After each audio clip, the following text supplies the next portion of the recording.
The Fur Country. By Jules Verne. Part 1. How do you find this book? Any thoughts about the book or the author? Any suggestion for improvement? Please take a moment to share your thoughts in a comment. If you like it, share it with your friends who might enjoy it as well. Subscribe to keep in touch. Visit completeaudiobooks.com for more quality content. Chapter 1. A Soirée at Fort Reliance. On the evening of the March 17, 1859, Captain Craventy gave a fête at Fort Reliance. Our readers must not at once imagine a grand entertainment, such as a court ball, or a musical soirée with a fine orchestra. Captain Craventy's reception was a very simple affair, yet he had spared no pains to give it éclat. In fact, under the auspices of Corporal Joliffe, the large room on the ground floor was completely transformed. The rough walls, constructed of roughly hewn trunks of trees piled up horizontally, were still visible, it is true, but their nakedness was disguised by arms and armor, borrowed from the arsenal of the fort. And by an English tent at each corner of the room. 2 lamps suspended by chains, like chandeliers, and provided with tin reflectors, relieved the gloomy appearance of the blackened beams of the ceiling, and sufficiently illuminated the misty atmosphere of the room. The narrow windows, some of them mere loopholes, were so encrusted with hoarfrost, that it was impossible to look through them, but 2 or 3 pieces of red bunting, tastily arranged about them, challenged the admiration of all who entered. The floor, of rough joists of wood laid parallel with each other, had been carefully swept by Corporal Joliffe. No sofas, chairs, or other modern furniture, impeded the free circulation of the guests. Wooden benches half fixed against the walls, huge blocks of wood cut with the axe, and 2 tables with clumsy legs, were all the appliances of luxury the saloon could boast of. But the partition wall, with a narrow door leading into the next room, was decorated in a style alike costly and picturesque. From the beams hung magnificent furs admirably arranged, the equal of which could not be seen in the more favored regions of Regent Street or the prospective Newski. It seemed as if the whole fauna of the ice-bound north were here represented by their finest skins. The eye wandered from the furs of wolves, grey bears, polar bears, otters, wolverines, beavers, muskrats, water polecats, ermines, and silver foxes. And above this display was an inscription in brilliantly colored and artistically shaped cardboard, the motto of the world-famous Hudson's Bay Company. Propel Cutum. Really, Corporal Joliffe, you have surpassed yourself, said Captain Craventy to his subordinate. I think I have, replied the corporal, but honor to whom honor is due, Mrs. Joliffe deserves part of your commendation, she assisted me in everything. A wonderful woman, Corporal. Her equal is not to be found, Captain.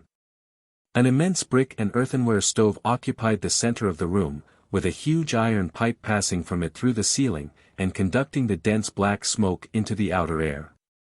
This stove contained a roaring fire constantly fed with fresh shovelfuls of coal by the stoker, an old soldier specially appointed to the service.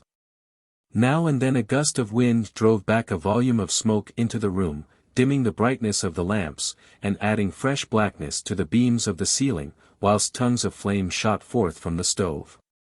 But the guests of Fort Reliance thought little of this slight inconvenience, the stove warmed them, and they could not pay too dearly for its cheering heat, so terribly cold was it outside in the cutting north wind. The storm could be heard raging without, the snow fell fast, becoming rapidly solid and coating the already frosted window panes with fresh ice. The whistling wind made its way through the cranks and chinks of the doors and windows, and occasionally the rattling noise drowned every other sound. Presently an awful silence ensued. Nature seemed to be taking breath. But suddenly the squall recommenced with terrific fury. The house was shaken to its foundations, the planks cracked, the beams groaned. A stranger less accustomed than the habitués of the fort to the war of the elements, would have asked if the end of the world were come. But, with 2 exceptions, Captain Craventy's guests troubled themselves little about the weather, and if they had been outside they would have felt no more fear than the stormy petrels disporting themselves in the midst of the tempest. Two only of the assembled company did not belong to the ordinary society of the neighborhood, two women, whom we shall introduce when we have enumerated Captain Cravendy's other guests. These were, Lieutenant Jasper Hobson, Sergeant Long, Corporal Joliffe, and his bright active Canadian wife, a certain Mac Nab and his wife, both Scotch, John Ray, married to an Indian woman of the country, and some 60 soldiers or employees of the Hudson's Bay Company. The neighboring forts also furnished their contingent of guests, for in these remote lands people look upon each other as neighbors although their homes may be 100 miles apart. A good many employees or traders came from Fort Providence or Fort Resolution, of the Great Slave Lake District, and even from Fort Chippeway and Fort Liard further south. A rare break like this in the monotony of their secluded lives, in these Hyperborean regions, was joyfully welcomed by all the exiles, and even a few Indian chiefs, about a dozen, had accepted Captain Cravendy's invitation. They were not, however, accompanied by their wives, the luckless squaws being still looked upon as little better than slaves. The presence of these natives is accounted for by the fact that they are in constant intercourse with the traders, and supply the greater number of furs which pass through the hands of the Hudson's Bay Company, in exchange for other commodities. They are mostly Chippeway Indians, well-grown men with hardy constitutions. Their complexions are of the peculiar reddish-black color always ascribed in Europe to the evil spirits of fairyland. They wear very picturesque cloaks of skins and mantles of fur, with a headdress of eagle's feathers spread out like a lady's fan, and quivering with every motion of their thick black hair. Such was the company to whom the captain was doing the honors of Fort Reliance. There was no dancing for want of music, but the buffet admirably supplied the want of the hired musicians of the European balls. On the table rose a pyramidal pudding made by Mrs. Joliffe's own hands. It was an immense truncated cone, composed of flour, fat, reindeer venison, and musk beef. The eggs, milk, and citron prescribed in recipe books were, it is true, wanting, but their absence was atoned for by its huge proportions.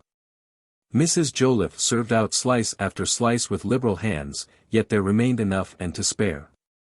Piles of sandwiches also figured on the table, in which ship biscuits took the place of thin slices of English bread and butter, and dainty morsels of corned beef that of the ham and stuffed veal of the old world.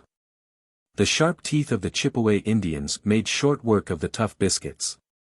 And for drink there was plenty of whiskey and gin handed round in little pewter pots, not to speak of a great bowl of punch which was to close the entertainment, and of which the Indians talked long afterwards in their wigwams. Endless were the compliments paid to the Joliffes that evening, but they deserved them. How zealously they waited on the guests, with what easy grace they distributed the refreshments. They did not need prompting, they anticipated the wishes of each one. The sandwiches were succeeded by slices of the inexhaustible pudding, the pudding by glasses of gin or whiskey. No, thank you, Mr. Joliffe. You are too good, Corporal. But let me have time to breathe. Mrs. Joliffe, I assure you, I can eat no more. Corporal Joliffe, I am at your mercy. No more, Mrs. Joliffe, no more, thank you. Such were the replies met with on every side by the zealous pair, but their powers of persuasion were such that the most reluctant yielded in the end. The quantities of food and drink consumed were really enormous. The hubbub of conversation increased. The soldiery and employees became excited. Here the talk was of hunting, there of trade. What plans were laid for next season? The entire fauna of the Arctic regions would scarcely supply game enough for these enterprising hunters. They already saw bears, foxes, and musk oxen, falling beneath their bullets, and polecats by hundreds caught in their traps. Their imagination pictured the costly furs piled up in the magazines of the company, which was this year to realize hitherto unheard of profits. And whilst the spirits thus freely circulated inflamed the imagination of the Europeans, the large doses of Captain Cravendy's fire water, imbibed by the Indians, had an opposite effect. Too proud to show admiration, too cautious to make promises, the taciturn chiefs listened gravely and silently to the babble of voices around them. The captain, enjoying the hurly-burly, and pleased to see the poor people, brought back as it were to the civilized world, enjoying themselves so thoroughly, was here, there, and everywhere. Answering all inquiries about the fate with the words, "Ask Joliffe, ask Joliffe." And they asked Joliffe, who had a gracious word for every body. Some of those employed in the garrison and civil service of Fort Reliance must here receive a few words of special notice, for they were presently to go through experiences of a most terrible nature, which no human perspicacity could possibly have foreseen. Amongst others we must name Lieutenant Jasper Hobson, Sergeant Long, Corporal and Mrs. Joliffe, and the 2 foreign women already alluded to, in whose honor Captain Cravendy's fate was given. Jasper Hobson was a man of 40 years of age. He was short and slight, with little muscular power, but a force of will which carried him successfully through all trials, and enabled him to rise superior to adverse circumstances. He was a child of the company. His father, Major Hobson, an Irishman from Dublin, who had now been dead for some time, lived for many years at Fort Assiniboine with his wife. There Jasper Hobson was born. His childhood and youth were spent at the foot of the Rocky Mountains. His father brought him up strictly, and he became a man in self-control and courage whilst yet a boy in years. Jasper Hobson was no mere hunter, but a soldier, a brave and intelligent officer. During the struggles in Oregon of the Hudson's Bay Company with the rival companies of the Union, he distinguished himself by his zeal and intrepidity, and rapidly rose to the rank of lieutenant. His well-known merit led to his appointment to the command of an expedition to the north, the aim of which was to explore the northern shores of the Great Bear Lake, and to found a fort on the confines of the American continent. Jasper Hobson was to set out on his journey early in April. If the lieutenant was the type of a good officer, Sergeant Long was that of a good soldier. He was a man of 50 years of age, with a rough beard that looked as if it were made of cocoa-nut fiber. Constitutionally brave, and disposed to obey rather than to command. He had no ambition but to obey the orders he received, never questioning them, however strange they might appear, never reasoning for himself when on duty for the company, a true machine in uniform, but a perfect machine, never wearing out. Ever on the march, yet never showing signs of fatigue. Perhaps Sergeant Long was rather hard upon his men, as he was upon himself. He would not tolerate the slightest infraction of discipline, and mercilessly ordered men into confinement for the slightest neglect, whilst he himself had never been reprimanded. In a word, he was a man born to obey, and this self-annihilation suited his passive temperament. Men such as he are the materials of which a formidable army is formed. They are the arms of the service, obeying a single head. Is not this the only really powerful organization? The 2 types of fabulous mythology, Briareus with 100 arms and Hydra with 100 heads, well represent the 2 kinds of armies, and in a conflict between them, which would be victorious? Briareus without a doubt. We have already made acquaintance with Corporal Joliffe. He was the busy bee of the party, but it was pleasant to hear him humming. He would have made a better majordomo than a soldier, and he was himself aware of this. So he called himself the corporal in charge of details, but he would have lost himself 100 times amongst these details, had not little Mrs. Joliffe guided him with a firm hand. So it came to pass, that Corporal Joliffe obeyed his wife without owning it, doubtless thinking to himself, like the philosopher Sancho, a woman's advice is no such great thing, but he must be a fool who does not listen to it. It is now time to say a few words of the 2 foreign women already alluded to more than once. They were both about 40 years old, and one of them well deserved to take first rank amongst celebrated female travelers. The name of Paulina Barnett, the rival of the Fifers, Tinneys, and Hyamarys of Hull, has been several times honorably mentioned at the meetings of the Royal Geographical Society. In her journeys up the Brahmaputra, as far as the mountains of Thibet, across an unknown corner of New Holland, from Swan Bay to the Gulf of Carpentaria, Paulina Barnett had given proof of the qualities of a great traveler. She had been a widow for 15 years, and her passion for traveling led her constantly to explore new lands. She was tall, and her face, framed in long braids of hair, already touched with white, was full of energy. She was nearsighted, and a double eyeglass rested upon her long straight nose, with its mobile nostrils. We must confess that her walk was somewhat masculine, and her whole appearance was suggestive of moral power, rather than of female grace.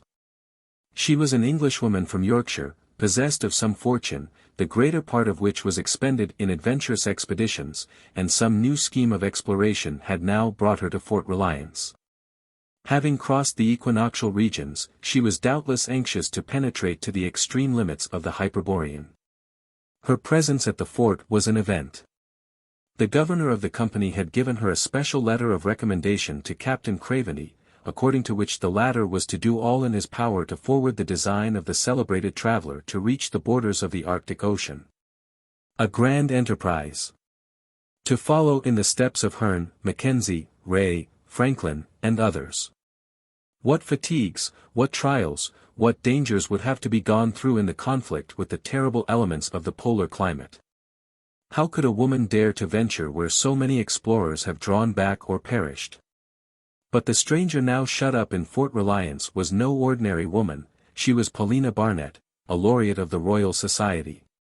We must add that the celebrated traveller was accompanied by a servant named Madge. This faithful creature was not merely a servant, but a devoted and courageous friend, who lived only for her mistress. A Scotchwoman of the old type, whom a Caleb might have married without loss of dignity. Madge was about 5 years older than Mrs. Barnett, and was tall and strongly built. The two were on the most intimate terms. Paulina looked upon Madge as an elder sister, and Madge treated Paulina as her daughter. It was in honor of Paulina Barnett that Captain Craventy was this evening treating his employees and the Chippewa Indians. In fact, the lady traveller was to join the expedition of Jasper Hobson for the exploration of the North. It was for Paulina Barnett that the large saloon of the factory resounded with joyful hurrahs. And it was no wonder that the stove consumed 100 weight of coal on this memorable evening, for the cold outside was 24 degrees Fahrenheit below zero, and Fort Reliance is situated in 61 degrees 47 foot N, lat. At least 4 degrees from the polar circle. Chapter 2. The Hudson's Bay Fur Company. Captain Craventy. Mrs. Barnett. What do you think of your lieutenant, Jasper Hobson? I think he is an officer who will go far. What do you mean by the words, will go far? Do you mean that he will go beyond the 24th parallel? Captain Craventy could not help smiling at Mrs. Paulina Barnett's question. They were talking together near the stove, whilst the guests were passing backwards and forwards between the eating and drinking tables. Madam, replied the captain, all that a man can do, will be done by Jasper Hobson. The company has charged him to explore the north of their possessions, and to establish a factory as near as possible to the confines of the American continent, and he will establish it. That is a great responsibility for Lieutenant Hobson, said the traveller. It is, madam, but Jasper Hobson has never yet drawn back from a task imposed upon him, however formidable it may have appeared. I can quite believe it, Captain, replied Mrs. Barnett, and we shall now see the lieutenant at work. But what induces the company to construct a fort on the shores of the Arctic Ocean? They have a powerful motive, madam, replied the captain. I may add a double motive. At no very distant date, Russia will probably cede her American possessions to the government of the United States.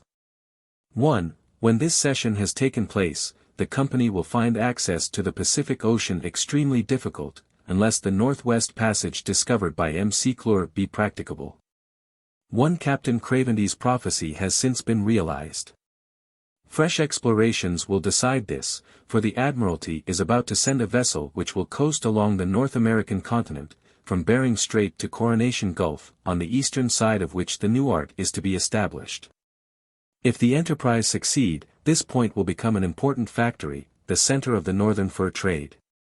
The transport of furs across the Indian territories involves a vast expenditure of time and money, whereas, if the new route be available, steamers will take them from the new fort to the Pacific Ocean in a few days. That would indeed be an important result of the enterprise, if this Northwest Passage can really be used, replied Mrs. Paulina Barnett, but I think you spoke of a double motive.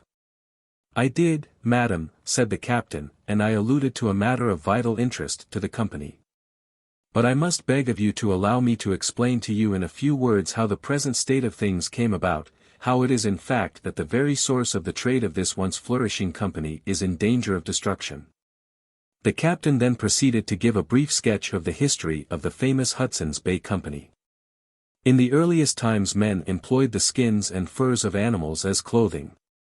The fur trade is therefore of very great antiquity. Luxury in dress increased to such an extent, that sumptuary laws were enacted to control too great extravagance, especially in furs, for which there was a positive passion. Vair and the furs of Siberian squirrels were prohibited at the middle of the 12th century. In 1553 Russia founded several establishments in the northern steppes, and England lost no time in following her example. The trade in sables, ermines, and beavers, was carried on through the agency of the Samoyeds.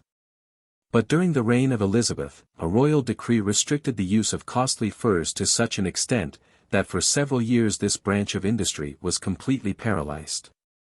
On the May 2, 1670, a license to trade in furs in the Hudson's Bay territory was granted to the company, which numbered several men of high rank amongst its shareholders, the Duke of York, the Duke of Albemarle, the Earl of Shaftesbury, and its capital was then only £8,420. Private companies were formidable rivals to its success, and French agents, making Canada their headquarters, ventured on hazardous but most lucrative expeditions. The active competition of these bold hunters threatened the very existence of the infant company. The conquest of Canada, however, somewhat lessened the danger of its position. 3 years after the taking of Quebec, 1776, the fur trade received a new impulse. English traders became familiar with the difficulties of trade of this kind. They learned the customs of the country, the ways of the Indians and their system of exchange of goods, but for all this the company as yet made no profits whatever. Moreover, towards 1784 some merchants of Montreal combined to explore the fur country, and founded that powerful Northwest Company, which soon became the center of the fur trade. In 1798 the new company shipped furs to the value of no less than £120,000, and the existence of the Hudson's Bay Company was again threatened. We must add, that the Northwest Company shrank from no act, however iniquitous, if its interests were at stake. Its agents imposed on their own employees, speculated on the misery of the Indians, robbed them when they had themselves made them drunk, setting at defiance the Act of Parliament forbidding the sale of spirituous liquors on Indian territory. And consequently realizing immense profits, in spite of the competition of the various Russian and American companies which had sprung up, the American Fur Company amongst others, founded in 1809, with a capital of $1 million, which was carrying on operations on the west of the Rocky Mountains. The Hudson's Bay Company was probably in greater danger of ruin than any other. But in 1821, after much discussion, a treaty was made, in accordance with which its old rival the Northwest Company became amalgamated with it, the two receiving the common title of the Hudson's Bay Fur Company. Now the only rival of this important association is the American St. Louis Fur Company. The Hudson's Bay Company has numerous establishments scattered over a domain extending over 3,700,000 square miles. Its principal factories are situated on James Bay, at the mouth of the Severn, in the south, and towards the frontiers of Upper Canada, on Lakes Athapesco, Winnipeg, Superior, Methy, Buffalo, and near the Columbia, Mackenzie, Saskatchewan, and Assiniboine rivers, and Fort York, commanding the course of the River Nelson, is the headquarters of the company, and contains its principal fur depot. Moreover, in 1842 it took a lease of all the Russian establishments in North America at an annual rent of £40,000, so that it is now working on its own account the vast tracts of country between the Mississippi and the Pacific Ocean. It has sent out intrepid explorers in every direction, Hearne, towards the Polar Sea, in 1770, to the discovery of the Coppermine River, Franklin, in 1819 to 1822, along 5,550 miles of the American coast. Mackenzie, who, after having discovered the river to which he gave his name, reached the shores of the Pacific at 52 degrees 24' N. lat. The following is a list of the quantities of skins and furs dispatched to Europe by the Hudson's Bay Company in 1833–34, which will give an exact idea of the extent of its trade. Beavers. 1,074. Skins and young beavers. 92,288. Musk rats. 694,092. Badgers. 1,069. Bears. 7,451. Ermines. 491. Foes. 9,937. Lynxes. 14,255. Sables. 64,490. Polecats. 25,100. Otters. 22,303. Raccoons. 713. Swans. 7,918. Wolves. 8,484. Wolverines. 1,571. Such figures ought to bring in a large profit to the Hudson's Bay Company, but unfortunately they have not been maintained, and for the last 20 years have been decreasing.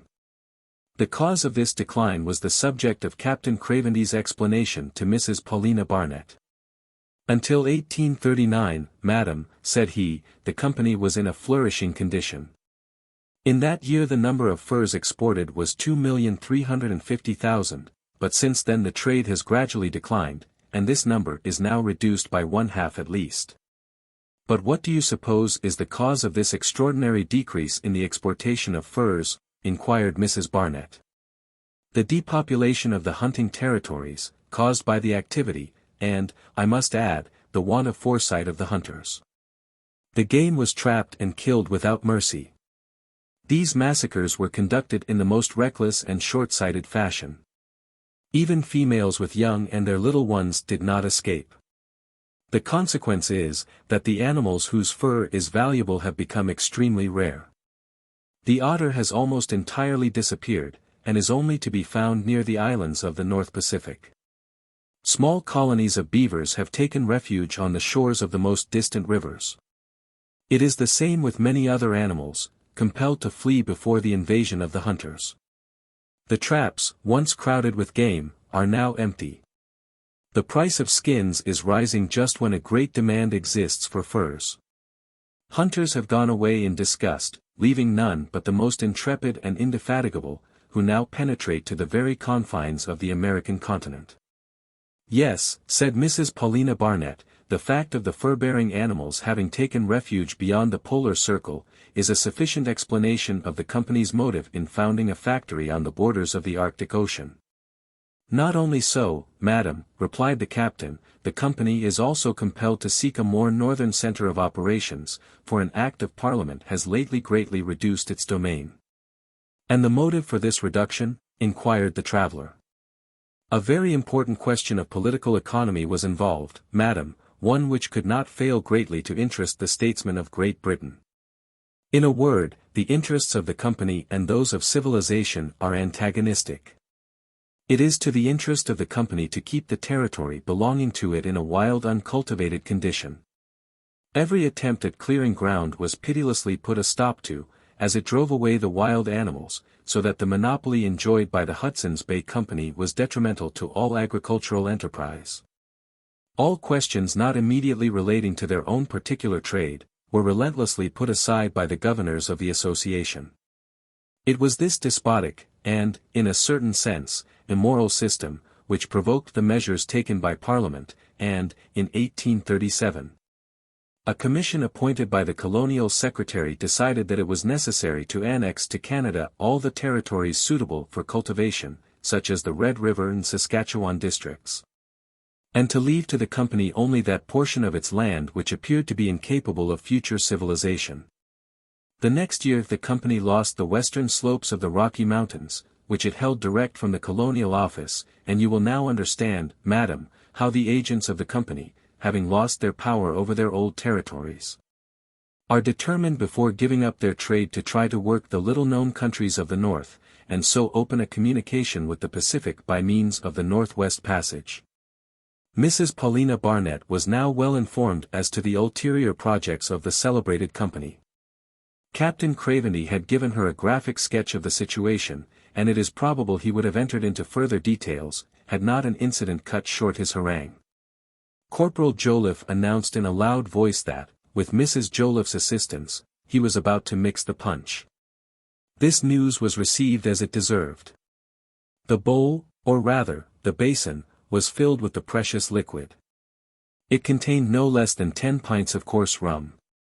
Sugar, measured out by Mrs. Joliffe, was piled up at the bottom, and on the top floated slices of lemon shriveled with age. Nothing remained to be done but to light this alcoholic lake, and the corporal, match in hand, awaited the order of his captain, as if he were about to spring a mine. "All right, Joliffe," at last said Captain Craventy. The light was applied to the bowl, and in a moment the punch was in flames, whilst the guests applauded and clapped their hands. 10 minutes afterwards, full glasses of the delightful beverage were circulating amongst the guests, fresh bidders for them coming forward in endless succession, like speculators on the stock exchange. Hurrah! Hurrah! Hurrah! 3 cheers for Mrs. Barnett. A cheer for the captain. In the midst of these joyful shouts cries were heard from outside. Silence immediately fell upon the company assembled. "Sergeant Long," said the captain, "go and see what is the matter." And at his chief's order, the sergeant, leaving his glass unfinished, left the room. Chapter 3. A Savant Thawed. Sergeant Long hastened to the narrow passage from which opened the outer door of the fort, and heard the cries redoubled, and combined with violent blows on the postern gate, surrounded by high walls, which gave access to the court. The sergeant pushed open the door, and plunging into the snow, already a foot deep, he waded through it, although half blinded by the cutting sleet and nipped by the terrible cold. "What the devil does anyone want at this time of night?" exclaimed the sergeant to himself, as he mechanically removed the heavy bars of the gate. None but Eskimo would dare to brave such a temperature as this. "Open! Open! Open!" they shouted from without. "I am opening," replied Sergeant Long, who really seemed to be a long time about it. At last the door swung open, and the sergeant was almost upset by a sledge, drawn by 6 dogs, which dashed past him like a flash of lightning. Worthy Sergeant Long only just escaped being crushed, but he got up without a murmur, closed the gate, and returned to the house at his ordinary pace, that is to say, at the rate of 75 strides a minute. But Captain Craventy, Lieutenant Jasper Hobson, and Corporal Joliffe were already outside, braving the intense cold, and staring at the sledge, white with snow, which had just drawn up in front of them. A man completely enveloped in furs now descended from it. "Fort Reliance?" he inquired. "The same," replied the captain. "Captain Craventy?" "Behold him." "Who are you?" "A courier of the company." "Are you alone?" "No, I bring a traveler." "A traveler? And what does he want?" "He is come to see the moon." At this reply, Captain Craventy said to himself the man must be a fool. But there was no time to announce this opinion, for the courier had taken an inert mass from the sledge, a kind of bag covered with snow, and was about to carry it into the house, when the captain inquired, "What is that bag?" "It is my traveler," replied the courier. "Who is this traveler?" "The astronomer, Thomas Black." "But he is frozen." "Well, he must be thawed." Thomas Black, carried by the sergeant, the corporal, and the courier, now made his entrance into the house of the fort, and was taken to a room on the first floor, the temperature of which was bearable, thanks to a glowing stove. He was laid upon a bed, and the captain took his hand. It was literally frozen. The wrappers and furred mantles, in which Thomas Black was rolled up like a parcel requiring care, were removed, and revealed a man of about 50. He was short and stout, his hair was already touched with grey, his beard was untrimmed, his eyes were closed, and his lips pressed together as if glued to one another. If he breathed at all, it was so slightly that the frostwork on the windows would not have been affected by it. Joliffe undressed him, and turned him rapidly onto his face and back again, with the words. "Come, come, sir, when do you mean to return to consciousness?" But the visitor who had arrived in so strange a manner showed no signs of returning life, and Corporal Joliffe could think of no better means to restore the lost vital heat than to give him a bath in the bowl of hot punch. Very happily for Thomas Black, however, Lieutenant Jasper Hobson had another idea. "Snow, bring snow," he cried. There was plenty of it in the court of Fort Reliance. And whilst the sergeant went to fetch the snow, Joliffe removed all the astronomer's clothes. The body of the unfortunate man was covered with white frostbitten patches. It was urgently necessary to restore the circulation of the blood in the affected portions. This result Jasper Hobson hoped to obtain by vigorous friction with the snow. We know that this is the means generally employed in the polar countries to set going afresh the circulation of the blood arrested by the intense cold, even as the rivers are arrested in their courses by the icy touch of winter. Sergeant Loyne soon returned, and he and Joliffe gave the new arrival such a rubbing as he had probably never before received. It was no soft and agreeable friction, but a vigorous shampooing most lustily performed, more like the scratching of a curry comb than the caresses of a human hand. And during the operation the loquacious corporal continued to exhort the unconscious traveller. "Come, come, sir. What do you mean by getting frozen like this? Now, don't be so obstinate." Probably it was obstinacy which kept Thomas Black from deigning to show a sign of life. At the end of half an hour the rubbers began to despair, and were about to discontinue their exhausting efforts, when the poor man sighed several times. "He lives, he is coming to," cried Jasper Hobson. After having warmed the outside of his body, Corporal Joliffe hurried to do the same for the inside, and hastily fetched a few glasses of the punch. The traveller really felt much revived by them. The colour returned to his cheeks, expression to his eyes, and words to his lips, so that Captain Craventy began to hope that he should have an explanation from Thomas Black himself of his strange arrival at the fort in such a terrible condition. At last the traveller, well covered with wraps, rose on his elbow, and said in a voice still faint. "Fort Reliance." "The same," replied the captain. "Captain Craventy?" "He is before you, and is happy to bid you welcome. But may I inquire what brings you to Fort Reliance?" "He is come to see the moon," replied the courier, who evidently thought this a happy answer. It satisfied Thomas Black too, for he bent his head in assent and resumed. "Lieutenant Hobson?" "I am here," replied the lieutenant. "You have not yet started?" "Not yet, sir." "Then," replied Thomas Black, "I have only to thank you, and to go to sleep until tomorrow morning." The captain and his companions retired, leaving their strange visitor to his repose. Half an hour later the fete was at an end, and the guests had regained their respective homes, either in the different rooms of the fort, or the scattered houses outside the enceinte. The next day Thomas Black was rather better. His vigorous constitution had thrown off the effects of the terrible chill he had had.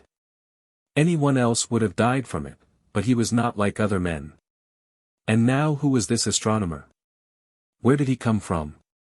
Why had he undertaken this journey across the territories of the company in the depth of winter? What did the courier's reply signify? To see the moon. The moon could be seen anywhere. There was no need to come to the Hyperborean regions to look at it. Such were the thoughts which passed through Captain Craventy's mind. But the next day, after an hour's talk with his new guest, he had learned all he wished to know. Thomas Black was an astronomer attached to the Greenwich Observatory, so brilliantly presided over by Professor Airy. Mr. Black was no theorist, but a sagacious and intelligent observer. And in the 20 years during which he had devoted himself to astronomy, he had rendered great services to the science of aeronography. In private life he was a simple nonentity, he existed only for astronomy. He lived in the heavens, not upon the earth, and was a true descendant of the witty La Fontaine savant who fell into a well. He could talk of nothing but stars and constellations. He ought to have lived in a telescope. As an observer he had not his rival, his patience was inexhaustible, he could watch for months for a cosmical phenomenon. He had a specialty of his own, too. He had studied luminous meteors and shooting stars, and his discoveries in this branch of astronomical science were considerable. Whenever minute observations or exact measurements and definitions were required, Thomas Black was chosen for the service, for his clearness of sight was something remarkable. The power of observation is not given to everyone, and it will not therefore be surprising that the Greenwich astronomer should have been chosen for the mission we are about to describe, which involved results so interesting for selenographic science. We know that during a total eclipse of the sun the moon is surrounded by a luminous corona. But what is the origin of this corona? Is it a real substance? Or is it only an effect of the diffraction of the sun's rays near the moon? This is a question which science has hitherto been unable to answer. As early as 1706 this luminous halo was scientifically described. The corona was minutely examined during the total eclipse of 1715 by Longueville and Halley, by Maraldi in 1724, by Antonio de Loa in 1778, and by Bondich and Ferrer in 1806.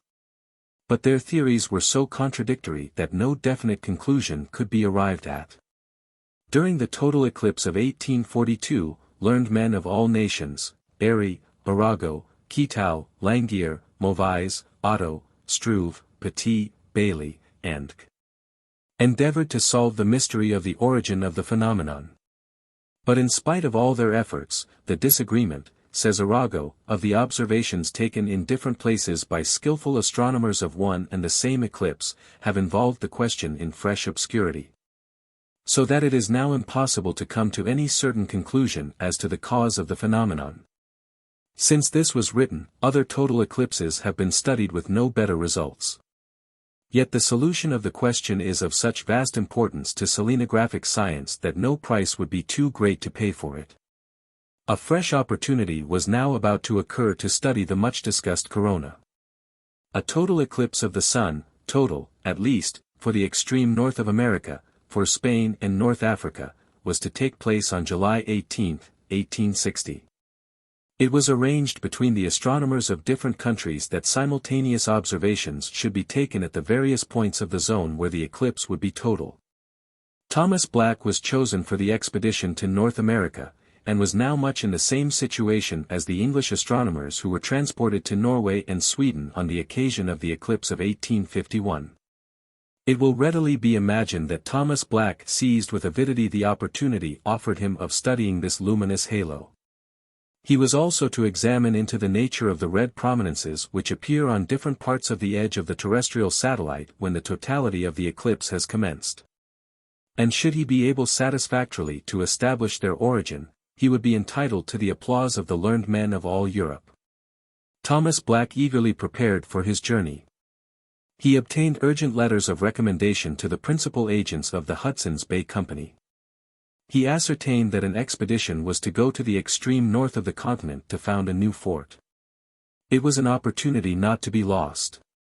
So he set out, crossed the Atlantic, landed at New York, traversed the lakes to the Red River settlement, and pressed on from fort to fort in a sledge, under the escort of a courier of the company. In spite of the severity of the winter, braving all the dangers of a journey across the Arctic regions, and arriving at Fort Reliance on the March 19 in the condition we have described. Such was the explanation given by the astronomer to Captain Craventy.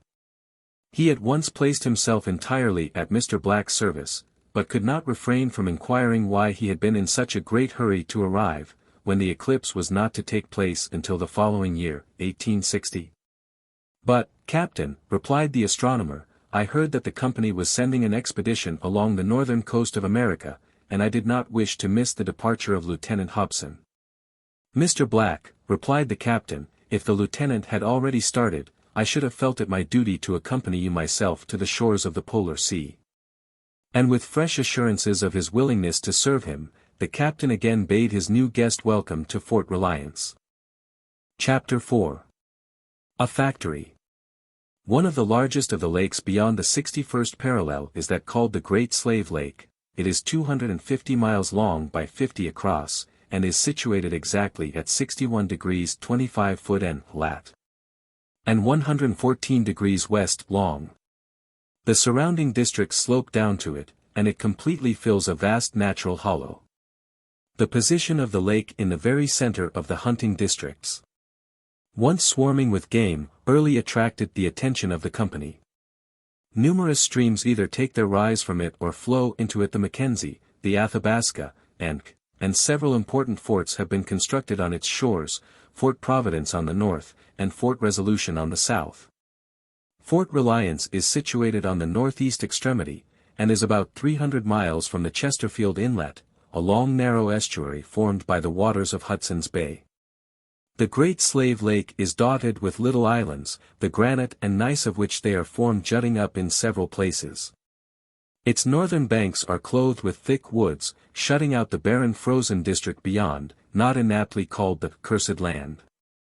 The southern regions, on the other band, are flat, without a rise of any kind, and the soil is mostly calcareous. The large ruminants of the polar districts, the buffaloes or bisons, the flesh of which forms almost the only food of the Canadian and native hunters, seldom go further north than the Great Slave Lake. The trees on the northern shores of the lake form magnificent forests. We need not be astonished at meeting with such fine vegetation in this remote district. The Great Slave Lake is not really in a higher latitude than Stockholm or Christiania.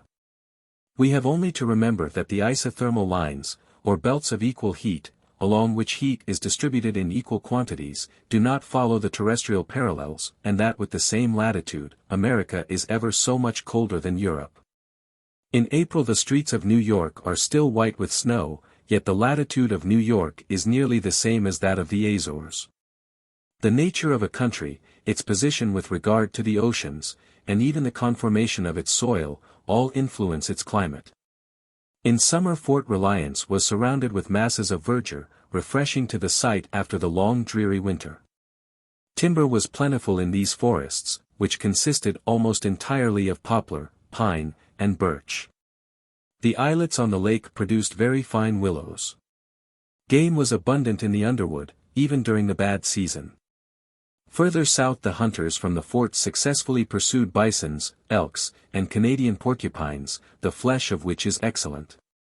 The waters of the Slave Lake were full of fish. Trout in them attained to an immense size, their weight often exceeding 40 pounds. Pikes, voracious lobes, a sort of char or grayling called blue fish, and countless legions of titimegs, the corriganus of naturalists, disported themselves in the water, so that the inhabitants of Fort Reliance were well supplied with food. Nature provided for all their wants, and clothed in the skins of foxes, martens, bears, and other Arctic animals, they were able to brave the rigor of the winter. The fort, properly so called, consisted of a wooden house with a ground floor and one upper story. In it lived the commandant and his officers. The barracks for the soldiers, the magazines of the company, and the offices where exchanges were made, surrounded this house. A little chapel, which wanted nothing but a clergyman, and a powder magazine, completed the buildings of the settlement.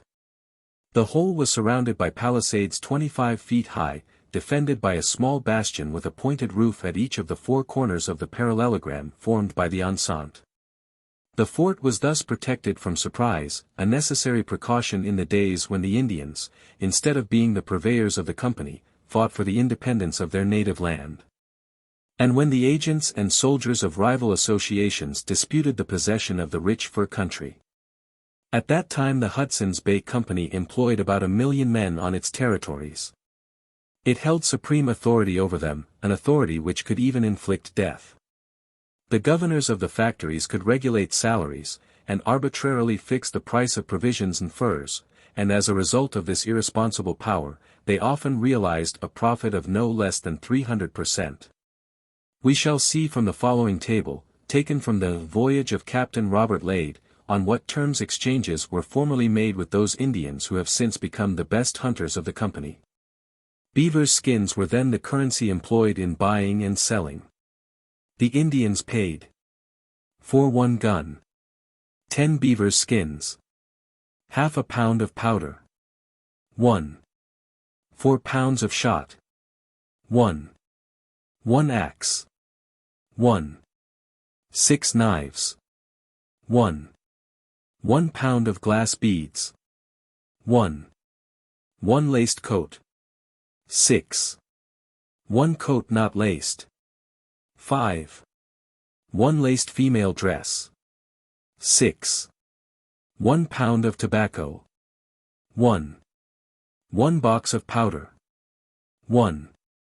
1 comb and 1 looking glass. 2. But a few years ago beaver skins became so scarce that the currency had to be changed.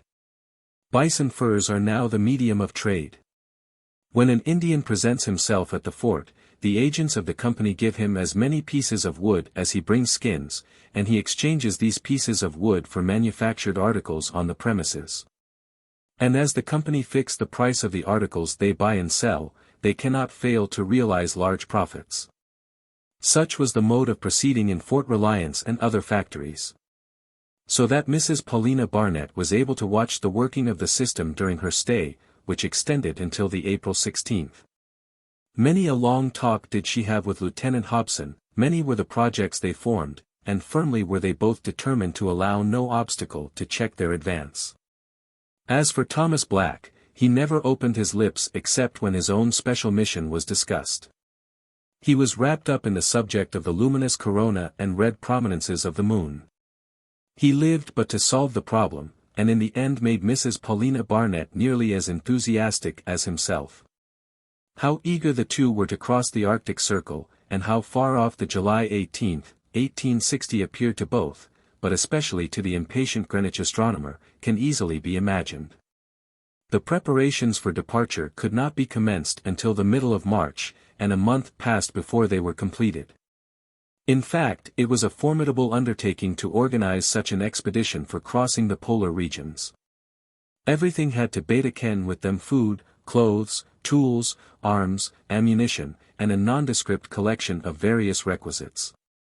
The troops, under the command of Lieutenant Jasper Hobson, were 1 chief and 2 subordinate officers, with 10 soldiers, 3 of whom took their wives with them.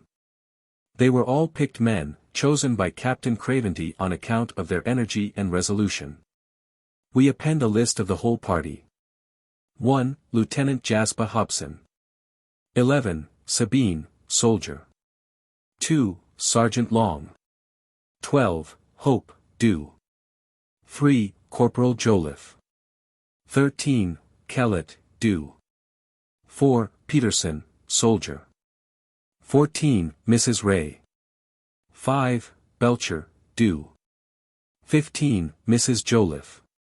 6. Ray, Dew. 16. Mrs. MacNab. 7. Marber, Dew. 17. Mrs. Paulina Barnett. 8. Gary, Dew. 18. Madge. 9. Pond, Dew. 19. Thomas Black. 10. MacNab, Dew. In all, 19 persons to be transported several hundreds of miles through a desert and imperfectly known country. With this project in view, however, the company had collected everything necessary for the expedition. A dozen sledges, with their teams of dogs, were in readiness. These primitive vehicles consisted of strong but light planks joined together by transverse bands. A piece of curved wood, turning up at the end like a skate, was fixed beneath the sledge, enabling it to cleave the snow without sinking deeply into it. 6 swift and intelligent dogs, yoked 2 and 2, and controlled by the long thong brandished by the driver, drew the sledges, and could go at a rate of 15 miles an hour. The wardrobe of the travelers consisted of garments made of reindeer skins, lined throughout with thick furs. All wore linen next the skin as a protection against the sudden changes of temperature frequent in these latitudes. Each one, officer or soldier, male or female, wore sealskin boots sewn with twine, in the manufacture of which the natives excel. These boots are absolutely impervious, and are so flexible that they are admirably adapted for walking. Pinewood snowshoes, 2 or 3 feet long, capable of supporting the weight of a man on the most brittle snow, and enabling him to pass over it with the rapidity of a skater on ice, can be fastened to the soles of the sealskin boots. Fur caps and deerskin belts completed the costumes. For arms, Lieutenant Hobson had the regulation musktons provided by the company, pistols, ordnance sabres, and plenty of ammunition. For tools, axes, saws, adzes, and other instruments required in carpentering.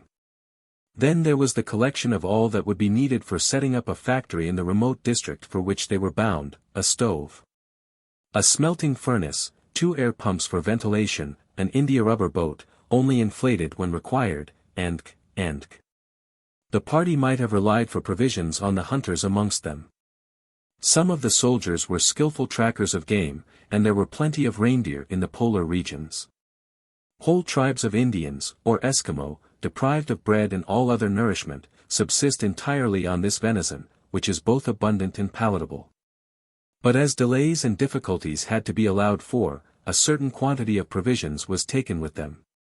The flesh of the bison, elk, and deer, amassed in the large battues on the south of the lake. Corned beef, which will keep for any length of time. And some Indian preparations, in which the flesh of animals, ground to powder, retains its nutritive properties in a very small bulk, requiring no cooking, and forming a very nourishing diet, were amongst the stores provided in case of need. Lieutenant Hobson likewise took several casks of rum and whiskey, but he was firmly resolved to economize these spirits, so injurious to the health in cold latitudes, as much as possible. The company had placed at his disposal a little portable medicine chest, containing formidable quantities of lime juice, lemons, and other simple remedies necessary to check, or if possible to prevent, the scorbutic affections which take such a terrible form in these regions. All the men had been chosen with great care, none were too stout or too thin, and all had for years been accustomed to the severity of the climate, and could therefore more easily endure the fatigues of an expedition to the polar sea. They were all brave, high-spirited fellows, who had taken service of their own accord.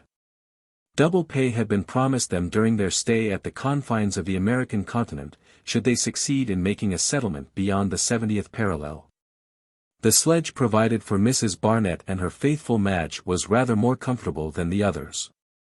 She did not wish to be treated better than her traveling companions, but yielded to the urgent request of Captain Craventy, who was but carrying out the wishes of the company. The vehicle which brought Thomas Black to Fort Reliance also conveyed him and his scientific apparatus from it. A few astronomical instruments, of which there were not many in those days, a telescope for his selenographic observations, a sextant for taking the latitude, a chronometer for determining the longitudes, a few maps, a few books, were all stored away in this sledge, and Thomas Black relied upon his faithful dogs to lose nothing by the way. Of course the food for the various teams was not forgotten. There were altogether no less than 72 dogs, quite a herd to provide for by the way, and it was the business of the hunters to cater for them. These strong intelligent animals were bought of the Chippewa Indians, who know well how to train them for their arduous calling. The little company was most skillfully organized.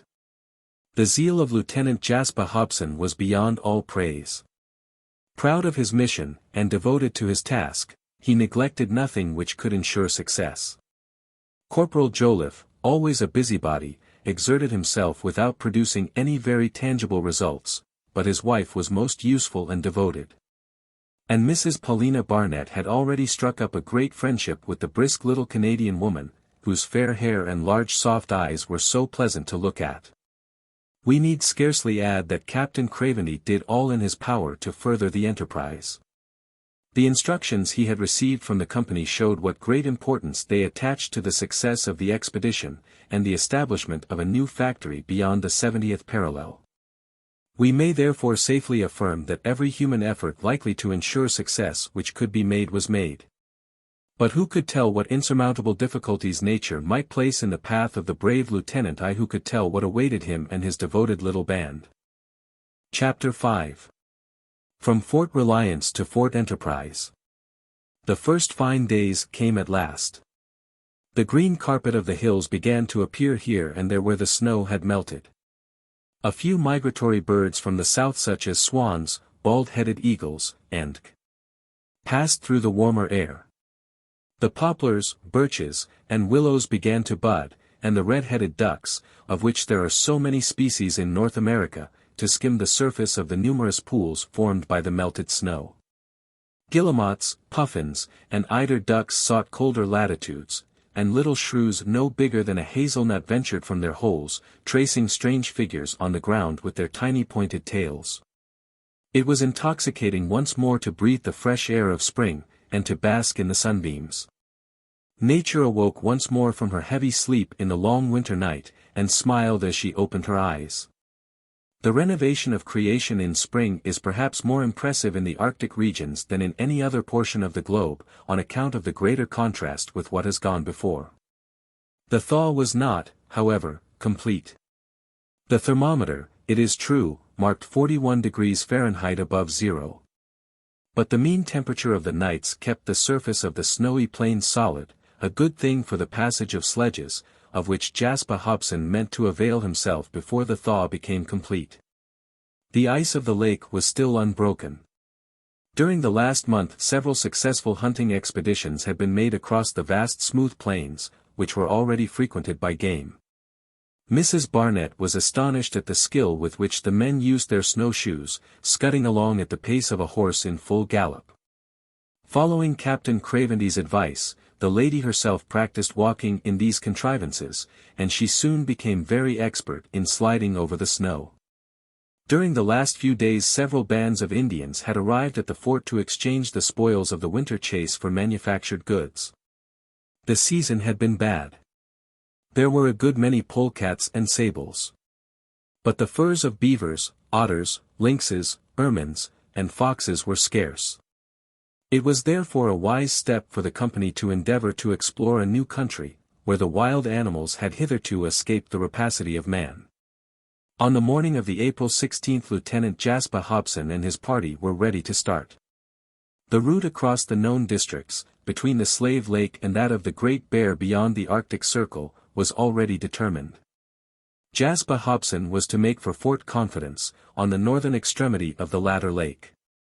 And he was to revictual at Fort Enterprise, a station 200 miles further to the northwest, on the shores of the Snare Lake. By traveling at the rate of 15 miles a day the lieutenant hoped to halt there about the beginning of May. From this point the expedition was to take the shortest route to Cape Bathurst, on the North American coast. It was agreed that in a year Captain Cravendy should send a convoy with provisions to Cape Bathurst, and that a detachment of the lieutenant's men was to go to meet this convoy, to guide it to the spot where the new fort was to be erected.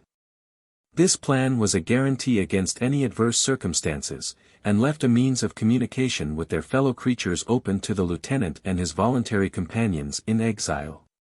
On the April 16th dogs and sledges were awaiting the travelers at the postern gate. Captain Cravendy called the men of the party together and said a few kind words to them. He urged them above all things to stand by one another in the perils they might be called upon to meet. Reminded them that the enterprise upon which they were about to enter required self-denial and devotion, and that submission to their officers was an indispensable condition of success. Cheers greeted the captain's speech, the adieus were quickly made, and each one took his place in the sledge assigned to him. Jasper Hobson and Sergeant Long went first. Then Mrs. Paulina Barnett and Madge, the latter dexterously wielding the long Eskimo whip, terminating in a stiff thong. Thomas Black and one of the soldiers, the Canadian, Peterson, occupied the third sledge. And the others followed, Corporal and Mrs. Joliffe bringing up the rear. According to the orders of Lieutenant Hobson, each driver kept as nearly as possible at the same distance from the preceding sledge, so as to avoid all confusion, a necessary precaution, as a collision between two sledges going at full speed might have had disastrous results. On leaving Fort Reliance, Jasper Hobson at once directed his course towards the northwest. The first thing to be done was to cross the large river connecting Lakes Slave and Woolmsley, which was, however, still frozen so hard as to be undistinguishable from the vast white plains around. A uniform carpet of snow covered the whole country, and the sledges, drawn by their swift teams, sped rapidly over the firm smooth surface. The weather was fine, but still very cold. The sun, scarce above the horizon, described a lengthened curve. And its rays, reflected on the snow, gave more light than heat. Fortunately not a breath of air stirred, and this lessened the severity of the cold, although the rapid pace of the sledges through the keen atmosphere must have been trying to anyone not inured to the rigor of a polar climate. "A good beginning," said Jasper Hobson to the sergeant, who sat motionless beside him as if rooted to his seat. "The journey has commenced favorably. The sky is cloudless. The temperature propitious, our equipages shoot along like express trains, and as long as this fine weather lasts we shall get on capitally. What do you think, Sergeant Long?" "I agree with you, Lieutenant," replied the sergeant, who never differed from his chief. "Like myself, Sergeant, you are determined to push on as far north as possible, are you not?" resumed Lieutenant Hobson. "You have but to command to be obeyed, Lieutenant." "I know it, Sergeant, I know that with you to bear is to obey. Would that all our men understood as you do the importance of our mission, and would devote themselves body and soul to the interests of the company." "Ah, Sergeant Long, I know if I gave you an impossible order." "Lieutenant, there is no such thing as an impossible order." "What? Suppose now I ordered you to go to the North Pole?" "Lieutenant, I should go." "And to come back?" added Jasper Hobson with a smile. "I should come back," replied Sergeant Long simply. During this colloquy between Lieutenant Hobson and his sergeant a slight ascent compelled the sledges to slacken speed, and Mrs. Barnett and Madge also exchanged a few sentences. These two intrepid women, in their otter-skin caps and white bearskin mantles, gazed in astonishment upon the rugged scenery around them, and at the white outlines of the huge glacier standing out against the horizon.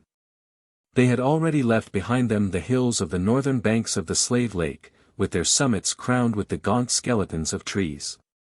The vast plains stretched before them in apparently endless succession.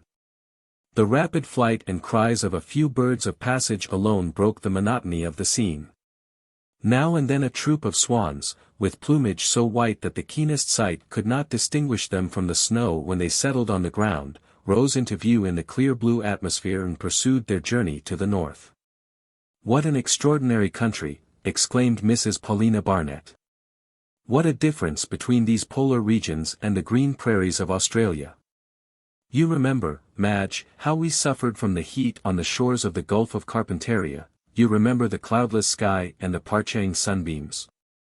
"My dear," replied Madge, "I have not the gift of remembering like you.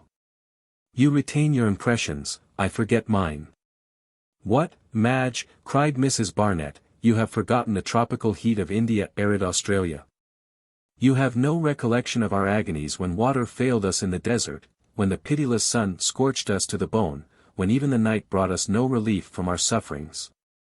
"No, Paulina," replied Madge, wrapping her furs more closely round her, "no, I remember nothing.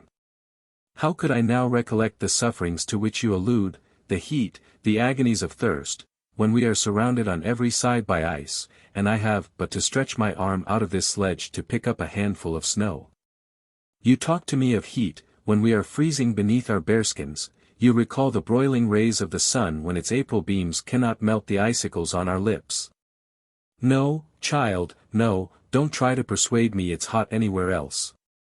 Don't tell me I ever complained of being too warm, for I shan't believe you." Mrs. Paulina Barnett could not help smiling. "So, poor Madge," she said, "you are very cold." "Yes, child, I am cold, but I rather like this climate. I've no doubt it's very healthy, and I think North America will agree with me. It's really a very fine country." "Yes, Madge, it is a fine country, and we have as yet seen none of the wonders it contains.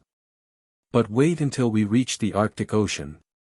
Wait until the winter shuts us in with its gigantic icebergs and thick covering of snow. Wait till the northern storms break over us, and the glories of the aurora borealis and of the splendid constellations of the polar skies are spread out above our heads. Wait till we have lived through the strange long 6 months' night, and then indeed you will understand the infinite variety, the infinite beauty, of our Creator's handiwork." Thus spoke Mrs. Paulina Barnett, carried away by her vivid imagination. She could see nothing but beauty in these deserted regions, with their rigorous climate. Her enthusiasm got the better for the time of her judgment. Her sympathy with nature enabled her to read the touching poetry of the ice-bound north, the poetry embodied in the sagas, and sung by the bards of the time of Ossian. But Madge, more matter-of-fact than her mistress, disguised from herself neither the dangers of an expedition to the Arctic Ocean, nor the sufferings involved in wintering only 30 degrees at the most from the North Pole. And indeed the most robust had sometimes succumbed to the fatigues, privations, and mental and bodily agonies endured in this severe climate.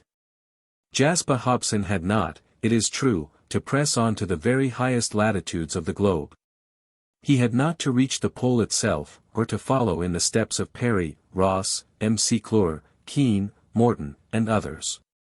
But after once crossing the Arctic Circle, there is little variation in the temperature. It does not increase in coldness in proportion to the elevation reached. Granted that Jasper Hobson did not think of going beyond the 70th parallel, we must still remember that Franklin and his unfortunate companions died of cold and hunger before they had penetrated beyond 68 degrees north, lat. Very different was the talk in the sledge occupied by Mr. and Mrs. Jolliffe. Perhaps the gallant corporal had too often drunk to the success of the expedition on starting, for, strange to say, he was disputing with his little wife. Yes, he was actually contradicting her, which never happened except under extraordinary circumstances. "No, Mrs. Jolliffe," he was saying, "no, you have nothing to fear. A sledge is not more difficult to guide than a pony carriage, and the devil take me if I can't manage a team of dogs." "I don't question your skill," replied Mrs. Jolliffe, "I only ask you not to go so fast. You are in front of the whole caravan now, and I hear Lieutenant Hobson calling out to you to resume your proper place behind. Let him call, Mrs. Jolliffe, let him call." And the corporal, urging on his dogs with a fresh cut of the whip, dashed along at still greater speed. "Take care, Jolliffe," repeated his little wife, "not so fast, we are going downhill." "Downhill, Mrs. Jolliffe, you call that downhill? Why, it's uphill." "I tell you we are going down," repeated poor Mrs. Jolliffe. "And I tell you we are going up, look how the dogs pull." Whoever was right, the dogs became uneasy. The ascent was, in fact, pretty steep.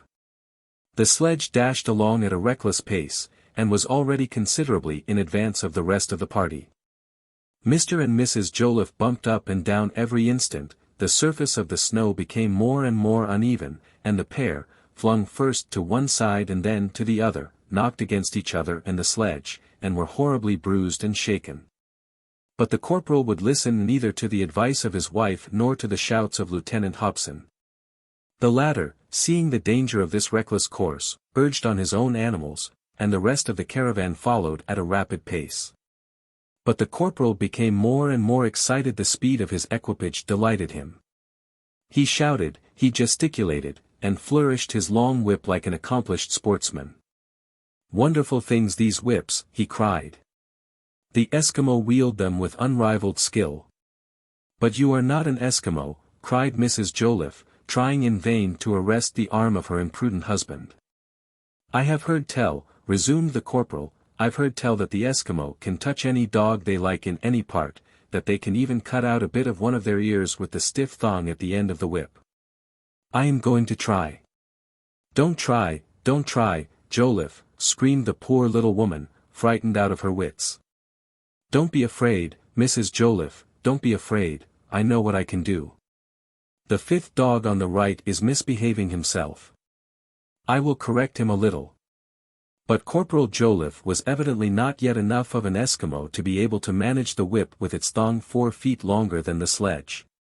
For it unrolled with an ominous hiss, and rebounding, twisted itself round Corporal Jolliffe's own neck, sending his fur cap into the air, perhaps with one of his ears in it. At this moment the dogs flung themselves on one side, the sledge was overturned, and the pair were flung into the snow.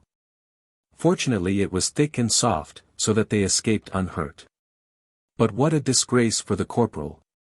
How reproachfully his little wife looked at him, and how stern was the reprimand of Lieutenant Hobson.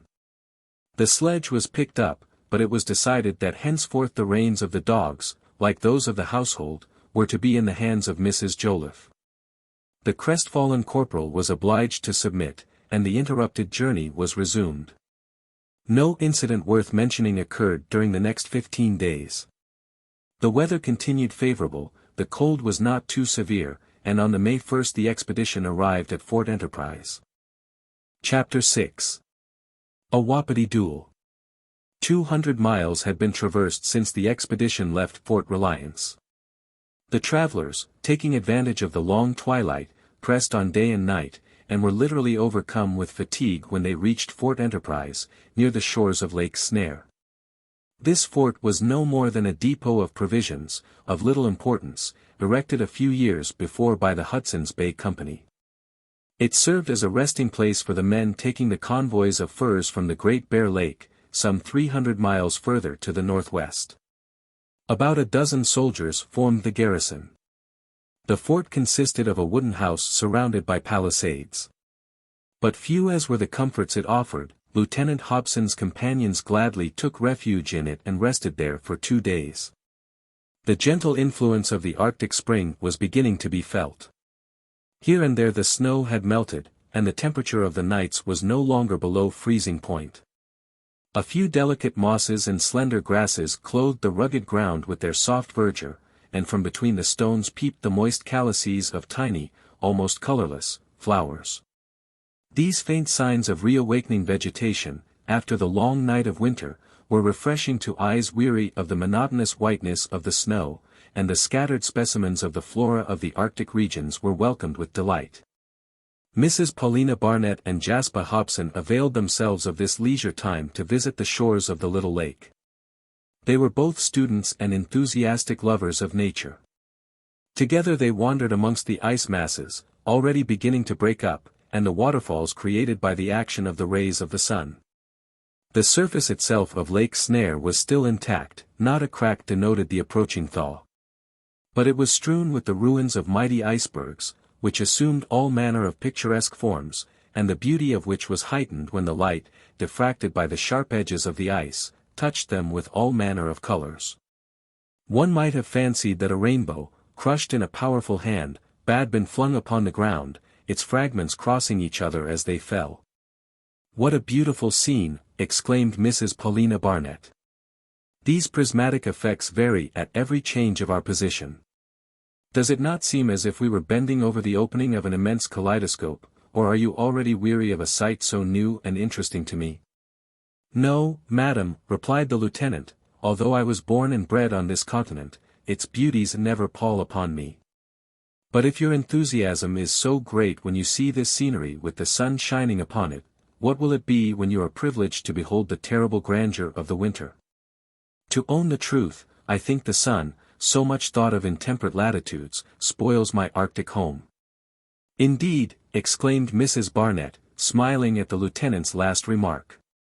"For my part, I think the sun a capital traveling companion, and I shall not be disposed to grumble at the warmth it gives even in the polar regions." "Ah, madam," replied Jasper Hobson, "I am one of those who think it best to visit Russia in the winter, and the Sahara Desert in the summer. You then see their peculiar characteristics to advantage. The sun is a star of the torrid and temperate zones, and is out of place 30 degrees from the North Pole. The true sky of this country is the pure frigid sky of winter, bright with constellations, and sometimes flushed with the glory of the aurora borealis. This land is the land of the night, not of the day. And you have yet to make acquaintance with the delights and marvels of the long polar night." "Have you ever visited the temperate zones of Europe and America?" inquired Mrs. Barnett. "Yes, madam, and I admired them as they deserved. But I returned home with fresh love and enthusiasm for my native land. Cold is my element, and no merit is due to me for braving it. It has no power over me, and, like the Eskimo, I can live for months together in a snow hut. Really, Lieutenant Hobson, it is quite cheering to hear our dreaded enemy spoken of in such terms. I hope to prove myself worthy to be your companion, and wherever you venture, we will venture together. I agree, madam, I agree. And may all the women and soldiers accompanying me show themselves as resolute as you. If so, God helping us, we shall indeed advance far. You have nothing to complain of yet, observed the lady. Not a single accident has occurred, the weather has been propitious, the cold not too severe, everything has combined to aid us. Yes, madam. But the sun which you admire so much will soon create difficulties for us, and strew obstacles in our path. What do you mean, Lieutenant Hobson? I mean that the heat will soon have changed the aspect of the country.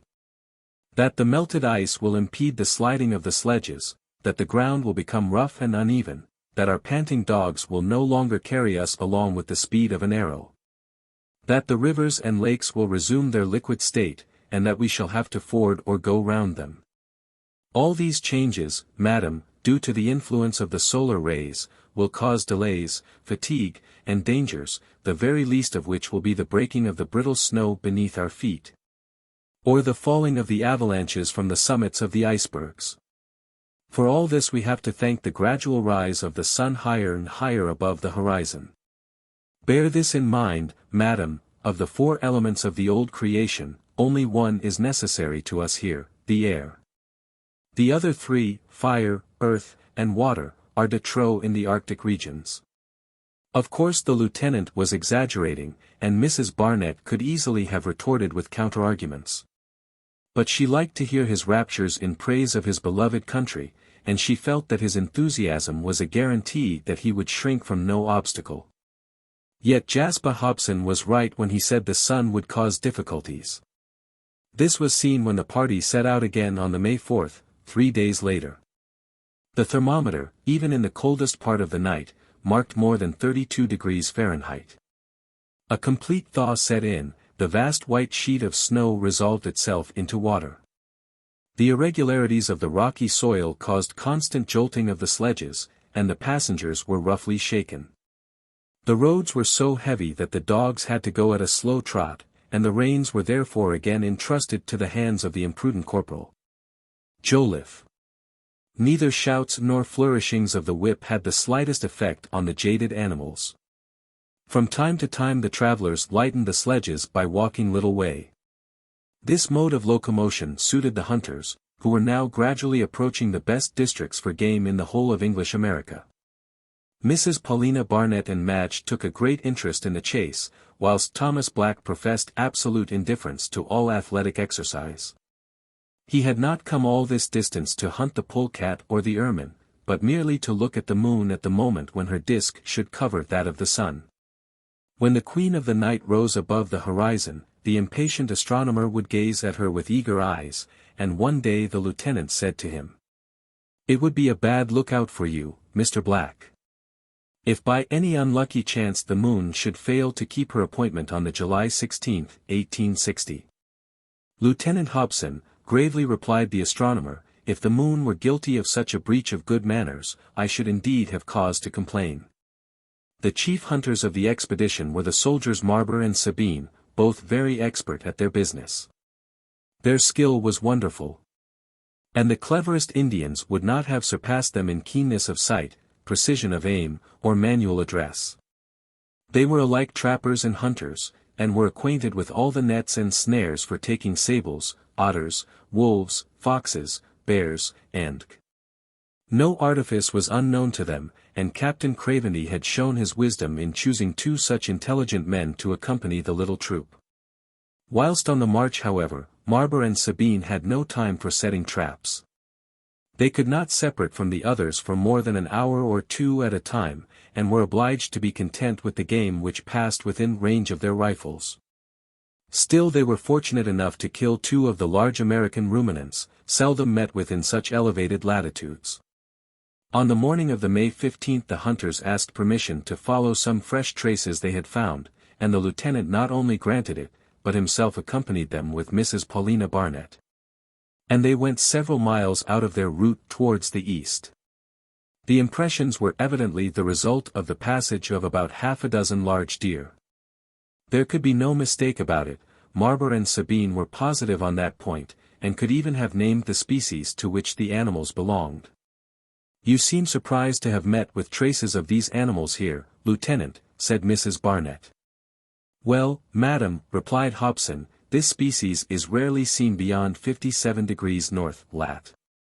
We generally hunt them at the south of the Slave Lake, where they feed upon the shoots of willows and poplars, and certain wild roses to which they are very partial. I suppose these creatures, like those with valuable furs, have fled from the districts scoured by the hunters.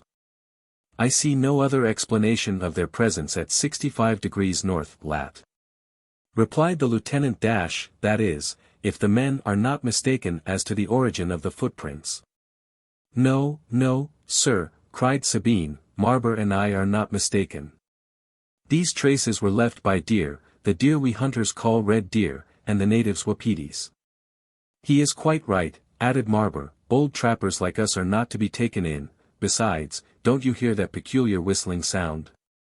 The party had now reached the foot of a little hill, and as the snow had almost disappeared from its sides they were able to climb it, and hasten to the summit, the peculiar whistling noticed by Marber becoming louder, mingled with cries resembling the braying of an ass, and proving that the two hunters were right mistaken. Once at the top of the hill, the adventurers looked eagerly towards the east. The undulating plains were still white with snow, but its dazzling surface was here and there relieved with patches of stunted light green vegetation. A few gaunt shrubs stretched forth their bare and shriveled branches, and huge icebergs with precipitous sides stood out against the grey background of the sky. Wapitis! Wapitis, there they are! Cried Sabine and Marber at once, pointing to a group of animals distinctly visible about a quarter of a mile to the east. What are they doing? Asked Mrs. Barnett. They are fighting, madam, replied Hobson. They always do when the heat of the polar sun inflames their blood, another deplorable result of the action of the radiant orb of day. From where they stood the party could easily watch the group of wapitis. They were fine specimens of the family of deer known under the various names of stags with rounded antlers, American stags, roebucks, gray elks and red elks, and these graceful creatures have slender legs and brown skins with patches of red hair, the color of which becomes darker in the warmer season. The fierce males are easily distinguished from the females by their fine white antlers, the latter being entirely without these ornaments. These wapitis were once very numerous all over North America, and the United States imported a great many. But clearings were begun on every side, the forest trees fell beneath the axe of the pioneer of civilization, and the wapitis took refuge in the more peaceful districts of Canada. But they were soon again disturbed, and wandered to the shores of Hudson's Bay. So that although the wapiti thrives in a cold country, Lieutenant Hobson was right in saying that it seldom penetrates beyond 57 degrees north latitude. And the specimens now found had doubtless fled before the Chippewa Indians, who hunt them without mercy. The wapitis were so engrossed in their desperate struggle that they were unconscious of the approach of the hunters. But they would probably not have ceased fighting, had they been aware of it. Marber and Sabine, aware of their peculiarity in this respect, might therefore have advanced fearlessly upon them, and have taken aim at leisure. Lieutenant Hobson suggested that they should do so. Beg pardon, sir, replied Marber, but let us spare our powder and shot. These beasts are engaged in a war to the death, and we shall arrive in plenty of time to pick up the vanquished. Have these wapitis a commercial value? Asked Mrs. Paulina Barnett. Yes, madam, replied Hobson, and their skin, which is not quite so thick as that of the elk, properly so called, makes very valuable leather. By rubbing this skin with the fat and brains of the animal itself, it is rendered flexible, and neither damp nor dryness injures it. The Indians are therefore always eager to procure the skins of the wapitis. Does not the flesh make admirable venison? Pretty good, madam, only pretty good. It is tough, and does not taste very nice. The fat becomes hard directly it is taken from the fire, and sticks to the teeth.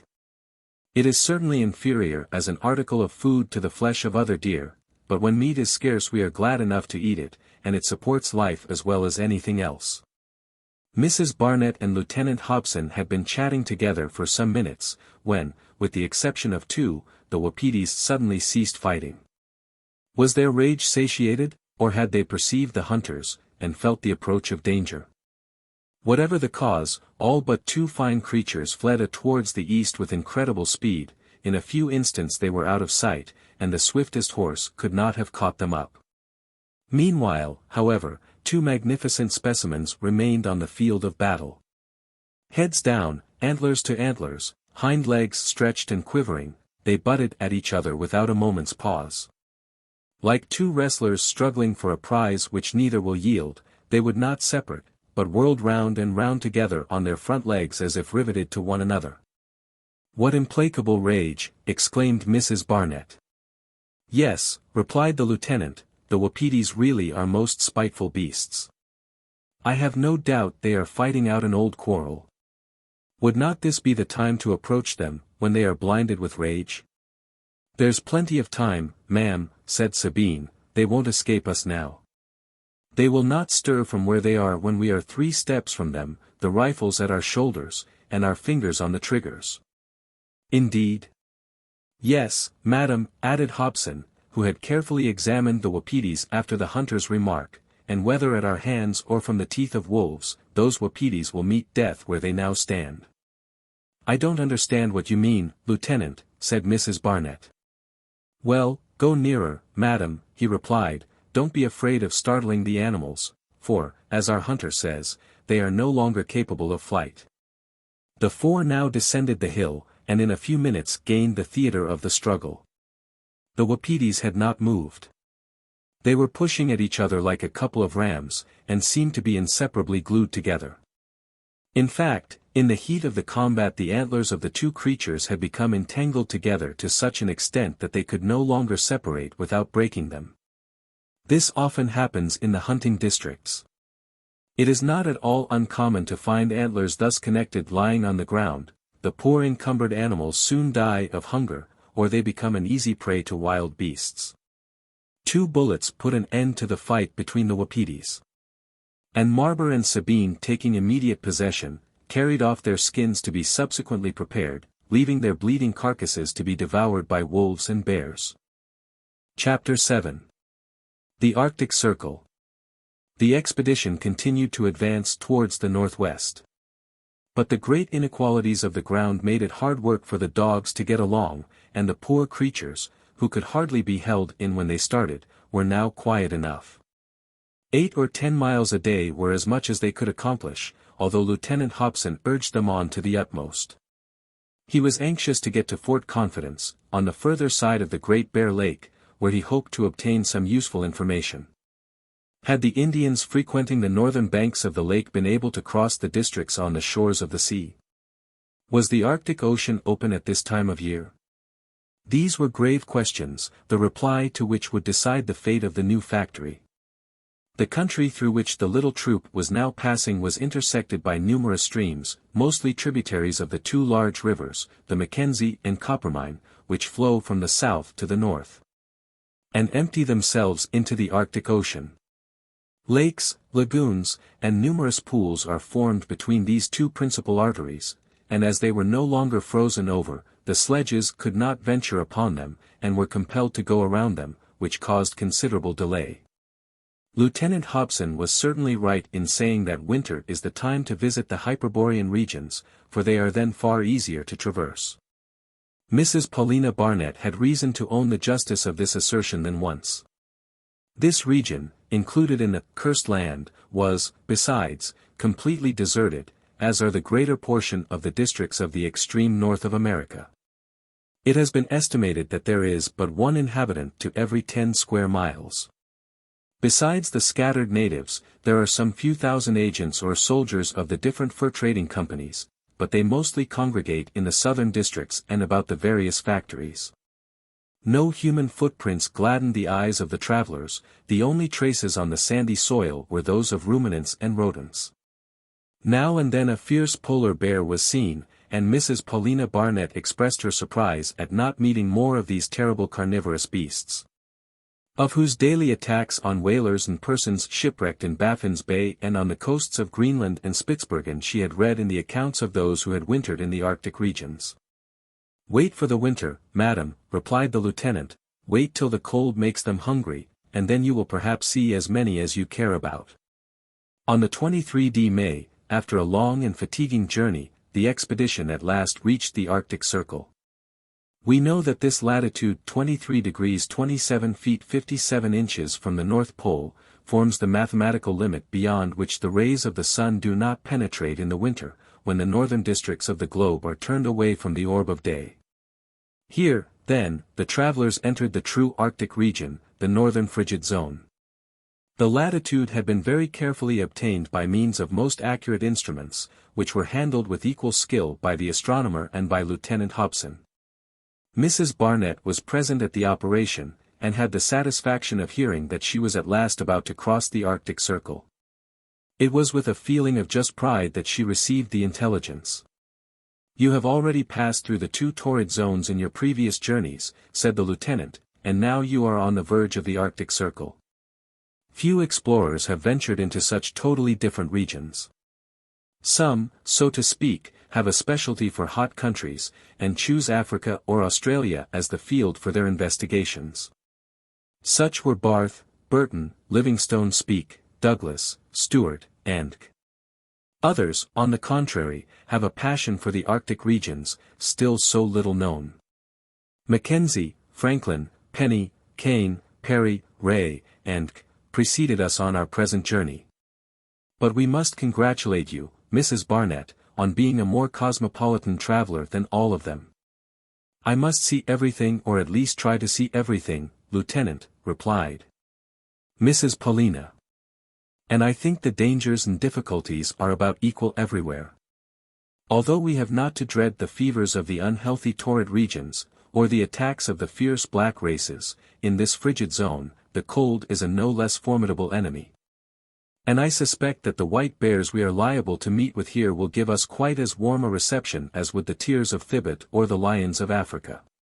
In torrid and frigid zones alike there are vast unexplored tracts which will long defy the efforts of the boldest adventurers." "Yes, madam," replied Jasper Hobson, "but I think the Hyperborean regions will longer resist thorough exploration. The natives are the chief obstacle in tropical regions, and I am well aware how many travelers have fallen victims to savages. But civilization will necessarily subdue the wild races sooner or later. Whereas in the Arctic and Antarctic zones it is not the inhabitants who arrest the progress of the explorer, but nature herself who repels those who approach her, and paralyses their energies with the bitter cold. You think, then, that the secrets of the most remote districts of Africa and Australia will have been fathomed before the frigid zone has been entirely examined?" "Yes, madam," replied the lieutenant, "and I think my opinion is founded on facts. The most intrepid discoverers of the Arctic regions, Perry, Penny, Franklin, McClure, Dane, and Morton, did not get beyond 83 degrees north latitude. 7 degrees from the pole, whereas Australia has several times been crossed from south to north by the bold Stuart. And even Africa, with all its terrors, was traversed by Livingstone from the Bay of Loanga to the mouth of the Zambesi. We are, therefore, nearer to geographical knowledge of the equatorial countries than of the polar districts." "Do you think that the pole itself will ever be reached by man?" inquired Mrs. Paulina Barnett. "Certainly," replied Hobson, adding with a smile, "by man or woman. But I think other means must be tried of reaching this point, where all the meridians of the globe cross each other, than those hitherto adopted by travelers. We hear of the open sea, of which certain explorers are said to have caught a glimpse. But if such a sea, free from ice, really exist, it is very difficult to get at, and no one can say positively whether it extends to the North Pole. For my part, I think an open sea would increase rather than lessen the difficulties of explorers. As for me, I would rather count upon firm footing, whether on ice or rock, all the way. Then I would organize successive expeditions, establishing depots of provisions and fuel nearer and nearer to the pole. And so, with plenty of time, plenty of money, and perhaps the sacrifice of a good many lives, I should in the end solve the great scientific problem. I should, I think, at last reach the hitherto inaccessible goal." "I think you are right, Lieutenant," said Mrs. Barnett, "and if ever you try the experiment, I should not be afraid to join you, and would gladly go to set up the Union Jack at the North Pole. But that is not our present object. Not our immediate object, madam, replied Hobson. But when once the projects of the company are realized, when the new fort has been erected on the confines of the American continent, it may become the natural starting point of all expeditions to the north. Besides, should the fur-yielding animals, too zealously hunted, take refuge at the pole, we should have to follow them. Unless costly furs should go out of fashion, replied Mrs. Barnett. Oh madam, cried the lieutenant, there will always be some pretty woman whose wish for a sable muff or an ermine tippet must be gratified. I am afraid so, said Mrs. Barnett, laughing. And probably the first discoverer of the pole will have been led thither in pursuit of a sable or a silver fox. That is my conviction, replied Hobson. Such is human nature, and greed of gain will always carry a man further than zeal for science. What? Do you utter such sentiments? Exclaimed Mrs. Barnett. Well, madam, what am I but an employee of the Hudson's Bay Company? And does the company risk its capital and agents with any other hope than an increase of profits? Lieutenant Hobson, said Mrs. Barnett, I think I know you well enough to assert that on occasion you would be ready to devote body and soul to science. If a purely geographical question called you to the pole, I feel sure you would not hesitate to go. But, she added, with a smile, the solution of this great problem is still far distant. We have but just reached the verge of the Arctic Circle, but I hope we may cross it without any very great difficulty. That I fear is doubtful, said the lieutenant, who had been attentively examining the sky during their conversation. The weather has looked threatening for the last few days. Look at the uniformly grey hue of the heavens. That mist will presently resolve itself into snow, and if the wind should rise ever so little, we shall have to battle with a fearful storm. I wish we were at the Great Bear Lake. Do not let us lose any time, then, said Mrs. Barnett, rising, give the signal to start at once. The lieutenant needed no urging. Had he been alone, or accompanied by a few men as energetic as himself, he would have pressed on day and night, but he was obliged to make allowance for the fatigue of others, although he never spared himself.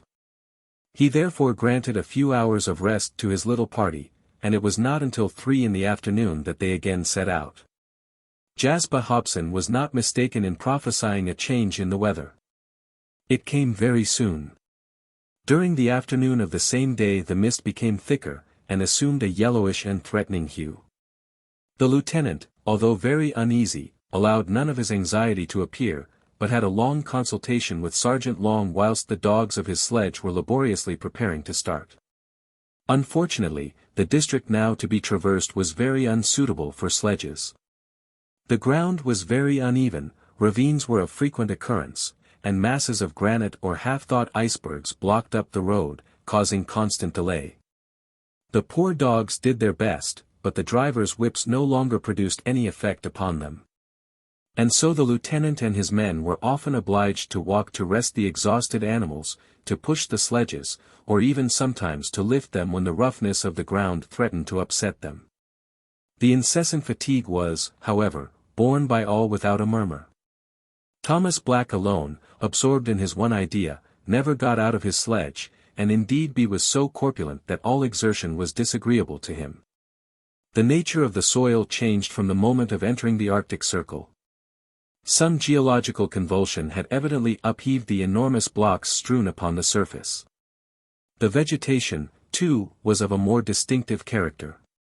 Wherever they were sheltered from the keen north winds, the flanks of the hills were clothed not only with shrubs, but with large trees, all of the same species, pines, willows, and firs, proving by their presence that a certain amount of vegetative force is retained even in the frigid zone.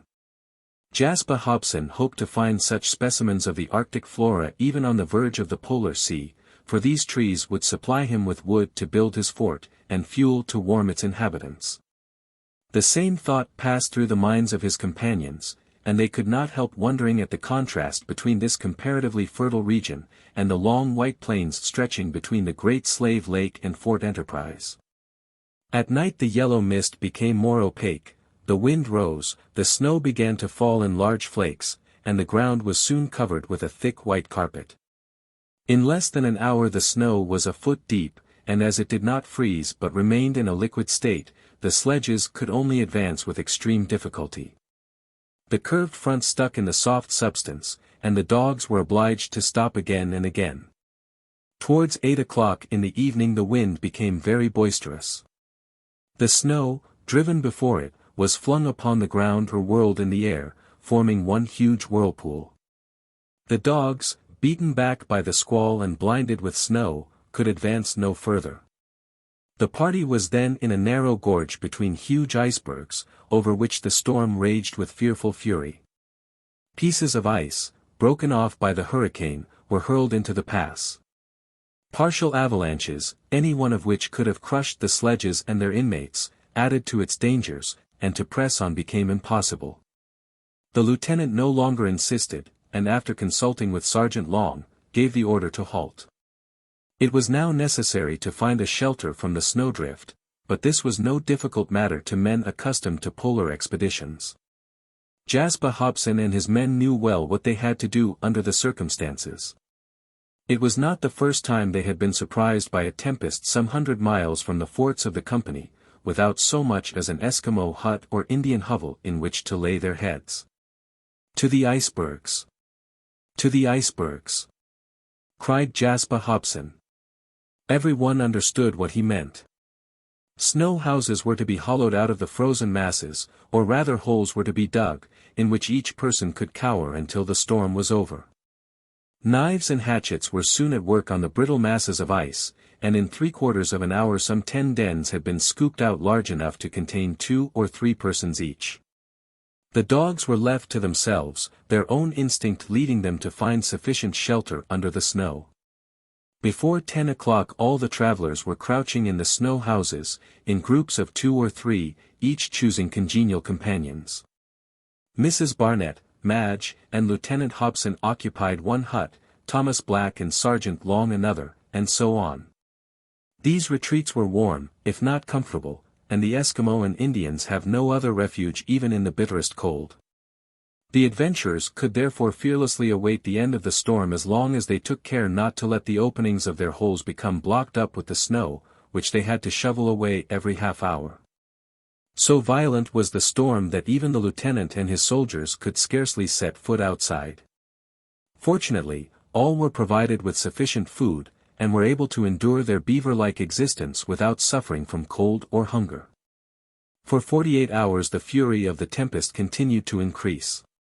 The wind roared in the narrow pass, and tore off the tops of the icebergs. Loud reports, repeated 20 times by the echoes, gave notice of the fall of avalanches, and Jasper Hobson began to fear that his further progress would be barred by the masses of debris accumulated between the mountains. Other sounds mingled with these reports, which Lieutenant Hobson knew too well, and he did not disguise from Mrs. Barnett that bears were prowling about the pass. But fortunately these terrible animals were too much occupied with their own concerns to discover the retreat of the travelers. Neither the dogs nor the sledges, buried in the snow, attracted their attention, and they passed on without doing any harm. The last night, that of the 25th or May 26th, was even more terrible. So great was the fury of the hurricane that a general overthrow of icebergs appeared imminent. A fearful death would then have awaited the unfortunate travelers beneath the ruins of the broken masses. The blocks of ice cracked with an awful noise, and certain oscillations gave warning that breaches had been made threatening their solidity. However, no great crash occurred, the huge mountains remained intact, and towards the end of the night one of those sudden changes so frequent in the Arctic regions took place. The tempest ceased suddenly beneath the influence of intense cold, and with the first dawn of day peace was restored. Chapter 8. The Great Bear Lake. This sudden increase of cold was most fortunate. Even in temperate climes there are generally 3 or 4 bitter days in May. And they were most serviceable now in consolidating the freshly fallen snow, and making it practicable for sledges. Lieutenant Hobson, therefore, lost no time in resuming his journey, urging on the dogs to their utmost speed. The route was, however, slightly changed. Instead of bearing due north, the expedition advanced towards the west, following, so to speak, the curve of the Arctic Circle. The lieutenant was most anxious to reach Fort Confidence, built on the northern extremity of the Great Bear Lake. These few cold days were of the greatest service to him. He advanced rapidly, no obstacle was encountered, and his little troop arrived at the factory on the May 30th. At this time Forts Confidence and Good Hope were the most advanced posts of the company in the north. Fort Confidence was a most important position, built on the northern extremity of the lake, close to its waters, which being frozen over in winter, and navigable in summer, afforded easy access to Fort Franklin, on the southern shores, and promoted the coming and going of the Indian hunters with their daily spoils. Many were the hunting and fishing expeditions which started from Forts Confidence and Good Hope, especially from the former. The Great Bear Lake is quite a Mediterranean sea, extending over several degrees of latitude and longitude. Its shape is very irregular, two promontories jut into it towards the center, and the upper portion forms a triangle, its appearance, as a whole, much resembling the extended skin of a ruminant without the head. Fort Confidence was built at the end of the right paw, at least 200 miles from Coronation Gulf, one of the numerous estuaries which irregularly indent the coast of North America. It was therefore situated beyond the Arctic Circle, but 3 degrees south of the 70th parallel, north of which the Hudson's Bay Company proposed forming a new settlement. Fort Confidence, as a whole, much resembled other factories further south. It consisted of a house for the officers, barracks for the soldiers, and magazines for the furs, all of wood, surrounded by palisades. The captain in command was then absent. He had gone towards the east on a hunting expedition with a few Indians and soldiers. The last season had not been good, costly furs had been scarce. But to make up for this the lake had supplied plenty of otter skins. The stock of them had, however, just been sent to the central factories in the south, so that the magazines of Fort Confidence were empty on the arrival of our party. In the absence of the captain a sergeant did the honors of the fort to Jasper Hobson and his companions. This second officer, Felton by name, was a brother-in-law of Sergeant Long. He showed the greatest readiness to assist the views of the lieutenant, who being anxious to rest his party, decided on remaining 2 or 3 days at Fort Confidence. In the absence of the little garrison there was plenty of room, and dogs and men were soon comfortably installed. The best room in the largest house was of course given to Mrs. Paulina Barnett, who was delighted with the politeness of Sergeant Felton.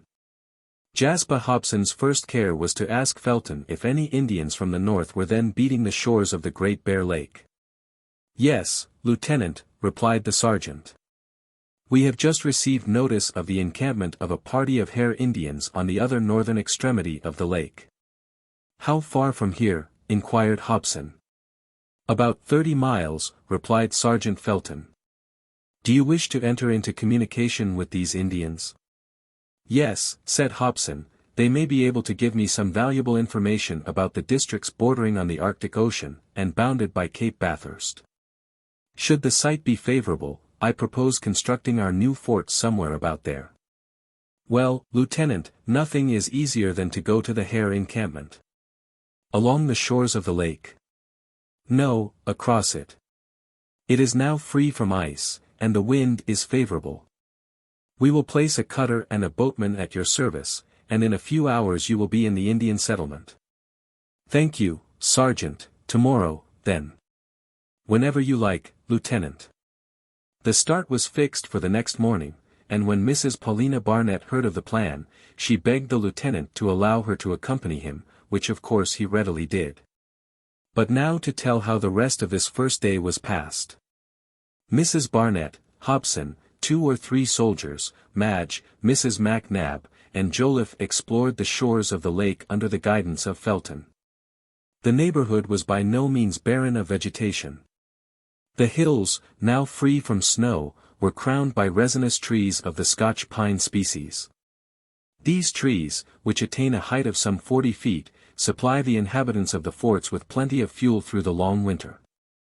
Their thick trunks and dark gloomy branches form a striking feature of the landscape, but the regular clumps of equal height, sloping down to the very edge of the water, are somewhat monotonous.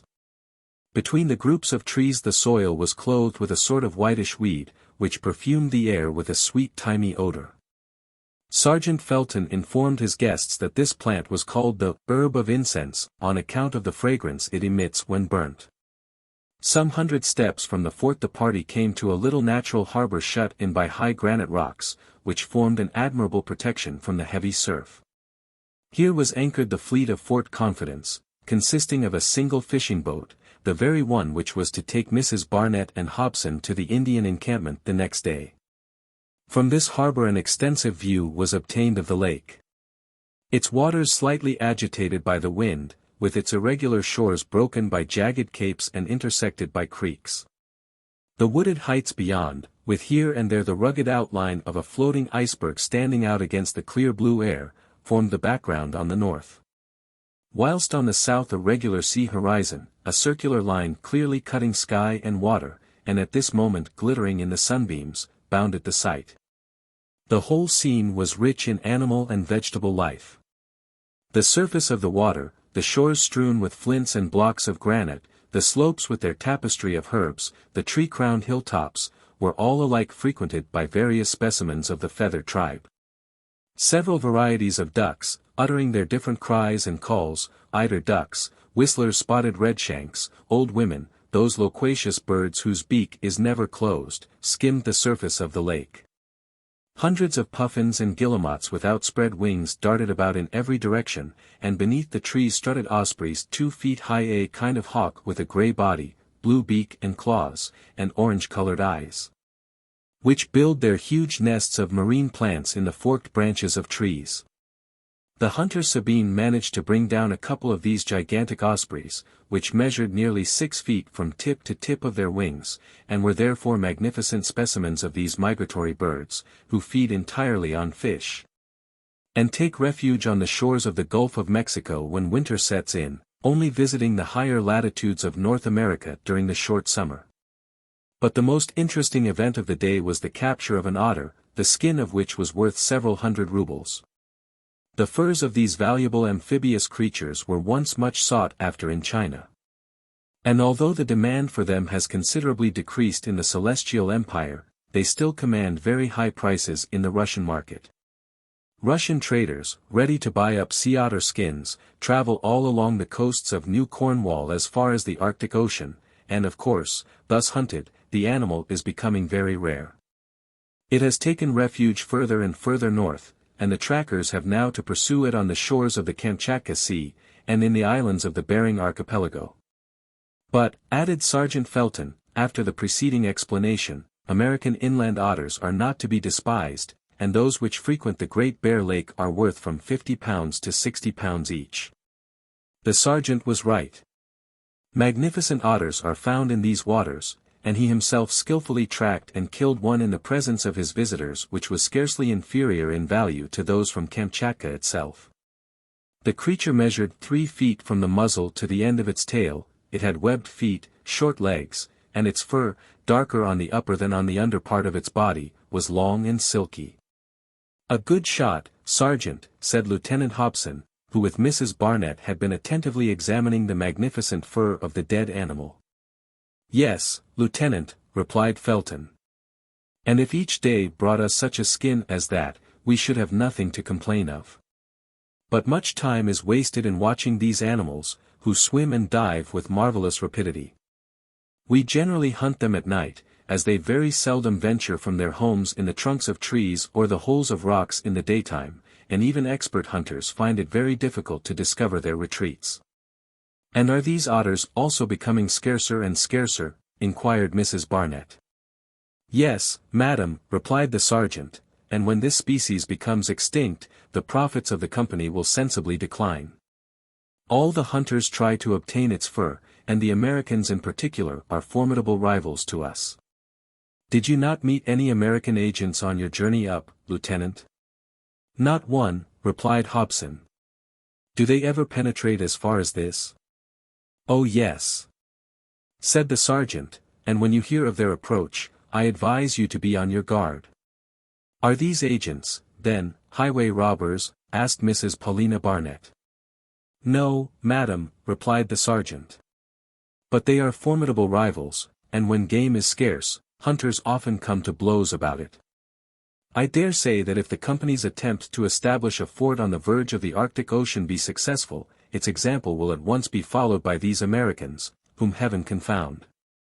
Bah! Exclaimed the lieutenant. The hunting districts are vast, and there's room beneath the sun for everybody. As for us, let's make a start to begin with. Let us press on as long as we have firm ground beneath our feet, and God be with us. After a walk of 3 hours the visitors returned to Fort Confidence, where a good meal of fish and fresh venison awaited them. Sergeant Long did the honors of the table, and after a little pleasant conversation, all retired to rest to forget their fatigues in a healthy and refreshing sleep. The next day, May 31st, Mrs. Barnett and Jasper Hobson were on foot at 5 a.m. The lieutenant intended to devote this day to visiting the Indian encampment, and obtaining as much useful information as possible. He asked Thomas Black to go with him, but the astronomer preferred to remain on terra firma. He wished to make a few astronomical observations, and to determine exactly the latitude and longitude of Fort Confidence. So that Mrs. Barnett and Jasper Hobson had to cross the lake alone, under the guidance of an old boatman named Norman, who had long been in the company's service. The two travelers were accompanied by Sergeant Long as far as the little harbor, where they found old Norman ready to embark. Their little vessel was but an open fishing boat, 6 feet long, rigged like a cutter, which one man could easily manage. The weather was beautiful, and the slight breeze blowing from the northeast was favorable to the crossing. Sergeant Felton took leave of his guests with many apologies for being unable to accompany them in the absence of his chief. The boat was let loose from its moorings, and tacking to starboard, shot across the clear waters of the lake. The little trip passed pleasantly enough. The taciturn old sailor sat silent in the stern of the boat with the tiller tucked under his arm. Mrs. Barnett and Lieutenant Hobson, seated opposite to each other, examined with interest the scenery spread out before them. The boat skirted the northern shores of the lake at about 3 miles distance, following a rectilinear direction, so that the wooded heights sloping gradually to the west were distinctly visible. From this side the district north of the lake appeared perfectly flat, and the horizon receded to a considerable distance. The whole of this coast contrasted strongly with the sharp angle, at the extremity of which rose Fort Confidence, framed in green pines. The flag of the company was still visible floating from the tower of the fort. The oblique rays of the sun lit up the surface of the water, and striking on the floating icebergs, seemed to convert them into molten silver of dazzling brightness. No trace remained of the solid ice mountains of the winter but these moving reliefs, which the solar rays could scarcely dissolve, and which seemed, as it were, to protest against the brilliant but not very powerful polar sun. Now describing a diurnal arc of considerable length. Mrs. Barnett and the lieutenant, as was their custom, communicated to each other the thoughts suggested by the strange scenes through which they were passing. They laid up a store of pleasant recollections for the future whilst the beat floated rapidly along upon the peaceful waves. The party started at 6 in the morning, and at 9 they neared the point on the northern bank at which they were to land. The Indian encampment was situated at the northwest angle of the Great Bear Lake. Before 10 o'clock old Norman ran the boat aground on a low bank at the foot of a cliff of moderate height. Mrs. Barnett and the lieutenant landed at once. 2 or 3 Indians, with their chief, wearing gorgeous plumes, hastened to meet them, and addressed them in fairly intelligible English. These Hare Indians, like the Copper and Beaver Indians, all belong to the Chippeway race, and differ but little in customs and costumes from their fellow tribes. They are in constant communication with the factories, and have become, so to speak, Britanized, at least as much so as is possible for savages. They bring the spoils of the chase to the forts, and there exchange them for the necessaries of life, which they no longer provide for themselves. They are in the pay of the company, they live upon it, and it is not surprising that they have lost all originality. To find a native race as yet uninfluenced by contact with Europeans we must go to still higher latitudes, to the icebound regions frequented by the Eskimo, who, like the Greenlanders, are the true children of Arctic lands. Mrs. Barnett and Jasper Hobson accompanied the Indians to their camp, about half a mile from the shore, and found some 30 natives there, men, women, and children, who supported themselves by hunting and fishing on the borders of the lake. These Indians had just come from the northernmost districts of the American continent, and were able to give the lieutenant some valuable, although necessarily incomplete, information on the actual state of the sea coast near the 70th parallel. The lieutenant heard with considerable satisfaction that a party of Americans or Europeans had been seen oil the confines of the Polar Sea, and that it was open at this time of year. About Cape Bathurst, properly so called, the point for which he intended to make, the Hare Indians could tell him nothing. Their chief said, however, that the district between the Great Bear Lake and Cape Bathurst was very difficult to cross, being hilly and intersected by streams, at this season of the year free from ice. He advised the lieutenant to go down the Coppermine River, from the northeast of the lake, which would take him to the coast by the shortest route.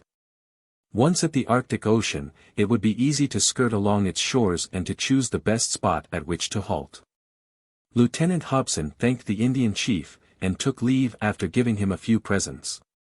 Then, accompanied by Mrs. Barnett, he explored the neighborhood of the camp, not returning to the boat until nearly 3 o'clock in the afternoon.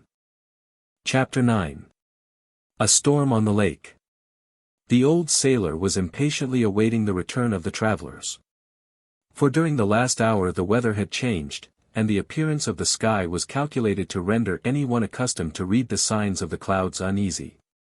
The sun was obscured by a thick mist, the wind had fallen, but an ominous moaning was heard from the south of the lake. These symptoms of an approaching change of temperature were developed with all the rapidity peculiar to these elevated latitudes. "Let us be off, sir. Let us be off," cried old Norman, looking anxiously at the fog above his head. "Let us start without losing an instant. There are terrible signs in the air." "Indeed," exclaimed the lieutenant, "the appearance of the sky is quite changed, and we never noticed it, Mrs. Barnett." "Are you afraid of a storm?" inquired the lady of old Norman. "Yes, madam," replied the old sailor, "and the storms on the Great Bear Lake are often terrible. The hurricane rages as if upon the open Atlantic Ocean. This sudden fog bodes us no good. But the tempest may hold back for 3 or 4 hours, and by that time we shall be at Fort Confidence. Let us then start without a moment's delay, for the boat would not be safe near these rocks." The lieutenant, feeling that the old man, accustomed as he was to navigate these waters, was better able to judge than himself, decided to follow his advice, and embarked at once with Mrs. Barnett. But just as they were pushing off, old Norman, as if possessed by some sudden presentiment, murmured, "Perhaps it would be better to wait." Lieutenant Hobson overheard these words, and looked inquiringly at the old boatman, already seated at the helm. Had he been alone he would not have hesitated to start, but as Mrs. Barnett was with him caution was necessary. The lady at once saw and understood his hesitation. "Never mind about me, Lieutenant," she said, "act as if I were not present. Let us start immediately, as our brave guide suggests." "We are off, then," cried Norman, letting go the moorings, "to the fort by the shortest route." For about an hour the bark made little head. The sail, scarcely filled by the fitful breeze, flapped against the mast. The fog became thicker. The waves began to rise and the boat to rock considerably, for the approaching hurricane affected the water sooner than the atmosphere itself. The two travelers sat still and silent, whilst the old sailor peered into the darkness with bloodshot eyes. Prepared for all contingencies, he awaited the shock of the wind, ready to pay out rapidly should the attack be very violent. The conflict of the elements had not, however, as yet commenced, and all would have been well if they had been able to advance, but after an hour's sail they were still only about 2 hours' distance from the Indian encampment. A few gusts of wind from the shore drove them out of their course, and the dense fog rendered it impossible for them to make out the coastline. Should the wind settle in the north it would probably go hard with the light boat, which, unable to hold its own course, would be drifted out into the lake no one knew where. "We are scarcely advancing at all," said the lieutenant to old Norman. "No, sir," replied Norman, "the wind is not strong enough to fill the sail, and if it were, I fear it comes from the wrong quarter. If so, he added, pointing to the south, we may see Fort Franklin before Fort Confidence. Well, said Mrs. Barnett cheerfully, our trip will have been all the more complete. This is a magnificent lake, well worth exploring from north to south.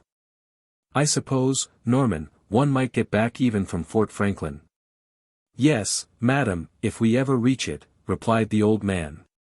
But tempests lasting 15 days are by no means rare on this lake, and if our bad luck should drive us to the south, it may be a month before Lieutenant Hobson again sees Fort Confidence. Let us be careful, then, said the lieutenant, for such a delay would hinder our projects very much. Do the best you can under the circumstances, and if you think it would be prudent, go back to the north. I don't suppose Mrs. Barnett would mind a walk of 20 or 25 miles. I should be glad enough to go back to the north, Lieutenant, replied Norman, if it were still possible. But look, the wind seems likely to settle against us. All I can attempt is to get to the Cape on the northeast, and if it doesn't blow too hard, I hope to succeed. But at about 4:30 the storm broke.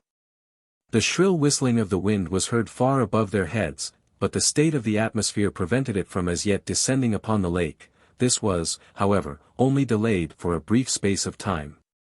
The cries of frightened birds flying through the fog mingled with the noise of the wind.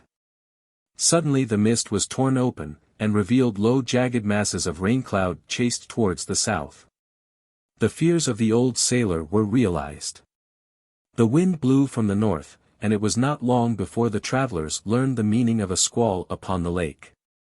Look out! Cried old Norman, tightening sail so as to get his boat ahead of the wind, whilst keeping her under control of the helm. The squall came. It caught the boat upon the flank, and it was turned over on its side.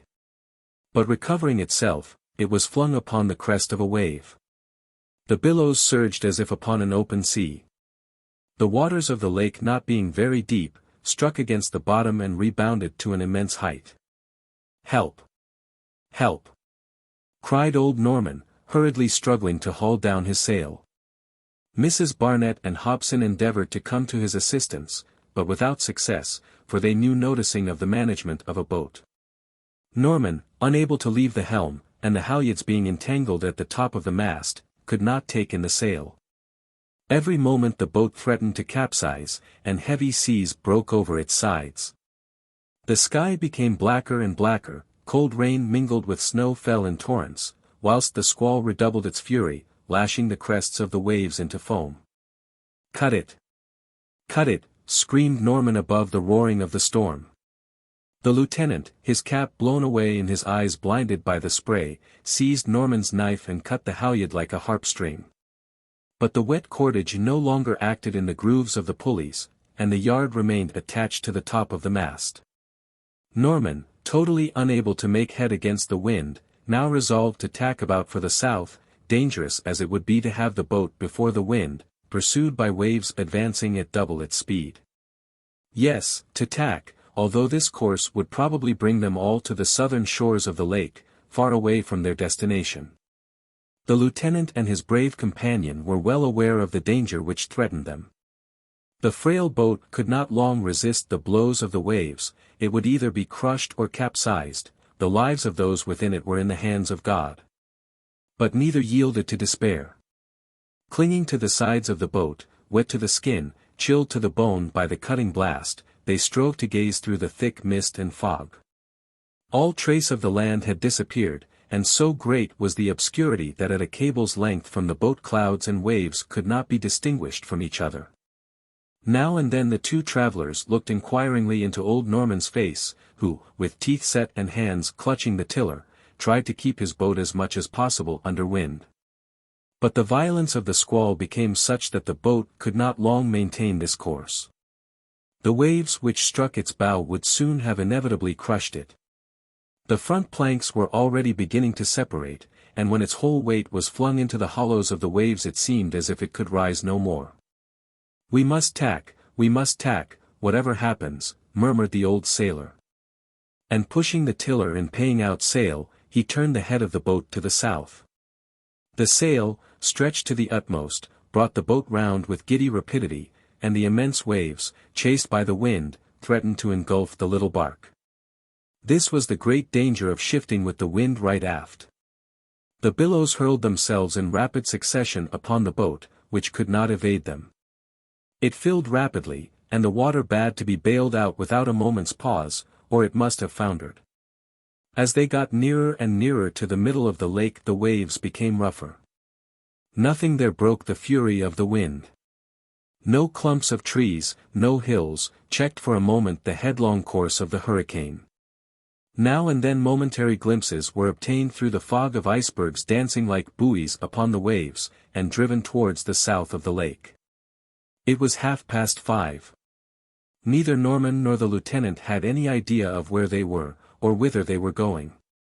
They had lost all control over the boat, and were at the mercy of the winds and waves. And now at about 100 feet behind the boat a huge wave upreared its foam-crowned crest, whilst in front a black whirlpool was formed by the sudden sinking of the water.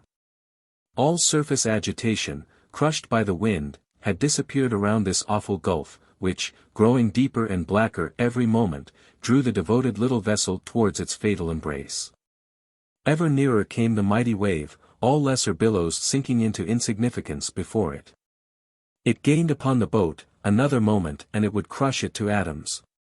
Norman, looking round, saw its approach. And Mrs. Barnett and the lieutenant, with eyes fixed and staring, awaited in fearful suspense the blow from which there was no escape. The wave broke over them with the noise of thunder. It enveloped the stern of the boat in foam, a fearful crash was heard, and a cry burst from the lips of the lieutenant and his companion, smothered beneath the liquid mass. They thought that all was over, and that the boat had sunk.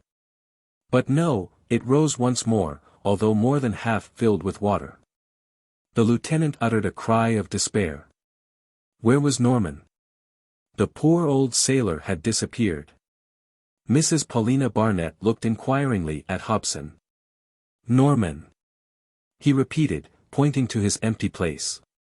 Unhappy man, murmured Mrs. Barnett, and at the risk of being flung from the boat rocking on the waves, the two started to their feet and looked around them. But they could see and hear nothing. No cry for help broke upon their ears. No dead body floated in the white foam. The old sailor had met his death in the element he loved so well. Mrs. Barnett and Hobson sank back upon their seats. They were now alone, and must see to their own safety, but neither of them knew anything of the management of a boat, and even an experienced hand could scarcely have controlled it now. They were at the mercy of the waves, and the bark, with distended sail, swept along in mad career. What could the lieutenant do to check or direct its course? What a terrible situation for our travelers, to be thus overtaken by a tempest in a frail bark which they could not manage. We are lost, said the lieutenant. No, lieutenant, replied Mrs. Barnett, let us make another effort. Heaven helps those who help themselves. Lieutenant Hobson now for the first time realized with how intrepid a woman fate had thrown him. The first thing to be done was to get rid of the water which weighed down the boat. Another wave shipped would have filled it in a moment, and it must have sunk at once. The vessel lightened, it would have a better chance of rising on the waves, and the two set to work to bail out the water. This was no easy task. For fresh waves constantly broke over them, and the scoop could not be laid aside for an instant. Mrs. Barnett was indefatigable, and the lieutenant, leaving the bailing to her, took the helm himself, and did the best he could to guide the boat with the wind right aft.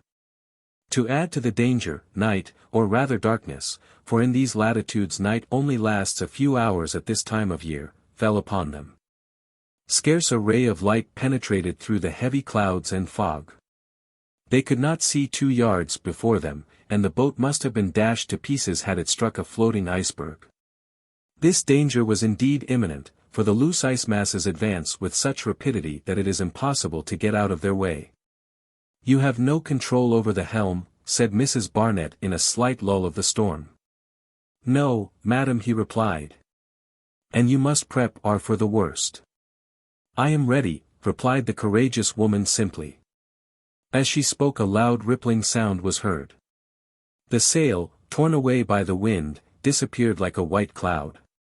The boat sped rapidly along for a few instants, and then stopped suddenly, the waves buffeting it about like an abandoned wreck.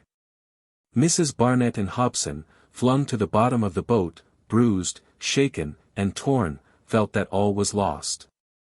Not a shred of canvas was left to aid in navigating the craft, and what with the spray, the snow, and the rain, they could scarcely see each other, whilst the uproar drowned their voices.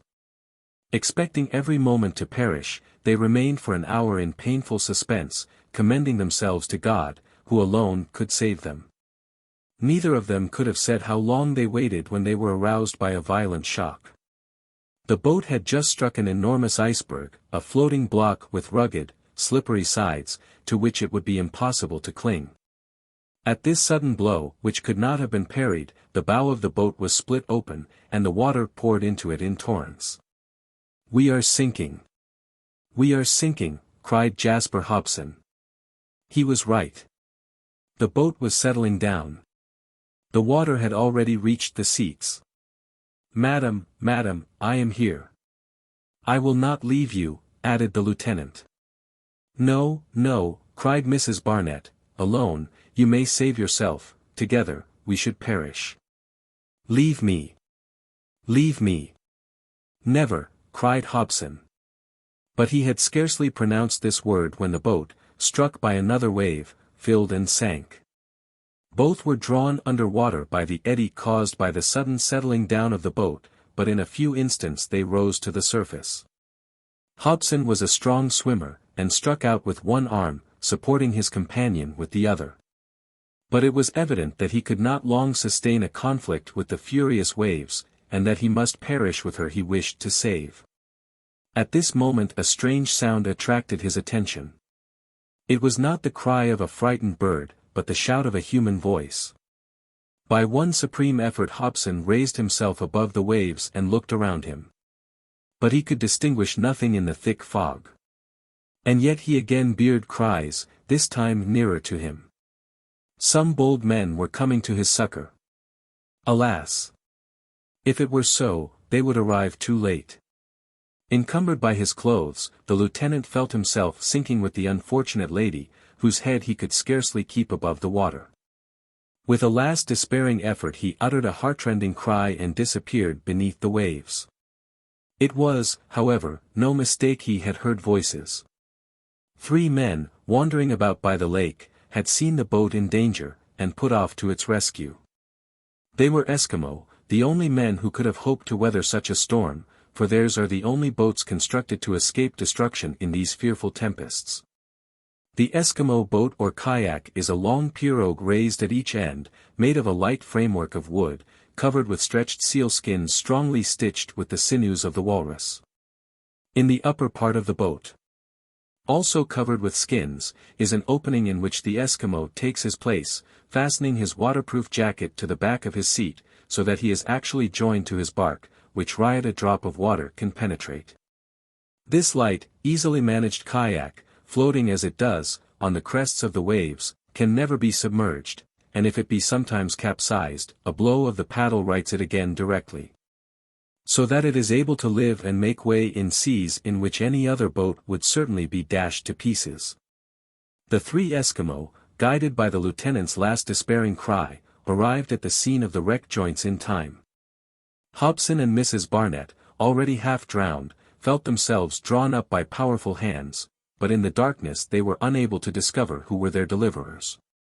One of the men took the lieutenant and laid him across his own boat, another did the same for Mrs. Barnett, and the 3 kayaks, skillfully managed with the paddles, 6 feet long, sped rapidly over the white foam. Half an hour afterwards, the shipwrecked travelers were lying on the sandy beach 3 miles above Fort Providence. The old sailor alone was missing. Chapter 10. A Retrospect. It was about 10 o'clock the same night when Mrs. Barnett and Lieutenant Hobson knocked at the postern gate of the fort. Great was the joy on seeing them, for they had been given up for lost. But this joy was turned to mourning at the news of the death of Norman. The brave fellow had been beloved by all, and his loss was sincerely mourned. The intrepid and devoted Eskimo received phlegmatically the earnest expressions of gratitude of those they had saved, and could riot be persuaded to come to the fort. What they had done seemed to them only natural, and these were not the first persons they had rescued, so they quietly returned to their wild life of adventure on the lake, where they hunted the otters and waterbirds day and night. For the next 3 nights the party rested. Hobson always intended to set out on June 2d, and on that day, all having recovered from their fatigues and the storm having abated, the order was given to start. Sergeant Felton had done all in his power to make his guests comfortable and to aid their enterprise. Some of the jaded dogs were replaced by fresh animals, and now the lieutenant found all his sledges drawn up in good order at the door of the enceinte, and awaiting the travelers. The adieus were soon over. Each one thanked Sergeant Felton for his hospitality, and Mrs. Paulina Barnett was most profuse in her expressions of gratitude. A hearty shake of the hand between the sergeant and his brother-in-law, Long, completed the leave-taking. Each pair got into the sledge assigned to them. But this time Mrs. Barnett and the lieutenant shared one vehicle, Madge and Sergeant Long following them. According to the advice of the Indian chief, Hobson determined to get to the coast by the shortest route, and to take a northeasterly direction. After consulting his map, which merely gave a rough outline of the configuration of the country, it seemed best to him to descend the valley of the Coppermine, a large river which flows into Coronation Gulf. The distance between Fort Confidence and the mouth of this river is only 1.5 degrees, that is to say, about 85 or 90 miles. The deep hollow formed by the gulf is bounded on the north by Cape Krusenstein, and from it the coast juts out towards the northwest, ending in Cape Bathurst, which is above the 70th parallel. The lieutenant, therefore, now changed the route he had hitherto followed, directing his course to the east, so as to reach the river in a few hours. In the afternoon of the next day, June 3d, the river was gained. It was now free from ice, and its clear and rapid waters flowed through a vast valley, intersected by numerous but easily fordable streams. The sledges advanced pretty rapidly, and as they went along, Hobson gave his companion some account of the country through which they were passing. A sincere friendship founded on mutual esteem had sprung up between these two.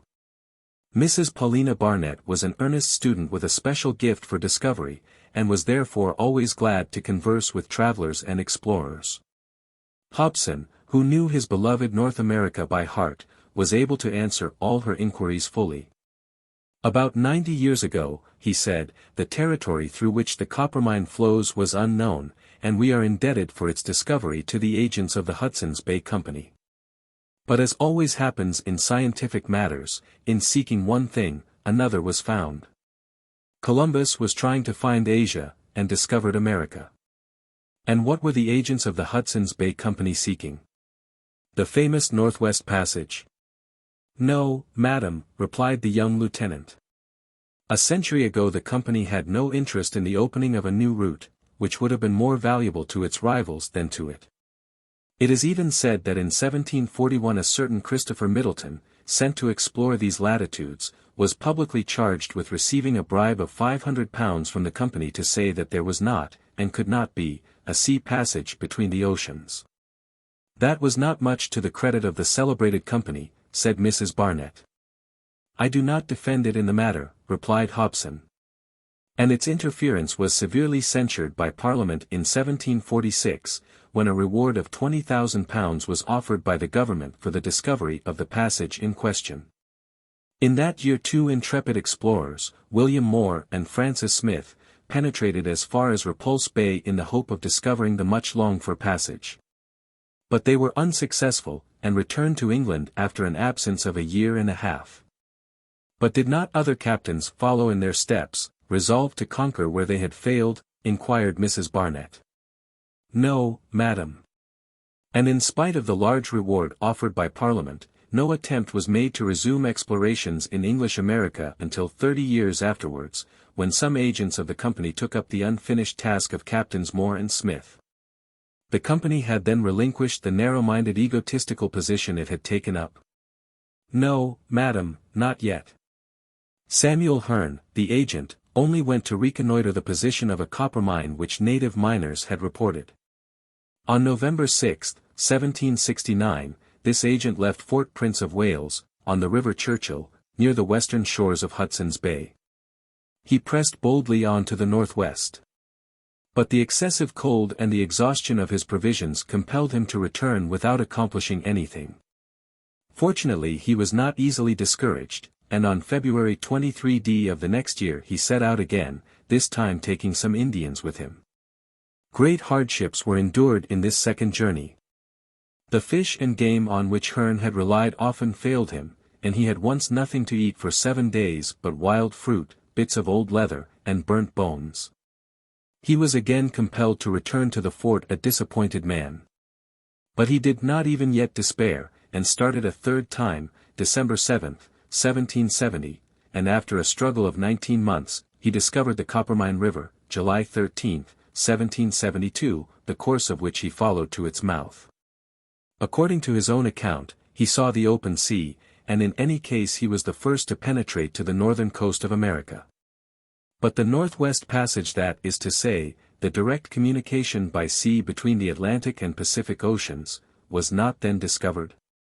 "Oh no, madam," replied the lieutenant. "And what countless adventurous sailors have since gone to seek it. Phipps in 1773, James Cook and Clerke in 1776 to 1779, Kotzebue in 1815 to 1818, Ross, Perry, Franklin, and others have attempted this difficult task. But it was reserved to McClure in our own day to pass from one ocean to the other across the polar sea." Well, Lieutenant, that was a geographical discovery of which we English may well be proud. But do tell me if the Hudson's Bay Company did not adopt more generous views, and send out some other explorer after the return of Hearne. "It did, madam. And it was thanks to it that Captain Franklin was able to accomplish his voyage of 1819 to 1822 between the river discovered by Hearne and Cape Tinigan. This expedition endured great fatigue and hardships. Provisions often completely failed, and 2 Canadians were assassinated and eaten by their comrades. But in spite of all his sufferings, Captain Franklin explored no less than 5,550 miles of the hitherto unknown coast of North America. He was indeed a man of energy," added Mrs. Barnett. "And he gave proof of his great qualities in starting on a fresh polar expedition after all he had gone through."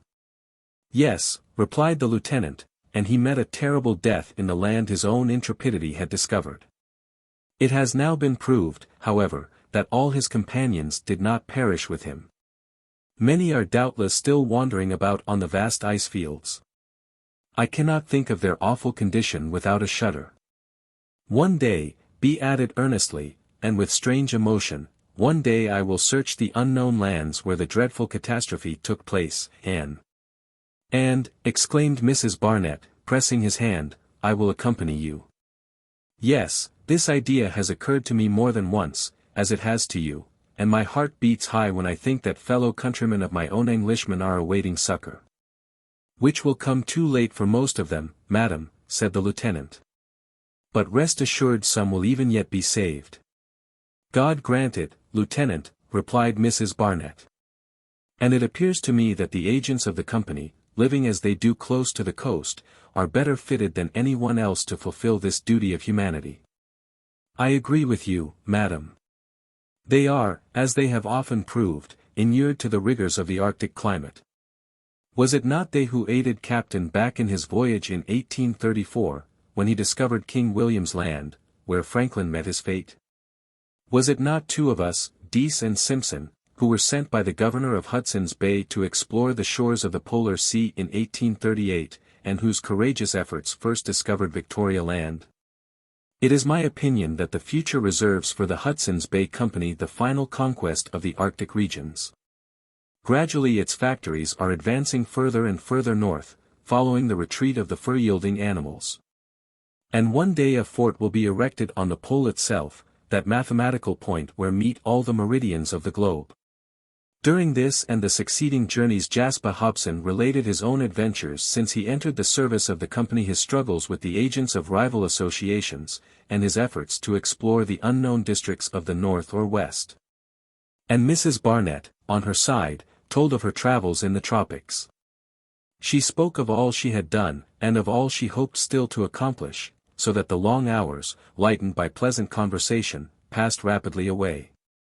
Meanwhile the dogs advanced at full gallop towards the north. The Coppermine Valley widened sensibly as they neared the Arctic Ocean. The hills on either side sank lower and lower, and only scattered clumps of resinous trees broke the monotony of the landscape. A few blocks of ice, drifted down by the river, still resisted the action of the sun.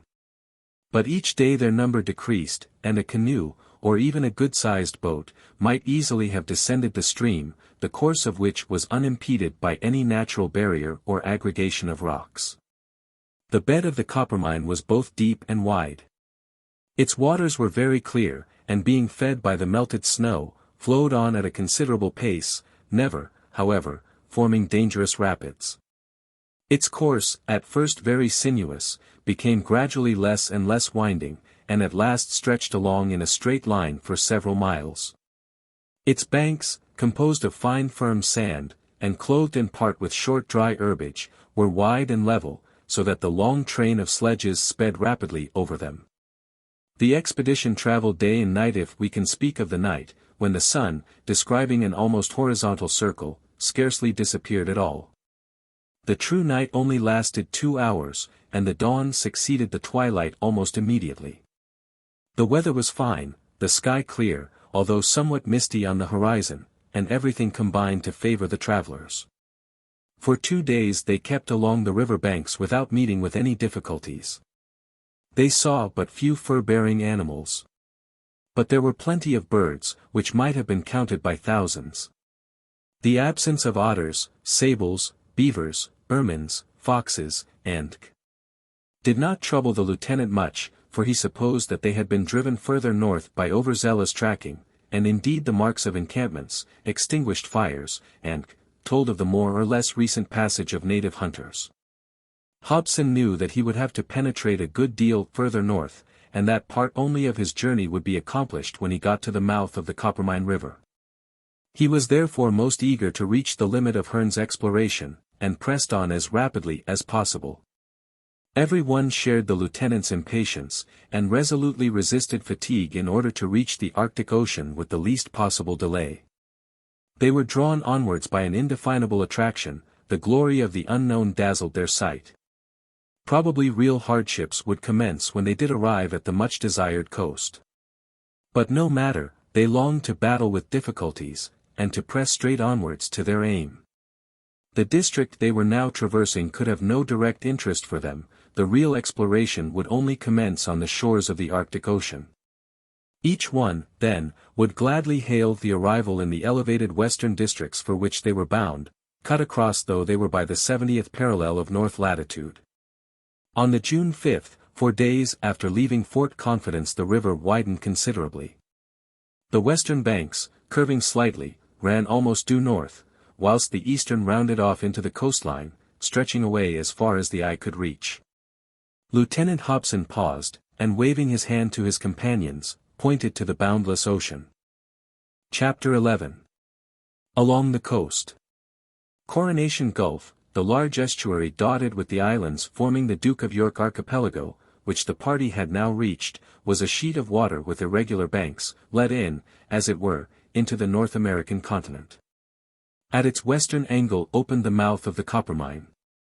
And on the east a long narrow creek called Bathurst Inlet ran into the mainland, from which stretched the jagged broken coast with its pointed capes and rugged promontories, ending in that confusion of straits, sounds, and channels which give such a strange appearance to the maps of North America. On the other side the coast turned abruptly to the north beyond the mouth of the Coppermine River, and ended in Cape Krusenstern. After consulting with Sergeant Long, Lieutenant Hobson decided to give his party a day's rest here. The exploration, properly so called, which was to enable the lieutenant to fix upon a suitable site for the establishment of a fort, was now really about to begin. The company had advised him to keep as much as possible above the 70th parallel, and on the shores of the Arctic Ocean. To obey his orders Hobson was obliged to keep to the west.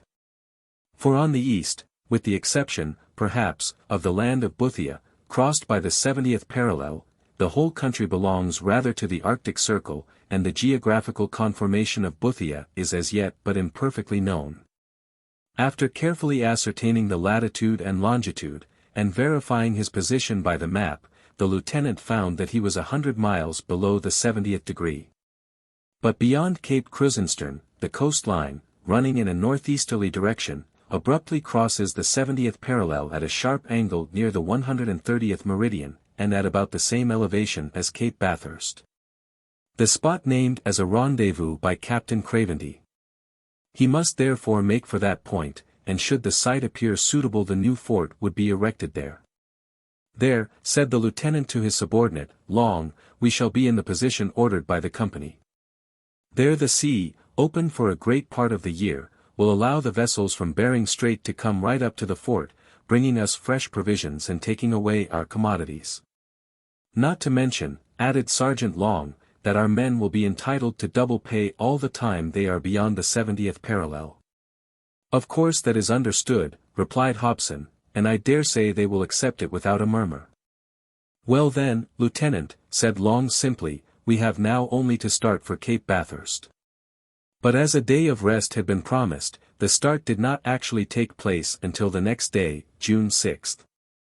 The second part of the journey would naturally be very different from the first. The rules with regard to the sledges keeping their rank need no longer be enforced, and each couple drove as it pleased them.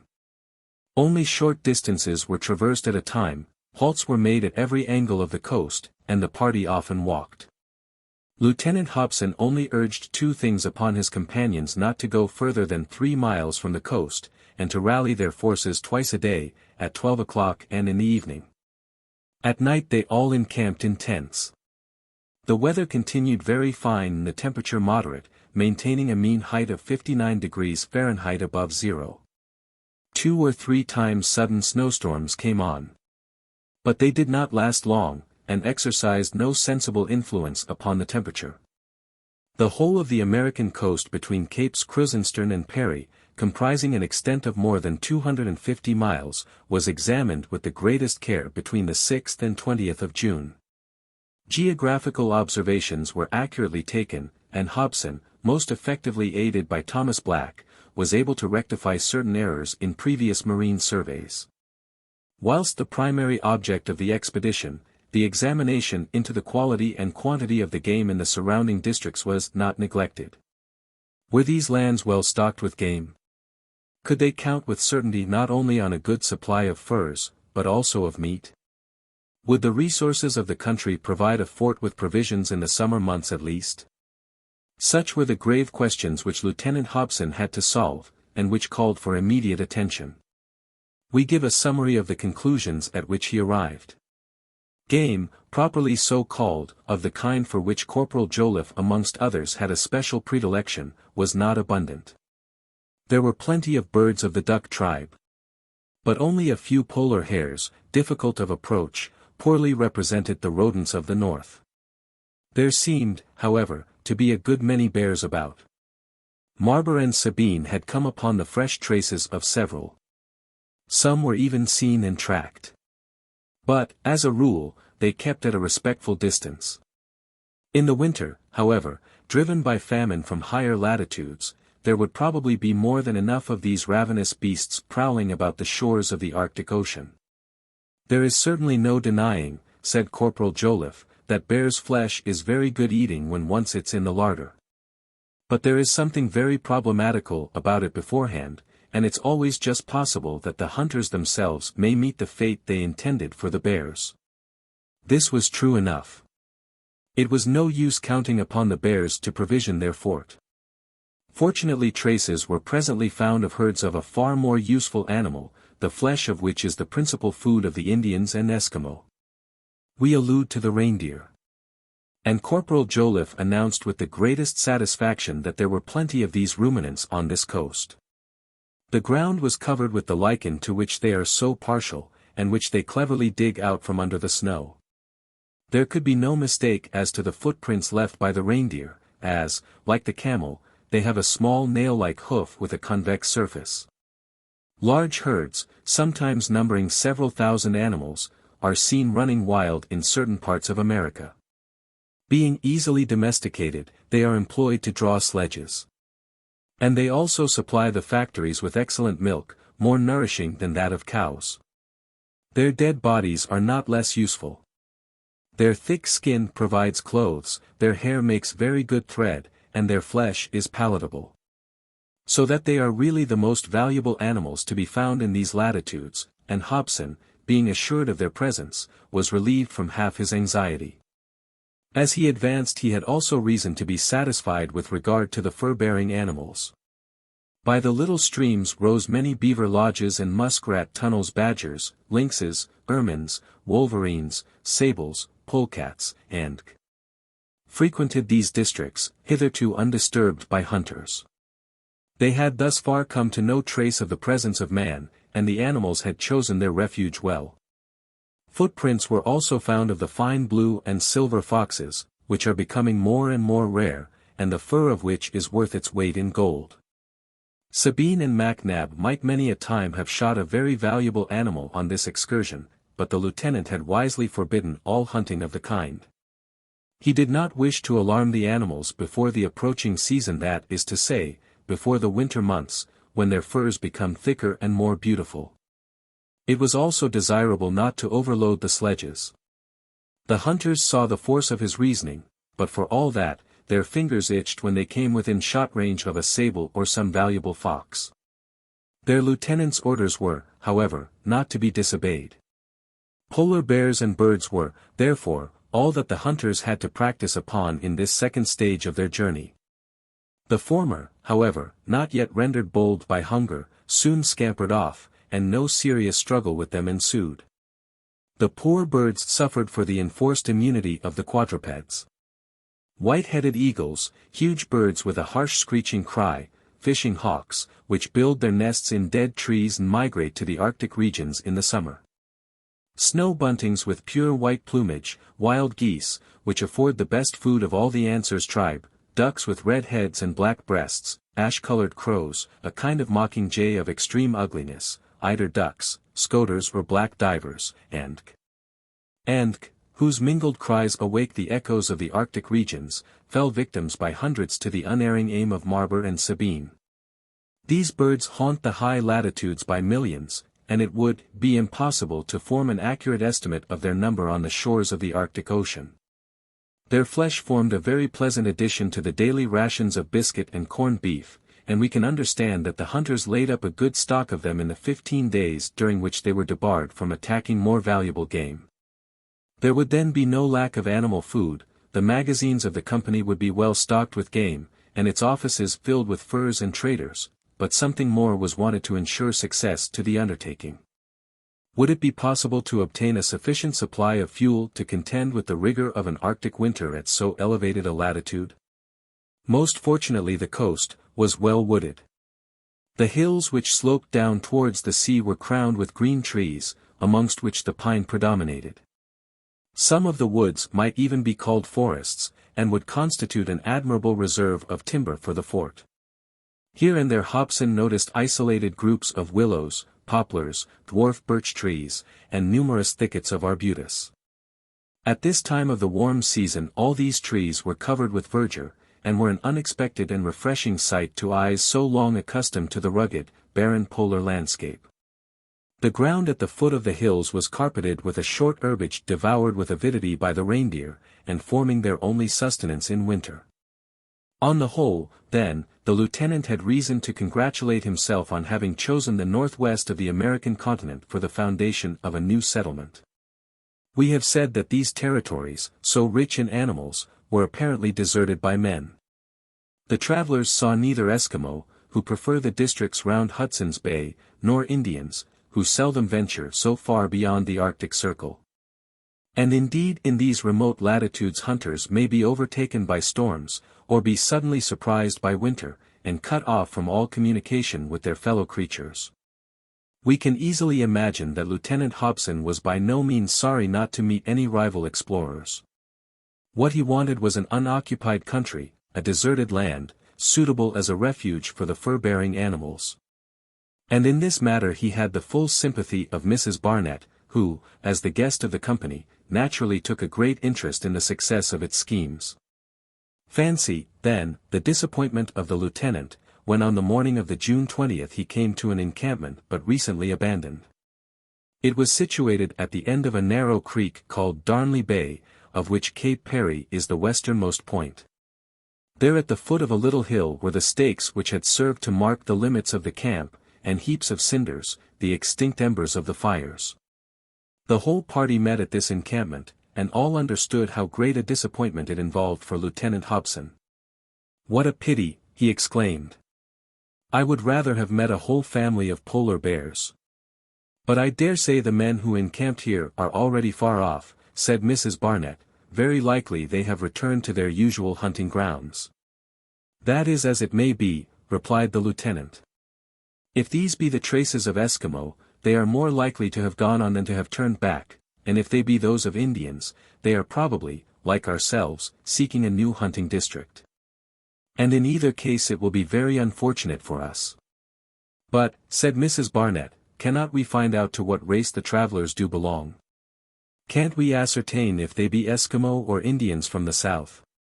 I should think tribes of such a different origin, and of such dissimilar customs, would not encamp in the same manner." Mrs. Barnett was right, they might possibly solve the mystery after a thorough examination of the ground. Jasper Hobson and others set to work, carefully examining every trace, every object left behind, every mark on the ground, but in vain, there was nothing to guide them to a decided opinion. The bones of some animals scattered about told them nothing, and the lieutenant, much annoyed, was about to abandon the useless search, when he heard an exclamation from Mrs. Joliffe, who had wandered a little way to the left.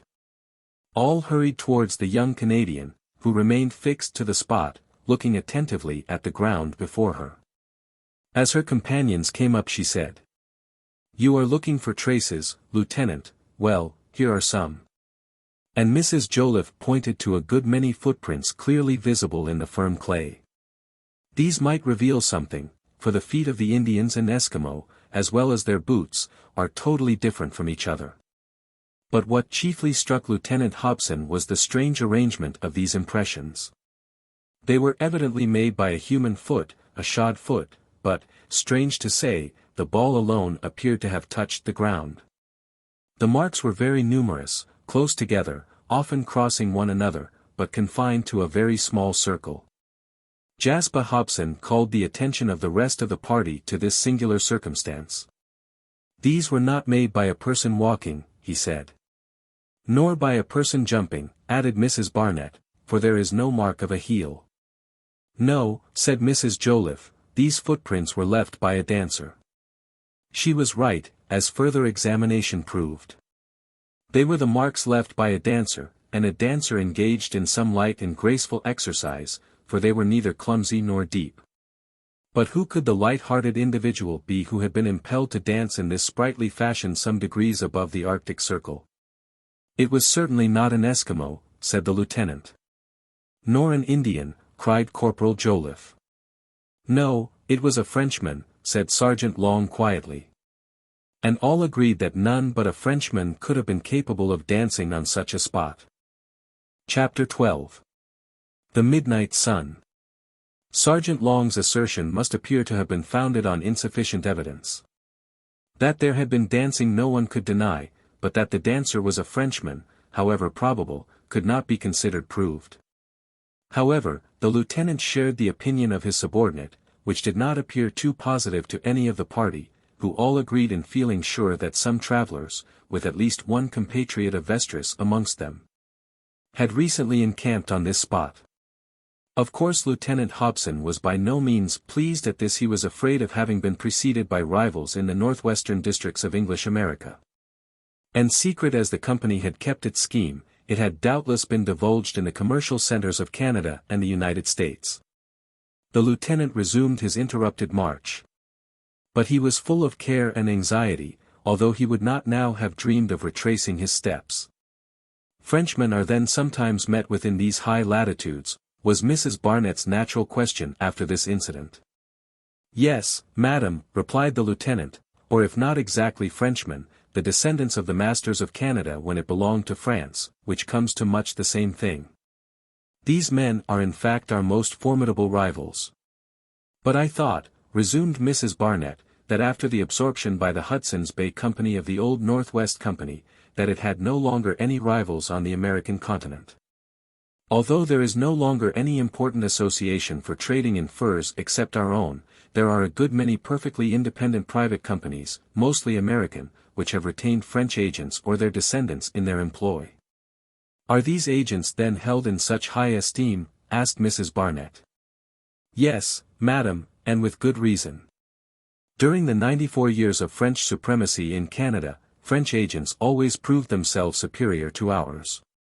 We must be just even to our rivals. Especially to our rivals, added Mrs. Barnett. Yes, especially. At that time French hunters, starting from Montreal, their headquarters, pressed on to the north with greater hardihood than any others. They lived for years with the Indian tribes, sometimes intermarrying with them. The natives called them the Canadian travelers, and were on the most intimate terms with them. They were bold, clever fellows, expert at navigating streams, light-hearted and merry, adapting themselves to circumstances with the easy flexibility of their race, and always ready to sing or dance. And do you suppose that hunting is the only object of the party whose traces we have just discovered? I don't think any other hypotheses at all likely, replied Hobson. They are sure to be seeking new hunting grounds. But as we cannot possibly stop them, we must make haste to begin our own operations, and compete boldly with all rivals. Lieutenant Hobson was now prepared for the competition he could not prevent, and he urged on the march of his party as much as possible, hoping that his rivals might not follow him beyond the 70th parallel. The expedition now descended towards the south for some 20 miles, in order the more easily to pass round Franklin Bay. The country was still covered with verdure, and the quadrupeds and birds already enumerated were as plentiful as ever. So that they could reasonably hope that the whole of the northwestern coasts of the American continent were populated in the same manner.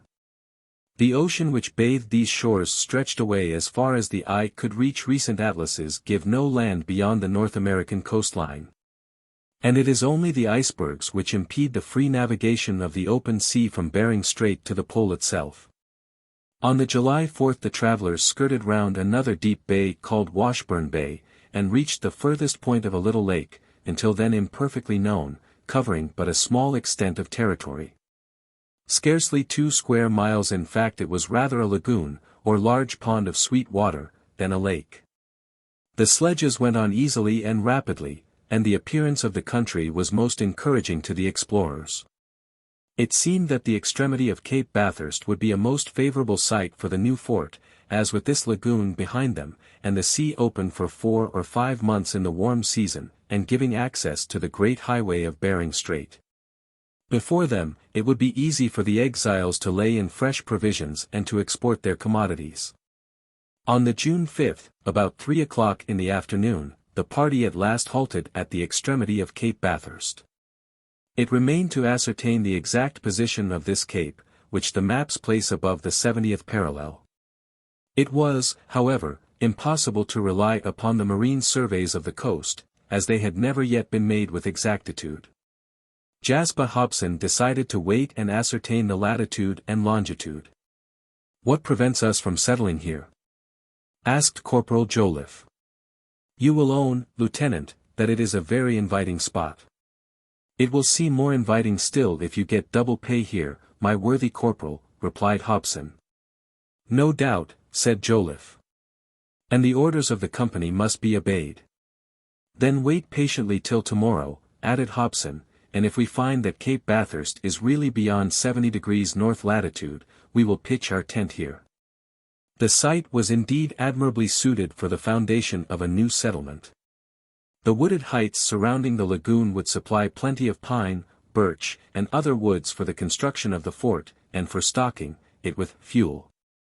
The lieutenant and some of his companions went to the very edge of the cape, and found that towards the west the coastline formed a lengthened curve, beyond which icebergs of a considerable height shut out the view. The water of the lagoon, instead of being brackish as they expected from its close vicinity to the sea, was perfectly sweet. But had it not been so, drinkable water would not have failed the little colony, as a fresh and limpid stream ran a few yards to the southeast of Cape Bathurst, and emptied itself into the Arctic Ocean through a narrow inlet, which, protected by a singular accumulation of sand and earth instead of by rocks, would have afforded a refuge to several vessels from the winds of the offing, and might be turned to account for the anchorage of the ships which it was hoped would come to the new settlement from Bering Strait. Out of compliment to the lady of the party, and much to her delight, Lieutenant Hobson named the stream Paulina River, and the little harbour port Barnett. By building the fort a little behind the actual cape, the principal house and the magazines would be quite sheltered from the coldest winds. The elevation of the cape would help to protect them from the snowdrifts, which sometimes completely bury large buildings beneath their heavy avalanches in a few hours. There was plenty of room between the foot of the promontory and the bank of the lagoon for all the constructions necessary to a fort. It could even be surrounded by palisades, which would break the shock of the icebergs. And the cape itself might be surrounded with a fortified redoubt, if the vicinity of rivals should render such a purely defensive erection necessary. And the lieutenant, although with no idea of commencing anything of the kind as yet, naturally rejoiced at having met with an easily defensible position. The weather remained fine, and it was quite warm enough. There was not a cloud upon the sky. But, of course, the clear blue air of temperate and torrid zones could not be expected here, and the atmosphere was generally charged with a light mist. What would Cape Bathurst be like in the long winter night of 4 months when the ice mountains became fixed and rigid, and the hoarse north wind swept down upon the icebergs in all its fury? None of the party gave a thought to that time now. For the weather was beautiful, the verdant landscape smiled, and the waves sparkled in the sunbeams, whilst the temperature remained warm and pleasant. A provisional camp, the sledges forming its only material, was arranged for the night on the banks of the lagoon. And towards evening Mrs. Barnett, the lieutenant, Sergeant Long, and even Thomas Black, explored the surrounding district in order to ascertain its resources. It appeared to be in every respect suitable. And Hobson was eager for the next day, that he might determine the exact situations, and find out if it fulfilled the conditions imposed by the company. "Well, Lieutenant," said the astronomer when the examination was over, "this is really a charming spot, such as I should not have imagined could have existed beyond the Arctic Circle." "Ah, Mr. Black," cried Hobson, "the finest countries in the world are to be found here, and I am impatient to ascertain our latitude and longitude." "Especially the latitude," said the astronomer, whose eclipse was never out of his thoughts. "And I expect your brave companions are as eager as yourself. Double pay beyond the 70th parallel." "But, Mr. Black," said Mrs. Barnett, "do you not yourself take an interest, a purely scientific interest, in getting beyond that parallel?" "Of course, madam, of course I am anxious to get beyond it, but not so terribly eager. According to our calculations, however, made with absolute accuracy, the solar eclipse which I am ordered to watch will only be total to an observer placed beyond the 70th degree. And on this account I share the lieutenant's impatience to determine the position of Cape Bathurst." "But I understand, Mr. Black," said Mrs. Barnett, "that this solar eclipse will not take place until the July 18th, 1860. "Yes, madam, on the July 18th, 1860. "And it is now only the June 15th, 1859. "So that the phenomenon will not be visible for more than a year." "I am quite aware of it, Mrs. Barnett," replied the astronomer, "but if I had not started till next year I should have run a risk of being too late." "You would, Mr. Black," said Hobson, "and you did well to start a year beforehand. You are now quite sure not to miss your eclipse." "I own that our journey from Fort Reliance has been accomplished under exceptionally favorable circumstances. We have had little fatigue and few delays. To tell you the truth, I did not expect to get to this part of the coast until the middle of August, and if the eclipse had been expected this year, instead of next, you really might have been too late. Moreover, we do not yet know if we are beyond the 70th parallel. I do not in the least regret the journey I have taken in your company, Lieutenant, and I shall patiently wait until next year for my eclipse. The fair Phoebe, I fancy, is a sufficiently grand lady to be waited for. The next day, July 6, a little after noon, Hobson and the astronomer made their preparations for taking the exact bearings of Cape Bathurst. The sun shone clearly enough for them to take the outlines exactly. At this season of the year, too, it had reached its maximum height above the horizon. And consequently its culmination, on its transit across the meridian, would facilitate the work of the two observers. Already the night before, and the same morning, by raking different altitudes, and by means of a calculation of right ascensions, the lieutenant and the astronomer had ascertained the longitude with great accuracy. But it was about the latitude that Hobson was most anxious, for what would the meridian of Cape Bathurst matter to him should it not be situated beyond the 70th parallel? Noon approached. The men of the expedition gathered round the observers with their sextants ready in their hands. The brave fellows awaited the result of the observation with an impatience which will be readily understood. It was now to be decided whether they had come to the end of their journey, or whether they must search still further for a spot fulfilling the conditions imposed by the company. Probably no good result would have followed upon further explorations. According to the maps of North America imperfect, it is true the western coast beyond Cape Bathurst sloped down below the 70th parallel, not again rising above it until it entered Russian America, where the English had as yet no right to settle. So that Hobson had shown considerable judgment in directing his course to Cape Bathurst after a thorough examination of the maps of these northern regions. This promontory is, in fact, the only one which juts out beyond the 70th parallel along the whole of the North American continent, properly so called, that is to say, in English America. It remained to be proved that it really occupied the position assigned to it in maps. At this moment the sun was approaching the culminating point of its course, and the two observers pointed the telescopes of their sextants upon it. By means of inclined mirrors attached to the instruments, the sun ought apparently to go back to the horizon itself. And the moment when it seemed to touch it with the lower side of its disk would be precisely that at which it would occupy the highest point of the diurnal arc, and consequently the exact moment when it would pass the meridian. In other words, it would be noon at the place where the observation was taken. All watched in anxious silence. "Noon," cried Jasper Hobson and the astronomer at once. The telescopes were immediately lowered. The lieutenant and Thomas Black read on the graduated limbs the value of the angles they had just obtained, and at once proceeded to note down their observations. A few minutes afterwards, Lieutenant Hobson rose and said, addressing his companions, "My friends, from this date, July 6, I promise you double pay in the name of the Hudson's Bay Company. Hurrah! Hurrah! Hurrah for the company!" shouted the worthy companions of the lieutenant with one voice. Cape Bathurst and its immediate neighborhood were in very truth above the 70th degree of north latitude. We give the result of these simultaneous observations, which agreed to a second. Longitude, 127 degrees 36 feet 12 inches west of the meridian of Greenwich. Latitude, 70 degrees 44 feet 37 inches north. And that very evening these hardy pioneers, encamped so far from the inhabited world, watched the mighty luminary of day touch the edges of the western horizon without dipping beneath it. For the first time they saw the shining of the midnight sun. Chapter 13.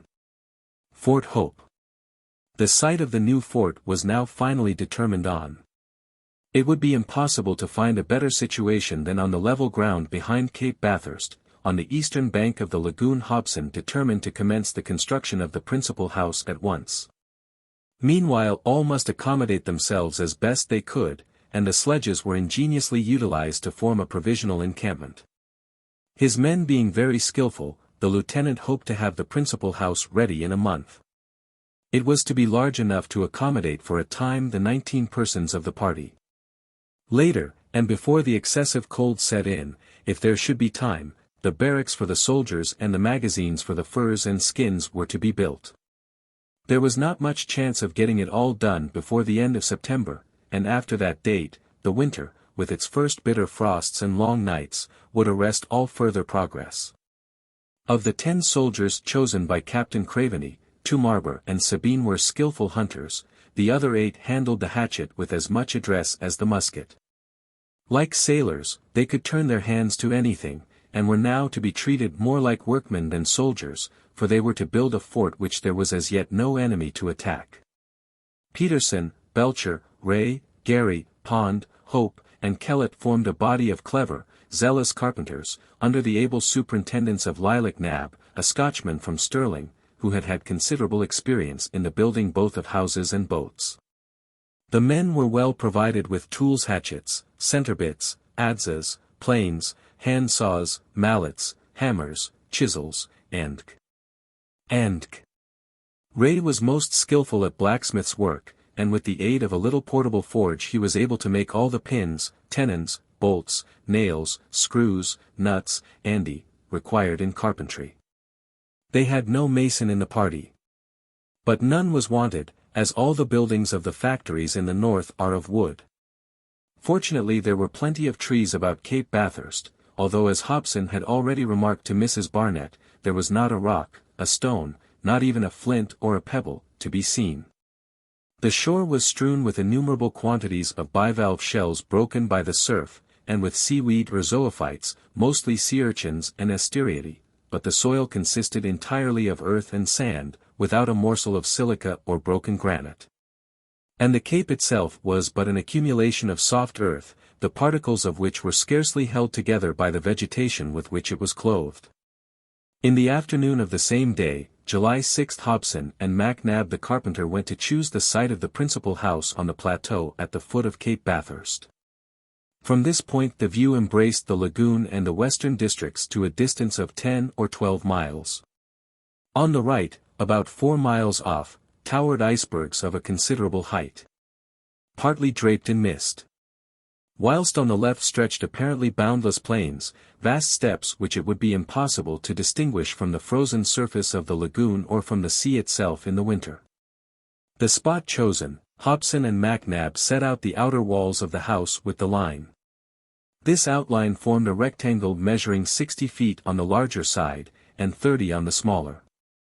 The facade of the house would therefore have a length of 60 feet. It was to have a door and 3 windows on the side of the promontory, where the inner court was to be situated, and 4 windows on the side of the lagoon. The door was to open at the left corner, instead of in the middle, of the back of the house, for the sake of warmth. This arrangement would impede the entrance of the outer air to the further rooms, and add considerably to the comfort of the inmates of the fort. According to the simple plan agreed upon by the lieutenant and his master carpenter, there were to be 4 compartments in the house, the first to be an antechamber with a double door to keep out the wind. The second to serve as a kitchen, that the cooking which would generate damp, might be all done quite away from the living rooms, the third, a large hall, where the daily meals were to be served in common. And the fourth, to be divided into several cabins, like the staterooms on board ship. The soldiers were to occupy the dining hall provisionally, and a kind of camp bed was arranged for them at the end of the room. The lieutenant, Mrs. Barnett, Thomas Black, Madge, Mrs. Joliffe, Mrs. Mac Nab, and Mrs. Ray were to lodge in the cabins of the 4th compartment. They would certainly be packed pretty closely. But it was only a temporary state of things, and when the barracks were constructed, the principal house would be reserved to the officer in command, his sergeant, Thomas Black, Mrs. Barnett, and her faithful Madge, who never left her. Then the 4th compartment might perhaps be divided into 3 cabins, instead of 4.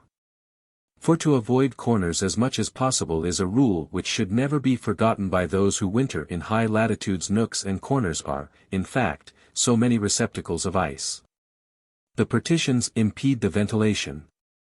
And the moisture, generated in the air, freezes readily, and makes the atmosphere of the rooms unhealthy, causing grave maladies to those who sleep in them. On this account many navigators who have to winter in the midst of ice have one large room in the center of their vessel, which is shared by officers and sailors in common. For obvious reasons, however, Hobson could not adopt this plan. From the preceding description we shall have seen that the future house was to consist merely of a ground floor.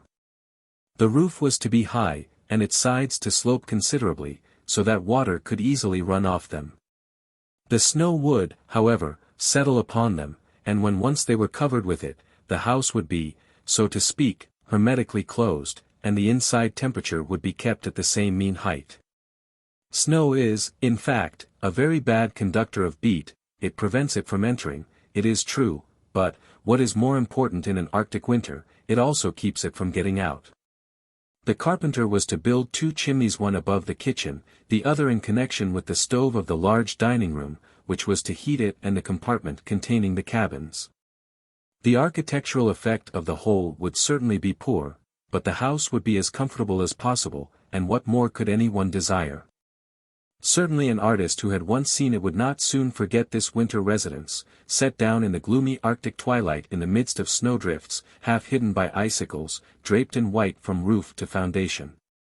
Its walls encrusted with snow, and the smoke from its fires assuming strangely contorted forms in the wind.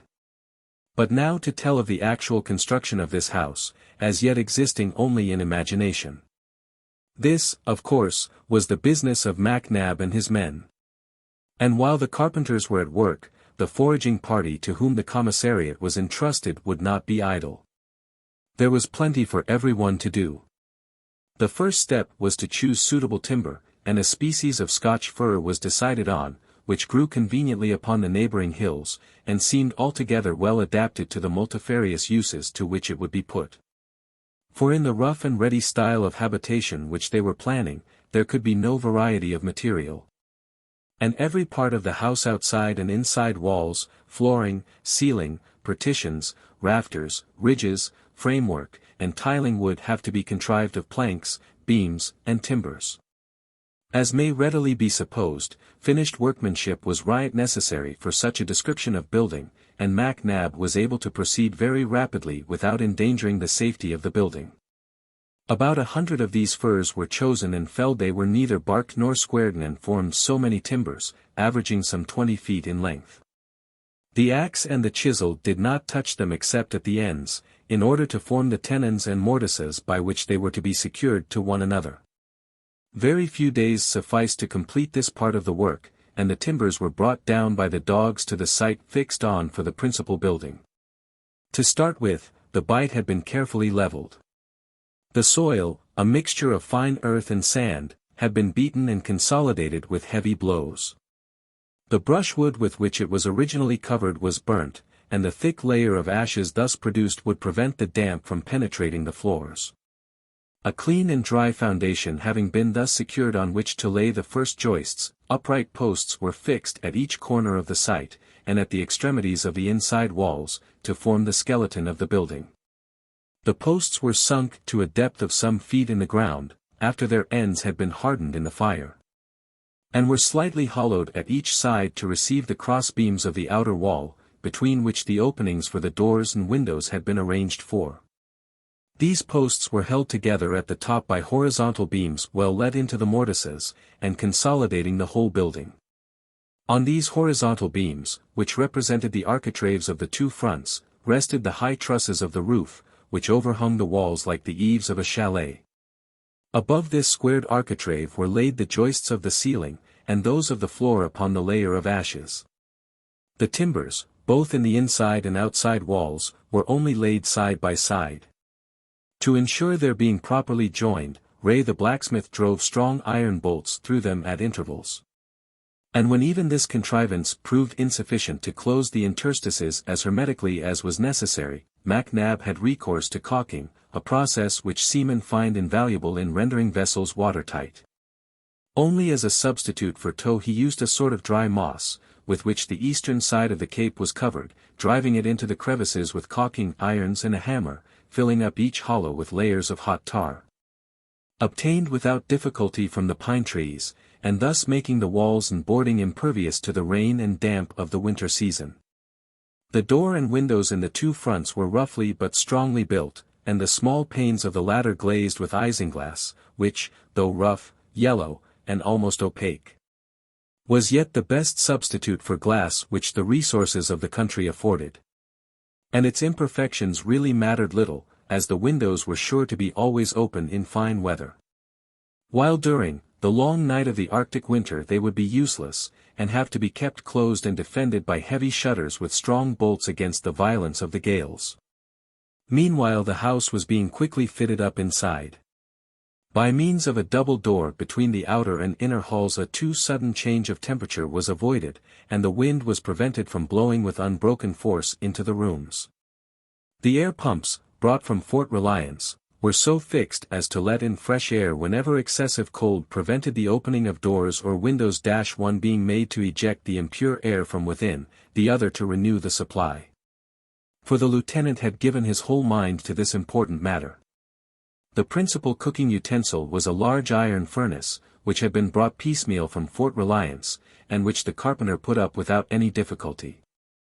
The chimneys for the kitchen and ball, however, seemed likely to tax the ingenuity of the workmen to the utmost, as no material within their reach was strong enough for the purpose, and stone, as we have said before, was nowhere to be found in the country around Cape Bathurst. The difficulty appeared insurmountable, when the invincible lieutenant suggested that they should utilize the shells with which the shore was strewed. "Make chimneys of shells," cried the carpenter. "Yes, Mac Nab," replied Hobson. "We must collect the shells, grind them, burn them, and make them into lime, then mold the lime into bricks, and use them in the same way." "Let us try the shells, by all means," replied the carpenter. And so the idea was put in practice at once, and many tons collected of calcareous shells identical with those found in the lowest stratum of the tertiary formations. A furnace was constructed for the decomposition of the carbonate which is so large an ingredient of these shells, and thus the lime required was obtained in the space of a few hours. It would perhaps be too much to say that the substance thus made was as entirely satisfactory as if it had gone through all the usual processes. But it answered its purpose, and strong conical chimneys soon adorned the roof, to the great satisfaction of Mrs. Paulina Barnett, who congratulated the originator of the scheme warmly on its success, only adding laughingly that she hoped the chimneys would riot smoke. "Of course they will smoke, madam," replied Hobson coolly, "all chimneys do."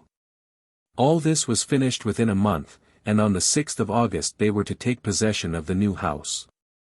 While Mac Nab and his men were working so hard, the foraging party, with the lieutenant at its head, had been exploring the environs of Cape Bathurst, and satisfied themselves that there would be no difficulty in supplying the company's demands for fur and feathers, so soon as they could set about hunting in earnest. In the meantime they prepared the way for future sport, contenting themselves for the present with the capture of a few couples of reindeer, which they intended to domesticate for the sake of their milk and their young. They were kept in a paddock about 50 yards from the house, and entrusted to the care of Mac Nab's wife, an Indian woman, well qualified to take charge of them. The care of the household fell to Mrs. Paulina Barnett, and this good woman, with Madge's help, was invaluable in providing for all the small wants, which would inevitably have escaped the notice of the men.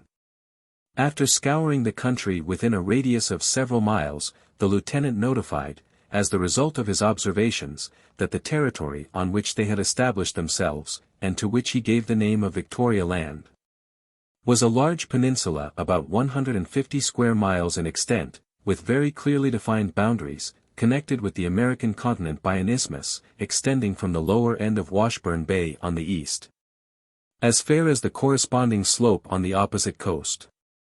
The lieutenant next proceeded to ascertain what were the resources of the lake and river, and found great reason to be satisfied with the result of his examination. The shallow waters of the lake teemed with trout, pike, and other available freshwater fish, and the little river was a favorite resort of salmon and shoals of white bait and smelts.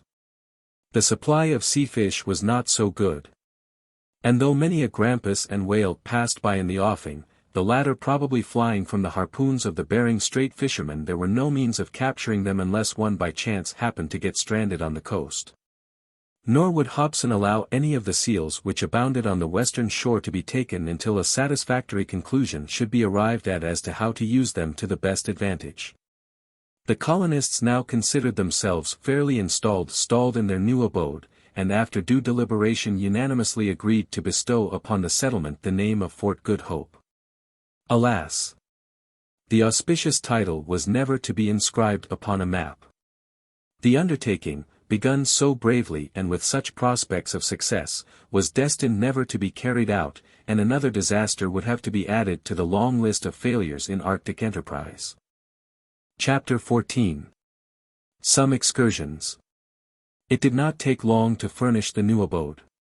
A camp bed was set up in the hall, and the carpenter Mac Nab constructed a most substantial table, around which were ranged fixed benches. A few movable seats and 2 enormous presses completed the furniture of this apartment. The inner room, which was also ready, was divided by solid partitions into 6 dormitories, the 2 end ones alone being lighted by windows looking to the front and back. The only furniture was a bed and a table. Mrs. Paulina, Barnett and Madge were installed in one which looked immediately out upon the lake. Hobson offered the other with the window in it to Thomas Black, and the astronomer took immediate possession of it. The lieutenant's own room was a dark cell adjoining the hall, with no window but a bull's-eye pierced through the partition. Mrs. Joliffe, Mrs. Mac Nab, and Mrs. Ray, with their husbands, occupied the other dormitories. These good people agreed so well together that it would have been a pity to separate them. Moreover, an addition was expected shortly to the little colony. And Mac Nab had already gone so far as to secure the services of Mrs. Barnett as godmother, an honor which gave the good woman much satisfaction. The sledges had been entirely unloaded, and the bedding carried into the different rooms. All utensils, stores, and provisions which were not required for immediate use were stowed away in a garret, to which a ladder gave access. The winter clothing such as boots, overcoats, furs, and skins were also taken there, and protected from the damp in large chests. As soon as these arrangements were completed, the lieutenant began to provide for the heating of the house. Knowing that the most energetic measures were necessary to combat the severity of the Arctic winter, and that during the weeks of intensest cold there would be no possibility of leaving the house to forage for supplies, he ordered a quantity of fuel to be brought from the wooded hills in the neighborhood, and took care to obtain a plentiful store of oil from the seals which abounded on the shore. In obedience to his orders, and under his directions, the house was provided with a condensing apparatus which would receive the internal moisture, and was so constructed that the ice which would form in it could easily be removed. This question of heating was a very serious one to the lieutenant. "I am a native of the polar regions, madam," he often said to Mrs. Barnett. "I have some experience in these matters, and I have read over and over again books written by those who have wintered in these latitudes. It is impossible to take too many precautions in preparing to pass a winter in the Arctic regions, and nothing must be left to chance where a single neglect may prove fatal to the enterprise." "Very true, Mr. Hobson," replied Mrs. Barnett. "And you have evidently made up your mind to conquer the cold, but there is the food to be thought of too." "Yes, indeed, I have been thinking of that, and mean to make all possible use of the produce of the country so as to economize our stores. As soon as we can, we will make some foraging expeditions. We need not think about the furs at present, for there will be plenty of time during the winter to stock the company's depots. Besides, the furred animals have not got their winter clothing on yet, and the skins would lose 50% of their value if taken now. Let us content ourselves for the present with provisioning Fort Hope. Reindeer, elk, and any wapitis that may have ventured so far north are the only game worth our notice just now. It will be no small undertaking to provide food for 20 people and 60 dogs." The lieutenant loved order, and determined to do everything in the most methodical manner, feeling confident that if his companions would help him to the utmost of their power, nothing need be wanting to the success of the expedition. The weather at this season was almost always fine, and might be expected to continue so for 5 weeks longer, when the snow would begin to fall. It was very important that the carpenters should make all possible use of the interval. And as soon as the principal house was finished, Hobson set them to work to build an enormous kennel or shed in which to keep the teams of dogs. This doghouse was built at the very foot of the promontory, against the hill, and about 40 yards to the right of the house. Barracks for the accommodation of the men were to be built opposite this kennel on the left, while the store and powder magazines were to occupy the front of the enclosure. Hobson determined with almost excessive prudence to have the factory enclosed before the winter set in. A strong fence of pointed stakes, planted firmly in the ground, was set up as a protection against the inroads of wild animals or the hostilities of the natives. The lieutenant had not forgotten an outrage which had been committed along the coast at no great distance from Fort Hope, and he well knew how essential it was to be safe from a coup de main. The factory was therefore entirely encircled, and at each extremity of the lagoon Mac Nab undertook to erect a wooden sentry-box commanding the coastline, from which a watch could be kept without any danger. The men worked indefatigably, and it seemed likely that everything would be finished before the cold season set in. In the meantime hunting parties were organized. The capture of seals being put off for a more convenient season, the sportsmen prepared to supply the fort with game, which might be dried and preserved for consumption during the bad season. Accordingly Marbre and Sabine, sometimes accompanied by the lieutenant and Sergeant Long, whose experience was invaluable, scoured the country daily for miles round.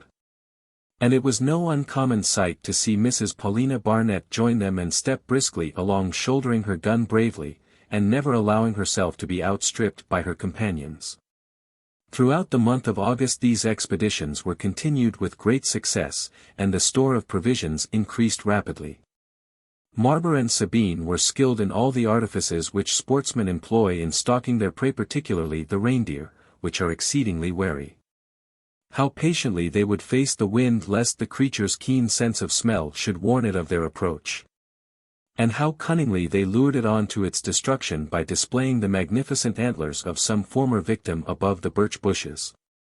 They found a useful ally, in a certain little traitorous bird to which the Indians have given the name of monitor.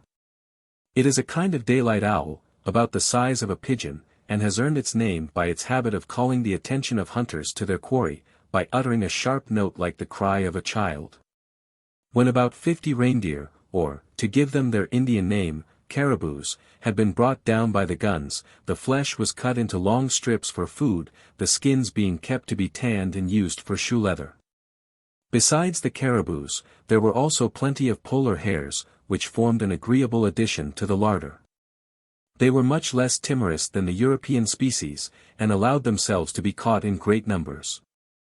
They belong to the rodent family, and have long ears, brown eyes, and a soft fur resembling swan's down. They weigh from 10 to 15 pounds each, and their flesh is excellent. Hundreds of them were cared for winter use, and the remainder converted into excellent pies by the skillful hands of Mrs. Joliffe. While making provision for future wants, the daily supplies were not neglected. In addition to the polar bears, which underwent every variety of culinary treatment from Mrs. Joliffe, and won for her compliments innumerable from hunters and workmen alike, many waterfowl figured in the bill of fare.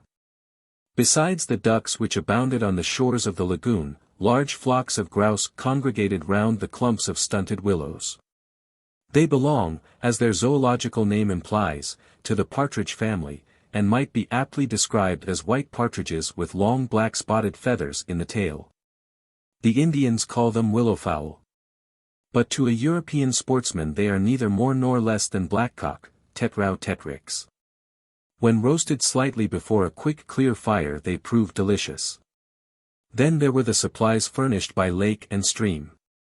Sergeant Long was a first-rate angler, and nothing could surpass the skill and patience with which he whipped the water and cast his S-line. The faithful Madge, another worthy disciple of Isaac Walton, was perhaps his only equal. Day after day the two sallied forth together rod in hand, to spend the day in mute companionship by the river side, whence they were sure to return in triumph laden with some splendid specimens of the salmon tribe. But to return to our sportsmen. They soon found that their hunting excursions were not to be free from peril. Hobson perceived with some alarm that bears were very numerous in the neighborhood and that scarcely a day passed without one or more of them being sighted. Sometimes these unwelcome visitors belonged to the family of brown bears, so common throughout the whole cursed land. But now and then a solitary specimen of the formidable polar bear warned the hunters what dangers they might have to encounter so soon as the first frost should drive great numbers of these fearful animals to the neighborhood of Cape Bathurst. Every book of Arctic explorations is full of accounts of the frequent perils to which travelers and whalers are exposed from the ferocity of these animals. Now and then, too, a distant pack of wolves was seen, which receded like a wave at the approach of the hunters, or the sound of their bark was heard as they followed the trail of a reindeer or wapiti. These creatures were large grey wolves, about 3 feet high, with long tails, whose fur becomes white in the winter. They abounded in this part of the country, where food was plentiful, and frequented wooded spots, where they lived in holes like foxes. During the temperate season, when they could get as much as they wanted to eat, they were scarcely dangerous, and fled with the characteristic cowardice of their race at the first sign of pursuit. But when impelled by hunger, their numbers rendered them very formidable, and from the fact of their lairs being close at hand, they never left the country even in the depth of winter. One day the sportsmen returned to Fort Hope, bringing with them an unpleasant-looking animal, which neither Mrs. Paulina Barnett nor the astronomer, Thomas Black, had ever before seen. It was a carnivorous creature of the plantigrada family, and greatly resembled the American glutton, being strongly built, with short legs, and, like all animals of the feline tribe, a very supple back. Its eyes were small and horny, and it was armed with curved claws and formidable jaws. "What is this horrid creature?" inquired Mrs. Paulina Barnett of Sabine, who replied in his usual sententious manner. "A Scotchman would call it a quick hatch, an Indian an okelcohogyu, and a Canadian a carcajou." "And what do you call it?" "A wolverine, ma'am," returned Sabine, much delighted with the elegant way in which he had rounded his sentence.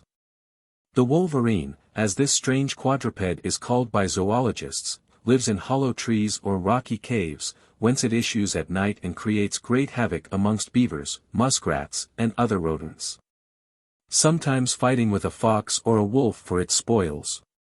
Its chief characteristics are great cunning, immense muscular power, and an acute sense of smell. It is found in very high latitudes, and the short fur with which it is clothed becomes almost black in the winter months, and forms a large item in the company's exports. During their excursions the settlers paid as much attention to the flora of the country as to its fauna. But in those regions vegetation has necessarily a hard struggle for existence, as it must brave every season of the year, whereas the animals are able to migrate to a warmer climate during the winter. The hills on the eastern side of the lake were well covered with pine and fir trees, and Jasper also noticed the takamahak, a species of poplar which grows to a great height and shoots forth yellowish leaves which turn green in the autumn. These trees and larches were, however, few and sickly looking, as if they found the oblique rays of the sun insufficient to make them thrive. The black fir, or Norway spruce fir, throve better, especially when situated in ravines well sheltered from the north wind. The young shoots of this tree are very valuable, yielding a favorite beverage known in North America as spruce beer. A good crop of these branchlets was gathered in and stored in the cellar of Fort Hope. There were also the dwarf birch, a shrub about 2 feet high, native to very cold climates, and whole thickets of cedars, which are so valuable for fuel. Of vegetables which could be easily grown and used for food, this barren land yielded but few, and Mrs. Joliffe, who took a great interest in economic botany, only met with 0.2 plants which were available in cooking. One of these, a bulb, very difficult to classify, because its leaves fall off just at the flowering season, turned out to be a wild leek, and yielded a good crop of onions, each about the size of an egg. The other plant was that known throughout North America as Labrador tea. It grew abundantly on the shores of the lagoon between the clumps of willow and arbutus, and formed the principal food of the polar hares. Steeped in boiling water, and flavored with a few drops of brandy or gin, it formed an excellent beverage, and served to economize the supply of China tea which the party had brought from Fort Reliance. Knowing the scarcity of vegetables, Jasper Hobson had plenty of seeds with him, chiefly sorrel and scurvy grass, cochlearia, the antiscorbutic properties of which are invaluable in these latitudes. In choosing the site of the settlement, such care had been taken to find a spot sheltered from the keen blasts, which shrivel vegetation like a fire, that there was every chance of these seeds yielding a good crop in the ensuing season. The dispensary of the new fort contained other antiscorbutics, in the shape of casks of lemon and lime juice, both of which are absolutely indispensable to an Arctic expedition. Still the greatest economy was necessary with regard to the stores, as a long period of bad weather might cut off the communication between Fort Hope and the southern stations. Chapter 15. 15 miles from Cape Bathurst. September had now commenced, and as upon the most favourable calculation only 3 more weeks would intervene before the bad season set in and interrupted the labours of the explorers. The greatest haste was necessary in completing the new buildings, and Maynab and his workmen surpassed themselves in industry. The dog-house was on the eve of being finished, and very little remained to be done to the palisading which was, to encircle the fort. An inner court had been constructed, in the shape of a half-moon, fenced with tall pointed stakes, 15 feet high, to which a postern gave entrance. Jasper Hobson favoured the system of an unbroken enclosure with detached forts, a great improvement upon the tactics of Vauban and Cormontaine, and knew that to make his defence complete the summit of Cape Bathurst, which was the key of the position, must be fortified. Until that could be done, however, he thought the palisading would be a sufficient protection, at least against quadrupeds.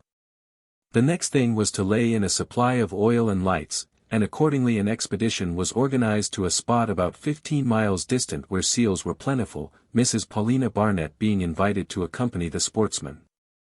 Not indeed for the sake of watching the poor creatures slaughtered, but to satisfy her curiosity with regard to the country around Cape Bathurst, and to see some cliffs on that part of the coast which were worthy of notice. The lieutenant chose as his other companions, Sergeant Long, and the soldiers Peterson, Hope, and Kellett, and the party set off at 8 o'clock in the morning in 2 sledges, each drawn by 6 dogs, on which the bodies of the seals were to be brought back. The weather was fine, but the fog which lay low along the horizon veiled the rays of the sun, whose yellow disk was now beginning to disappear for some hours during the night, a circumstance which attracted the lieutenant's attention. For reasons which we will explain. That part of the shore to the west of Cape Bathurst rises but a few inches above the level of the sea, and the tides are said to be very high in the Arctic Ocean. Many navigators, such as Parry, Franklin, the 2 Rosses, McClure, and McClintock, having observed that when the sun and moon were in conjunction the waters were sometimes 25 feet above the ordinary level. How then was it to be explained that the sea did not at high tide inundate Cape Bathurst, which possessed no natural defences such as cliffs or downs? What was it, in fact, which prevented the entire submersion of the whole district, and the meeting of the waters of the lake with those of the Arctic Ocean? Jasper Hobson could not refrain from remarking on this peculiarity to Mrs. Barnett, who replied somewhat hastily that she supposed that there were, in spite of all that had been said to the contrary, no tides in the Arctic Ocean. On the contrary, madam, said Hobson, all navigators agree that the ebb and flow of polar seas are very distinctly marked, and it is impossible to believe that they can have been mistaken on such a subject. How is it, then, inquired Mrs. Barnett, that this land is not flooded when it is scarcely 10 feet above the sea level at low tide? That is just what puzzles me, said Hobson. For I have been attentively watching the tides all through this month, and during that time they have not varied more than a foot, and I feel certain, that even during the September equinox, they will not rise more than 1.5 feet all along the shores of Cape Bathurst. Can you not explain this phenomenon? Inquired Mrs. Barnett. Well, madam, replied the lieutenant, 2 conclusions are open to us, either of which I find it difficult to believe. Such men as Franklin, Parry, Ross, and others, are mistaken, and there are no tides on this part of the American coast. Or, as in the Mediterranean, to which the waters of the Atlantic have not free ingress, the straits are too narrow to be affected by the ocean currents. The latter would appear to be the more reasonable hypothesis, Mr. Hobson. It is right, however, thoroughly satisfactory, said the lieutenant, and I feel sure that if we could but find it, there is some simple and natural explanation of the phenomenon.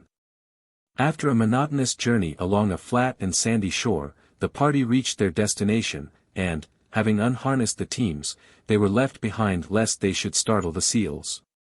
At the first glance around them, all were equally struck with the contrast between the appearance of this district and that of Cape Bathurst. Here the coastline was broken and fretted, showing manifest traces of its igneous origin. Whereas the site of the fort was of sedimentary formation and aqueous origin. Stone, so conspicuously absent at the Cape, was here plentiful. The black sand and porous lava were strewn with huge boulders deeply embedded in the soil, and there were large quantities of the aluminium, silica, and felspar pebbles peculiar to the crystalline strata of one class of igneous rocks. Glittering Labrador stones, and many other kinds of felspar, red, green, and blue, were sprinkled on the unfrequented beach, with grey and yellow pumice stone, and lustrous variegated obsidian. Tall cliffs, rising some 200 feet above the sea, frowned down upon the bay, and the lieutenant resolved to climb them, and obtain a good view of the eastern side of the country. For this there was plenty of time, as but few of the creatures they had come to seek were as yet to be seen, and the proper time for the attack would be when they assembled for the afternoon siesta in which the amphibious mammalia always indulge. The lieutenant, however, quickly discovered that the animals frequenting this coast were not, as he had been led to suppose, true seals, although they belonged to the Phocidae family, but morses or walruses, sometimes called sea cows. They resemble the seals in general form, but the canine teeth of the upper jaw curved downwards are much more largely developed. Following the coastline, which curved considerably, and to which they gave the name of Walruses Bay, the party soon reached the foot of the cliff, and Peterson, Hope, and Kellett took up their position as sentinels on the little promontory. Whilst Mrs. Barnett, Hobson, and Long, after promising not to lose sight of their comrades, and to be on the lookout for their signal, proceeded to climb the cliff, the summit of which they reached in about a quarter of an hour. From this position they were able to survey the whole surrounding country. At their feet lay the vast sea, stretching northwards as far as the eye could reach, its expanse so entirely unbroken by islands or icebergs that the travelers came to the conclusion that this portion of the Arctic waters was navigable as far as Bering Straits, and that during the summer season the northwest passage to Cape Bathurst would be open to the company's ships. On the west, the aspect of the country explained the presence of the volcanic debris on the shore. For at a distance of about 10 miles was a chain of granitic hills, of conical form, with blunted crests, looking as if their summits had been cut off, and with jagged tremulous outlines standing out against the sky. They bad hitherto escaped the notice of our party, as they were concealed by the cliffs on the Cape Bathurst side, and Jasper Hobson examined them in silence, but with great attention, before he proceeded to stud the eastern side, which consisted of a long strip of perfectly level coastline stretching away to Cape Bathurst. Any one provided with a good field glass would have been able to distinguish the Fort of Good Hope, and perhaps even the cloud of blue smoke, which was no doubt at that very moment issuing from Mrs. Joliffe's kitchen chimney. The country behind them seemed to possess two entirely distinct characters. To the east and south the cape was bounded by a vast plain, many hundreds of square miles in extent, while behind the cliff, from Walruses Bay to the mountains mentioned above, the country had undergone terrible convulsions, showing clearly that it owed its origin to volcanic eruptions. The lieutenant was much struck with this marked contrast, and Sergeant Long asked him whether he thought the mountains on the western horizon were volcanoes. Undoubtedly, said Hobson. All these pumice stones and pebbles have been discharged by them to this distance, and if we were to go 2 or 3 miles farther, we should find ourselves treading upon nothing but lava and ashes. Do you suppose, inquired the sergeant, that all these volcanoes are still active? That I cannot tell you yet. But there is no smoke issuing from any of them, added the sergeant. That proves nothing. Your pipe is not always in your mouth, and it is just the same with volcanoes, they are not always smoking. I see, said the sergeant, but it is a great puzzle to me how volcanoes can exist at all on polar continents. Well, there are right many of them, said Mrs. Barnett. No, madam, replied Jasper, but they are not so very rare either. They are to be found in Jan Mayen's land, the Aleutian Isles, Kamtchatka, Russian America, and Iceland, as well as in the Antarctic Circle, in Tierra del Fuego, and Australasia. They are the chimneys of the great furnace in the center of the earth, where nature makes her chemical experiments, and it appears to me that the Creator of all things has taken care to place these safety valves wherever they were most needed. I suppose so, replied the sergeant, and yet it does seem very strange to find them in this icy climate. Why should they not be here as well as anywhere else, Sergeant? I should say that ventilation holes are likely to be more numerous at the poles than at the equator. Why so? Asked the sergeant in much surprise. Because, if these safety valves are forced open by the pressure of subterranean gases, it will most likely be at the spots where the surface of the earth is thinnest, and as the globe is flattened at the poles. It would appear natural that, but Kellett is making signs to us, added the lieutenant, breaking off abruptly. Will you join us, Mrs. Barnett? No, thank you. I will stay here until we return to the fort.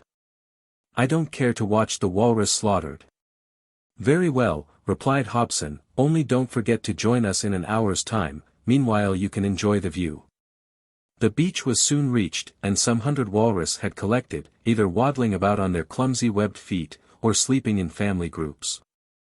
Some few of the larger males creatures nearly 4 feet long, clothed with very short reddish fur kept guard over the herd.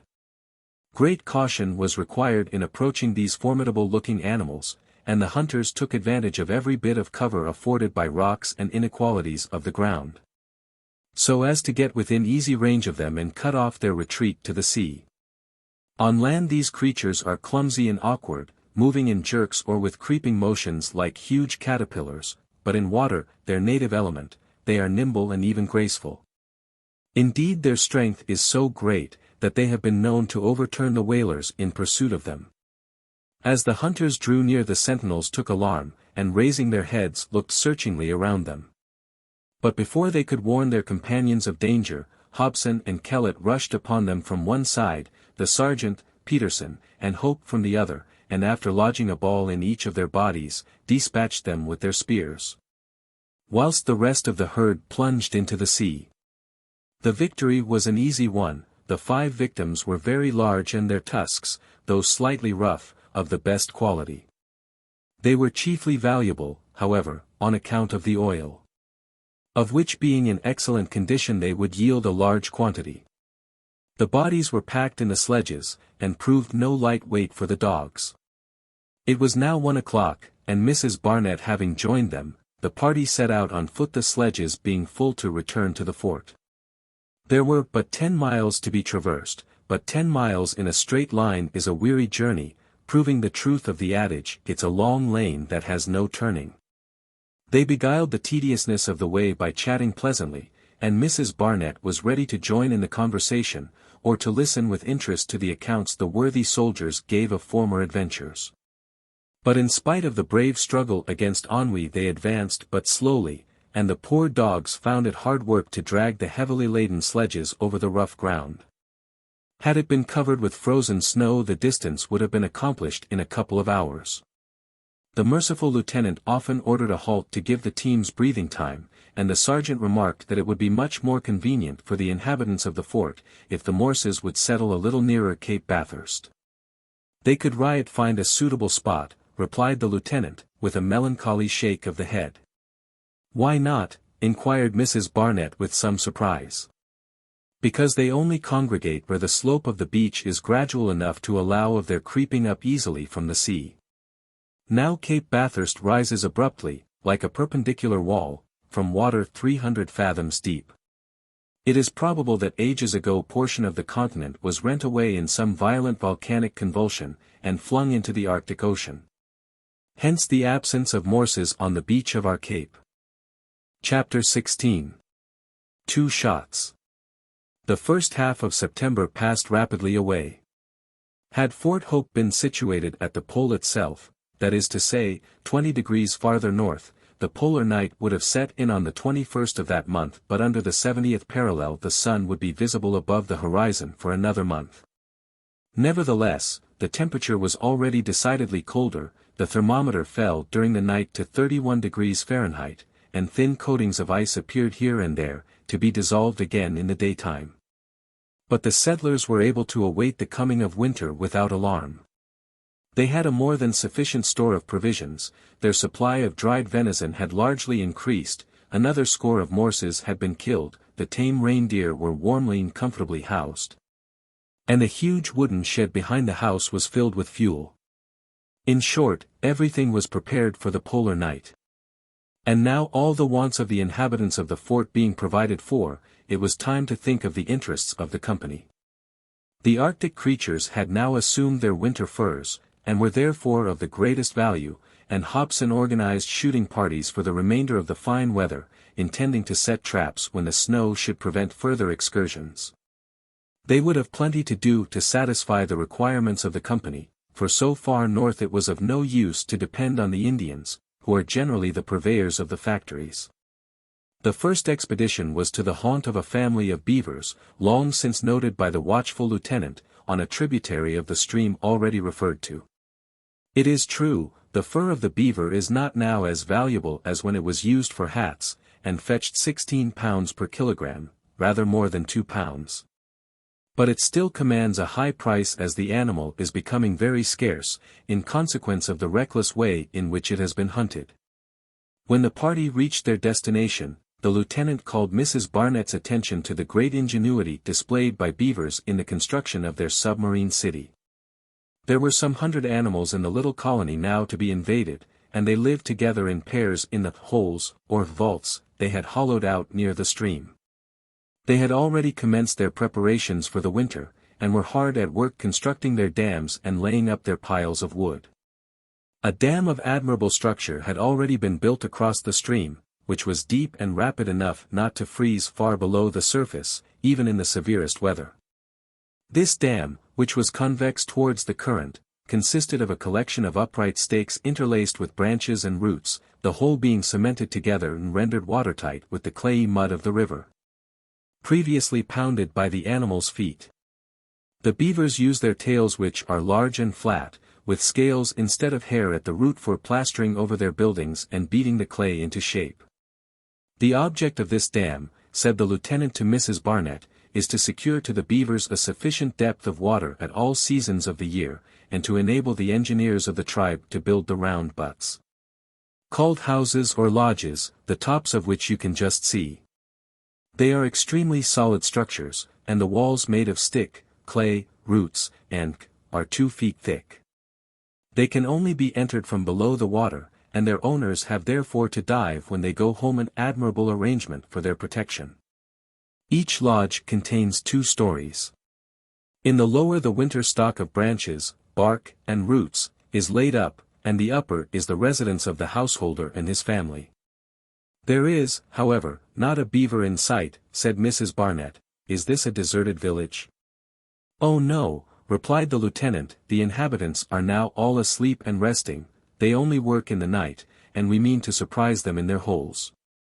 This was, in fact, easily done, and in an hour's time about 100 of the ill-fated rodents had been captured, 20 of which were of very great value, their fur being black, and therefore especially esteemed. That of the others was also long, glossy, and silky, but of a reddish hue mixed with chestnut brown. Beneath the long fur, the beavers have a second coat of close short hair of a grayish-white color. The hunters returned to the fort much delighted with the result of their expedition. The beavers' skins were warehoused and labeled as parchments or young beavers, according to their value. Excursions of a similar kind were carried on throughout the month of September, and during the first half of October, with equally happy results. A few badgers were taken, the skin being used as an ornament for the collars of draft horses, and the hair for making brushes of every variety. These carnivorous creatures belonged to the bear family, and the specimens obtained by Hobson were of the genus peculiar to North America, sometimes called the taxel badger. Another animal of the rodent family, nearly as industrious as the beaver, largely contributed to the stores of the company. This was the muskrat or musquash. Its head and body are about a foot long and its tail 10 inches. Its fur is in considerable demand. These creatures, like the rest of their family, multiply with extreme rapidity, and a great number were easily unearthed. In the pursuit of lynxes and wolverines or gluttons, firearms bad to be used. The lynx has all the suppleness and agility of the feline tribe to which it belongs, and is formidable even to the reindeer. Marber and Sabine were, however, well up to their work and succeeded in killing more than 60 of them. A few wolverines or gluttons were also dispatched. Their fur is reddish-brown, and that of the lynx, light red with black spots. Both are of considerable value. Very few ermines or stoats were seen, and Jasper Hobson ordered his men to spare any which happened to cross their path until the winter, when they should have assumed their beautiful snow-white coats with the one black spot at the tip of the tail. At present the upper fur was reddish-brown and the under yellowish-white, so that, as Sabine expressed it, it was desirable to let them ripen, or, in other words, to wait for the cold to bleach them. Their cousins, the polecats, however, which emit so disagreeable an odor, fell victims in great numbers to the hunters, who either tracked them to their homes in hollow trees, or shot them as they glided through the branches. Martens, properly so called, were hunted with great zeal. Their fur is in considerable demand, although not so valuable as that of the sable, which becomes a dark lustrous brown in the winter. The latter did not, however, come in the way of our hunters, as it only frequents the north of Europe and Asia as far as Kamtchatka, and is chiefly hunted by the inhabitants of Siberia. They had to be content with the polecats and pine martens, called Canada martens, which frequent the shores of the Arctic Ocean. All the weasels and martens are very difficult to catch. They wriggle their long supple bodies through the smallest apertures with great ease, and thus elude their pursuers. In the winter, however, they are easily taken in traps, and Marber and Sabine looked forward to make up for lost time then, when, said they, there shall be plenty of their furs in the company's stores. We have now only to mention the Arctic or blue and silver foxes, to complete the list of animals which swelled the profits of the Hudson's Bay Company. The furs of these foxes are esteemed in the Russian and English markets above all others, and that of the blue fox is the most valuable of all.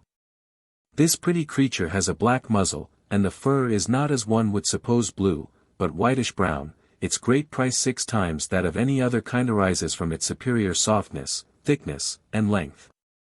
A cloak belonging to the Emperor of Russia, composed entirely of fur from the neck of the blue fox, the fur from the neck is considered better than that from any other part, was shown at the London Exhibition of 1851, and valued at £3,400 sterling. Several of these foxes were sighted at Cape Bathurst, but all escaped the hunters, whilst only about a dozen silver foxes fell into their hands. The fur of the latter of a lustrous black dotted with white is much sought after in England and Russia, although it does not command so high a price as that of the foxes mentioned above. One of the silver foxes captured was a splendid creature, with a coal-black fur tipped with white at the extreme end of the tail, and with a dash of the same on the forehead. The circumstances attending its death deserve relation in detail, as they prove that Hobson was right in the precautions he had taken. On the morning of the September 24th, 2 sledges conveyed Mrs. Barnett, the lieutenant, Sergeant Long, Marber, and Sabine, to Walruses Bay. Some traces of foxes had been noticed the evening before, amongst some rocks clothed with scanty herbage, and the direction taken by the animals was very clearly indicated. The hunters followed up the trail of a large animal, and were rewarded by bringing down a very fine silver fox. Several other animals of the same species were sighted, and the hunters divided into 2 parties, Marber and Sabine going after one foe, and Mrs. Barnett, Hobson, and the sergeant trying to cut off the retreat of another fine animal hiding behind some rocks. Great caution and some artifice was necessary to deal with this crafty animal, which took care not to expose itself to a shot. The pursuit lasted for half an hour without success. But at last the poor creature, with the sea on one side and its 3 enemies on the other, had recourse in its desperation to a flying leap, thinking thus to escape with its life. But Hobson was too quick for it. And as it bounded by like a flash of lightning, it was struck by a shot, and to every one's surprise, the report of the lieutenant's gun was succeeded by that of another, and a second ball entered the body of the fox, which fell to the ground mortally wounded. "Hurrah! Hurrah!" cried Hobson, "it is mine." "And mine," said another voice, and a stranger stepped forward and placed his foot upon the fox just as the lieutenant was about to raise it. Hobson drew back in astonishment. He thought the second ball had been fired by the sergeant, and found himself face to face with a stranger whose gun was still smoking. The rivals gazed at each other in silence. The rest of the party now approached, and the stranger was quickly joined by 12 comrades, 4 of whom were like himself, Canadian travelers, and 8 Chippewa Indians. The leader was a tall man, a fine specimen of his class, those Canadian trappers described in the romances of Washington Irving, whose competition Hobson had dreaded with such good reason. He wore the traditional costume ascribed to his fellow hunters by the great American writer. A blanket loosely arranged about his person, a striped cotton shirt, wide cloth trousers, leather gaiters, deerskin moccasins, and a sash of checked woolen stuff round the waist, from which were suspended his knife, tobacco pouch, pipe, and a few useful tools. Hobson was right. The man before him was a Frenchman, or at least a descendant of the French Canadians, perhaps an agent of the American company come to act as a spy on the settlers in the fort. The other 4 Canadians wore a costume resembling that of their leader, but of coarser materials. The Frenchman bowed politely to Mrs. Barnett, and the lieutenant was the first to break the silence, during which he had not removed his eyes from his rival's face. "This fox is mine, sir," he said quietly. "It is if you killed it," replied the other in good English, but with a slightly foreign accent. "Excuse me, sir," replied Hobson rather sharply, "it is mine in any case." The stranger smiled scornfully at this lofty reply, so exactly what be expected from an agent of the Hudson's Bay Company, which claims supremacy over all the northern districts, from the Atlantic to the Pacific. "Do you mean to say," he said at last, gracefully toying with his gun, "that you consider the Hudson's Bay Company mistress of the whole of North America?" "Of course I do," said Hobson. "And if, as I imagine, you belong to an American company?" "To the St. Louis Fur Company," replied the stranger with a bow. "I think," added the lieutenant, "that you will find it difficult to show the grants entitling you to any privileges here." "Grants? Privileges," cried the Canadian scornfully, "old world terms which are out of place in America." "You are not now on American but on English ground," replied the lieutenant proudly. "This is no time for such a discussion," said the hunter rather warmly. "We all know the old claims made by the English in general, and the Hudson's Bay Company in particular, to these hunting grounds. But I expect coming events will soon alter this state of things, and America will be America from the Straits of Magellan to the North Pole." "I do not agree with you," replied Hobson dryly. "Well, sir, however that may be," said the Canadian, "let us suffer this international question to remain in abeyance for the present. Whatever rights the company may arrogate to itself, it is very clear that in the extreme north of the continent, and especially on the coast, the territory belongs to whoever occupies it.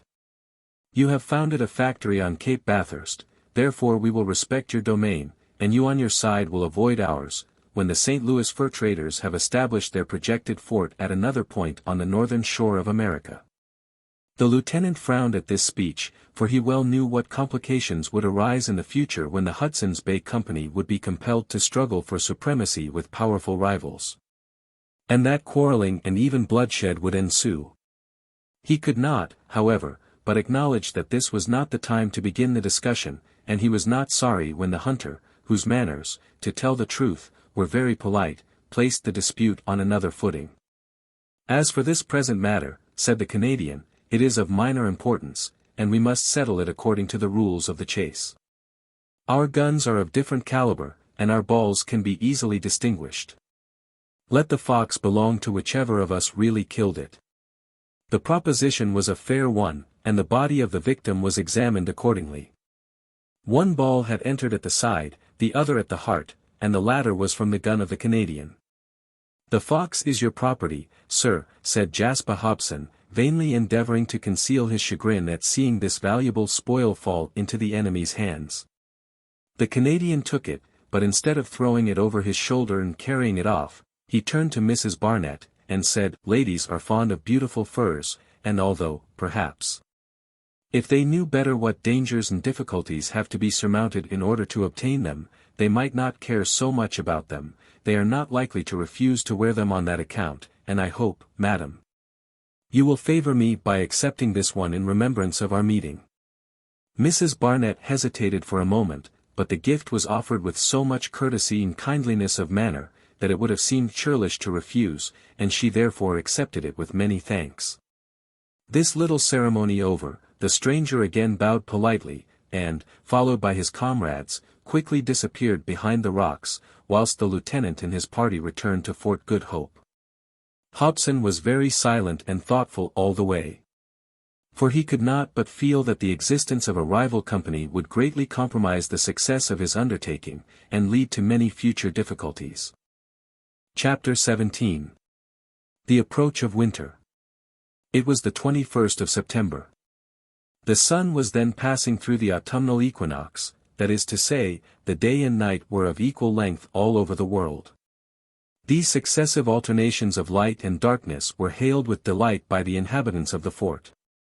It is easier to sleep in the absence of the sun, and darkness refreshes and strengthens the eyes, weary with the unchanging brightness of several months of daylight. We know that during the equinox the tides are generally at their greatest height. We have high water or flood, for the sun and moon being in conjunction, their double influence is brought to bear upon the waters. It was, therefore, necessary to note carefully the approaching tide at Cape Bathurst. Jasper Hobson had made benchmarks some days before, so as to estimate exactly the amount of vertical displacement of the waters between high and low tide.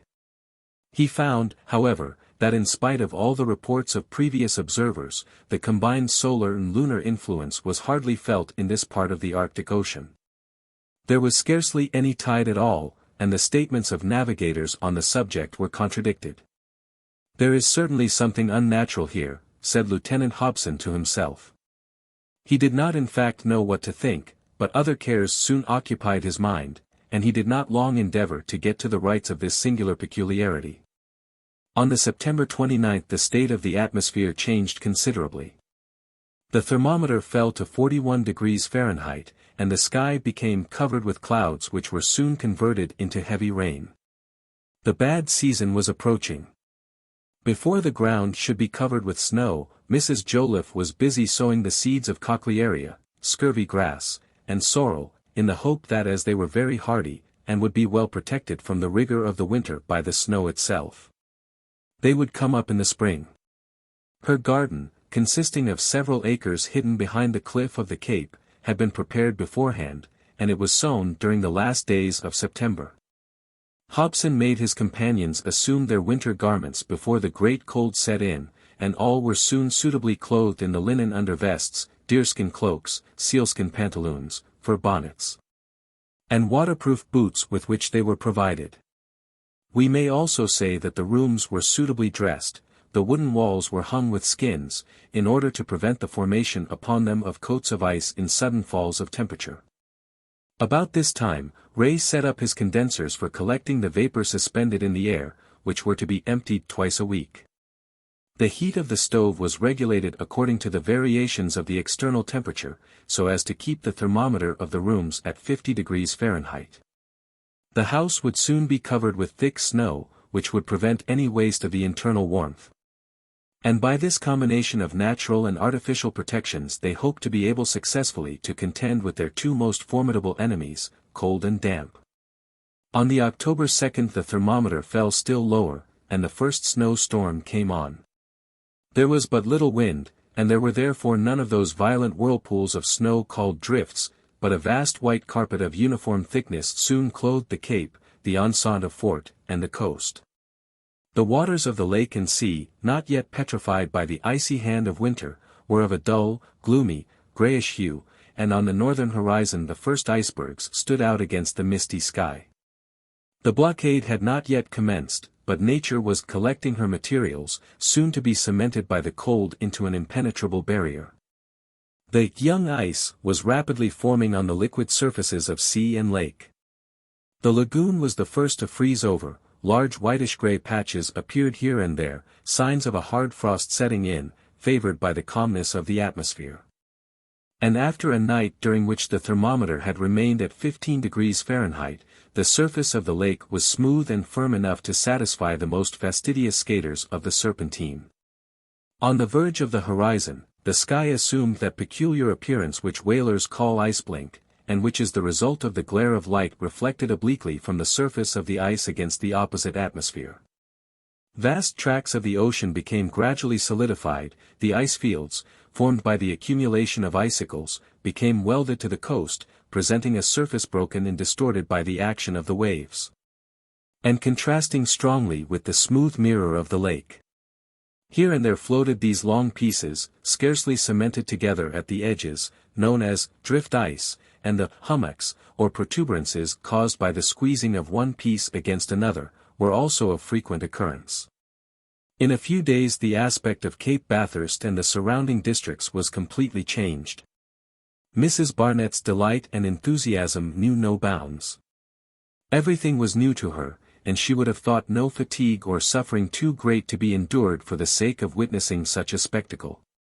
She could imagine nothing more sublime than this invasion of winter with all its mighty forces, this conquest of the northern regions by the cold.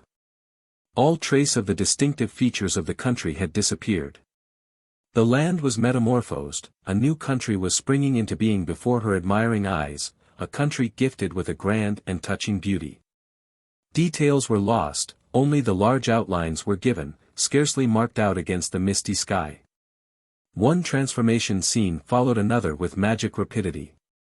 The ocean, which but lately lifted up its mighty waves, was hushed and still, the verdant soil of various hues was replaced by a carpet of dazzling whiteness. The woods of trees of different kinds were converted into groups of gaunt skeletons draped in hoarfrost. The radiant orb of day had become a pale disk, languidly running its allotted course in the thick fog, and visible but for a few hours a day, whilst the sea horizon, no longer clearly cut against the sky, was hidden by an endless chain of icebergs, broken into countless rugged forms, and building up that impenetrable ice wall, which nature has set up between the pole and the bold explorers who endeavour to reach it. We can well understand to how many discussions and conversations the altered appearance of the country gave rise. Thomas Black was the only one who remained indifferent to the sublime beauty of the scene.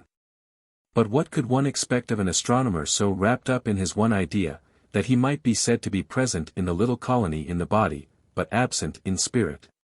He lived in the contemplation of the heavenly bodies, passing from the examination of one constellation to that of another, roving in imagination through the vast realms of space, peopled by countless radiant orbs, and fuming with rage when fogs or clouds hid the objects of his devotion from his sight.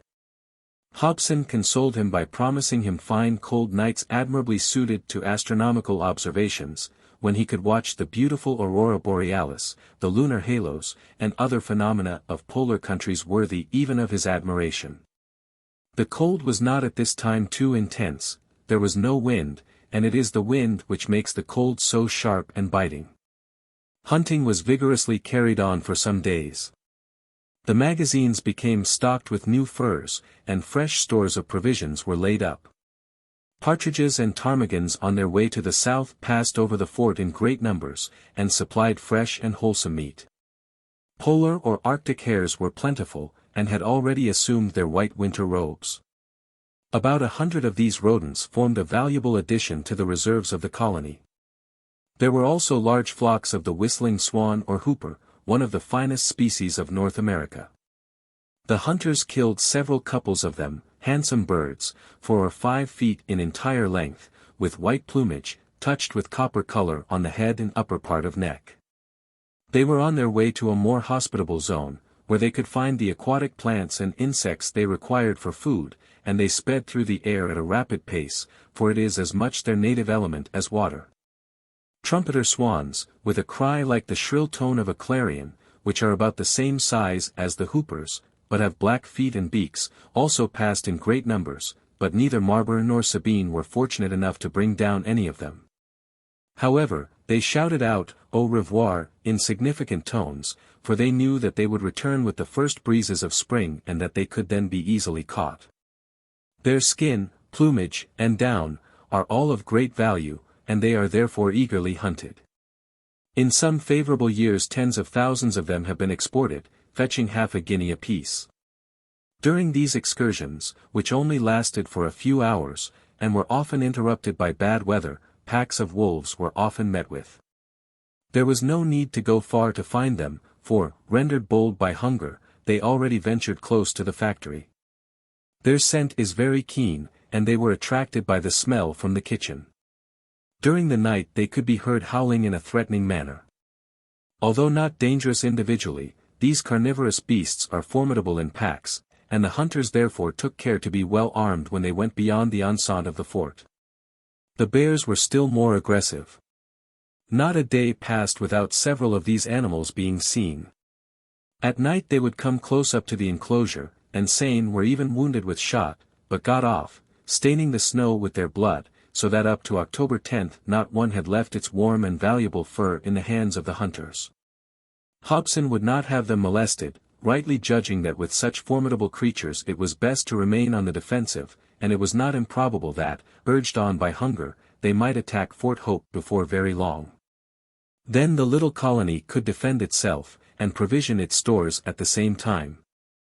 For a few days the weather continued dry and cold, the surface of the snow was firm and suitable for walking, so that a few excursions were made without difficulty along the coast on the south of the fort.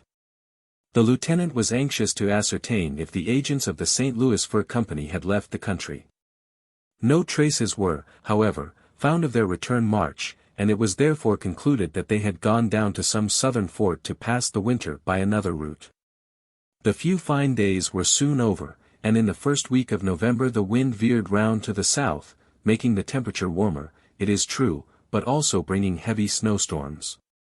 The ground was soon covered with a soft cushion several feet thick, which had to be cleared away round the house every day, whilst a lane was made through it to the postern, the shed, and the stable of the dogs and reindeer. Excursions became more and more rare, and it was impossible to walk without snowshoes. When the snow has become hardened by frost, it easily sustains the weight of a man. But when it is soft and yielding, and the unfortunate pedestrian sinks into it up to his knees, the snowshoes used by Indians are invaluable. Lieutenant Hobson and his companions were quite accustomed to walk in them, and could glide about over the snow as rapidly as skaters on ice. Mrs. Barnett had early practiced wearing them, and was quite as expert in their use as the rest of the party. The frozen lake as well as the coast was scoured by these indefatigable explorers, who were even able to advance several miles from the shore on the solid surface of the ocean now covered with ice several feet thick. It was, however, very tiring work, for the ice fields were rugged and uneven, strewn with piled-up ridges of ice and hummocks which had to be turned. Further out a chain of icebergs, some 500 feet high, barred their progress. These mighty icebergs, broken into fantastic and picturesque forms, were a truly magnificent spectacle. Here they looked like the whitened ruins of a town with curtains battered in, and monuments and columns overthrown. There like some volcanic land torn and convulsed by earthquakes and eruptions. A confusion of glaciers and glittering ice peaks with snowy ramparts and buttresses, valleys, and crevasses, mountains and hillocks, tossed and distorted like the famous Alps of Switzerland. A few scattered birds, petrels, guillemots, and puffins, lingering behind their fellows, still enlivened the vast solitude with their piercing cries. Huge white bears roamed about amongst the hummocks, their dazzling coats scarcely distinguishable from the shining ice. Truly there was enough to interest and excite our adventurous lady traveller, and even Madge, the faithful Madge, shared the enthusiasm of her mistress. How far, how very far, were both from the tropic zones of India or Australia. The frozen ocean was firm enough to have allowed of the passage of a park of artillery, or the erection of a monument. And many were the excursions on its surface until the sudden lowering of the temperature rendered all exertion so exhausting that they had to be discontinued. The pedestrians were out of breath after taking a few steps, and the dazzling whiteness of the glittering snow could not be endured by the naked eye. Indeed, the reverberation or flickering glare of the undulatory reflection of the light from the surface of the snow, has been known to cause several cases of blindness amongst the Eskimo. A singular phenomenon due to the refraction of rays of light was now observed, distances, depths, and heights lost their true proportions. 5 or 6 yards of ice looked like 2. And many were the falls and ludicrous results of this optical illusion. On October 14 the thermometer marked 3 degrees Fahrenheit below zero, a severe temperature to endure, especially when the north wind blows strongly. The air seemed to be made of needles, and those who ventured out of the house were in great danger of being frostbitten. When death or mortification would ensue if the suspended circulation of the blood were not restored by immediate friction with snow. Gary, Belcher, Hope, and other members of the little community were attacked by frostbite, but the parts affected being rubbed in time they escaped without serious injury. It will readily be understood that all manual labor had now become impossible. The days were extremely short, the sun was only above the horizon for a few hours and the actual winter, implying entire confinement within doors, was about to commence. The last Arctic birds forsook the gloomy shores of the polar sea. Only a few pairs of those speckled quails remained which the Indians appropriately call winter birds. Because they wait in the Arctic regions until the commencement of the polar night, but they too were soon to take their departure. Lieutenant Hobson, therefore, urged on the setting of the traps and snares which were to remain in different parts of Cape Bathurst throughout the winter. These traps consisted merely of rough joists supported on a square, formed of 3 pieces of wood so balanced as to fall on the least touch, in fact, the same sort of trap as that used for snaring birds in fields on a large scale. The end of the horizontal piece of wood was baited with venison, and every animal of a moderate height, a fox or a marten, for instance, which touched it with its paw, could not fail to be crushed. Such were the traps set in the winter over a space of several miles by the famous hunters whose adventurous life has been so poetically described by Cooper. Some 30 of these snares were set round Fort Hope, and were to be visited at pretty frequent intervals. On the November 12 a new member was born to the little colony. Mrs. MacNab was safely confined of a fine healthy boy, of whom the head carpenter was extremely proud. Mrs. Barnett stood godmother to the child, which received the name of Michael Hope. The ceremony of baptism was performed with considerable solemnity, and a kind of fete was held in honor of the little creature which had just come into the world beyond the 70th degree in lat.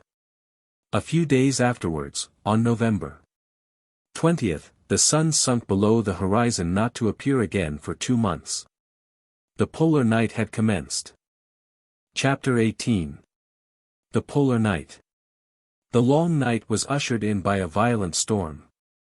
The cold was perhaps a little less severe, but the air was very damp, and, in spite of every precaution, the humidity penetrated into the house, and the condensers, which were emptied every morning, contained several pounds of ice.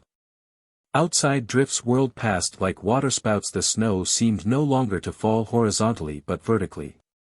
The lieutenant was obliged to insist upon the door being kept shut, for had it been opened the passages would immediately have become blocked up. The explorers were literally prisoners. The window shutters were hermetically closed, and the lamps were kept burning through the long hours of the sleepless night. But although darkness reigned without, the noise of the tempest replaced the silence usually so complete in these high latitudes. The roaring of the wind between the house and the cliff never ceased for a moment. The house trembled to its foundations, and had it not been for the solidity of its construction, must have succumbed to the violence of the hurricane. Fortunately the accumulation of snow round the walls broke the force of the squall, and MacNab's only fear was for the chimneys, which were liable to be blown over. However, they remained firm, although they had constantly to be freed from the snow which blocked up the openings.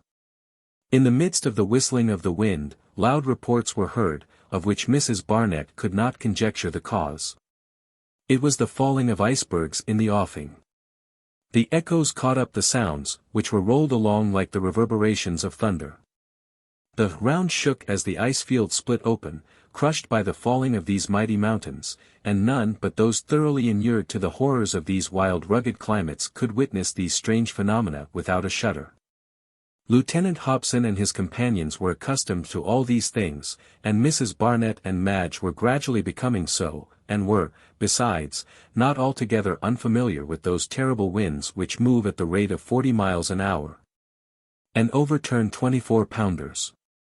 Here, however, the darkness and the snow aggravated the dread might of the storm.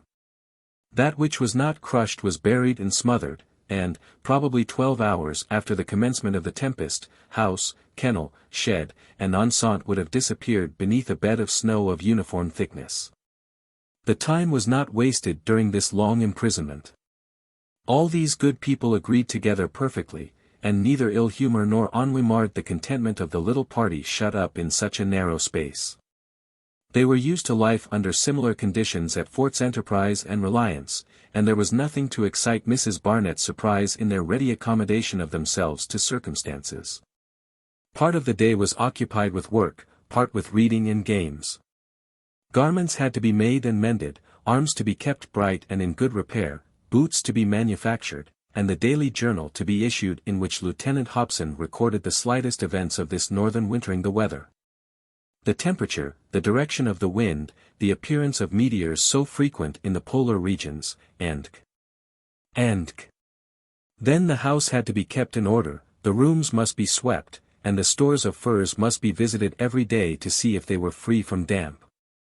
The fires and stoves, too, required constant superintendence, and perpetual vigilance was necessary to prevent the accumulation of particles of moisture in the corners. To each one was assigned a task, the duty of each one was laid down in rules fixed up in the large room, so that without being overworked, the occupants of the fort were never without something to do. Thomas Black screwed and unscrewed his instruments, and looked over his astronomical calculations, remaining almost always shut up in his cabin, fretting and funning at the storm which prevented him from making nocturnal observations. The three married women had also plenty to see to. Mrs. MacNab busied herself with her baby who got on wonderfully, whilst Mrs. Joliffe, assisted by Mrs. Ray, and with the corporal always at her heels, presided in the kitchen. When work was done the entire party assembled in the large room, spending the whole of Sunday together. Reading was the chief amusement. The Bible and some books of travels were the whole library of the fort. But they were all the good folks required. Mrs. Barnett generally read aloud, and her audience listened with delight. The Bible and accounts of adventures received a fresh charm when read out in her clear earnest voice. Her gestures were so expressive that imaginary persons seemed to live when she spoke of them, and all were glad when she took up the book. She was, in fact, the life and soul of the little community, eager alike to give and receive instruction.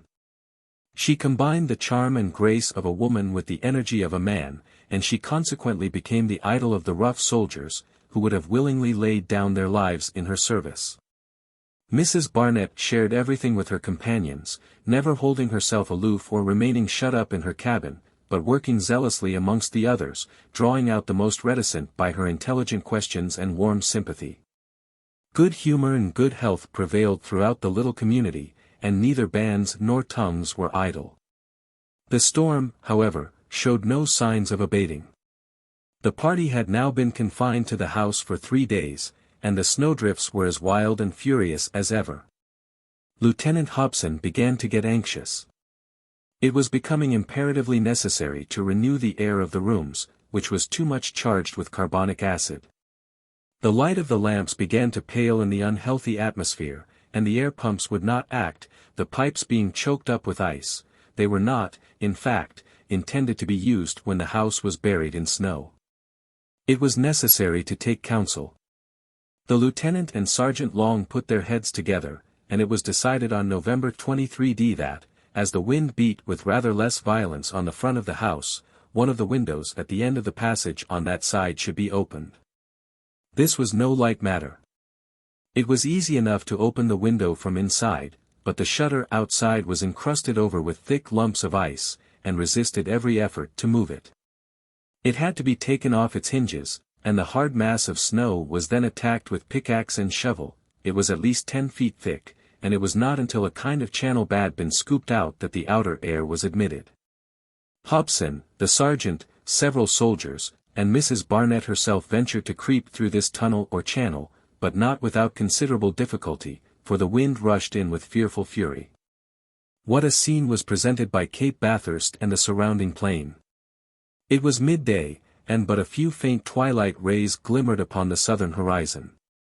The cold was not so intense as one would have supposed, and the thermometer marked only 15 degrees Fahrenheit above zero. But the snowdrifts whirled along with terrific force, and all would inevitably have been thrown to the ground, had not the snow in which they were standing up to their waists helped to sustain them against the gusts of wind. Everything around them was white, the walls of the enceinte, and the whole of the house even to the roof were completely covered over, and nothing but a few blue wreaths of smoke would have betrayed the existence of a human habitation to a stranger. Under the circumstances the promenade was soon over, but Mrs. Barnett made good use of her time, and would never forget the awful beauty of the polar regions in a snowstorm, a beauty upon which few women had been privileged to look. A few moments sufficed to renew the atmosphere of the house, and all unhealthy vapors were quickly dispersed by the introduction of a pure and refreshing current of air. The lieutenant and his companions hurried in, and the window was again closed, but after that the snow before it was removed every day for the sake of ventilation. The entire week passed in a similar manner. Fortunately the reindeer and dogs had plenty of food, so that there was no need to visit them.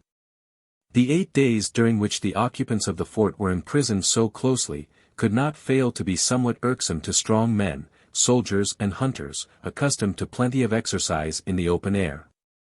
And we must own that listening to reading aloud gradually lost its charm, and even cribbage became uninteresting.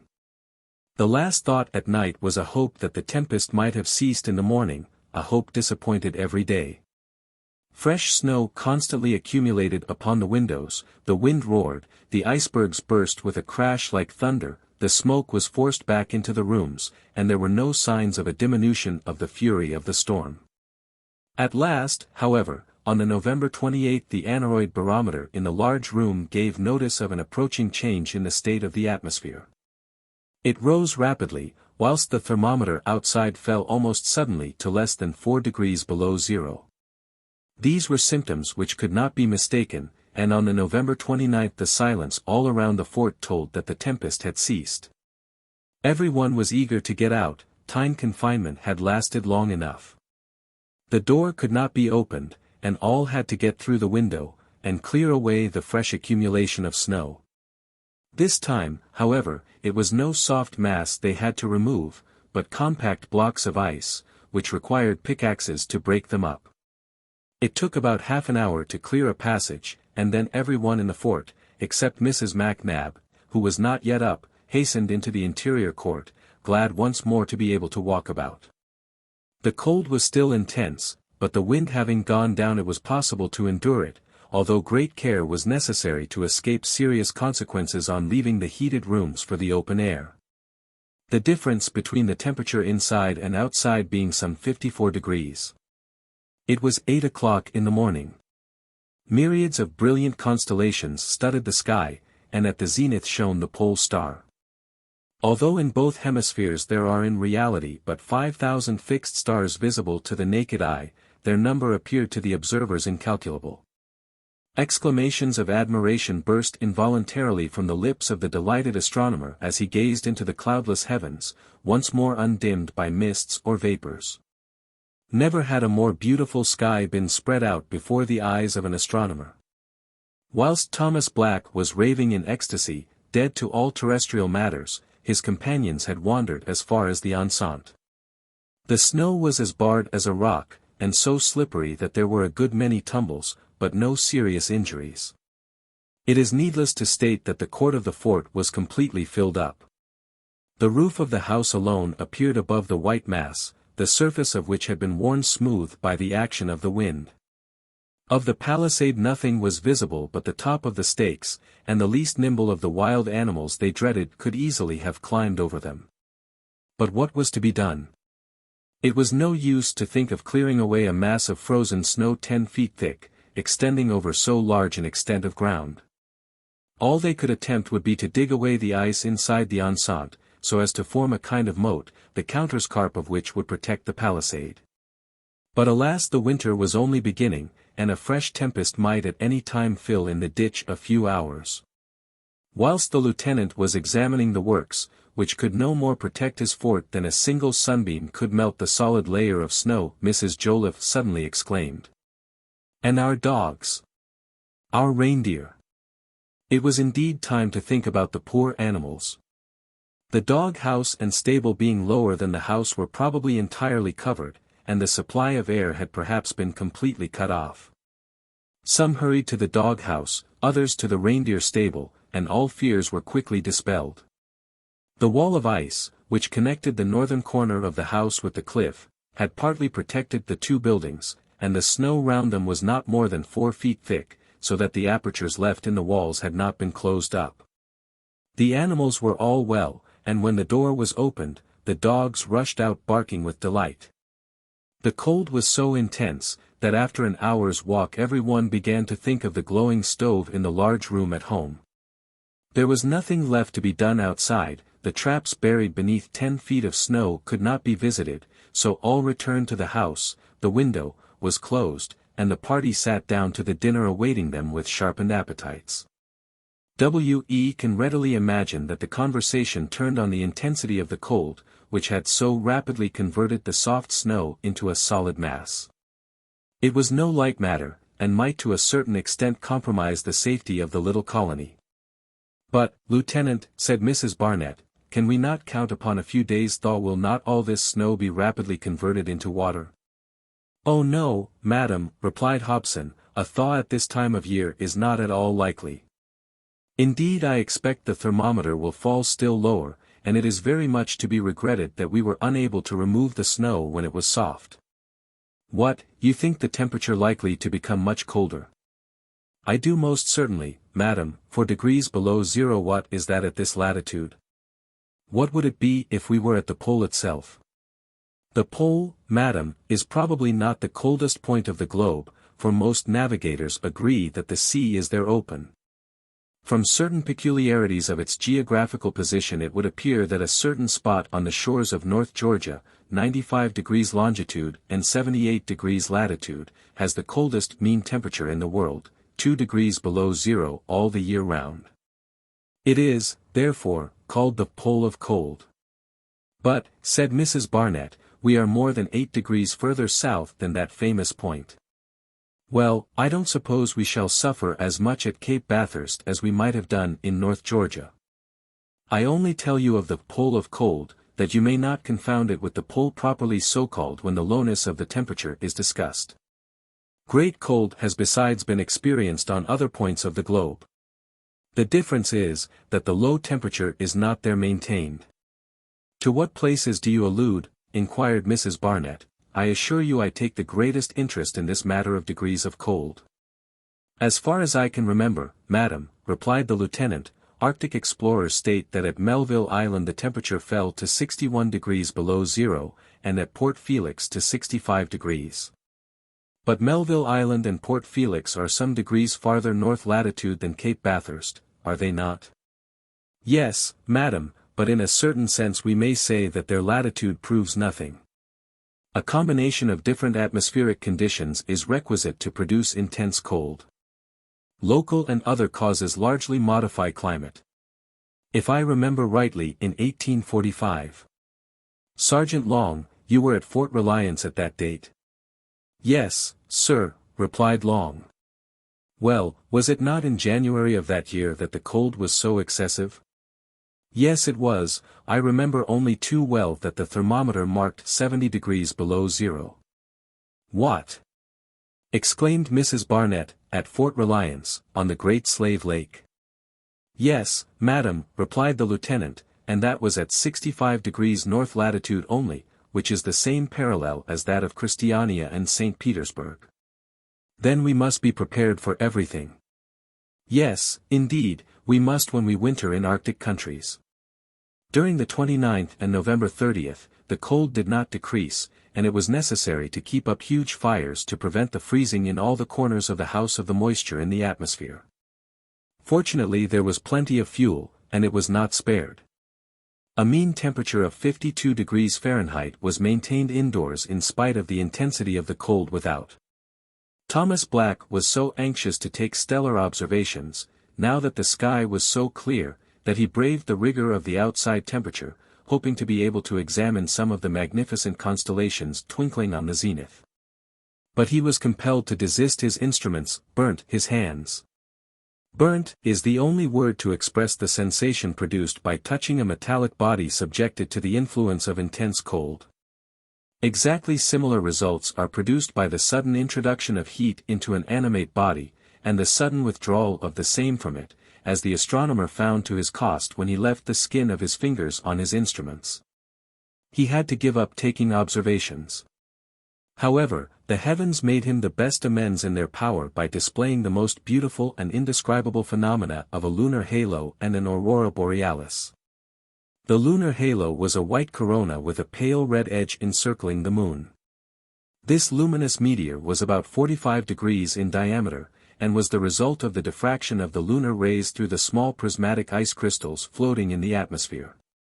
The queen of the night shone with renewed splendor and heightened beauty from the center of the luminous ring, the color and consistency of which resembled the milky transparent lunar rainbows which have been so often described by astronomers. 15 hours later the heavens were lit up by a magnificent aurora borealis, the arch of which extended over more than 100 geographical degrees. The vertex of this arch was situated in the magnetic meridian, and, as is often the case, the rays darted by the luminous meteor were of all the colors of the rainbow, red predominating. Here and there, the stars seemed to be floating in blood-glowing lines of throbbing color spread from the dark segment on the horizon, some of them passing the zenith and quenching the light of the moon in their electric waves, which oscillated and trembled as if swept by a current of air. No description could give an adequate idea of the glory which flushed the northern sky, converting it into a vast dome of fire, but after the magnificent spectacle had been enjoyed for about half an hour, it suddenly disappeared, not fading gradually away after concentration of its rays, or a diminution of its splendor, but dying abruptly, as if an invisible hand had cut off the supply of electricity which gave it life. It was time it was over, for the sake of Thomas Black, for in another 5 minutes he would have been frozen where he stood. Chapter 19. A Neighbourly Visit.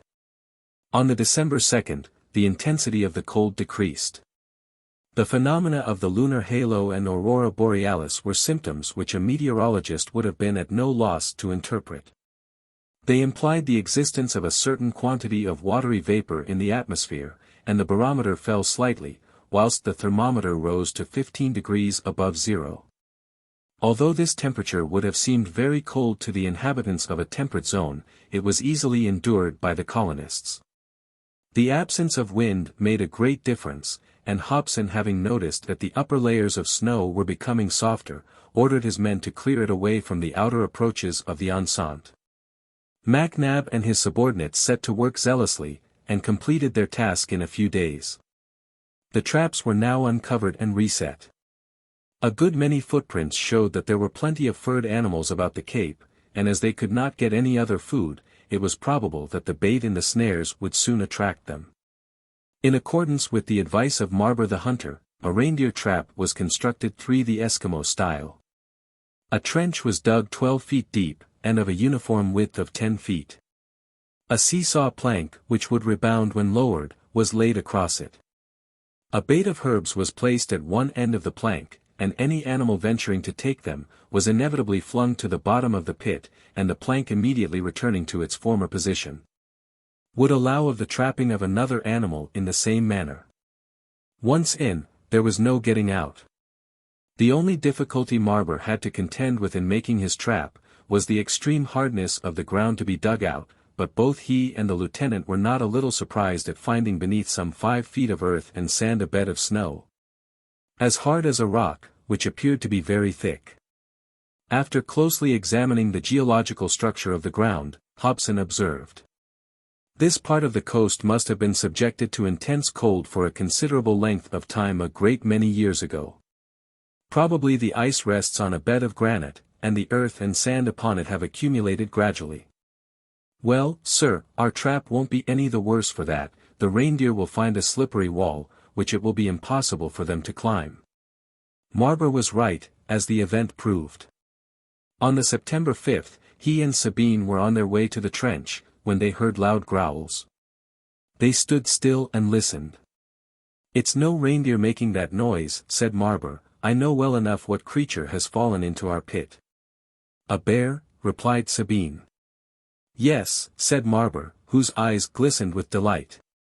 "Well," remarked Sabine, "we won't grumble at that. Bears' steaks are as good as reindeers, and we get the fur in.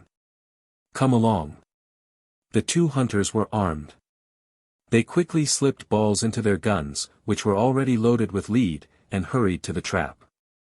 The seesaw plank had swung back into its place, but the bait had disappeared, having probably been dragged down, into the trench. The growls became louder and fiercer, and looking down the hunters saw that it was indeed a bear they had taken.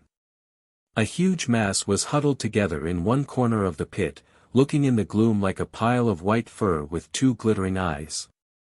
The sides of the trench had been ploughed up by the creature's sharp claws, and had they been made of earth instead of ice, it would certainly have managed to scramble out, but it could get no hold on the slippery surface. And it had only managed to enlarge its prison, not to escape from it. Under the circumstances the capture was easy. 2 balls carefully aimed put an end to the bear's life, and the next thing to do was to get it out of the pit. The 2 hunters returned to the fort for reinforcements, and 10 of the soldiers, provided with ropes, returned with them. It was not without considerable difficulty that the body was hauled up. It was a huge creature, 6 feet long, weighing 600 pounds, and must have possessed immense strength. It belonged to the suborder of white bears, and had the flattened head, long neck, short and slightly curved claws, narrow muzzle, and smooth white fur characteristic of the species. The edible portions of this valuable animal were confided to Mrs. Joliffe, and be her carefully prepared for the table. The next week the traps were in full activity. Some 20 martens were taken, in all the beauty of their winter clothing, but only 2 or 3 foxes. These cunning creatures divined the snare laid for them, and scratching up the ground near the trap, they often managed to run off with the bait without being caught. This made Sabine beside himself with rage, for, he said, such a subterfuge was unworthy of a respectable fox. About the December 10th, the wind having veered round to the southwest, the snow again began to fall, but not in thick flakes, or in large quantities. The wind being high, however, the cold was severely felt, and it was necessary to settle indoors again, and resume domestic occupations. Hobson distributed lime lozenges and lime juice to every one as a precaution against the scorbutic affections, which damp cold produces. No symptoms of scurvy had fortunately as yet appeared amongst the occupants of the fort, thanks to the sanitary precautions taken. The winter solstice was now approaching, when the darkness of the polar night would be most profound, as the sun would be at the lowest maximum point below the horizon of the northern hemisphere. At midnight the southern edges of the long white plains were touched with a faint glimmer of twilight, that was all, and it would be impossible to imagine anything more melancholy than the gloomy stillness and darkness of the vast expanse. Hobson felt more secure from the attacks of wild beasts, now that the approaches to the enceinte had been cleared of snow, which was a fortunate circumstance, as ominous growlings were heard, the nature of which no one could mistake. There was no fear of visits from Indian hunters or Canadians at this time of year, but an incident occurred proving that these districts were not altogether depopulated even in the winter. And which was quite an episode in the long dreary dark months. Some human beings still lingered on the coast hunting morses and camping under the snow. They belonged to the race of Eskimo, degree or eaters of raw flesh, which is scattered over the continent of North America, from Baffin's Bay to Bering Strait, seldom, however, advancing farther south than the Great Slave Lake. On the morning of the December 14th, or rather 9 hours before midday, Sergeant Long, on his return from an excursion along the coast, ended his report to the lieutenant by saying, that if his eyes had not deceived him, a tribe of nomads were encamped about 4 miles from the fort, near a little cape jutting out from the coast. "What do you suppose these nomads are?" inquired Hobson. "Either men or morses," replied the sergeant. "There's no medium." The brave sergeant would have been considerably surprised if any one had told him that some naturalists admit the existence of the medium, the idea of which he scouted. And certain savants have with some humor classed the Eskimo as an intermediate species between roan and the sea cow. Lieutenant Hobson, Mrs. Barnett, Madge, and a few others at once went to ascertain the truth of the report. Well wrapped up, and on their guard against a sudden chill, their feet cased in furred boots, and guns and hatchets in their hands, they issued from the postern, and made their way over the frozen snow along the coast, strewn with masses of ice. The moon, already in the last quarter, shed a few faint rays through the mists which shrouded the ice fields. After marching for about an hour, the lieutenant began to think that the sergeant had been mistaken, and that what he had seen were morses, who had returned to their native element through the holes in the ice which they always keep open. But Long, pointing to a grey wreath of smoke curling out of a conical protuberance on the ice field some 100 steps off, contented himself with observing quietly. "The morses are smoking, then." As he spoke, some living creatures came out of the but dragging themselves along the snow. They were Eskimo, but whether male or female none but a native could have said, for their costumes were all exactly alike. Indeed, without in the least sharing the opinion of the naturalist quoted above, any one might have taken the rough shaggy figures for seals or some other amphibious animals. There were 6 of them, 4 full-grown, and 2 children. Although very short, they were broad-chested and muscular. They had the flat noses, long eyelashes, large mouths, thick lips, long black coarse hair, and beardless chins of their race. Their costume consisted of a round coat made of the skin of the walrus, a hood, boots, trousers, and mittens of the same material. They gazed at the Europeans in silence. "Does anyone understand Eskimo?" inquired the lieutenant.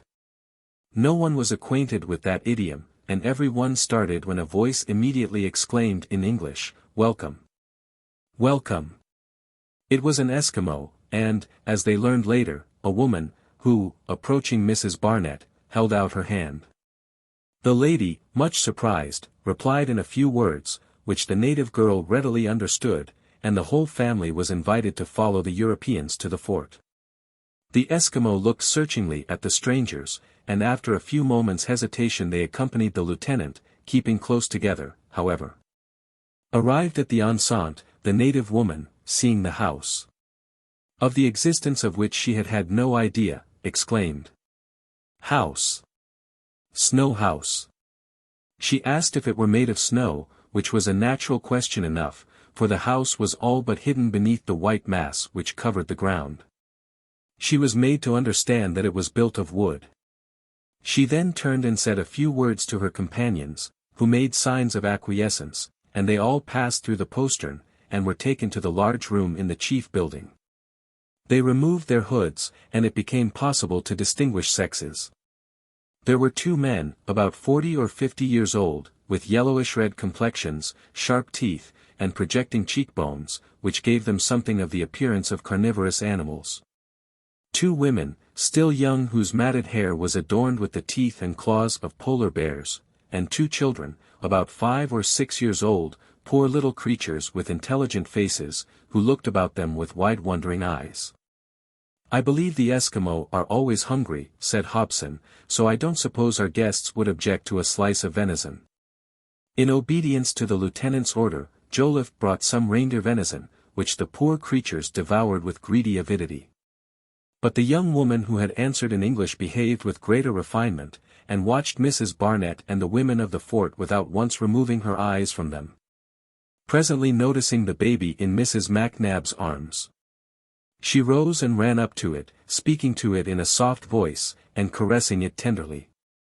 Indeed, if not exactly superior, the young girl was certainly more civilized than her companions, which was especially noticeable when, being attacked by a slight fit of coughing, she put her hand before her mouth in the manner enjoined by the first rules of civilized society.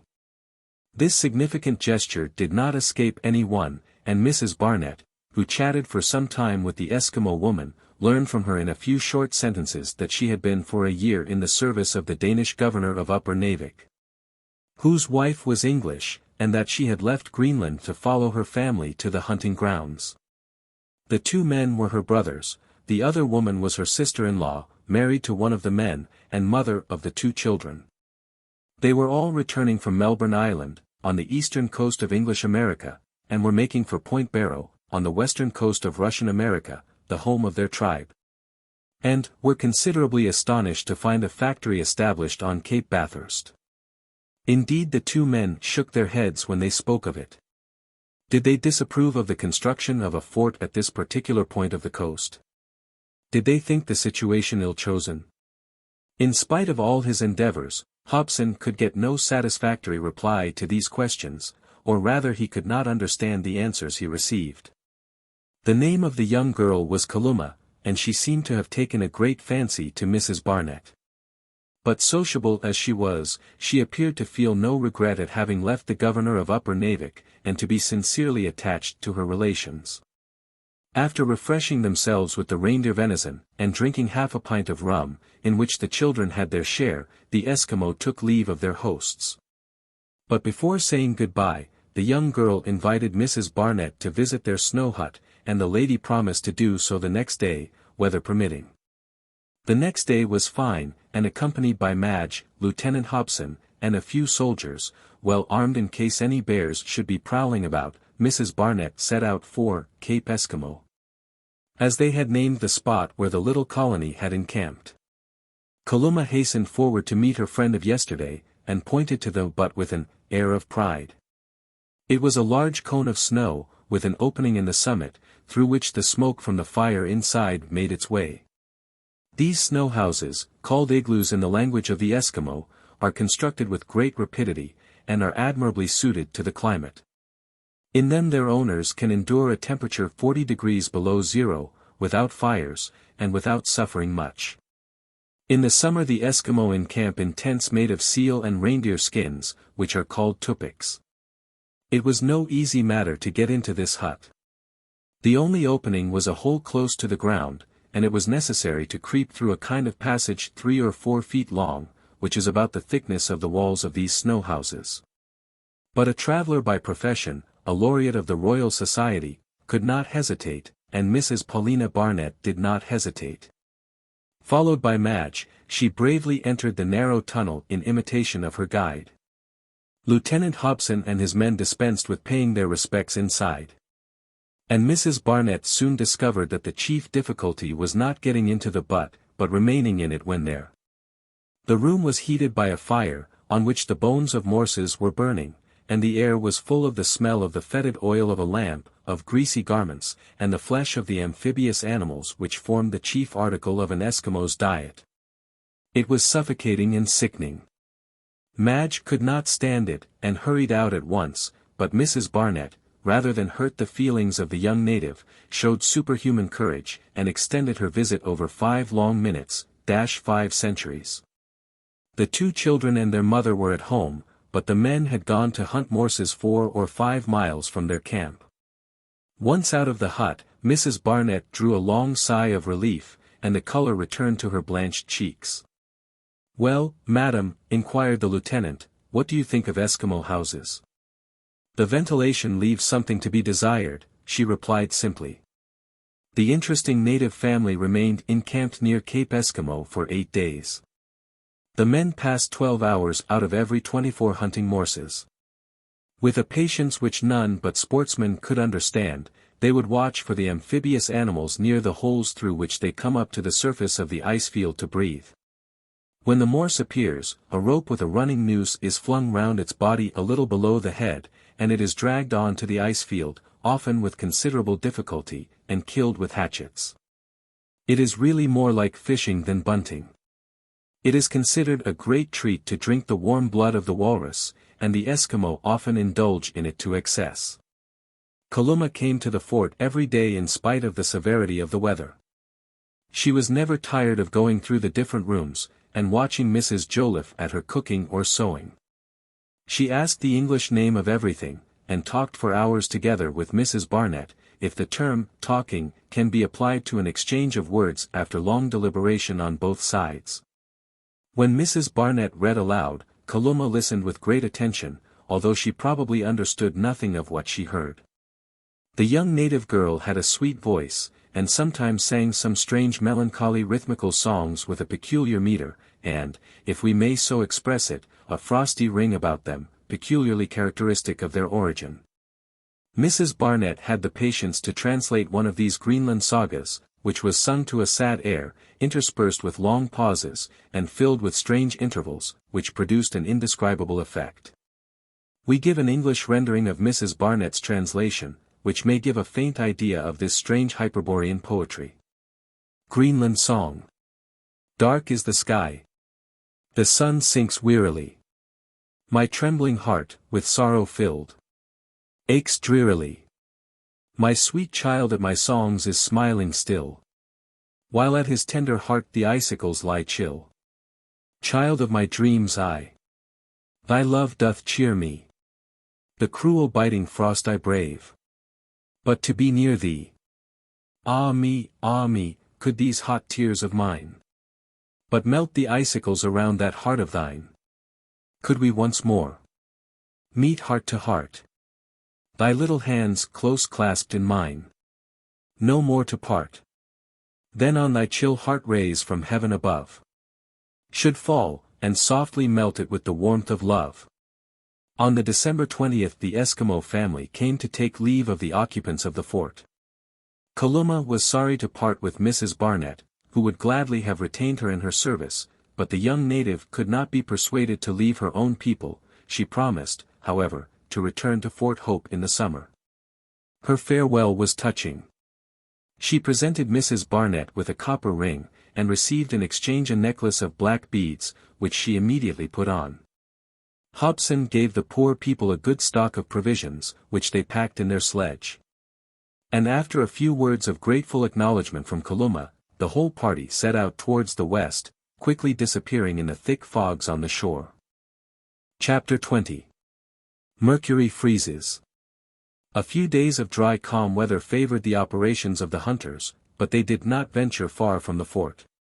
The abundance of game rendered it unnecessary to do so, and Lieutenant Hobson could justly congratulate himself on having chosen so favorable a situation for the new settlement. A great number of furred animals of all kinds were taken in the traps, and Sabine and Marburg killed a good many polar hares. Some 20 starving wolves were shot. Hunger rendered the latter animals aggressive, and bands of them gathered about the fort, filling the air with hoarse howls, and amongst the hummocks on the ice fields sometimes prowled huge bears, whose movements were watched with great interest. On the December 25th all excursions had again to be given up. The wind veered suddenly to the north, and the cold became exceedingly severe. It was impossible to remain out of doors without being frostbitten. The Fahrenheit thermometer fell to 18 degrees below zero, and the gale roared like a volley of musketry. Hobson took care to provide the animals with food enough to last several weeks. Christmas Day, the day of home gatherings so dear to the heart of all Englishmen, was kept with due solemnity. The colonists returned thanks to God for preserving them through so many perils. And the workmen, who had a holiday in honor of the day, afterwards assembled with their masters and the ladies round a well-filled board, on which figured 2 huge Christmas puddings. In the evening a huge bowl of punch flamed in the center of the table, the lamps were put out, and for a time the room was lighted only by the livid flames of the spirit, the familiar objects assuming strange fantastic forms. The spirits of the soldiers rose as they watched the flickering illumination, and their excitement was not lessened after imbibing some of the burning liquid. But now the flames began to pale. Bluish tongue still fitfully licked the plump sides of the national pudding for a few minutes, and then died away. Strange to say, although the lamps had not been relit, the room did not become dark on the extinction of the flames. A bright red light was streaming through the window, which had passed unnoticed in the previous illumination. The revelers started to their feet, and looked at each other in astonishment. "A fire!" cried several. But unless the house itself were burning, there could not be a fire anywhere near Cape Bathurst. The lieutenant rushed to the window, and at once understood the cause of the phenomenon. It was an eruption. Indeed, above the western cliffs beyond Walruses Bay the horizon was on fire. The summits of the igneous hills, some miles from Cape Bathurst, could not be seen. But the sheaf of flame shot up to a considerable height, lighting up the whole country in a weird, unearthly manner. "It is more beautiful than the aurora borealis," exclaimed Mrs. Barnett. Thomas Black indignantly protested against this assertion. "A terrestrial phenomenon more beautiful than a meteor." But no one was disposed to argue with him about it, for all hurried out, in spite of the bitter gale and biting cold, to watch the glorious spectacle of the flashing sheaf of flames standing out against the black background of the night sky. Had not the mouths and ears of the party been cased in furs, they would have been able to hear the rumbling noise of the eruption, and to tell each other of the impressions made upon them by this magnificent sight. But, as it was, they could neither speak nor hear. They might well be content, however, with gazing upon such a glorious scene which once looked upon could never be forgotten. The glowing sheets of flames contrasted alike with the gloomy darkness of the heavens and the dazzling whiteness of the far-stretching carpet of snow, and produced effects of light and shade which no pen or pencil could adequately portray. The throbbing reverberation spread beyond the zenith, gradually quenching the light of all the stars. The white ground became dashed with golden tints, the hummocks on the ice field and the huge icebergs in the background reflecting the glimmering colors like so many glowing mirrors. The rays of light, striking on the edges or surfaces of the ice, became bent and diffracted, the angles and varying inclinations on which they fell fretting them into fringes of color, and reflecting them back with changed and heightened beauty. It was like a fairy scene in which ice and snow combined to add éclat to a melee of rays in which luminous waves rushed upon each other, breaking into colored ripples. But the excessive cold soon drove the admiring spectators back to their warm dwelling, and many a nose paid dearly for the feast enjoyed by the eyes. During the following days the cold became doubly severe. The mercurial thermometer was of course no longer of any use for marking degrees, and an alcohol thermometer had to be used. On the night of the 28th to the December 29th the column fell to 32 degrees below zero. The stoves were piled up with fuel, but the temperature in the house could not be maintained above 20 degrees. The bedrooms were exceedingly cold, and 10 feet from the stove, in the large room, its heat could not be felt at all. The little baby had time warmest corner, and its cradle was rocked and turned by those who came to the fire. Opening doors or windows was strictly forbidden, as the vapor in the rooms would immediately have been converted into snow, and in the passage the breathing of the inmates already produced that result. Every now and then dull reports were heard, which startled those unaccustomed to living in such high latitudes. They were caused by the cracking of the trunks of trees, of which the walls were composed under the influence of the intense cold. The stock of rum and gin stowed away in and the garret had to be brought down into the sitting room, as the alcohol was freezing and sinking to the bottom of the bottles. The spruce beer made from a decoction of young fir branchlets burst the barrels in which it was kept as it froze, whilst all solid bodies resisted the introduction of heat as if they were petrified. Wood burnt very slowly, and Hobson was obliged to sacrifice some of the walrus oil to quicken its combustion.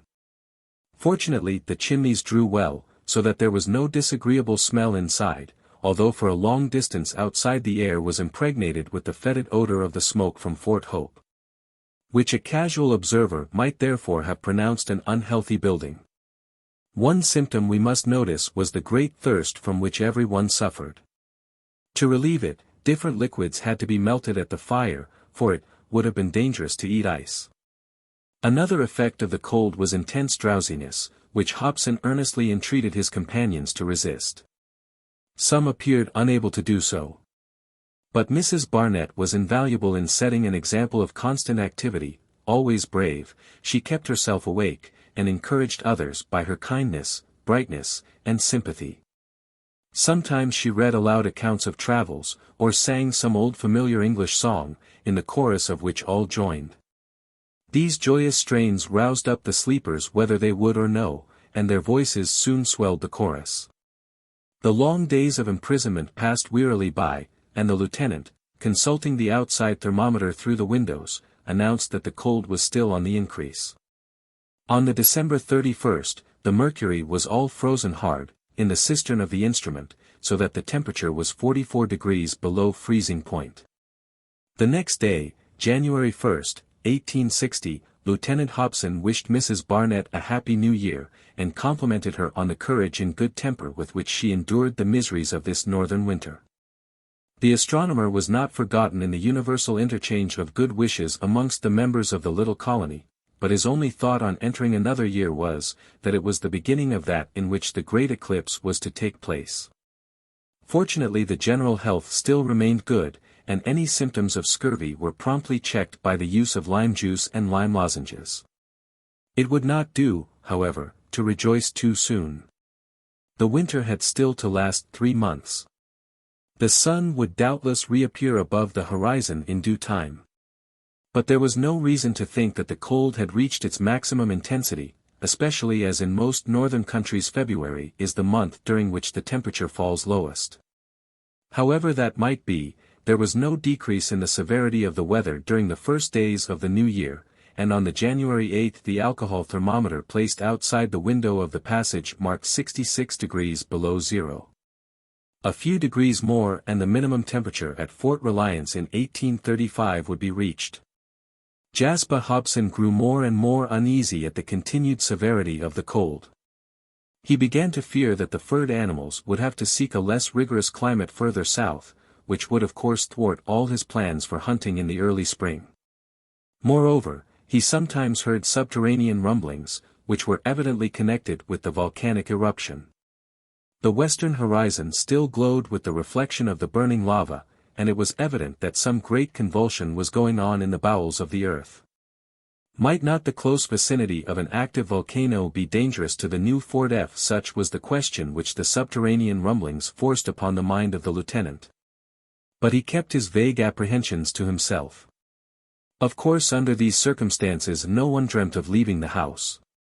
The animals were well provided for, and being accustomed to long fasts in the winter, required no attention from their masters, so that there really was no necessity for any exposure out of doors. It was difficult enough to endure the inside temperature, even with the help of a plentiful combustion of wood and oil. For, in spite of every precaution, damp crept into the ill-ventilated rooms, and layers of ice, increasing in thickness every day, were formed upon the beams. The condensers were choked up, and one of them burst from the pressure of the ice. Lieutenant Hobson did not spare his fuel, he was, in fact, rather lavish of it in his anxiety to raise the temperature, which, when the fires got low as of course sometimes happened, fell to 15 degrees Fahrenheit. The men on guard, who relieved each other every hour, had strict orders to keep up the fires, and great was the dismay of the lieutenant when Sergeant Long said to him one day, "We shall be out of wood soon." "Out of wood," exclaimed Hobson.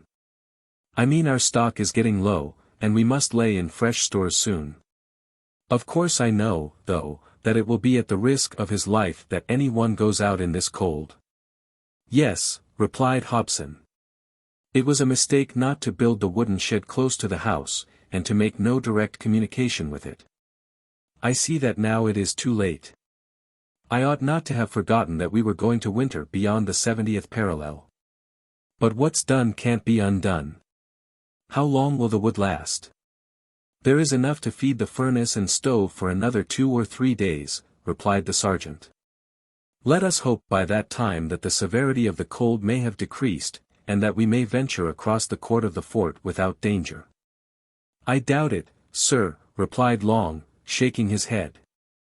"The atmosphere is very clear, the wind is still in the north, and I shall not be surprised if this temperature is maintained for another 15 days until the new moon, in fact." "Well, my brave fellow," said the lieutenant, "we won't die of cold if we can help it, and the day we have to brave the outside air." "We will brave it, sir," said Long.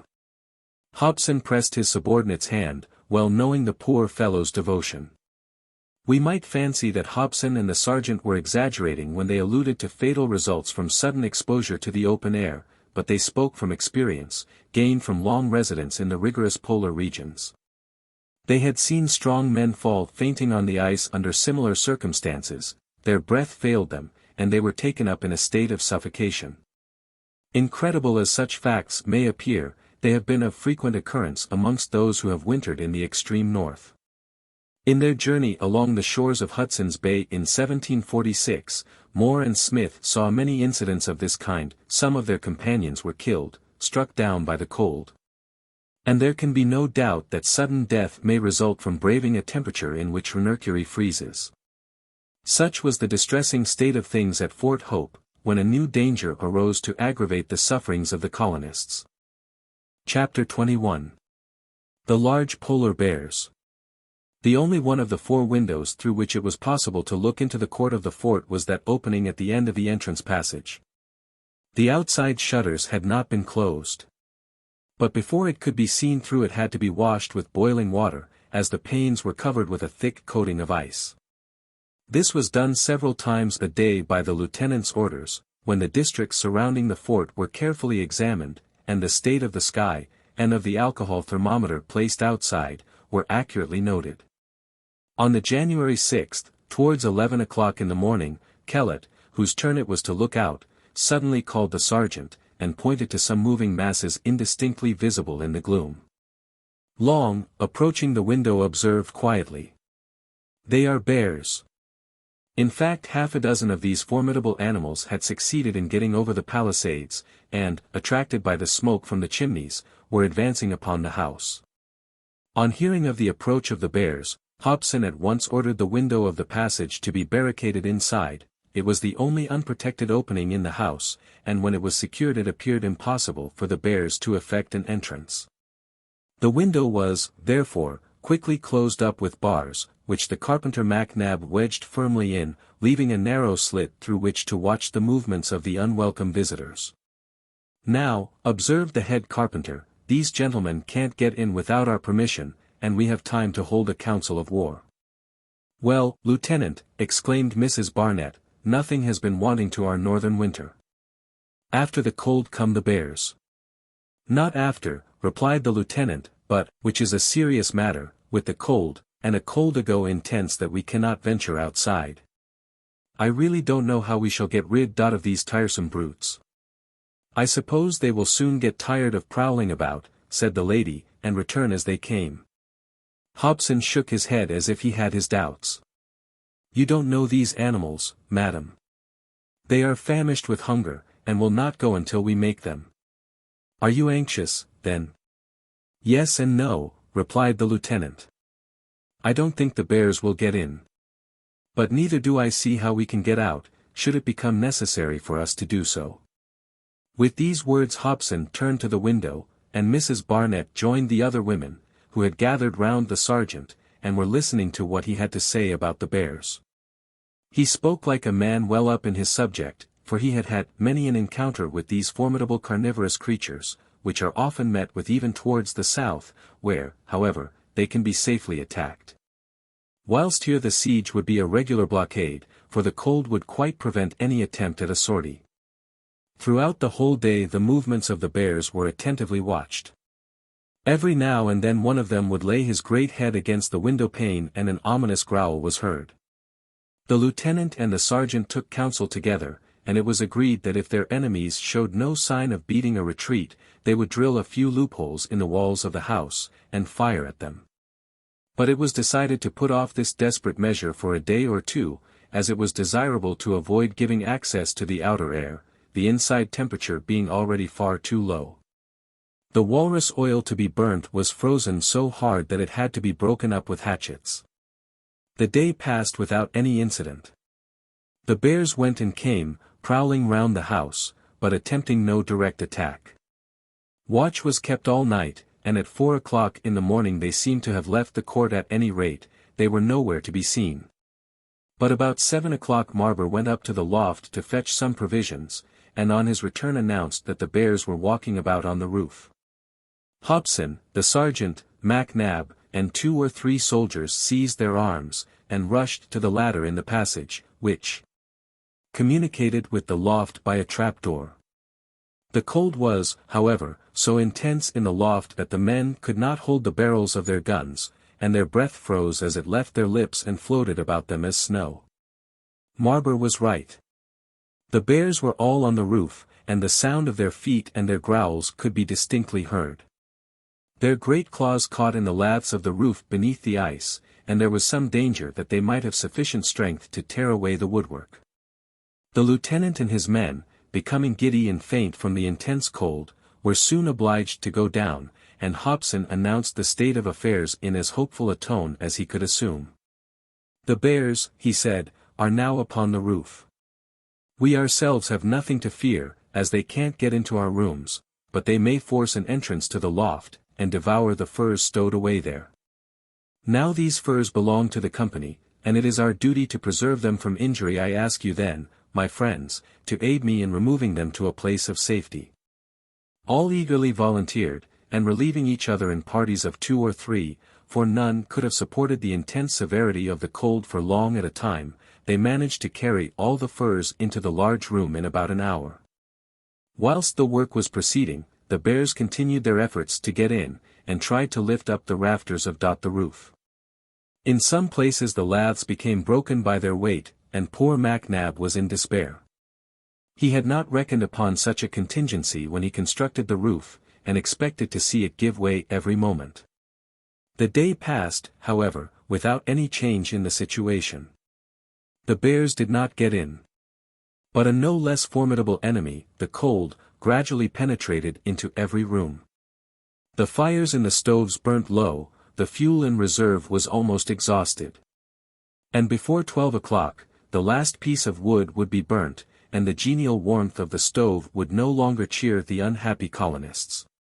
Death would then await them, death in its most fearful form, from cold. The poor creatures, huddled together round the stove, felt that their own vital heat must soon become exhausted, but not a word of complaint passed their lips. The women bore their sufferings with the greatest heroism, and Mrs. MacNab pressed her baby convulsively to her ice-cold breast.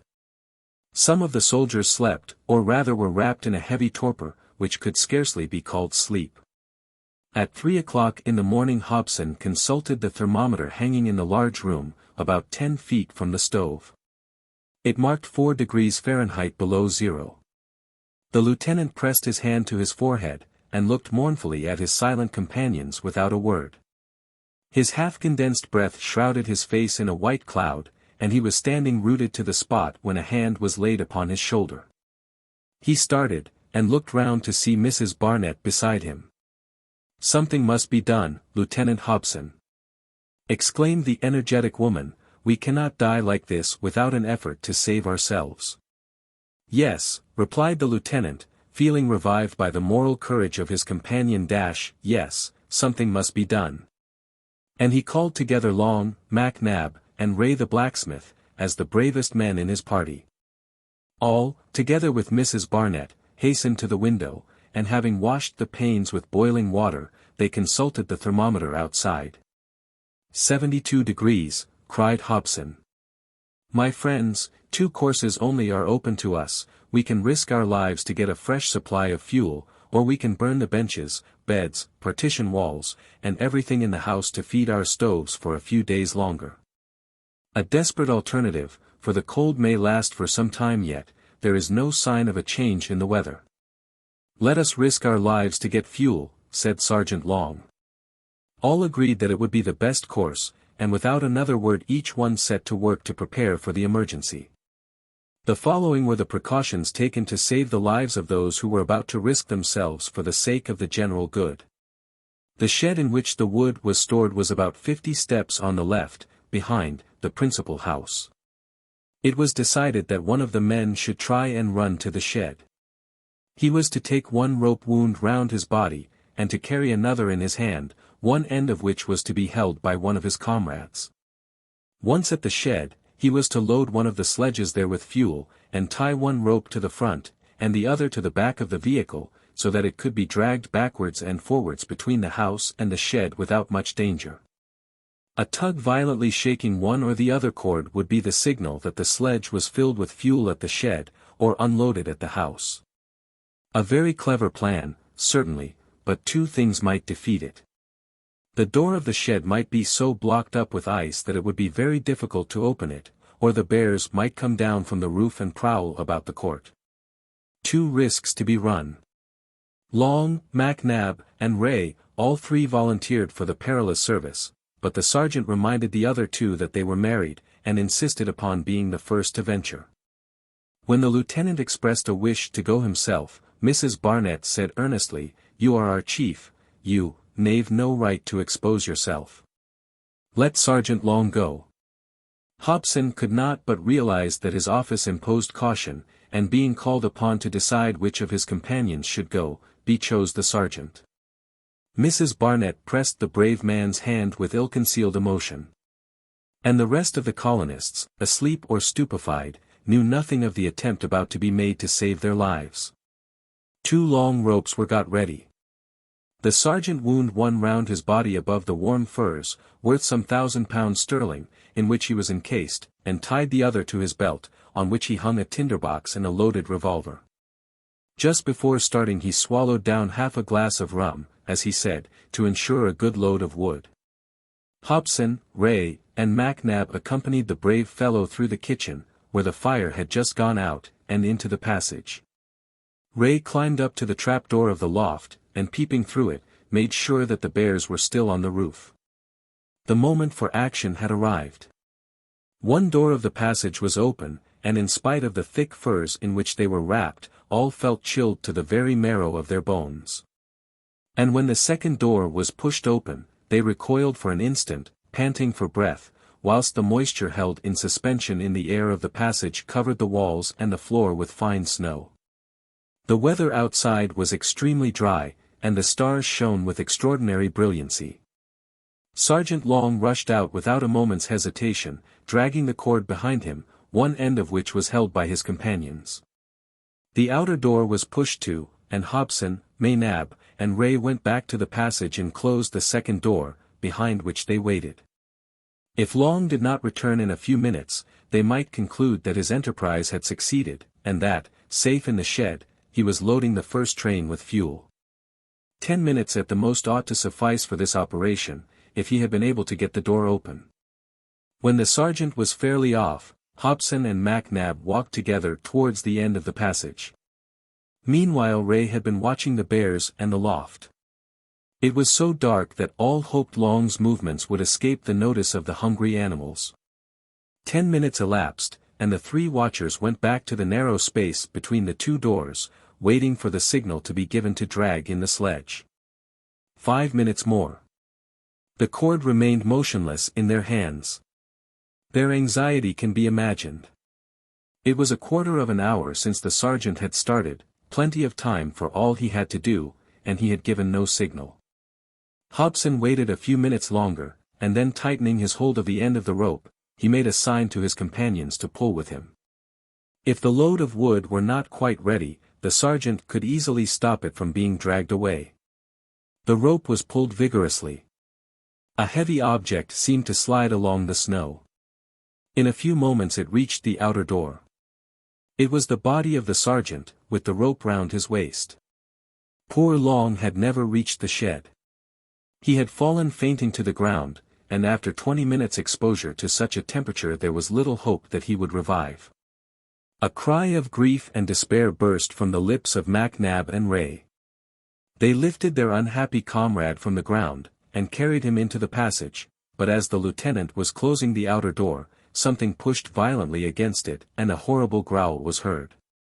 "Help!" cried Hobson. MacNab and Ray rushed to their officer's assistance, but Mrs. Barnett had been beforehand with them and was struggling with all her strength to help Hobson to close the door. In vain. The monstrous brute, throwing the whole weight of its body against it, would force its way into the passage in another moment.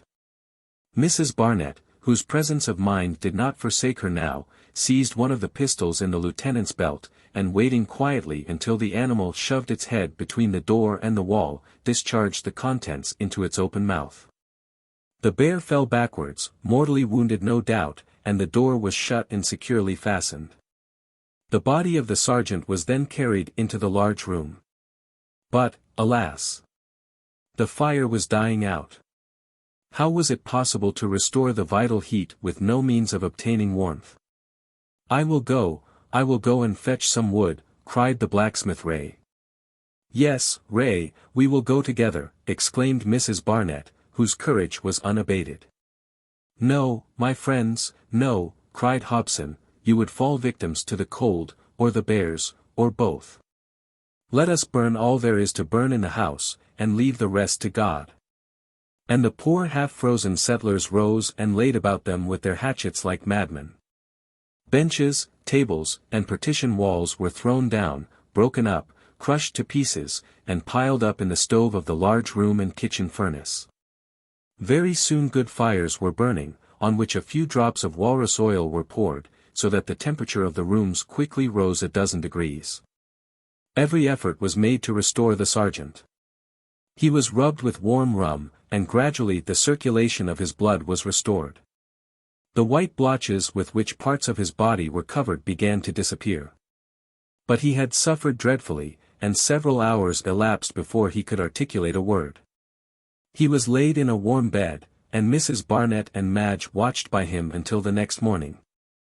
Meanwhile Hobson, Mac Nab, and Ray consulted how best to escape from their terrible situation.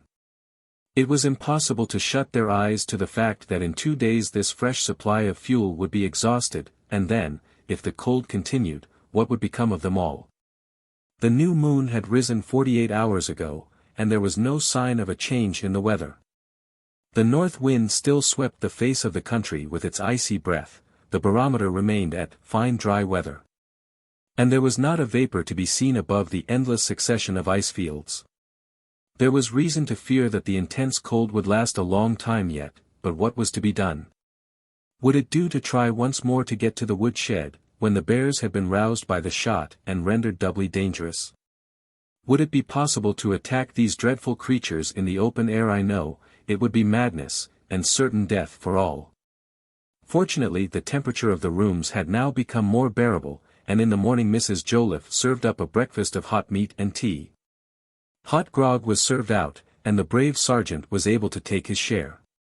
The heat from the stoves warmed the bodies and reanimated the drooping courage of the poor colonists, who were now ready to attack the bears at a word from Hobson. But the lieutenant, thinking the forces unequally matched, would not risk the attempt.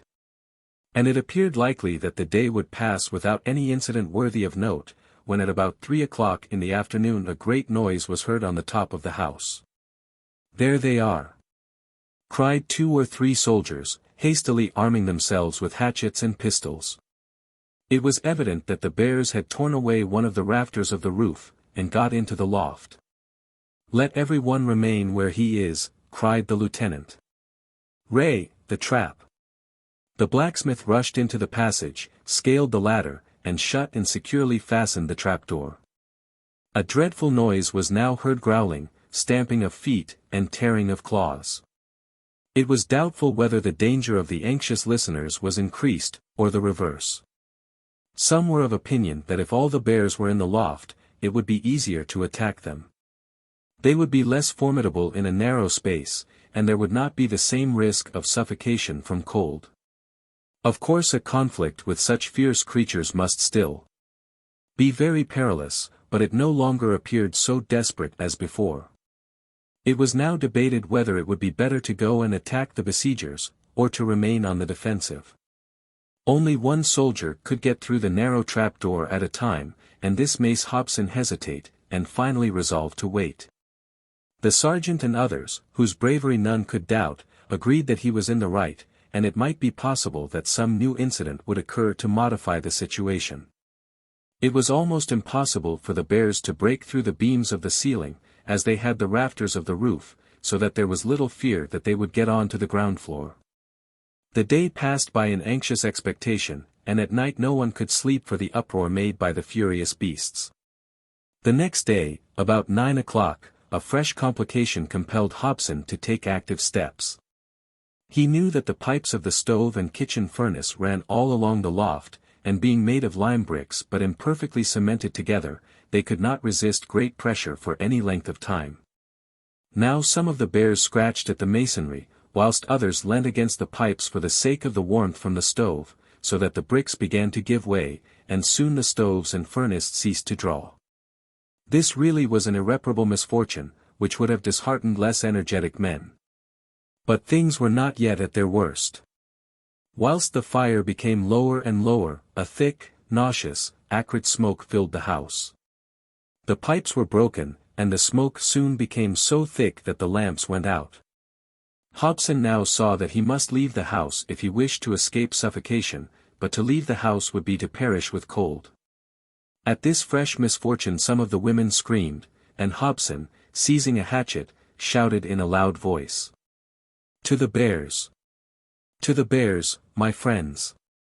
It was the forlorn hope. These terrible creatures must be destroyed.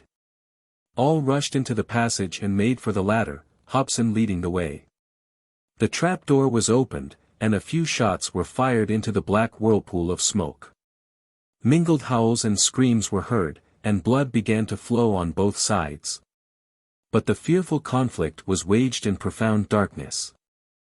In the midst of the melee a terrible rumbling sound suddenly drowned the tumult, the ground became violently agitated, and the house rocked as if it were being torn up from its foundations. The beams of the walls separated, and through the openings Hobson and his companions saw the terrified bears rushing away into the darkness, howling with rage and fright. Chapter 22. 5 months more. A violent earthquake had shaken Cape Bathurst. Such convulsions were probably frequent in this volcanic region, and the connection between them and eruptions was once more demonstrated. Hobson well understood the significance of what had occurred, and waited in anxious suspense. He knew that the earth might open and swallow up the little colony. But only one shock was felt, and that was rather a rebound than a vertical upheaval, which made the house lean over towards the lake, and burst open its walls. Immediately after this one shock, the ground again became firm and motionless. The house, although damaged, was still habitable. The breaches in the walls were quickly repaired, and the pipes of the chimneys were patched together again somehow. Fortunately the wounds the soldiers had received in their struggle with the bears were slight, and merely required dressing. 2 miserable days ensued, during which the woodwork of the beds and the planks of the partition walls were burnt, and the most pressing repairs executed by Mac Nab and his men. The piles, well driven into the earth, had not yielded. But it was evident that the earthquake had caused a sinking of the level of the coast on which the fort was built, which might seriously compromise the safety of the building. Hobson was most anxious to ascertain the extent of the alteration of elevation, but the pitiless cold prevented him from venturing outside. But at last there were symptoms of an approaching change in the weather. The stars shone with rather less brilliancy, and on the January 11th the barometer fell slightly, hazy vapors floated in the air, the condensation of which would raise the temperature. And on the January 12th the wind veered to the southwest, and snow fell at irregular intervals. The thermometer outside suddenly rose to 15 degrees above zero, and to the frozen colonists it was like the beginning of spring. At 11 o'clock the same morning all were out of doors. They were like a band of captives unexpectedly set free. They were, however, absolutely forbidden to go beyond the enceinte of the fort, in case of awkward meetings. The sun had not yet reappeared above the horizon, but it approached it nearly enough to produce a long twilight, during which objects could be distinctly seen to a distance of 2 miles. And Hobson's first thought was to ascertain what difference the earthquake had produced in the appearance of the surrounding districts. Certain changes had been effected. The crest of the promontory of Cape Bathurst had been broken off, and large pieces of the cliff had been flung upon the beach. The whole mass of the cape seemed to have been bent towards the lake, altering the elevation of the plateau on which the fort was built. The soil on the west appeared to have been depressed, whilst that on the east had been elevated. One of the results of this change of level would unfortunately be, that when the thaw set in, the waters of the lake and of Paulina River, in obedience to the law, requiring liquids to maintain their level, would inundate a portion of the western coast. The stream would probably scoop out another bed, and the natural harbor at its mouth would be destroyed.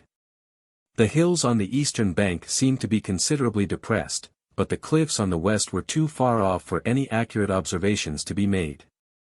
The important alteration produced by the earthquake may, in fact, be summed up in a very few words: the horizontal character of the ground was replaced by a slope from east to west. "Well, Lieutenant," said Mrs. Barnett, laughing, you were good enough to give my name to the port and river, and now there will be neither Paulina River nor Port Barnett. I must say I have been hardly used. Well, madam, replied Hobson, although the river is gone, the lake remains, and we will call it Lake Barnett. I hope that it at least will remain true to you. Mr. and Mrs. Joliffe, on leaving the house, had hurried, one to the dog-house, the other to the reindeer stable. The dogs had not suffered much from their lone confinement, and rushed into the court barking with delight. One reindeer had died, but the others, though thin, appeared to be in good health. Well, madam, said the lieutenant, we have got through our troubles better than we could have expected. I never despaired, replied the lady. The miseries of an Arctic winter would not conquer men like you and your companions. To own the truth, madam, replied Hobson, I never experienced such intense cold before, in all the years I have spent in the north. And if it had lasted many days longer we should all have been lost. The earthquake came in the nick of time then, not only to drive away the bears, but also to modify the extremity of the cold. Perhaps so, madam. All natural phenomena influence each other to a certain extent. But the volcanic structure of the soil makes me rather uneasy. I cannot but regret the close vicinity of this active volcano. If the lava from it cannot reach us, the earthquakes connected with it can. Just look at our house now. Oh, all that can be put right when the fine weather comes, and you will make it all the stronger for the painful experience you have gained. Of course we shall, but meanwhile I am afraid you won't find it very comfortable. Are you speaking to me, Lieutenant? To an old traveler like me? I shall imagine myself one of the crew of a small vessel, and now that it does not pitch and toss, I shall have no fear of being seasick. What you say does not surprise me, replied Hobson. We all know your grandeur of character, your moral courage and imperturbable good temper. You have done much to help us all to bear our troubles, and I thank you in my own name and that of my men. You flatter me, Lieutenant, you flatter me. No, no, I only say what everyone thinks. But may I ask you one question? You know that next June, Captain Cravendy is to send us a convoy with provisions, which will take back our furs to Fort Reliance. I suppose our friend Thomas Black, after having seen his Eclipse, will return with the captain's men. Do you mean to accompany him? Do you mean to send me back? Asked the lady with a smile. Oh, madam. Well, my superior officer, replied Mrs. Barnett, extending her hand to the lieutenant, I shall ask you to allow me to spend another winter at Fort Hope. Next year one of the company's ships will probably anchor off Cape Bathurst, and I shall return in it. Having come overland, I should like to go back by Bering Strait. The lieutenant was delighted with his companion's decision. The two had become sincerely attached to each other, and had many tastes and qualities in common. The hour of separation could not fail to be painful to both. And who could tell what further trials awaited the colonists, in which their combined influence might sustain the courage of the rest. On the January 20th the sun at last reappeared, and the polar night was at an end. It only remained above the horizon for a few minutes, and was greeted with joyous hurrahs by the settlers. From this date the days gradually increased in length. Throughout the month of February, and until the March 15th, there were abrupt transitions from fine to bad weather. The fine days were so cold that the hunters could not go out, and in the bad weather snowstorms kept them in. It was only between whiles that any outdoor work could be done, and long excursions were out of the question. There was no necessity for them, however, as the traps were in full activity. In the latter end of the winter, martens, foxes, ermines, wolverines, and other valuable animals were taken in large numbers, and the trappers had plenty to do.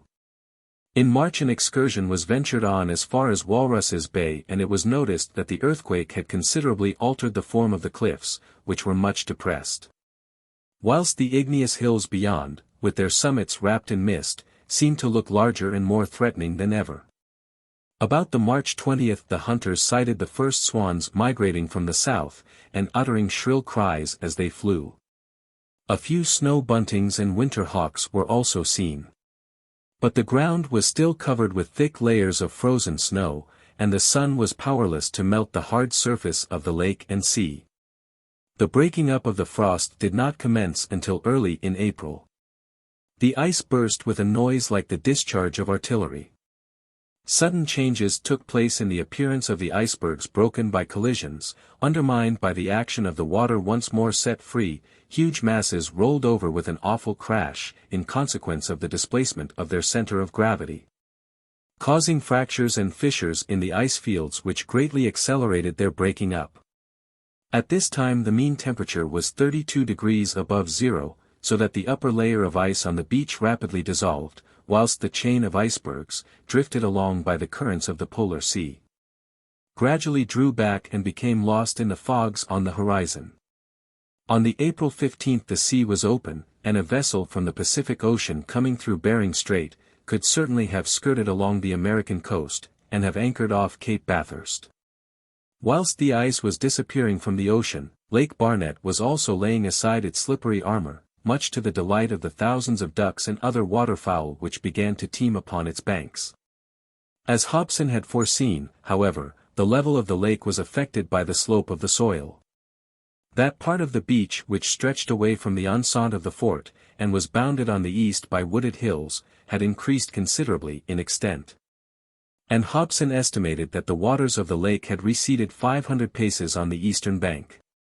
As a natural consequence, the water on the western side had risen, and if not held back by some natural barrier, would inundate the country. On the whole, it was fortunate that the slope was from east to west, for had it been from west to east, the factory must have been submerged. The little river dried up as soon as the thaw set free its waters. It might almost be said to have run back to its source, so abrupt was the slope of its bed from north to south. "We have now to erase a river from the map of the Arctic regions," observed Hobson to his sergeant. "It would have been embarrassing if we had been dependent on the truant for drinkable water. Fortunately we have still Lake Barnett, and I don't suppose our thirsty men will drain it quite dry." "Yes, we've got the lake," replied the sergeant. "But do you think its waters have remained sweet?" Hobson started and looked at his subordinate with knitted brows.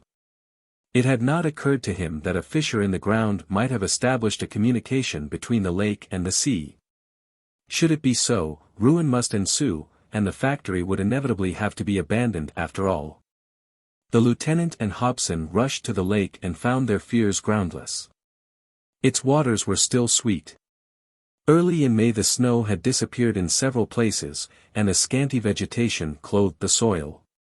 Tiny mosses and slender grasses timidly pushed up their stems above the ground, and the sorrel and cochlearia seeds which Mrs. Joliffe had planted began to sprout. The carpet of snow had protected them through the bitter winter. But they had still to be saved from the beaks of birds and the teeth of rodents. This arduous and important task was confided to the worthy corporal, who acquitted himself of it with the zeal and devotion of a scarecrow in a kitchen garden. The long days had now returned, and hunting was resumed. Hobson was anxious to have a good stock of furs for the agents from Fort Reliance to take charge of when they arrived, as they would do in a few weeks. Marber, Sabine, and the others, therefore, commenced the campaign. Their excursions were neither long nor fatiguing. They never went further than 2 miles from Cape Bathurst, for they had never before been in a district so well stocked with game. And they were both surprised and delighted. Martens, reindeer, hares, caribous, foxes, and ermines passed close to their guns. One thing, however, excited some regret in the minds of the colonists. Not a trace was to be seen of their old enemies the bears, and it seemed as if they had taken all their relations with them. Perhaps the earthquake had frightened them away, for they have a very delicate nervous organization, if such an expression can be applied to a mere quadruped. It was a pity they were gone, for vengeance could not be wreaked upon them. The month of May was very wet. Rain and snow succeeded each other. The mean temperature was only 41 degrees above zero. Fogs were of frequent occurrence, and so thick that it would often have been imprudent to go any distance from the fort. Peterson and Kellett once caused their companions grave anxiety by disappearing for 48 hours. They had lost their way, and turned to the south when they thought they were near to Walruses Bay. They came back exhausted and half dead with hunger. June came at last, and with it really fine warm weather. The colonists were able to leave off their winter clothing. They worked zealously at repairing the house, the foundations of which had to be propped up, and Hobson also ordered the construction of a large magazine at the southern corner of the court. The quantity of game justified the expenditure of time and labor involved, the number of furs collected was already considerable, and it was necessary to have some place set aside in which to keep them. The lieutenant now expected every day the arrival of the detachment to be sent by Captain Craventy. A good many things were still required for the new settlement. The stores were getting low. And if the party had left the fort in the beginning of May, they ought to reach Cape Bathurst towards the middle of June. It will be remembered that the captain and his lieutenant had fixed upon the Cape as the spot of rendezvous, and Hobson having constructed his fort on it, there was no fear of the reinforcements failing to find him. From the June 15 the districts surrounding the Cape were carefully watched. The British flag waved from the summit of the cliff, and could be seen at a considerable distance. It was probable that the convoy would follow the lieutenant's example, and skirt along the coast from Coronation Gulf. If not exactly the shortest, it was the surest route, at a time when, the sea being free from ice, the coastline could be easily followed. When the month of June passed without the arrival of the expected party, Hobson began to feel rather uneasy, especially as the country again became wrapped in fogs. He began to fear that the agents might lose their way, and often talked the matter over with Mrs. Barnett, Mac Nab, and Ray. Thomas Black made no attempt to conceal his uneasiness, for he was anxious to return with the party from Fort Reliance as soon as he had seen his eclipse. And should anything keep them back from coming, he would have to resign himself to another winter, a prospect which did not please him at all, and in reply to his eager questions, Hobson could say little to reassure him. The July 4th dawned. No news. Some men sent to the southeast to reconnoiter, returned, bringing no tidings. Either the agents had never started, or they had lost their way. The latter hypothesis was unfortunately the more probable. Hobson knew Captain Craventy, and felt confident that he had sent off the convoy at the time named. His increasing anxiety will therefore be readily understood. The fine season was rapidly passing away. Another 2 months and the Arctic winter, with its bitter winds, its whirlpools of snow, and its long nights, would again set in. Hobson, as we well know, was not a man to yield to misfortune without a struggle. Something must be done, and with the ready concurrence of the astronomer the following plan was decided on. It was now the July 5th. In another fortnight July 18th the solar eclipse was to take place, and after that Thomas Black would be free to leave Fort Hope. It was therefore agreed that if by that time the agents had not arrived, a convoy of a few men and 4 or 5 sledges should leave the factory, and make for the Great Slave Lake, taking with them some of the most valuable furs. And if no accident befell them, they might hope to arrive at Fort Reliance in 6 weeks at the latest, that is to say, towards the end of August. This matter settled, Thomas Black shrank back into his shell, and became once more the man of one idea, awaiting the moment when the moon, passing between the orb of day and himself, should totally eclipse the disk of the sun. Chapter 23. The eclipse of the July 18, 1860. The mists did not disperse. The sun shone feebly through thick curtains of fog, and the astronomer began to have a great dread lest the eclipse should not be visible after all. Sometimes the fog was so dense that the summit of the cape could not be seen from the court of the fort. Hobson got more and more uneasy. He had no longer any doubt that the convoy had gone astray in the strange land. Moreover, vague apprehensions and sad forebodings increased his depression. He could not look into the future with any confidence. Why, he would have found it impossible to explain. Everything apparently combined to reassure him. In spite of the great rigor of the winter, his little colony was in excellent health. No quarrels had arisen amongst the colonists, and their zeal and enthusiasm was still unabated.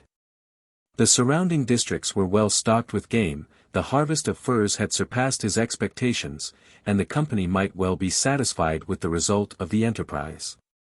Even if no fresh supply of provisions arrived, the resources of the country were such that the prospect of a second winter need awake no misgivings. Why, then, was Lieutenant Hobson losing hope and confidence? He and Mrs. Barnett had many a talk on the subject, and the latter did all she could to raise the drooping spirits of the commanding officer, urging upon him all the considerations enumerated above.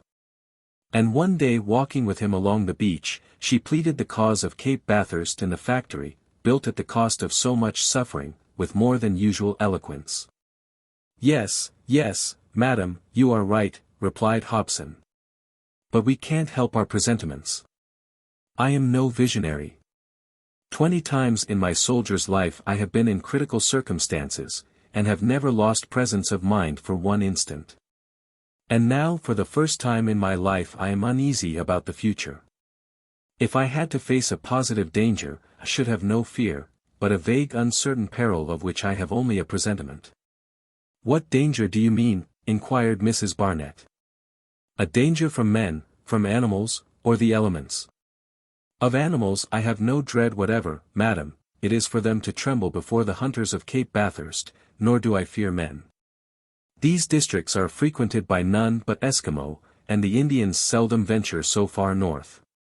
Besides, Lieutenant," said Mrs. Barnett, "the Canadians, whose arrival you so much feared in the fine season, have never appeared." "I am very sorry for it, madam." "What? You regret the absence of the rivals who are so evidently hostile to your company?" "Madam, I am both glad and sorry that they have not come, that will of course puzzle you. But observe that the expected convoy from Fort Reliance has not arrived. It is the same with the agents of the St. Louis Fur Company. They might have come, and they have not done so. Not a single Eskimo has visited this part of the coast during the summer either." "And what do you conclude from all this?" inquired Mrs. Barnett. "I conclude that it is not so easy to get to Cape Bathurst or to Fort Hope as we could wish." The lady looked into the lieutenant's anxious face, struck with the melancholy and significant intonation of the word easy. "Lieutenant Hobson," she said earnestly, "if you fear neither men nor animals, I must conclude that your anxiety has reference to the elements." "Madam," he replied, "I do not know if my spirit be broken, or if my presentiments blind me, but there seems to me to be something uncanny about this district. If I had known it better I should not have settled down in it. I have already called your attention to certain peculiarities, which to me appear inexplicable, the total absence of stones everywhere, and the clear-cut line of the coast. I can't make out about the primitive formation of this end of the continent. I know that the vicinity of a volcano may cause some phenomena, but you remember what I said to you on the subject of the tides?" "Oh yes, perfectly. Where the sea ought according to the observations of explorers in these latitudes, to have risen 15 or 20 feet, it has scarcely risen 1. "Yes. But that you accounted for by the irregular distribution of land and the narrowness of the straits." "I tried to account for it, that is all," replied Hobson. "But the day before yesterday I noticed a still more extraordinary phenomenon, which I cannot even try to explain, and I doubt if the greatest savants could do so either." Mrs. Barnett looked inquiringly at Hobson. "What has happened?" she exclaimed. "Well, the day before yesterday, madam, when the moon was full, and according to the almanac the tide ought to have been very high, the sea did not even rise 1 foot, as it did before it did not rise at all." "Perhaps you may be mistaken," observed Mrs. Barnett. "I am not mistaken. I saw it with my own eyes. The day before yesterday, July 4th, there was positively no tide on the coast of Cape Bathurst." "And what do you conclude from that?" inquired Mrs. Barnett. "I conclude, madam," replied the lieutenant, "either that the laws of nature are changed, or that this district is very peculiarly situated, or rather, I conclude nothing. I explain nothing. I am puzzled. I do not understand it, and therefore I am anxious." Mrs. Barnett asked no more questions. Evidently the total absence of tides was as unnatural and inexplicable as would be the absence of the sun from the meridian at noon.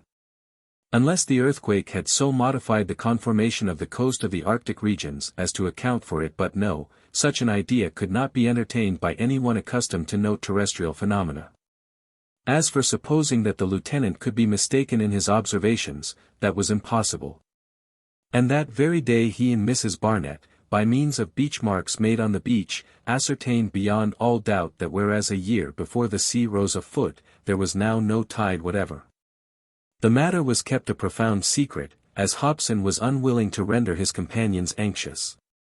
But he might often be seen standing motionless and silent upon the summit of the cape, gazing across the sea, which was now open, and stretched away as far as the eye could reach. During the month of July hunting the furred animals was discontinued, as the martens, foxes, and others had already lost their winter beauty.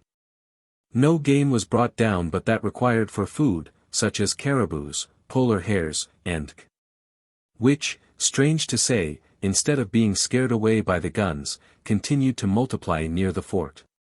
Mrs. Barnett did not fail to note this peculiar, and, as the event proved, significant fact. No change had taken place in the situation on the July 15th. No news from Fort Reliance.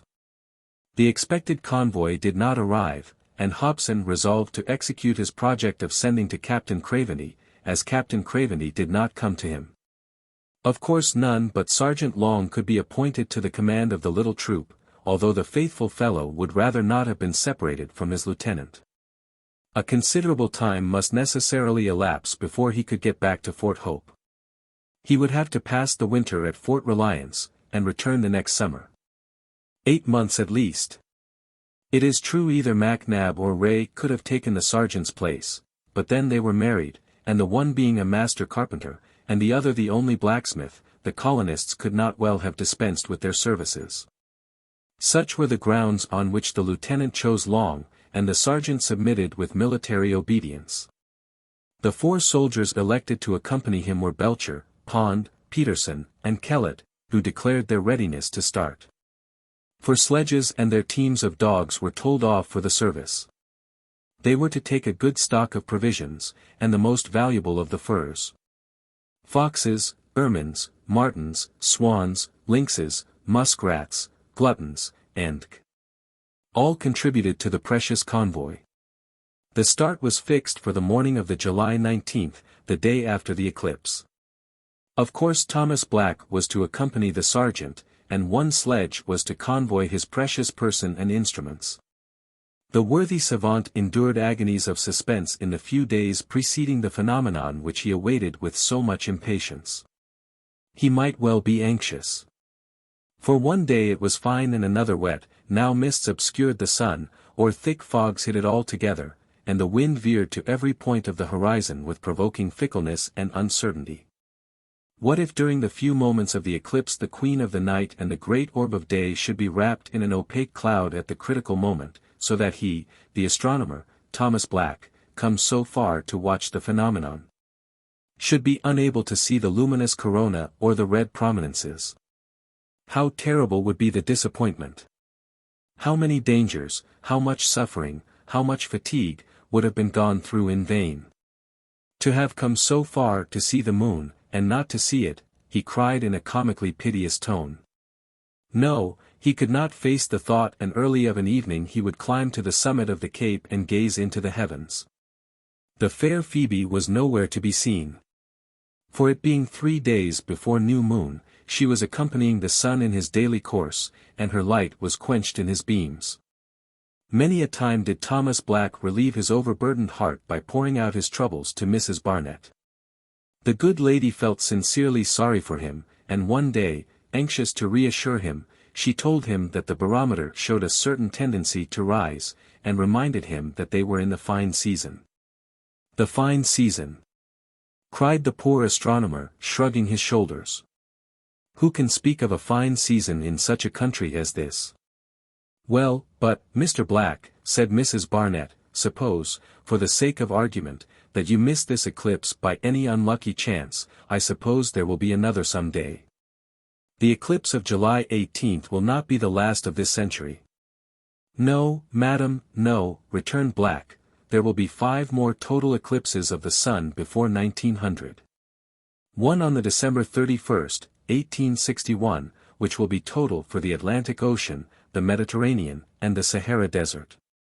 A second on the 22d December 1870, total for the Azores, the south of Spain, Algeria, Sicily, and Turkey. A third on the August 19, 1887, total for the northeast of Germany, the south of Russia, and Central Asia.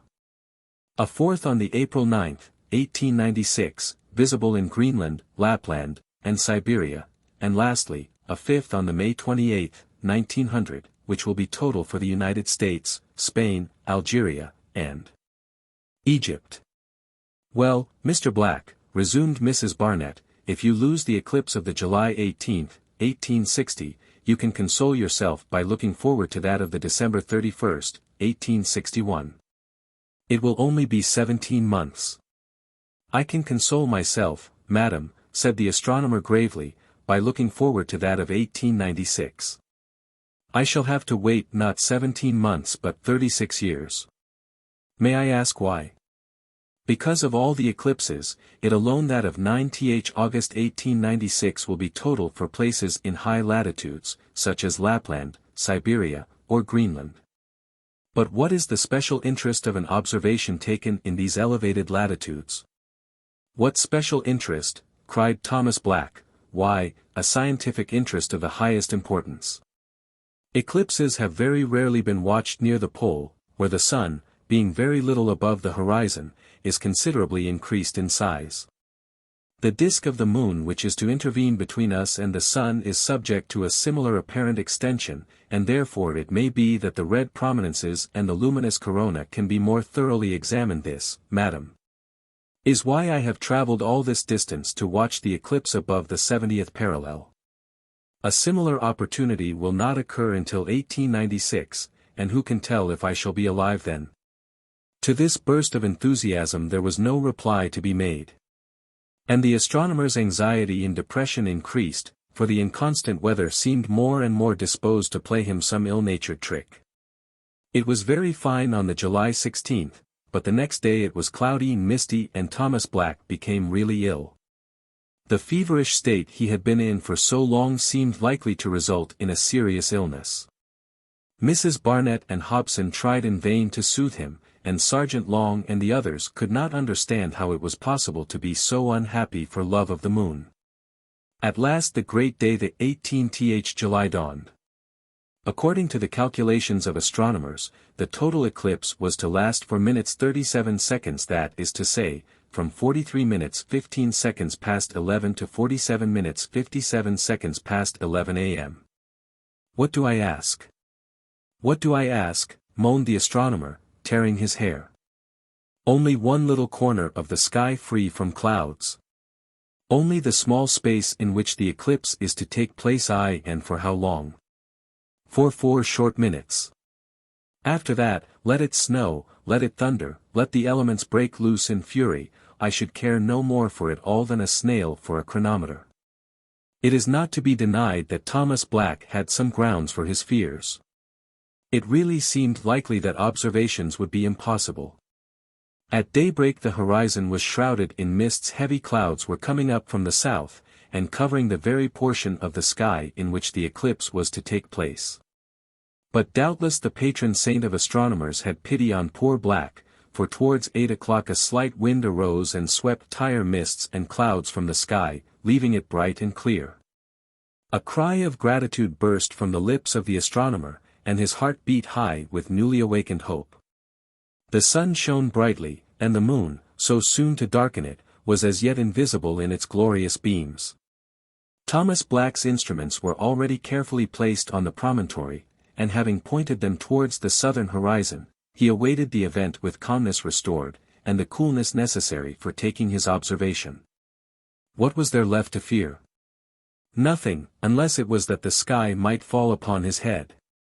At 9 o'clock there was not a cloud, not a vapor left upon the sky from the zenith to the horizon. Never were circumstances more favorable to an astronomical observation.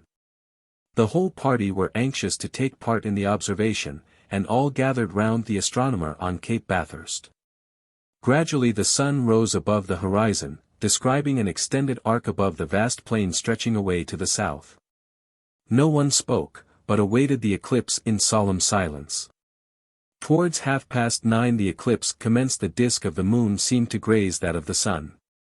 But the moon's shadow was not to fall completely on the earth, hiding the sun, until between 43 minutes past 11 and 47 minutes 57 seconds past 11. That was the time fixed in the almanacs, and everyone knows that no error can creep into them, established, verified, and controlled as they are by the scientific men of all the observatories in the world. The astronomer had brought a good many glasses with him, and he distributed them amongst his companions, that all might watch the progress of the phenomenon without injury to the eyes. The brown disk of the moon gradually advanced, and terrestrial objects began to assume a peculiar orange hue, whilst the atmosphere on Tyre zenith completely changed color. At 10:15 half the disk of the sun was darkened, and a few dogs which happened to be at liberty showed signs of uneasiness and bowled piteously. The wild ducks, thinking night had come, began to utter sleepy calls and to seek their nests, and the mothers gathered their little ones under their wings. The hush of eventide fell upon all animated nature. At 11 o'clock 2/3 of the sun were covered, and all terrestrial objects became a kind of vinous red. A gloomy twilight set in, to be succeeded during the 4 minutes of totality by absolute darkness. A few planets, amongst others Mercury and Venus, began to appear, and some constellations, Caplet, symbol, and symbol, of Taurus, and symbol, of Orion. The darkness deepened every moment. Thomas Black remained motionless with his eye glued to the glass of his instrument, eagerly watching the progress of the phenomenon. At 43 minutes past 11 the disks of the two luminaries ought to be exactly opposite to each other, that of the moon completely hiding that of the sun.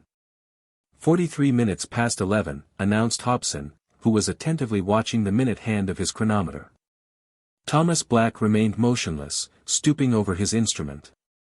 Half a minute passed, and then the astronomer, Astronomer, drew himself up, with eyes distended and eager. Once more he bent over the telescope, and cried in a choked voice. "She is going. She is going. The moon is going.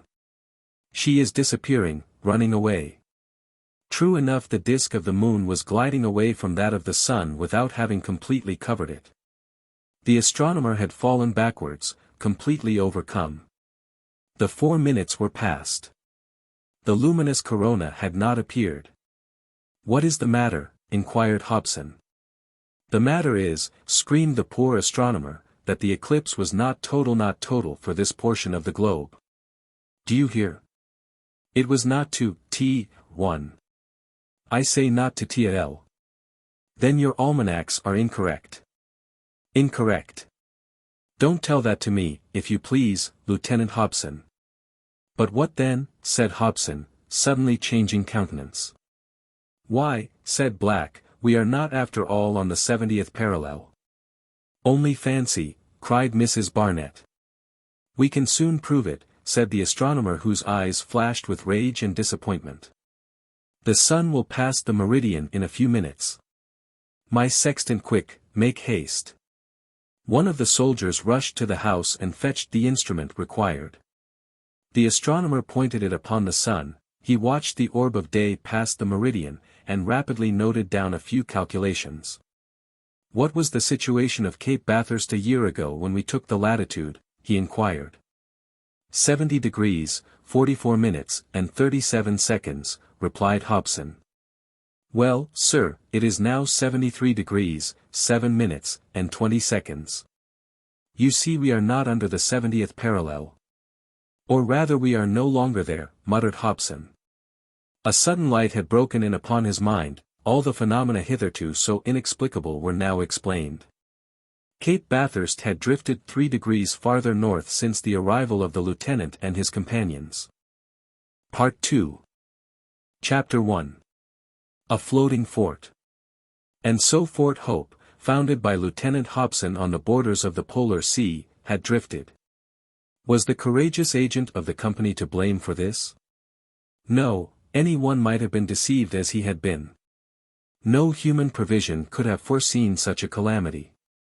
He meant to build upon a rock, and he had not even built upon sand. The peninsula of Victoria, which the best maps of English America joined to the American continent, had been torn suddenly away from it. This peninsula was in fact nothing but an immense piece of ice, 500 square miles in extent, converted by successive deposits of sand and earth into apparently solid ground well clothed with vegetation. Connected with the mainland for thousands of centuries, the earthquake of the 8th of January had dragged it away from its moorings, and it was now a floating island, at the mercy of the winds and waves. And had been carried along the Arctic Ocean by powerful currents for the last 3 months. Yes, Fort Hope was built upon ice. Hobson at once understood the mysterious change in their latitude. The isthmus, that is to say, the neck of land which connected the peninsula of Victoria with the mainland, had been snapped in two by a subterranean convulsion connected with the eruption of the volcano some months before. As long as the northern winter continued, the frozen sea maintained things as they were.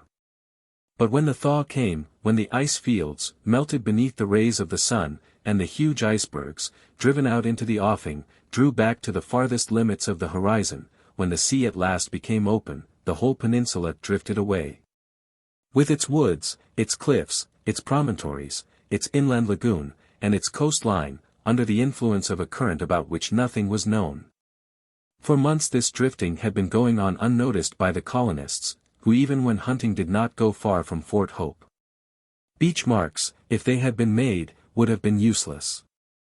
For heavy mists obscured everything at a short distance, the ground remained apparently firm and motionless, and there was, in short, nothing to hint to the lieutenant and his men that they had become islanders.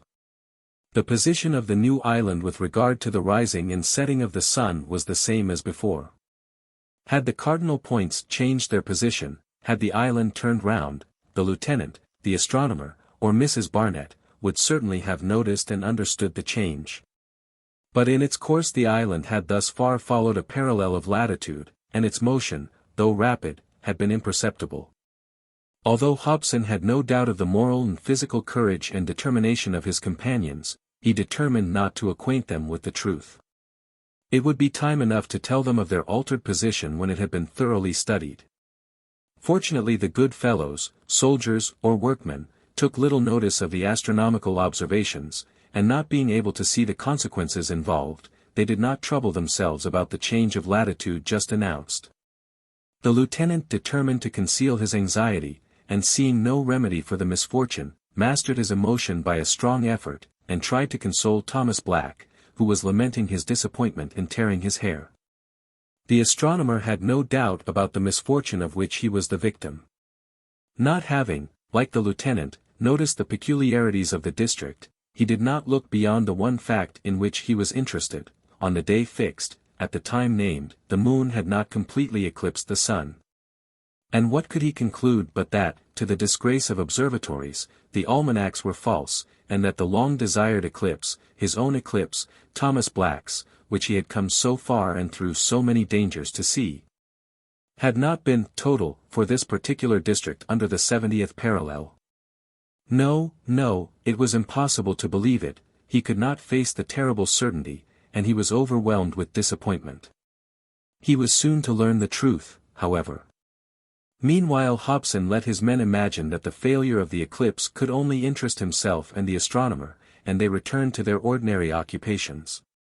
But as they were leaving, Corporal Joliffe stopped suddenly and said, touching his cap, "May I ask you one question, sir?" "Of course, Corporal, say on," replied the lieutenant, who wondered what was coming. But Joliffe hesitated, and his little wife nudged his elbow. "Well, Lieutenant," resumed the corporal, "it's just about the 70th degree of latitude, if we are not where we thought we were." The lieutenant frowned. "Well," he replied evasively, "we made a mistake in our reckoning, our first observation was wrong, but what does that concern you?" "Please, sir, it's because of the pay," replied Joliffe with a scowl. "You know well enough that the company promised us double pay." Hobson drew a sigh of relief. It will be remembered that the men had been promised higher pay if they succeeded in settling on or above the 70th degree north latitude, and Joliffe, who always had an eye to the main chance, had looked upon the whole matter from a monetary point of view, and was afraid the bounty would be withheld. "You needn't be afraid," said Hobson with a smile, "and you can tell your brave comrades that our mistake, which is really inexplicable, will not in the least prejudice your interests. We are not below, but above the 70th parallel, and so you will get your double pay." "Thank you, sir, thank you," replied Joliffe with a beaming face. "It isn't that we think much about money, but that the money sticks to us." And with this sage remark the men drew off, little dreaming what a strange and fearful change had taken place in the position of the country. Sergeant Long was about to follow the others when Hobson stopped him with the words, "Remain here, Sergeant Long." The subordinate officer turned on his heel and waited for the lieutenant to address him. All had now left the Cape except Mrs. Barnett, Madge, Thomas Black, and the two officers. Since the eclipse Mrs. Barnett had not uttered a word. She looked inquiringly at Hobson, who tried to avoid meeting her eyes. For some time not another word was spoken. All involuntarily turned towards the south, where the broken isthmus was situated, but from their position they could only see the sea horizon on the north. Had Cape Bathurst been situated a few hundred feet more above the level of the ocean, they would have been able at a glance to ascertain the limits of their island home. All were deeply moved at the sight of Fort Hope and all its occupants borne away from all solid ground, and floating at the mercy of winds and waves. "Then, Lieutenant," said Mrs. Barnett at last, "all the strange phenomena you observed are now explained." "Yes, madam," he replied, "everything is explained. The peninsula of Victoria, now an island, which we thought firm ground with an immovable foundation, is nothing more than a vast sheet of ice welded for centuries to the American continent. Gradually the wind has strewn it with earth and sand, and scattered over them the seeds from which have sprung the trees and mosses with which it is clothed. Rainwater filled the lagoon, and produced the little river. Vegetation transformed the appearance of the ground, but beneath the lake, beneath the soil of earth and sand, in a word, beneath our feet is a foundation of ice, which floats upon the water by reason of its being specifically lighter than it. Yes, it is a sheet of ice which bears us up, and is carrying us away, and this is why we have not found a single flint or stone upon its surface. This is why its shores are perpendicular, this is why we found ice 10 feet below the surface when we dug the reindeer pit, this, in short, is why the tide was not noticeable on the peninsula, which rose and sank with the ebb and flow of the waves. Everything is indeed explained, said Mrs. Barnett, and your presentiments did not deceive you, but can you explain why the tides, which do not affect us at all now, were to a slight extent perceptible on our arrival? Simply because, madam, on our arrival the peninsula was still connected by means of its flexible isthmus with the American continent. It offered a certain resistance to the current, and on its northern shores the tide rose 2 feet beyond low water mark, instead of the 20 we reasonably expected. But from the moment when the earthquake broke the connecting link, from the moment when the peninsula became an island free from all control, it rose and sank with the ebb and flow of the tide. And, as we noticed together at full moon a few days ago, no sensible difference was produced on our shores. In spite of his despair, Thomas Black listened attentively to Hobson's explanations, and could not but see the reasonableness of his deductions, but he was furious at such a rare, unexpected, and, as he said, ridiculous phenomenon occurring just so as to make him miss the eclipse, and he said not a word, but maintained a gloomy, even haughty silence. Poor Mr. Black, said Mrs. Barnett, it must be owned that an astronomer was never more hardly used than you since the world began. In any case, however, said Hobson, turning to her, we have neither of us anything to reproach ourselves with. No one can find fault with us. Nature alone is to blame. The earthquake cut off our communication with the mainland, and converted our peninsula into a floating island, and this explains why the furred and other animals imprisoned like ourselves, have become so numerous round the fort. This, too, is why the rivals you so much dreaded have not visited us, Lieutenant, exclaimed Madge. And this, added the sergeant, accounts for the non-arrival of the convoy sent to Cape Bathurst by Captain Craventy. And this is why, said Mrs. Barnett, looking at the lieutenant, I must give up all hope of returning to Europe this year at least. The tone of voice in which the lady made this last remark showed that she resigned herself to her fate more readily than could have been expected. She seemed suddenly to have made up her mind to make the best of the situation, which would no doubt give her an opportunity of making a great many interesting observations. And after all, what good would grumbling have done? Recriminations were worse than useless. They could not have altered their position, or have checked the course of the wandering island, and there was no means of reuniting it to a continent. No, God alone could decide the future of Fort Hope. They must bow to his will. Chapter 2. Where are we? It was necessary carefully to study the unexpected and novel situation in which the agents of the company now found themselves, and Hobson did so with his chart before him. He could not ascertain the longitude of Victoria Island, the original name being retained, until the next day, and the latitude had already been taken. For the longitude, the altitude of the sun must be ascertained before and after noon, and 2-hour angles must be measured. At 2:00 p.m. Hobson and Black took the height of the sun above the horizon with the sextant, and they hoped to recommence the same operation the next morning towards 10:00 a.m. So as to be able to infer from the two altitudes obtained the exact point of the Arctic Ocean then occupied by their island. The party did not, however, at once return to the fort, but remained talking together for some little time on the promontory. Madge declared she was quite resigned, and evidently thought only of her mistress, at whom she could not look without emotion. She could not bear to think of the sufferings and trials her dear girl might have to go through in the future. She was ready to lay down her life for Paulina, but what good could that do now? She knew, however, that Mrs. Barnett was not a woman to sink under her misfortunes, and indeed at present there was really no need for any one to despair. There was no immediate danger to be dreaded, and a catastrophe might even yet be avoided.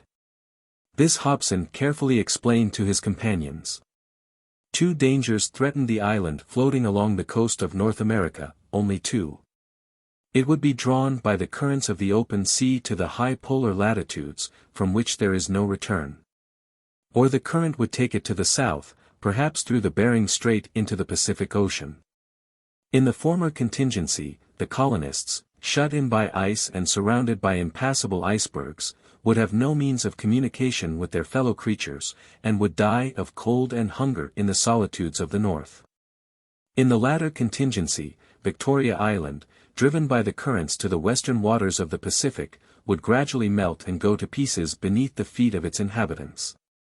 In either case death would await the lieutenant and his companions, and the fort, erected at the cost of so much labor and suffering, would be destroyed. But it was scarcely probable that either of these events would happen. The season was already considerably advanced, and in less than 3 months the sea would again be rendered motionless by the icy hand of the polar winter. The ocean would again be converted into an ice field, and by means of sledges they might get to the nearest land, the coast of Russian America if the island remained in the east, or the coast of Asia if it were driven to the west. For, added Hobson, we have absolutely no control over our floating island. Having no sail to hoist, as in a boat, we cannot guide it in the least. Where it takes us we must go. All that Hobson said was clear, concise, and to the point. There could be no doubt that the bitter cold of winter would solder Victoria Island to the vast ice field, and it was highly probable that it would drift neither too far north nor too far south. To have to cross a few hundred miles of ice was no such terrible prospect for brave and resolute men accustomed to long excursions in the Arctic regions. It would be necessary, it was true, to abandon Fort Hope, the object of so many hopes, and to lose the benefit of all their exertions, but what of that? The factory, built upon a shifting soil, could be of no further use to the company. Sooner or later it would be swallowed up by the ocean, and what was the good of useless regrets? It must, therefore, be deserted as soon as circumstances should permit. The only thing against the safety of the colonists was, and the lieutenant dwelt long on this point, that during the 8 or 9 weeks which must elapse before the solidification of the Arctic Ocean, Victoria Island might be dragged too far north or south. Arctic explorers had often told of pieces of ice being drifted an immense distance without any possibility of stopping them. Everything then depended on the force and direction of the currents from the opening of Bering Strait. And it would be necessary carefully to ascertain all that a chart of the Arctic Ocean could tell. Hobson had such a chart, and invited all who were with him on the Cape to come to his room and look at it. But before going down to the fort he once more urged upon them the necessity of keeping their situation a secret.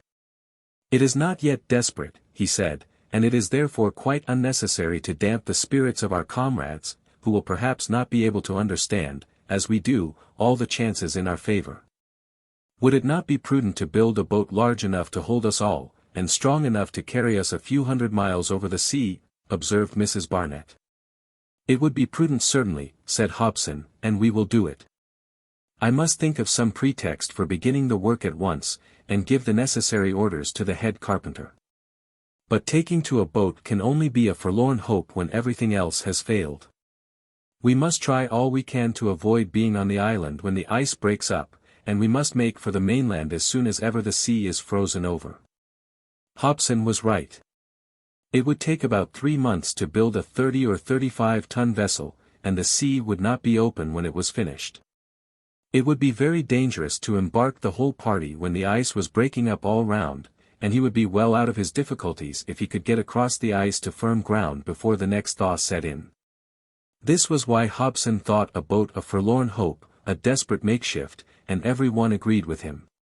Secrecy was once more promised, for it was felt that Hobson was the best judge of the matter, and a few minutes later the 5 conspirators were seated together in the large room of Fort Hope, which was then deserted. Eagerly examining an excellent map of the oceanic and atmospheric currents of the Arctic Ocean, special attention being naturally given to that part of the Polar Sea between Cape Bathurst and Bering Strait. 2 principal currents divide the dangerous latitudes comprehended between the polar circle and the imperfectly known zone. Called the Northwest Passage since McClure's daring discovery, at least only 2 have been hitherto noticed by marine surveyors. One is called the Kamtchatka Current. It takes its rise in the offing outside the peninsula of that name, follows the coast of Asia, and passes through Behring Strait, touching Cape East, a promontory of Siberia. After running due north for about 600 miles from the strait, it turns suddenly to the east, pretty nearly following the same parallel as McClure's Passage. And probably doing much to keep that communication open for a few mouths in the warm season. The other current, called Behring Current, flows just the other way. After running from east to west at about 100 miles at the most from the coast, it comes into collision, so to speak, with the Kamtchatka Current at the opening of the strait, and turning to the south approaches the shores of Russian America, crosses Behring Sea, and finally breaks on the kind of circular dam formed by the Aleutian Islands. Hobson's map gave a very exact summary of the most recent nautical observations, so that it could be relied on. The lieutenant examined it carefully before speaking, and then pressing his hand to his head, as if oppressed by some sad presentiment, he observed, "Let us hope that fate will not take us to remote northern latitudes. Our wandering island would run a risk of never returning." "Why, Lieutenant?" broke in Mrs. Barnett. "Why, madam," replied Hobson, "look well at this part of the Arctic Ocean, and you will readily understand why. 2 currents, both dangerous for us, run opposite ways. When they meet, the island must necessarily become stationary, and that at a great distance from any land. At that point it will have to remain for the winter, and when the next thaw sets in, it will either follow the Kamtchatka Current to the deserted regions of the northwest, or it will float down with the Behring Current to be swallowed up by the Pacific Ocean." "That will not happen, Lieutenant," said Madge in a tone of earnest conviction. "God would never permit that." "I can't make out," said Mrs. Barnett, "whereabouts in the Polar Sea we are at this moment. For I see but one current from the offing of Cape Bathurst which bears directly to the northwest, and that is the dangerous Kamtchatka current. Are you not afraid that it has us in its fatal embrace, and is carrying us with it to the shores of North Georgia? I think not, replied Hobson, after a moment's reflection. Why not? Because it is a very rapid current, madam. And if we had been following it for 3 months, we should have had some land in sight by this time, and there is none, absolutely none. Where, then, do you suppose we are? Inquired Mrs. Barnett. Most likely between the Kamtchatka current and the coast, perhaps in some vast eddy unmarked upon the map. That cannot be, Lieutenant, replied Mrs. Barnett, quickly. Why not, madam, why not? Because if Victoria Island were in an eddy, it would have veered round to a certain extent, and our position with regard to the cardinal points would have changed in the last 3 months, which is certainly not the case. You are right, madam, you are quite right. The only explanation I can think of is, that there is some other current, not marked on our map. Oh, that tomorrow were here that I might find out our longitude, really this uncertainty is terrible. Tomorrow will come, observed Madge. There was nothing to do but to wait. The party therefore separated, all returning to their ordinary occupations. Sergeant Long informed his comrades that the departure for Fort Reliance, fixed for the next day, was put off. He gave as reasons that the season was too far advanced to get to the southern factory before the great cold set in, that the astronomer was anxious to complete his meteorological observations, and would therefore submit to another winter in the north, that game was so plentiful provisions from Fort Reliance were not needed. But about all these matters the brave fellows cared little. Lieutenant Hobson ordered his men to spare the furred animals in future, and only to kill edible game, so as to lay up fresh stores for the coming winter. He also forbade them to go more than 2 miles from the fort, not wishing Marbre and Sabine to come suddenly upon a sea horizon, where the isthmus connecting the peninsula of Victoria with the mainland was visible a few months before. The disappearance of the neck of land would inevitably have betrayed everything. The day appeared endless to Lieutenant Hobson. Again and again he returned to Cape Bathurst either alone, or accompanied by Mrs. Barnett. The latter, inured to danger, showed no fear. She even joked the lieutenant about his floating island being perhaps, after all, the proper conveyance for going to the North Pole. With a favorable current might they not reach that hitherto inaccessible point of the globe? Lieutenant Hobson shook his head as he listened to his companion's fancy, and kept his eyes fixed upon the horizon, hoping to catch a glimpse of some land, no matter what, in the distance. But no, sea and sky met in an absolutely unbroken circular line, confirming Hobson's opinion that Victoria Island was drifting to the west rather than in any other direction. Lieutenant, at last said Mrs. Barnett, don't you mean to make a tour of our island as soon as possible? Yes, madam, of course, as soon as I have taken our bearings, I mean to ascertain the form and extent of our dominions. It seems, however, that the fracture was made at the isthmus itself, so that the whole peninsula has become an island. A strange destiny is ours, Lieutenant, said Mrs. Barnett. Others return from their travels to add new districts to geographical maps, but we shall have to efface the supposed peninsula of Victoria.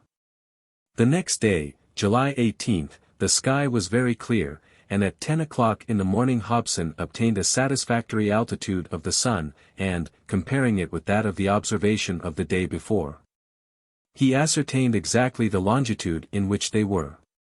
The island was then in 157 degrees 37 foot longitude west from Greenwich. The latitude obtained the day before at noon almost immediately after the eclipse was, as we know, 73 degrees 7 feet 20 inches north. The spot was looked out on the map in the presence of Mrs. Barnett and Sergeant Long. It was indeed a most anxious moment, and the following result was arrived at. The wandering island was moving in a westerly direction, borne along by a current unmarked on the chart, and unknown to hydrographers, which was evidently carrying it towards Behring Strait. All the dangers foreseen by Hobson were then imminent, if Victoria Island did not again touch the mainland before the winter. But how far are we from the American continent? That is the most important point just at present, said Mrs. Barnett. Hobson took his compasses, and carefully measured the narrowest part of the sea between the coast and the 70th parallel. "We are actually more than 250 miles from Point Barrow, the northernmost extremity of Russian America," he replied. "We ought to know, then, how many miles the island has drifted since it left the mainland," said Sergeant Long. 700 miles at least," replied Hobson, after having again consulted the chart. "And at about what time do you suppose the drifting commenced?" "Most likely towards the end of April. The ice field broke up then, and the icebergs which escaped melting drew back to the north. We may, therefore, conclude that Victoria Island has been moving along with the current parallel with the coast at an average rate of 10 miles a day." "No very rapid pace after all," exclaimed Mrs. Barnett. "Too fast, madam, when you think where we may be taken during the 2 months in which the sea will remain open in this part of the Arctic Ocean." The three friends remained silent, and looked fixedly at the chart of the fearful polar regions, towards which they were being irresistibly drawn, and which have hitherto successfully resisted all attempts to explore them. "There is, then, nothing to be done." "Nothing to try," said Mrs. Barnett after a pause. "Nothing, madam," replied Hobson, "nothing whatever. We must wait. We must all pray for the speedy arrival of the Arctic winter generally so much dreaded by sailors, but which alone can save us now. The winter will bring ice, our only anchor of salvation, the only power which can arrest the course of this wandering island." Chapter 3. A Tour of the Island. From that day, July 18, it was decided that the bearings should be taken as on board a vessel whenever the state of the atmosphere rendered the operation possible. Was not the island, in fact, a disabled ship, tossed about without sails or helm? The next day after taking the bearings, Hobson announced that without change of latitude the island had advanced several miles farther west. MacNab was ordered to commence the construction of a huge boat, Hobson telling him, in explanation, that he proposed making a reconnaissance of the coast as far as Russian America next summer. The carpenter asked no further questions, but proceeded to choose his wood, and fixed upon the beach at the foot of Cape Bathurst as his dockyard, so that he might easily be able to launch his vessel. Hobson intended to set out the same day on his excursion round the island in which he and his comrades were imprisoned. Many changes might take place in the configuration of this sheet of ice, subject as it was to the influence of the variable temperature of the waves, and it was important to determine its actual form at the present time, its area, and its thickness in different parts. The point of rupture, which was most likely at the isthmus itself, ought to be examined with special care. The fracture being still fresh, it might be possible to ascertain the exact arrangement of the stratified layers of ice and earth of which the soil of the island was composed. But in the afternoon the sky clouded over suddenly, and a violent squall, accompanied with thick mists, swept down upon the fort. Presently torrents of rain fell, and large hailstones rattled on the roof, whilst a few distant claps of thunder were heard, a phenomenon of exceedingly rare occurrence in such elevated latitudes. Hobson was obliged to put off his trip, and wait until the fury of the elements abated, but during the 20th, 2 LST, and 22d July, no change occurred. The storm raged, the floods of heaven were let loose, and the waves broke upon the beach with a deafening roar. Liquid avalanches were flung with such force upon Cape Bathurst, that there was reason to dread that it might give way. Its stability was, in fact, somewhat problematical, as it consisted merely of an aggregation of sand and earth, without any firm foundation. Vessels at sea might well be pitted in this fearful gale, but the floating island was of too vast a bulk to be affected by the agitation of the waves, and remained indifferent to their fury. During the night of the 22d July the tempest suddenly ceased. A strong breeze from the northeast dispelled the last mists upon the horizon. The barometer rose a few degrees, and the weather appeared likely to favor Hobson's expedition. He was to be accompanied by Mrs. Barnett and Sergeant Long, and expected to be absent a day or two. The little party took some salt meat, biscuits, and a few flasks of rum with them, and there was nothing in their excursion to surprise the rest of the colonists. The days were just then very long, the sun only disappearing below the horizon for a few hours. There were no wild animals to be feared now. The bears seemed to have fled by instinct from the peninsula whilst it was still connected with the mainland, but to neglect no precaution, each of the 3 explorers was provided with a gun. The lieutenant and his subordinate also carried hatchets and ice chisels, which a traveller in the polar regions should never be without. During the absence of the lieutenant and the sergeant, the command of the fort fell to Corporal Joliffe, or rather to his little wife, and Hobson knew that he could trust her. Thomas Black could not be depended on. He would not even join the exploring party. He promised, however, to watch the northern latitudes very carefully, and to note any change which should take place in the sea or the position of the Cape during the absence of the lieutenant. Mrs. Barnett had endeavoured to reason with the unfortunate astronomer, but he would listen to nothing. He felt that nature had deceived him, and that he could never forgive her. After many a hearty farewell, the lieutenant and his 2 companions left the fort by the postern gate, and, turning to the west, followed the lengthened curve of the coast between Capes Bathurst and Eskimo. It was 8 o'clock in the morning. The oblique rays of the sun struck upon the beach, and touched it with many a brilliant tint. The angry billows of the sea were sinking to rest, and the birds, ptarmigans, guillemots, puffins, and petrels, driven away by the storm, were returning by thousands. Troops of ducks were hastening back to Lake Barnett, flying close, although they knew it not, to Mrs. Joliffe's saucepan. Polar hares, martins, muskrats, and ermines rose before the travellers and fled at their approach, but not with any great appearance of haste or terror. The animals evidently felt drawn towards their old enemies by a common danger. They know well enough that they are hemmed in by the sea and cannot quit the island, observed Hobson. They are all in the habit of seeking warmer climates in the south in the winter, are they not? Inquired Mrs. Barnett.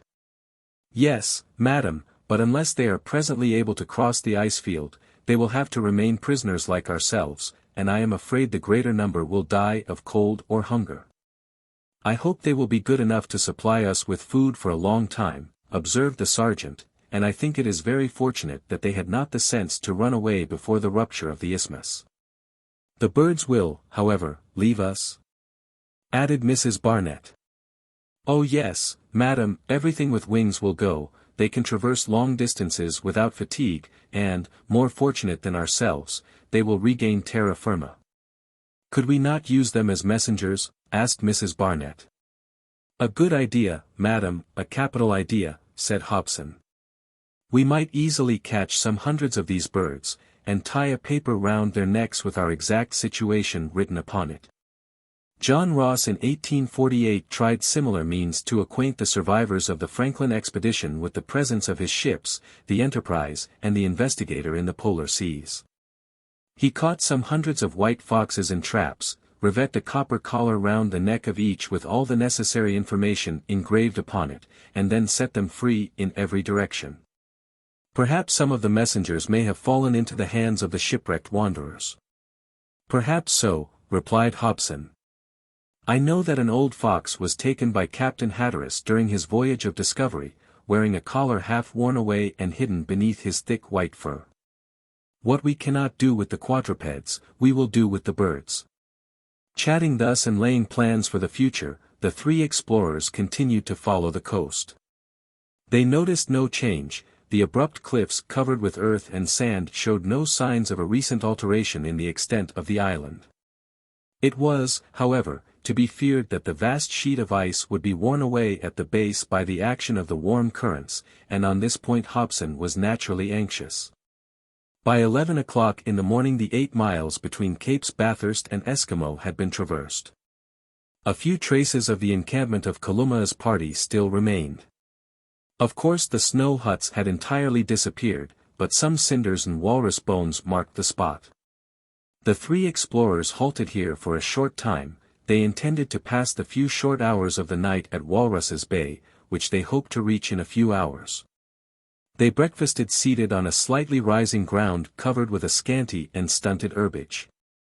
Before their eyes lay the ocean bounded by a clearly defined sea horizon, without a sail or an iceberg to break the monotony of the vast expanse of water. Should you be very much surprised if some vessel came in sight now, Lieutenant? Inquired Mrs. Barnett. "I should be very agreeably surprised, madam," replied Hobson. "It is not at all uncommon for whalers to come as far north as this, especially now that the Arctic Ocean is frequented by whales and cachalots, but you must remember that it is the July 23rd, and the summer is far advanced. The whole fleet of whaling vessels is probably now in Gulf Kotzebue, at the entrance to the strait. Whalers shun the sudden changes in the Arctic Ocean, and with good reason. They dread being shut in the ice. And the icebergs, avalanches, and icefields they avoid, are the very things for which we earnestly pray." "They will come, Lieutenant," said Long. "Have patience, in another 2 months the waves will no longer break upon the shores of Cape Eskimo." "Cape Eskimo," observed Mrs. Barnett with a smile. "That name, like those we gave to the other parts of the peninsula, may turn out unfortunate too. We have lost Port Barnett and Paulina River. Who can tell whether Cape Eskimo and Walruses Bay may not also disappear in time?"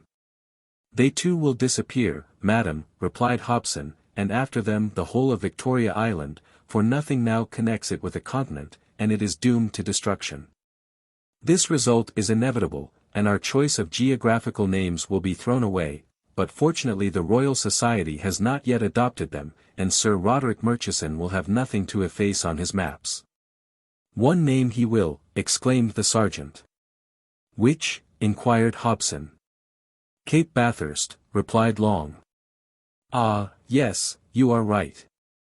Cape Bathurst must now be removed from maps of the polar regions." 2 hours' rest were all the explorers cared for, and at 1 o'clock they prepared to resume their journey. Before starting Hobson once more looked round him from the summit of Cape Eskimo. But seeing nothing worthy of notice, he rejoined Mrs. Barnett and Sergeant Long. "Madam," he said, addressing the lady, "you have not forgotten the family of natives we met here last winter?" "Oh no, I have always held dear little Kalumah in friendly remembrance. She promised to come and see us again at Fort Hope, but she will not be able to do so." "But why do you ask me about the natives now?" "Because I remember something to which, much to my regret, I did not at the time attach sufficient importance." "What was that?" "You remember the uneasy surprise the men manifested at finding a big factory at the foot of Cape Bathurst?" "Oh yes, perfectly." "You remember that I tried to make out what the natives meant, and that I could not do so?" "Yes, I remember." "Well," added Hobson, "I know now why they shook their heads. From tradition, experience, or something, the Eskimo knew what the peninsula really was, they knew we had not built on firm ground. But as things had probably remained as they were for centuries, they thought there was no immediate danger, and that it was not worth while to explain themselves." "Very likely you are right," replied Mrs. Barnett. "But I feel sure that Kalumah had no suspicion of her companion's fears, or she would have warned us." Hobson quite agreed with Mrs. Barnett, and Sergeant Long observed, "It really seems to have been by a kind of fatality that we settled ourselves upon this peninsula just before it was torn away from the mainland.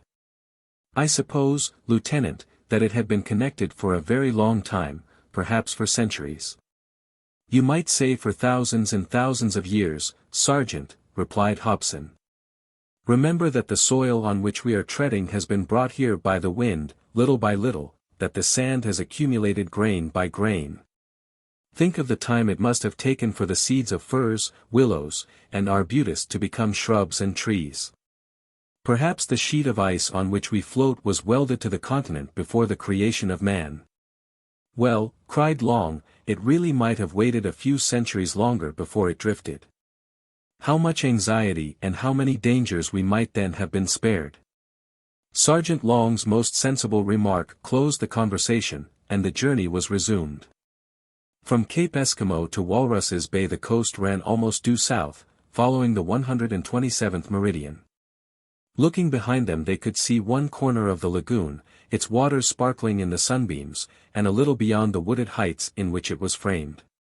Large eagles soared above their heads, their cries and the loud flapping of their wings breaking the stillness, and furred animals of many kinds, martens, polecats, ermines, and crouching behind some rising ground, or hiding amongst the stunted bushes and willows, gazed inquiringly at the intruders.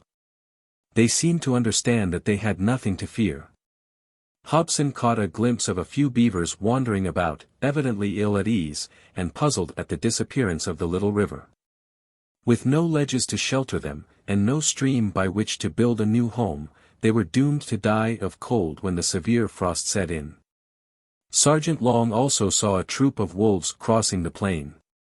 It was evident that specimens of the whole Arctic fauna were imprisoned on the island, and there was every reason to fear that, when famished with hunger, all the carnivorous beasts would be formidable enemies to the occupants of Fort Hope.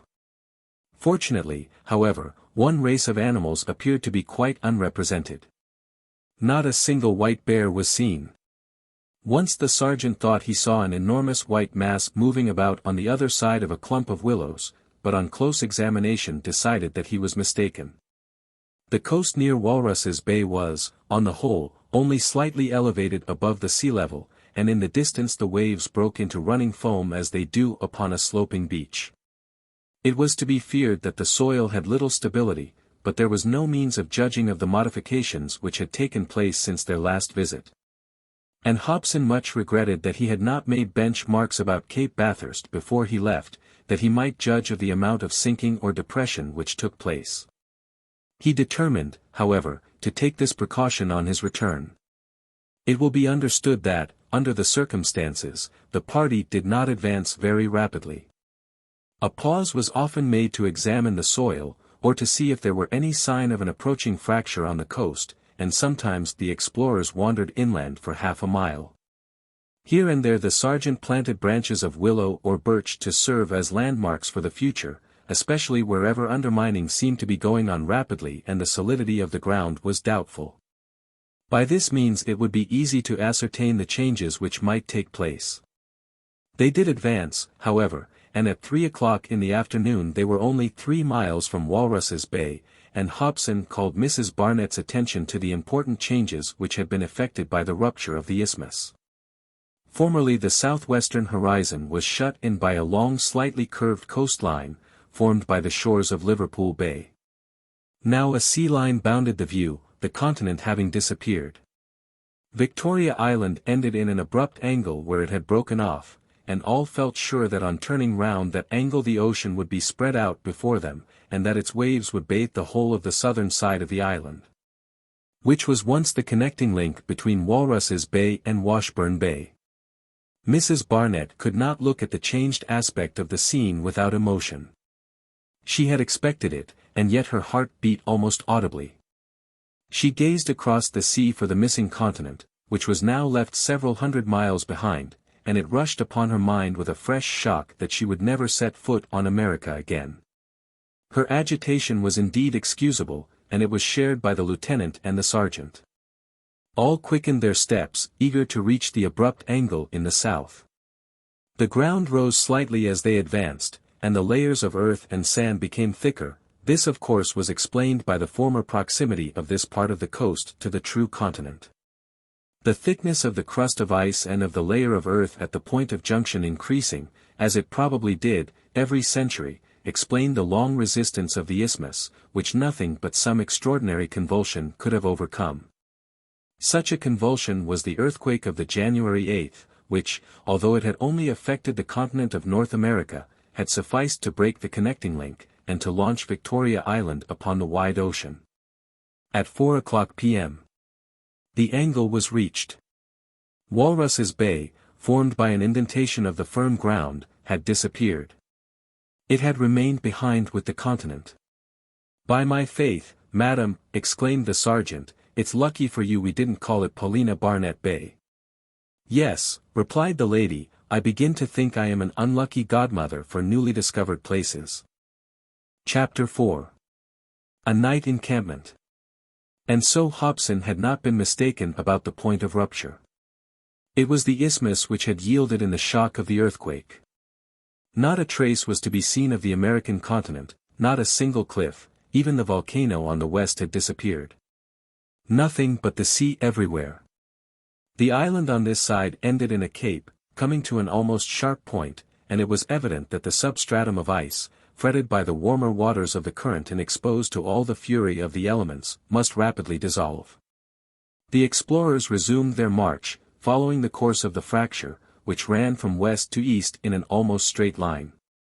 Its edges were not jagged or broken, but clear-cut, as if the division had been made with a sharp instrument, and here and there the conformation of the soil could be easily examined. The banks, half ice, half sand and earth, rose some 10 feet from the water. They were perfectly perpendicular, without the slightest slope, and in some places there were traces of recent landslips.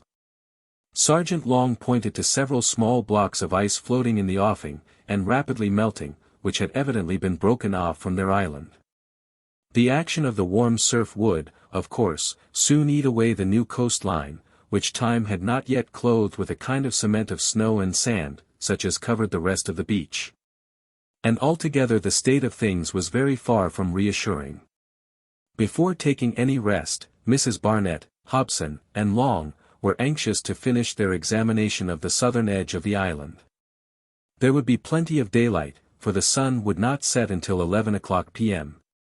The brilliant orb of day was slowly advancing along the western horizon, and its oblique rays cast long shadows of themselves before the explorers, who conversed at intervals after long silent pauses, during which they gazed at the sea and thought of the dark future before them.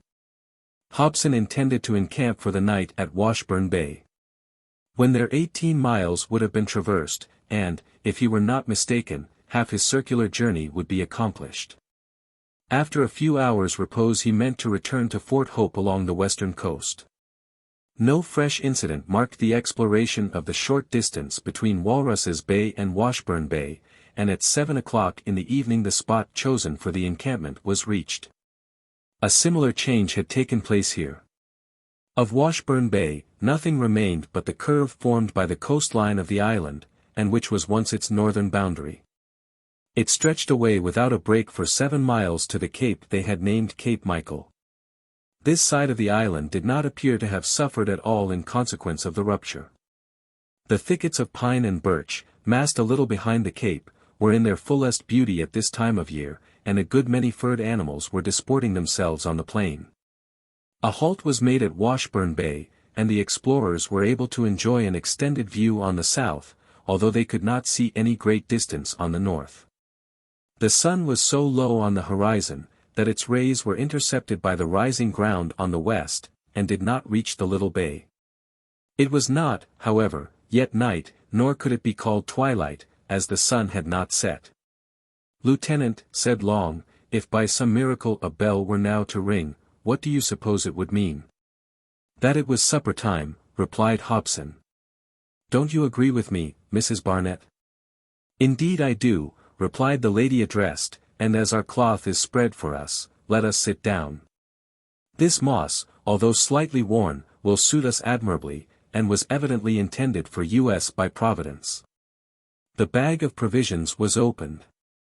Some salt meat, a hare pâté from Mrs. Joliffe's larder, with a few biscuits, formed their frugal supper. The meal was quickly over, and Hobson returned to the southwest angle of the island, whilst Mrs. Barnett rested at the foot of a low fir tree, and Sergeant Long made ready the night quarters. The lieutenant was anxious to examine the piece of ice which formed the island, to ascertain, if possible, something of its structure. A little bank, produced by a landslip, enabled him to step down to the level of the sea, and from there he was able to look closely at the steep wall which formed the coast. Where he stood the soil rose scarcely 3 feet above the water.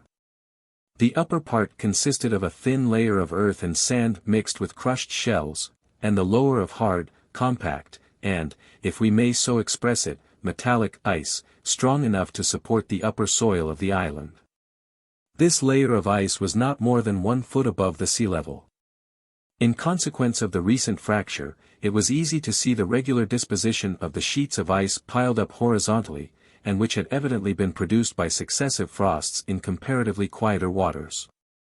We know that freezing commences on the surface of liquids, and as the cold increases, the thickness of the crust becomes greater, the solidification proceeding from the top downwards. That at least is the case in waters that are at rest. It has, however, been observed that the very reverse is the case in running waters, the ice forming at the bottom, and subsequently rising to the surface.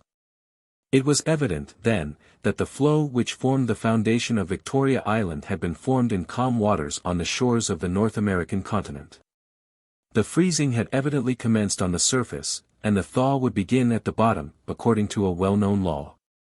So that the ice field would gradually decrease in weight as it became thawed by the warmer waters through which it was passing, and the general level of the island would sink in proportion. This was the great danger. As we have just stated, Hobson noticed that the solid ice, the ice field properly so called, was only about 1 foot above the sea level. We know that 4/5 of a floating mass of ice are always submerged. For 1 foot of an iceberg or ice field above the water, there are 4 below it. It must, however, be remarked that the density, or rather specific weight of floating ice, varies considerably according to its mode of formation or origin. The ice masses which proceed from sea water, porous, opaque, and tinged with blue or green, according as they are struck by the rays of the sun, are lighter than ice formed from fresh water. All things considered, and making due allowance for the weight of the mineral and vegetable layer above the ice, Hobson concluded it to be about 4 or 5 feet thick below the sea level. The different declivities of the island, the little hills and rising ground, would of course only affect the upper soil, and it might reasonably be supposed that the wandering island was not immersed more than 5 feet. This made Hobson very anxious.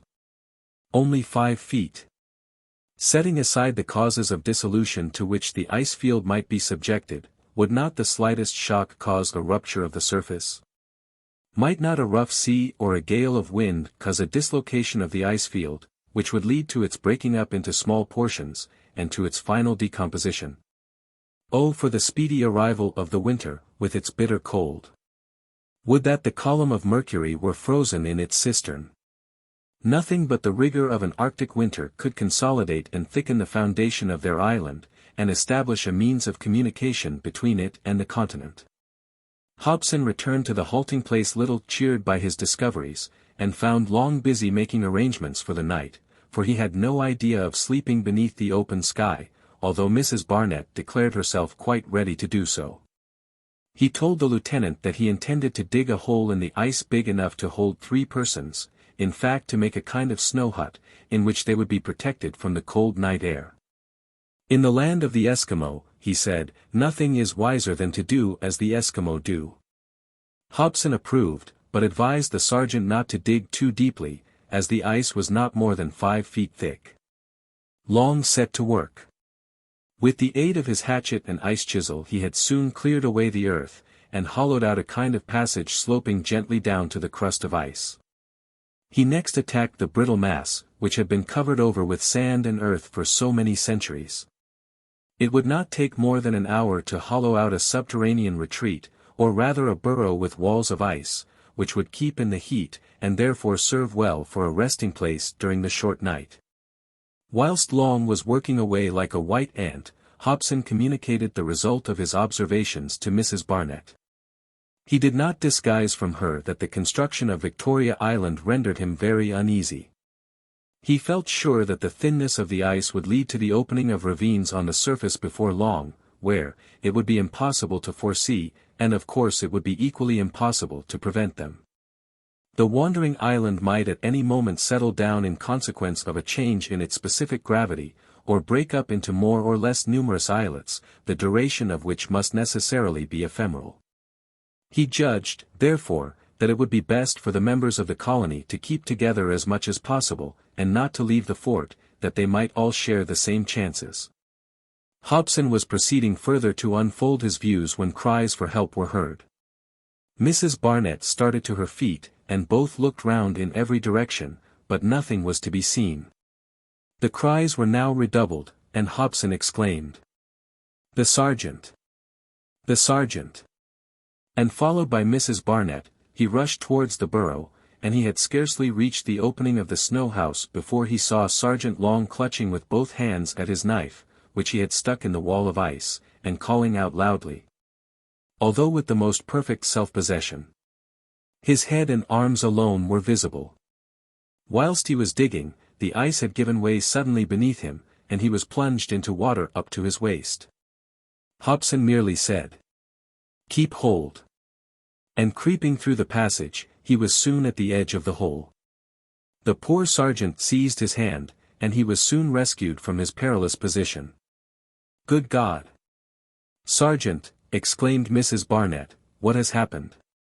"Nothing," replied Long, shaking himself like a wet spaniel, "except that the ice gave way under me, and I took a compulsory bath." "You forgot what I told you about not digging too deeply, then," said Hobson. "Beg pardon, sir. I hadn't cut through 15 inches of the ice, and I expect there was a kind of cavern where I was working. The ice did not touch the water. It was just like going through a ceiling. If I hadn't been able to hang on by my knife, I should have slipped under the island like a fool, and that would have been a pity, wouldn't it, madam?" "A very great pity, my brave fellow," said Mrs. Barnett, pressing his hand. Long's explanation was correct. For some reason or another, most likely from an accumulation of air, the ice had formed a kind of vault above the water, and of course it soon gave way under the weight of the sergeant and the blows of his chisel. The same thing might happen in other parts of the island, which was anything but reassuring. Where could they be certain of treading on firm ground? Might not the earth give way beneath their feet at any minute?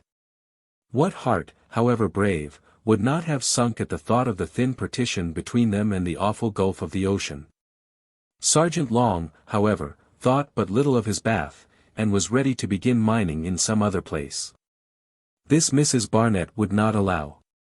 A night in the open air would do her no harm, the shelter of the coppice near would be protection enough for them all, and Sergeant Long was obliged to submit. The camp was, therefore, moved back some 30 yards from the beach, to a rising ground on which grew a few clumps of pines and willows which could scarcely be called a wood. Towards 10 o'clock the disk of the sun began to dip below the horizon, and before it disappeared for the few hours of the night a crackling fire of dead branches was blazing at the camp.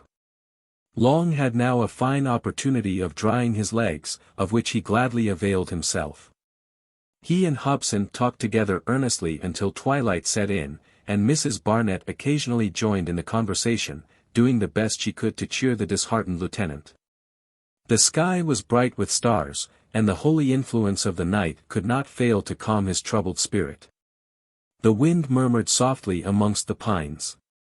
Even the sea appeared to be wrapped in slumber, its bosom slightly heaving with the swell, which died away upon the beach with a faint rippling sound. All creation was hushed, not even the wail of a sea bird broke upon the ear, the crisp crackling of the dead branches was exchanged for a steady flame, and nothing but the voices of the wanderers broke the sublime, the awful silence of the night. "Who would imagine," said Mrs. Barnett, "that we were floating on the surface of the ocean? It really requires an effort to realize it, for the sea which is carrying us along in its fatal grasp appears to be absolutely motionless." "Yes, madam," replied Hobson. "And if the floor of our carriage were solid, if I did not know that sooner or later the keel of our boat will be missing, that some day its hull will burst open, and finally, if I knew where we are going, I should rather enjoy floating on the ocean like this." "Well, Lieutenant," rejoined Mrs. Barnett, "could there be a pleasanter mode of traveling than ours? We feel no motion. Our island has exactly the same speed as the current which is bearing it away. Is it not like a balloon voyage in the air? What could be more delightful than advancing with one's house, garden, park, and a wandering island, with a solid insubmersible foundation, would really be the most comfortable and wonderful conveyance that could possibly be imagined. I have heard of hanging gardens. Perhaps some day floating parks will be invented which will carry us all over the globe. Their size will render them insensible to the action of the waves, they will have nothing to fear from storms, and perhaps with a favorable wind they might be guided by means of immense sails. What marvels of vegetation would be spread before the eyes of the passengers when they passed from temperate to torrid zones. With skillful pilots, well acquainted with the currents, it might be possible to remain in one latitude, and enjoy a perpetual spring." Hobson could not help smiling at Mrs. Barnett's fancies. The brave woman ran on with such an easy flow of words, she talked with as little effort as Victoria Island moved. And was she not right? It would have been a very pleasant mode of travelling if there had been no danger of their conveyance melting and being swallowed up by the sea. The night passed on, and the explorers slept a few hours. At daybreak they breakfasted, and thoroughly enjoyed their meal. The warmth and rest had refreshed them, and they resumed their journey at about 6 o'clock a.m. From Cape Michael to the former Port Barnett the coast ran in an almost straight line from south to north for about 11 miles. There was nothing worthy of note about it. The shores were low and pretty even all the way, and seemed to have suffered no alteration since the breaking of the isthmus. Long, in obedience to the lieutenant, made bench marks along the beach, that any future change might be easily noted. Hobson was naturally anxious to get back to Fort Hope the same day, and Mrs. Barnett was also eager to return to her friends. It was of course desirable under the circumstances that the commanding officer should not be long absent from the fort. All haste was therefore made.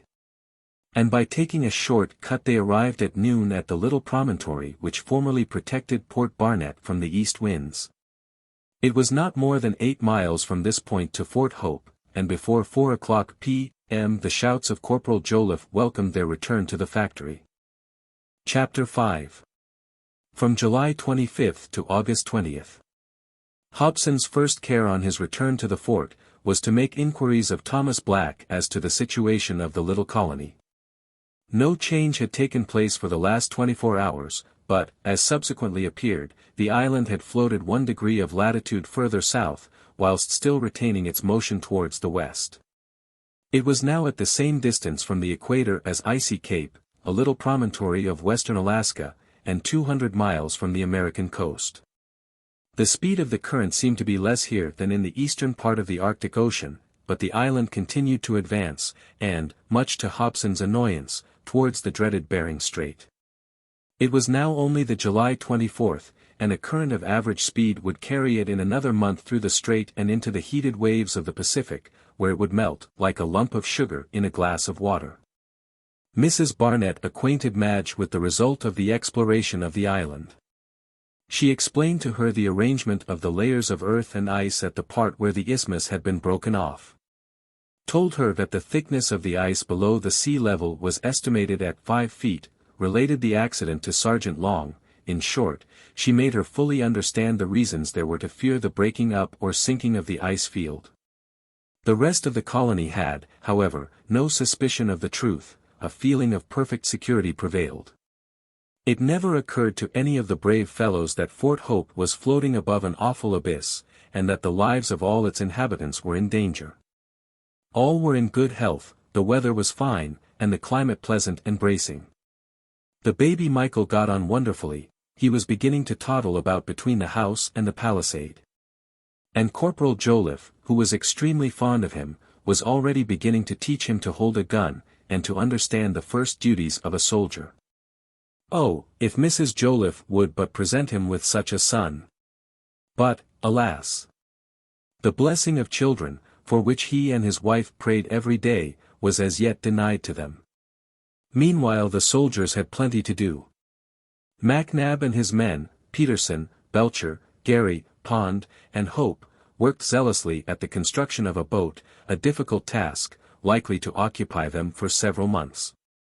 But as their vessel would be of no use until next year after the thaw, they neglected none of their duties at the factory on its account.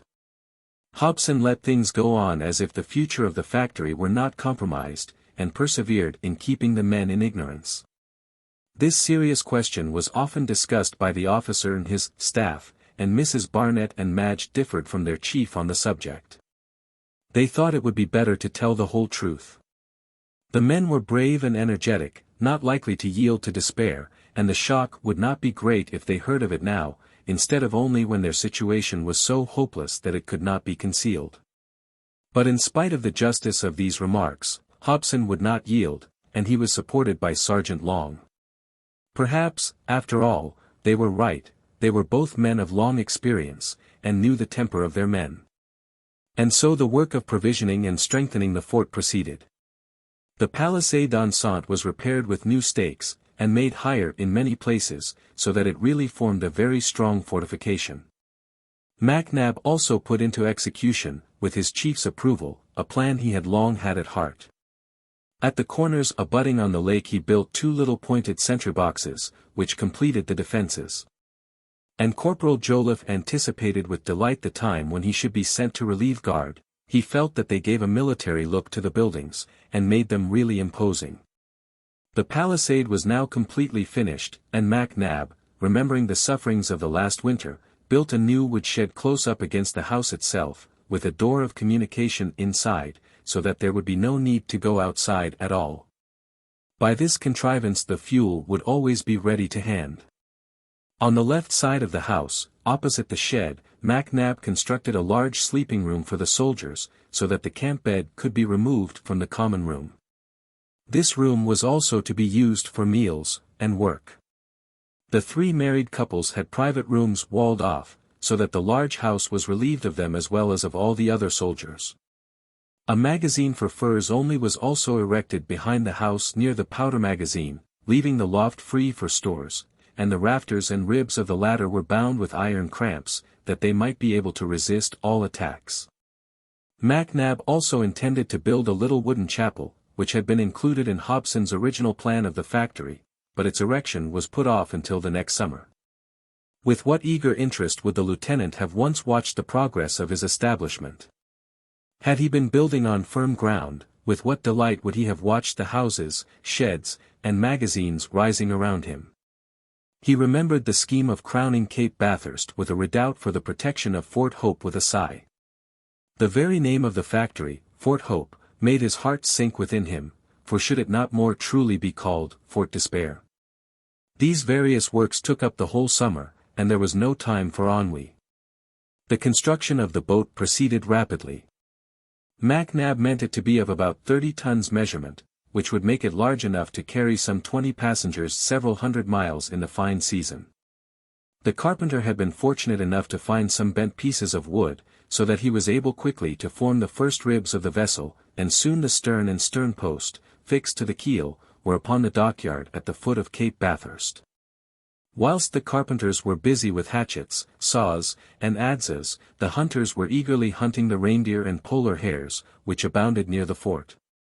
The lieutenant, however, told Marber and Sabine not to go far away, stating as a reason, that until the buildings were completed he did not wish to attract the notice of rivals. The truth was, he did not wish the changes which had taken place to be noticed. One day Marber inquired if it was not now time to go to Walruses Bay, and get a fresh supply of more soil for burning, and Hobson replied rather hastily. No, Marber, it would be useless. The lieutenant knew only too well that Walruses Bay was 200 miles away, and that there were no morses to be hunted on the island. It must not be supposed that Hobson considered the situation desperate even now. He often assured Mrs. Barnett, Madge, and Long that he was convinced the island would hold together until the bitter cold of winter should thicken its foundation and arrest its course at one and the same time. After his journey of discovery, Hobson estimated exactly the area of his new dominions. The island measured more than 40 miles round, from which its superficial area, r, would appear to be about 140 miles at the least. By way of comparison, we may say that Victoria Island was rather larger than St. Helena, and its area was about the same as that of Paris within the line of fortifications. If then it should break up into fragments, the separate parts might still be of sufficient size to be habitable for some time. When Mrs. Barnett expressed her surprise that a floating ice field could be so large, Hobson replied by reminding her of the observations of Arctic navigators. Parry, Penny, and Franklin had met with ice fields in the polar seas 100 miles long and 50 broad. Captain Kellett abandoned his boat on an ice field measuring at least 300 square miles, and what was Victoria Island compared to it? Its size was, however, sufficient to justify a hope that it would resist the action of the warm currents until the cold weather set in. Hobson would not allow himself to doubt. His despair arose rather from the knowledge that the fruit of all his cares, anxieties, and dangers must eventually be swallowed up by the deep, and it was no wonder that he could take no interest in the works that were going on. Mrs. Barnett kept up a good heart through it all. She encouraged her comrades in their work, and took her share in it, as if she had still a future to look forward to. Seeing what an interest Mrs. Joliffe took in her plants, she joined her every day in the garden.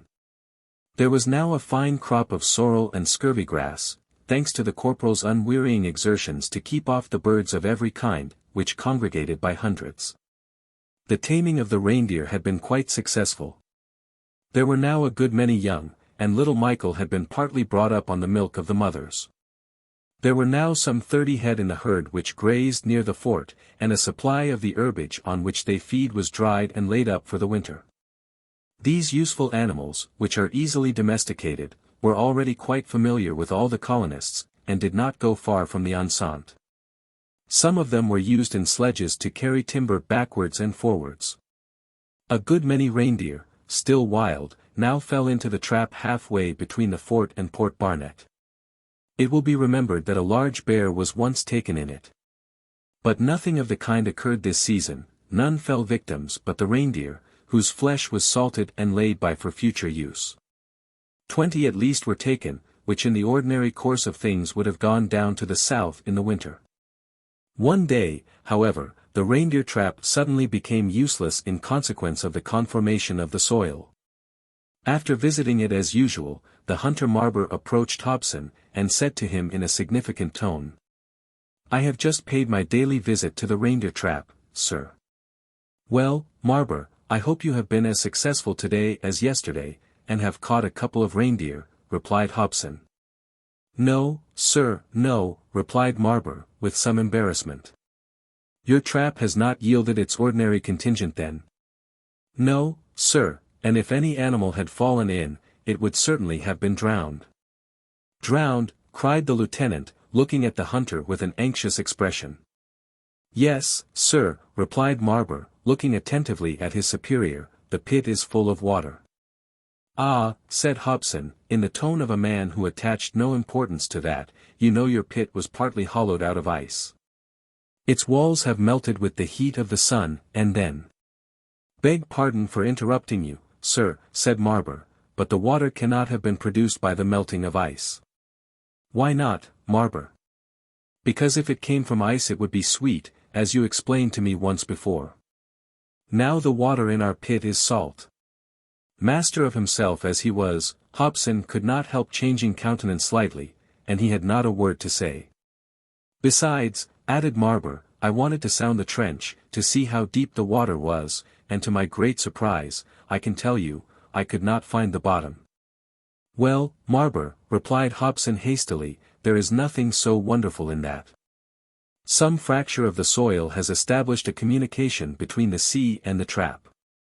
So don't be uneasy about it, my brave fellow, but leave the trap alone for the present, and be content with setting snares near the fort." Marber touched his cap respectfully, and turned on his heel, but not before he had given his chief a searching glance. Hobson remained very thoughtful for a few moments. Marber's tidings were of grave importance. It was evident that the bottom of the trench, gradually melted by the warm waters of the sea, had given way. Hobson at once called the sergeant, and having acquainted him with the incident, they went together, unnoticed by their companions, to the beach at the foot of Cape Bathurst, where they had made the benchmarks. They examined them carefully, and found that since they last did so, the floating island had sunk 6 inches. "We are sinking gradually," murmured Sergeant Long, "the ice is wearing away. Oh, for the winter! The winter!" cried Hobson, stamping his foot upon the ground. But as yet, alas! there was no sign of the approach of the cold season. The thermometer maintained a mean height of 59 degrees Fahrenheit, and during the few hours of the night the column of Mercury scarcely went down 3 degrees. Preparations for the approaching winter went on apace, and there was really nothing wanting to Fort Hope, although it had not been revictualled by Captain Cravendy's detachment. The long hours of the Arctic night might be awaited in perfect security. The stores were of course carefully husbanded. There still remained plenty of spirits, only small quantities having been consumed. And there was a good stock of biscuits, which, once gone, could not be replaced. Fresh venison and salt meat were to be had in abundance, and with some antiscorbutic vegetables, the diet was most healthy. And all the members of the little colony were well. A good deal of timber was cut in the woods clothing the eastern slopes of Lake Barnett. Many were the birch trees, pines, and firs which fell beneath the axe of Mac Nab, and were dragged to the house by the tamed reindeer. The carpenter did not spare the little forest, although he cut his wood judiciously.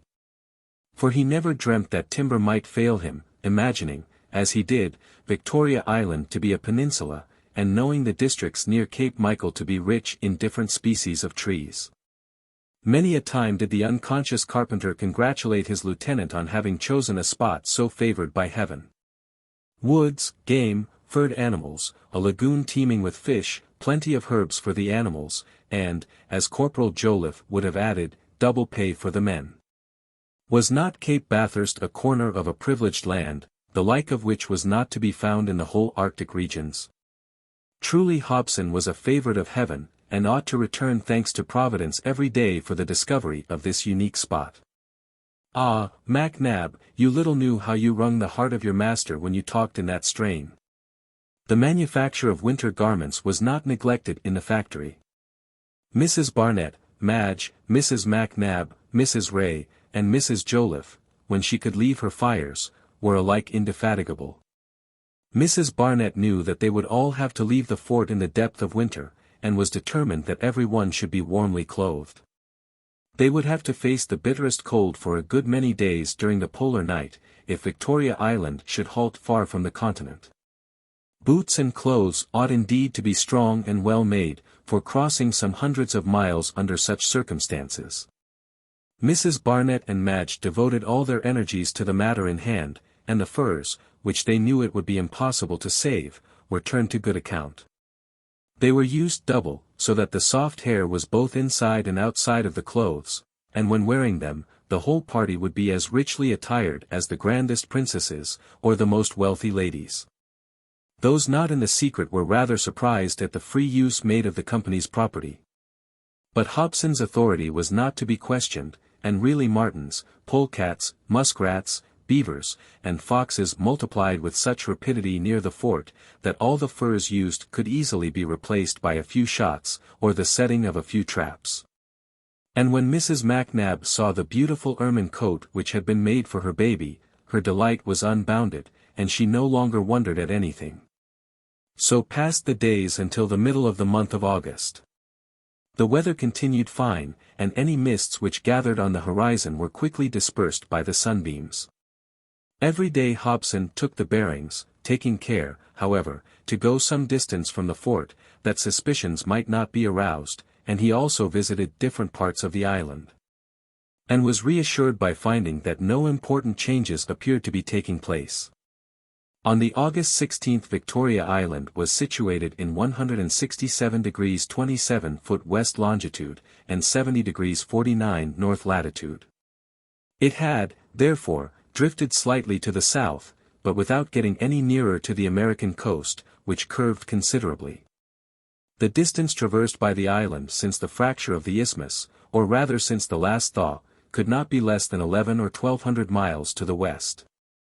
But what was this distance compared to the vast extent of the ocean? Had not boats been known to be drifted several thousands of miles by currents? Was not this the case with the English ship Resolute, the American brig Advance, and with the Fox, all of which were carried along upon ice fields until the winter arrested their advance? Chapter 6. 10 Days of Tempest. From the 17th to the August 20th the weather continued fine, and the temperature moderate. The mists on the horizon were not resolved into clouds, and altogether the weather was exceptionally beautiful for such an elevated position. It will be readily understood, however, that Hobson could take no pleasure in the fineness of the climate. On the August 21st, however, the barometer gave notice of an approaching change.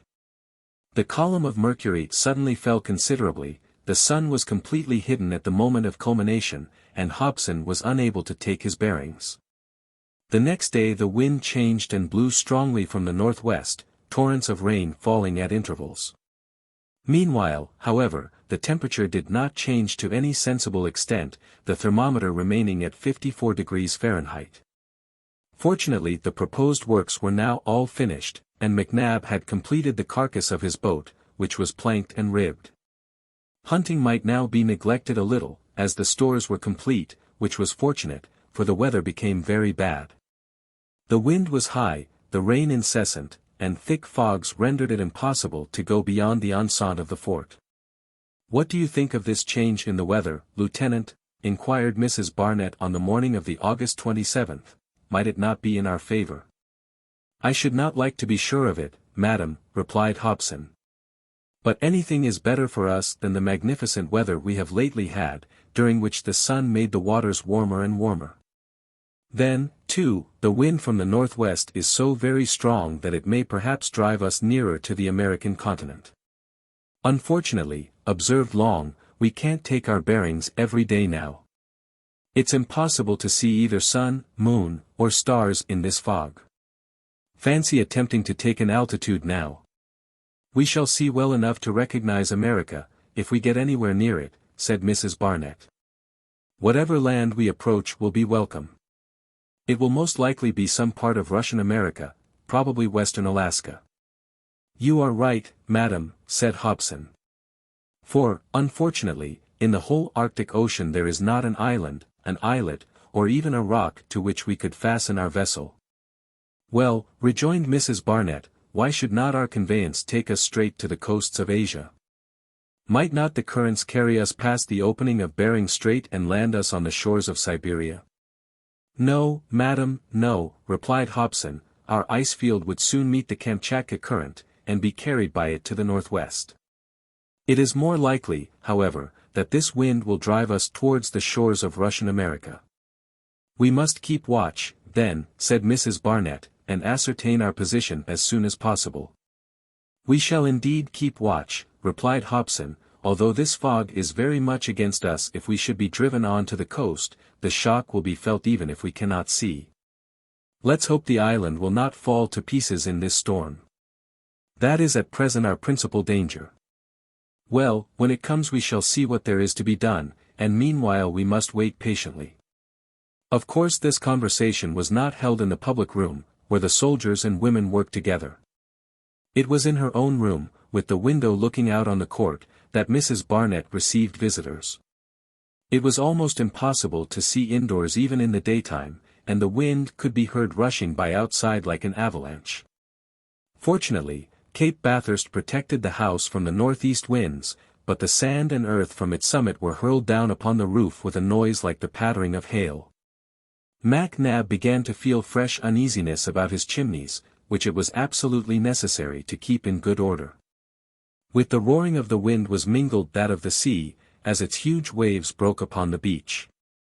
The storm had become a hurricane. In spite of the fury of the gale, Hobson determined on the morning of the 28th of August to climb to the summit of Cape Bathurst, in order to examine the state of the horizon, the sea, and the sky. He therefore wrapped himself up, taking care to have nothing about him likely to give hold the wind, and set out. He got to the foot of the cape without much difficulty. The sand and earth blinded him, it is true, but protected by the cliff he had not as yet actually faced the wind. The fatigue began when he attempted to climb the almost perpendicular sides of the promontory. But by clutching at the tufts of herbs with which they were covered, he managed to get to the top, but there the fury of the gale was such that he could neither remain standing nor seated. He was therefore forced to fling himself upon his face behind the little coppice and cling to some shrubs, only raising his head and shoulders above the ground. The appearance of sea and sky was indeed terrible. The spray dashed over the lieutenant's head, and half a mile from the cape water and clouds were confounded together in a thick mist. Low jagged rain clouds were chased along the heavens with giddy rapidity, and heavy masses of vapor were piled upon the zenith.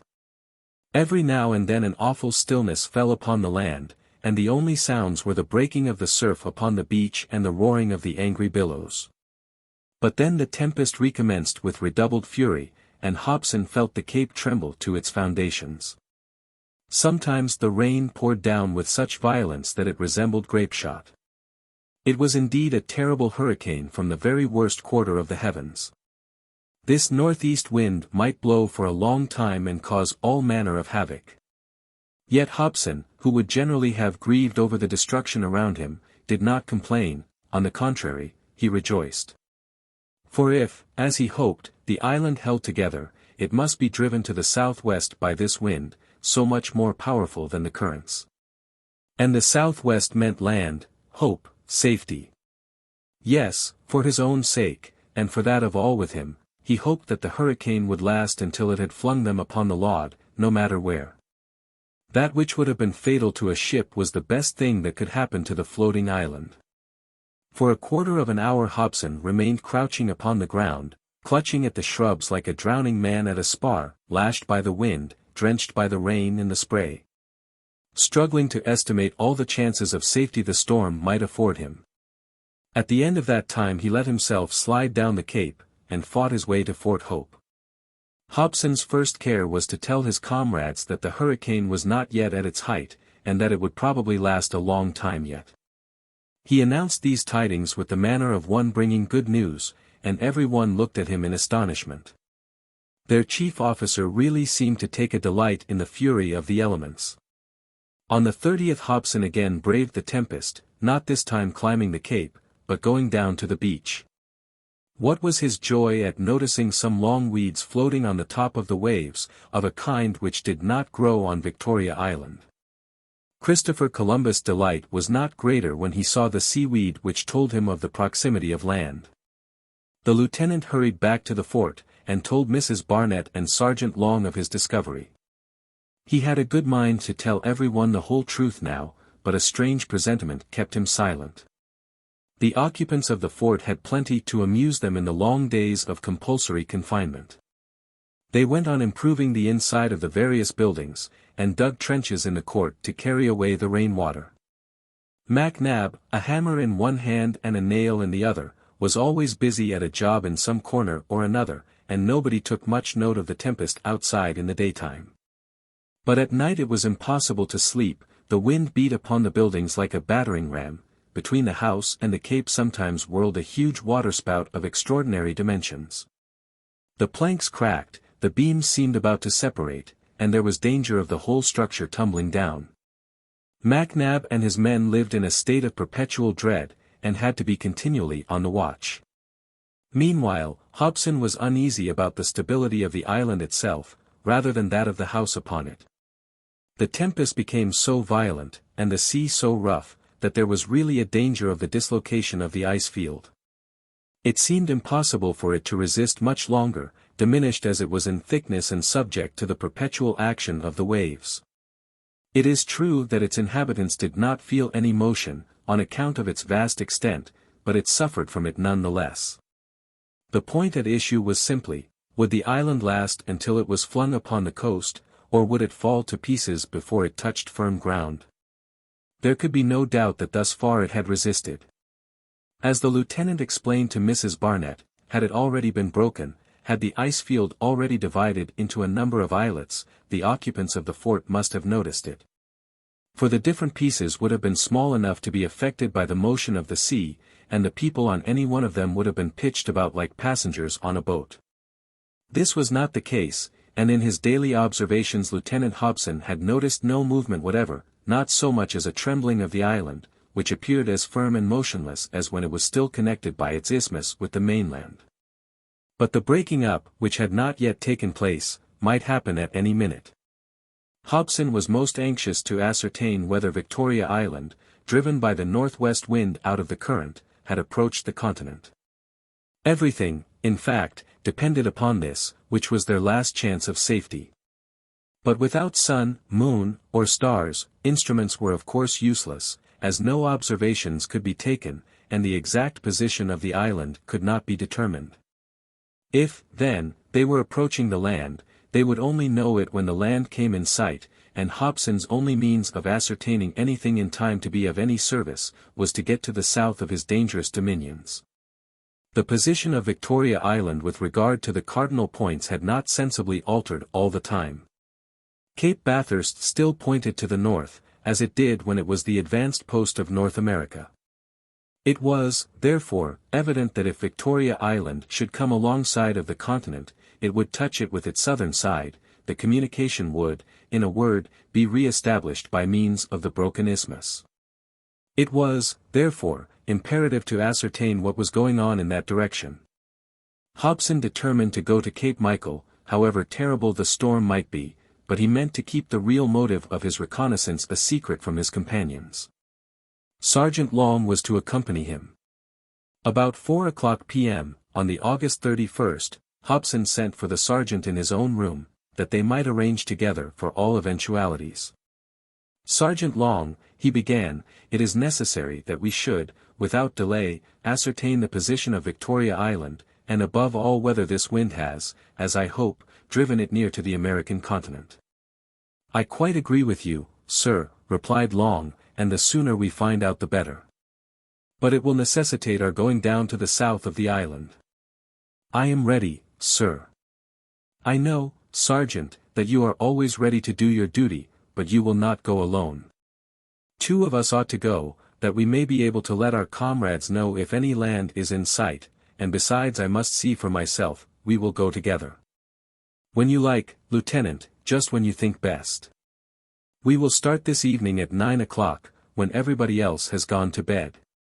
Yes, they would all want to come with us, said Long, and they must not know why we go so far from the factory.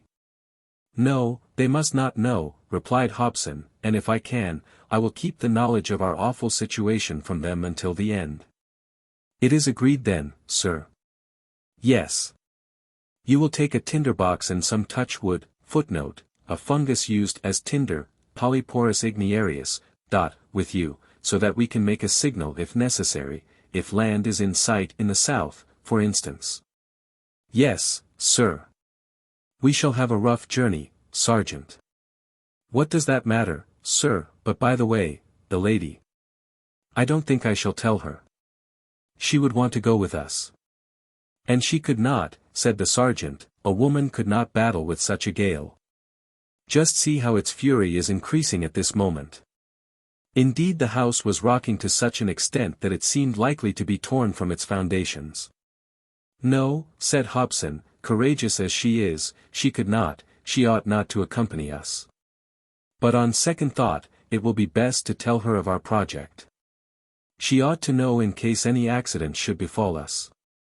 Yes, replied Long, we ought not to keep anything from her, and if we do not come back. At 9 o'clock then, Sergeant. At 9 o'clock. And with a military salute Sergeant Long retired. A few minutes later Hobson was telling Mrs. Barnett of his scheme. As he expected, the brave woman insisted on accompanying him, and was quite ready to face the tempest. Hobson did not dissuade her by dwelling on the dangers of the expedition, he merely said that her presence was necessary at the fort during his absence, and that her remaining would set his mind at ease. If any accident happened to him it would be a comfort to know that she would take his place. Mrs. Barnett understood and said no more about going, but only urged Hobson not to risk himself unnecessarily. To remember that he was the chief officer, that his life was not his own, but necessary to the safety of all. The lieutenant promised to be as prudent as possible, but added that the examination of the south of the island must be made at once, and he would make it. The next day Mrs. Barnett merely told her companions that the lieutenant and the sergeant had gone to make a final reconnaissance before the winter set in. Chapter 7. A Fire and a Cry. The lieutenant and the sergeant spent the evening in the large room of the fort, where all were assembled except the astronomer, who still remained shut up in his cabin. The men were busy over their various occupations, some cleaning their arms, others mending or sharpening their tools. The women were stitching away industriously, and Mrs. Paulina Barnett was reading aloud. But she was often interrupted not only by the noise of the wind, which shook the walls of the house like a battering ram, but by the cries of the baby. Corporal Joliffe, who had undertaken to amuse him, had enough to do. The young gentleman had ridden upon his playmates' knees until they were worn out, and the corporal at last put the indefatigable little cavalier on the large table, where he rolled about to his heart's content until he fell asleep. At 8 o'clock prayers were read as usual, the lamps were extinguished, and all retired to rest. When everyone was asleep, Hobson and Long crept cautiously across the large room and gained the passage, where they found Mrs. Barnett, who wished to press their hands once more. "Till tomorrow," she said to the lieutenant. "Yes," replied Hobson, "tomorrow, madam, without fail." "But if you are delayed?" "You must wait patiently for us," replied the lieutenant, "for if in examining the southern horizon we should see a fire, which is not unlikely this dark night, we should know that we were near the coasts of New Georgia. And then it would be desirable for me to ascertain our position by daylight. In fact, we may be away 48 hours. If, however, we can get to Cape Michael before midnight, we shall be back at the fort tomorrow evening. So wait patiently, madam, and believe that we shall incur no unnecessary risk." "But," added the lady, "suppose you don't get back tomorrow, suppose you are away more than 2 days?" "Then we shall not return at all," replied Hobson simply. The door was opened, Mrs. Barnett closed it behind the lieutenant and his companion and went back to her own room, where Madge awaited her, feeling anxious and thoughtful. Hobson and Long made their way across the inner court through a whirlwind which nearly knocked them down. But clinging to each other, and leaning on their iron-bound staffs, they reached the postern gates, and set out, between the hills and the eastern bank of the lagoon. A faint twilight enabled them to see their way. The moon, which was new the night before, would not appear above the horizon, and there was nothing to lessen the gloom of the darkness, which would, however, last but a few hours longer.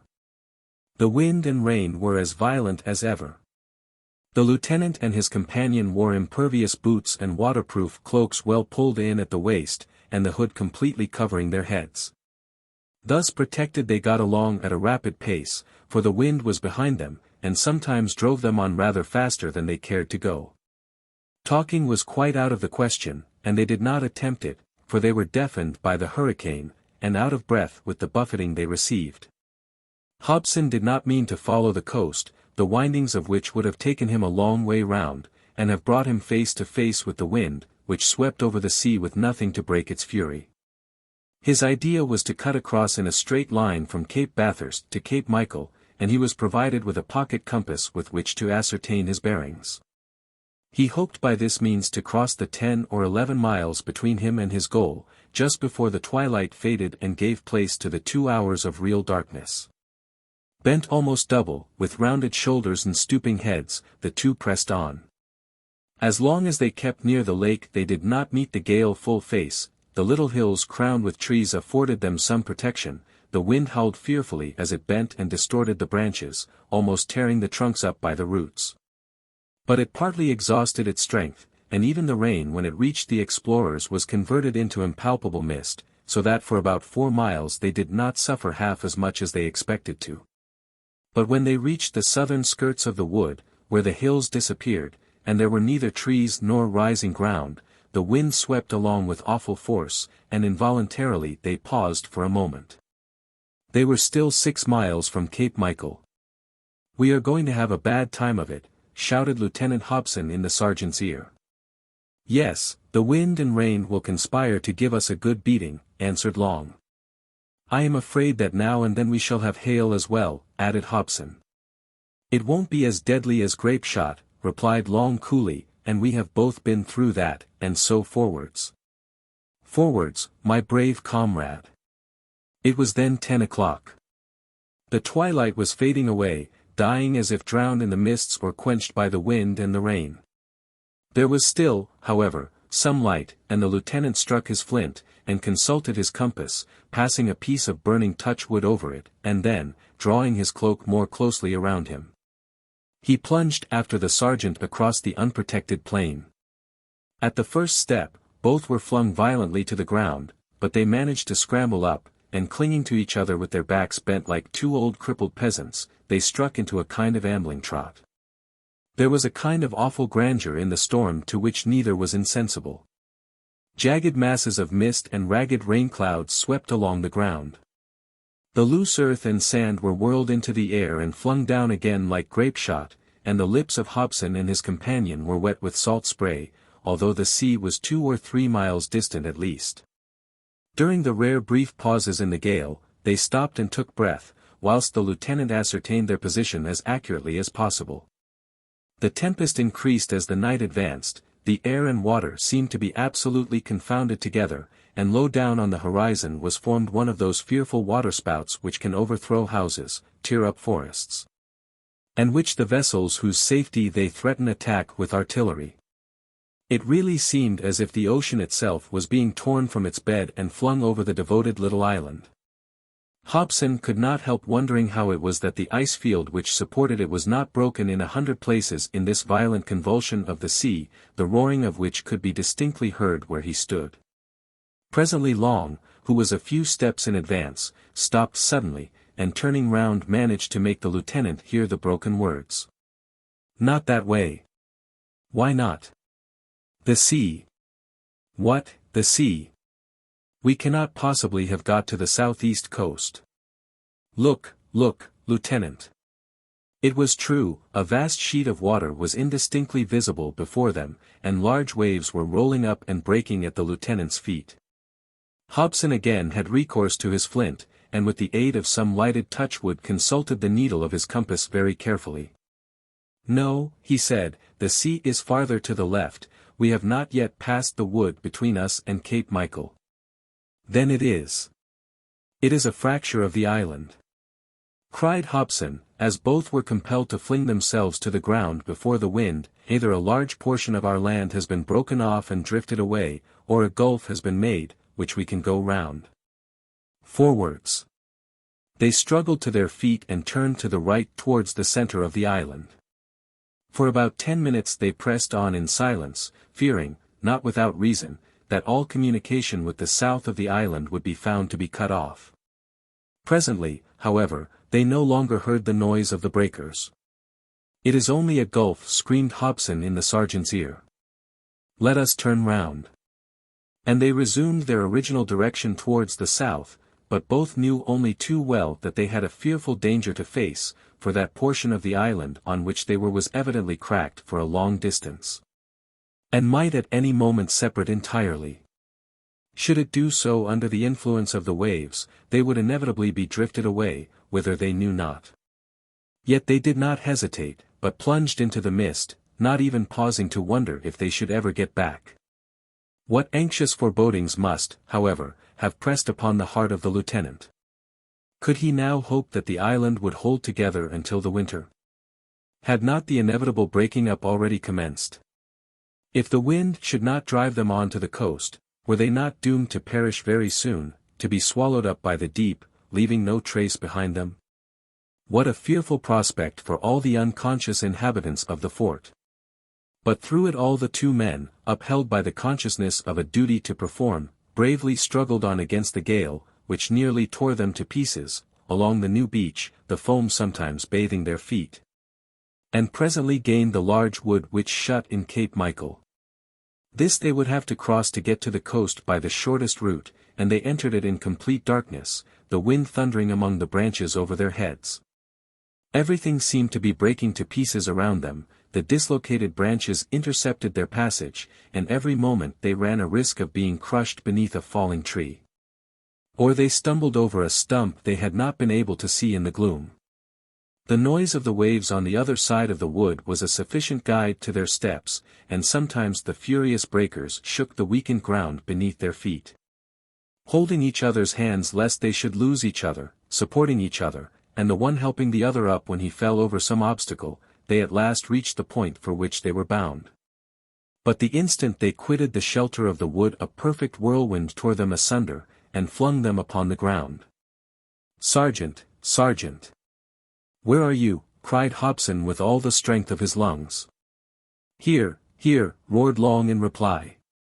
And creeping on the ground they struggled to reach each other, but it seemed as if a powerful hand revet them to the spot on which they had fallen, and it was only after many futile efforts that they managed to reach each other. Having done so, they tied their belts together to prevent another separation, and crept along the sand to a little rising ground crowned by a small clump of pines. Once there they were a little more protected, and they proceeded to dig themselves a hole, in which they crouched in a state of absolute exhaustion and prostration. It was 11:30 p.m. For some minutes neither spoke. With eyes half closed they lay in a kind of torpor, whilst the trees above them bent beneath the wind, and their branches rattled like the bones of a skeleton. But yet again they roused themselves from this fatal lethargy, and a few mouthfuls of rum from the sergeant's flask revived them. "Let us hope these trees will hold," at last observed Hobson. "And that our hole will not blow away with them," added the sergeant, crouching in the soft sand. "Well," said Hobson, "here we are at last, a few feet from Cape Michael, and as we came to make observations, let us make them. I have a presentiment, Sergeant, only a presentiment, remember, that we are not far from firm ground." Had the southern horizon been visible, the two adventurers would have been able to see 2/3 of it from their position. But it was too dark to make out anything, and if the hurricane had indeed driven them within sight of land, they would not be able to see it until daylight, unless a fire should be lighted on the continent. As the lieutenant had told Mrs. Barnett, fishermen often visited that part of North America, which is called New Georgia, and there are a good many small native colonies, the members of which collect the teeth of mammoths. These fossil elephants being very numerous in these latitudes. A few degrees farther south, on the island of Sitka, rises New Archangel, the principal settlement in Russian America, and the headquarters of the Russian Fur Company, whose jurisdiction once extended over the whole of the Aleutian Islands. The shores of the Arctic Ocean are, however, the favorite resort of hunters, especially since the Hudson's Bay Company took a lease of the districts formerly in the hands of the Russians. And Hobson, although he knew nothing of the country, was well acquainted with the habits of those who were likely to visit it at this time of the year, and was justified in thinking that he might meet fellow countrymen. Perhaps even members of his own company, or, failing them, some native Indians, scouring the coasts. But could the lieutenant reasonably hope that Victoria Island had been driven towards the coast? Yes, 100 times yes, he repeated to the sergeant again and again. For 7 days a hurricane has been blowing from the northeast, and although I know that the island is very flat, and there is not much for the wind to take hold of, still all these little hills and woods spread out like sails must have felt the influence of the wind to a certain extent.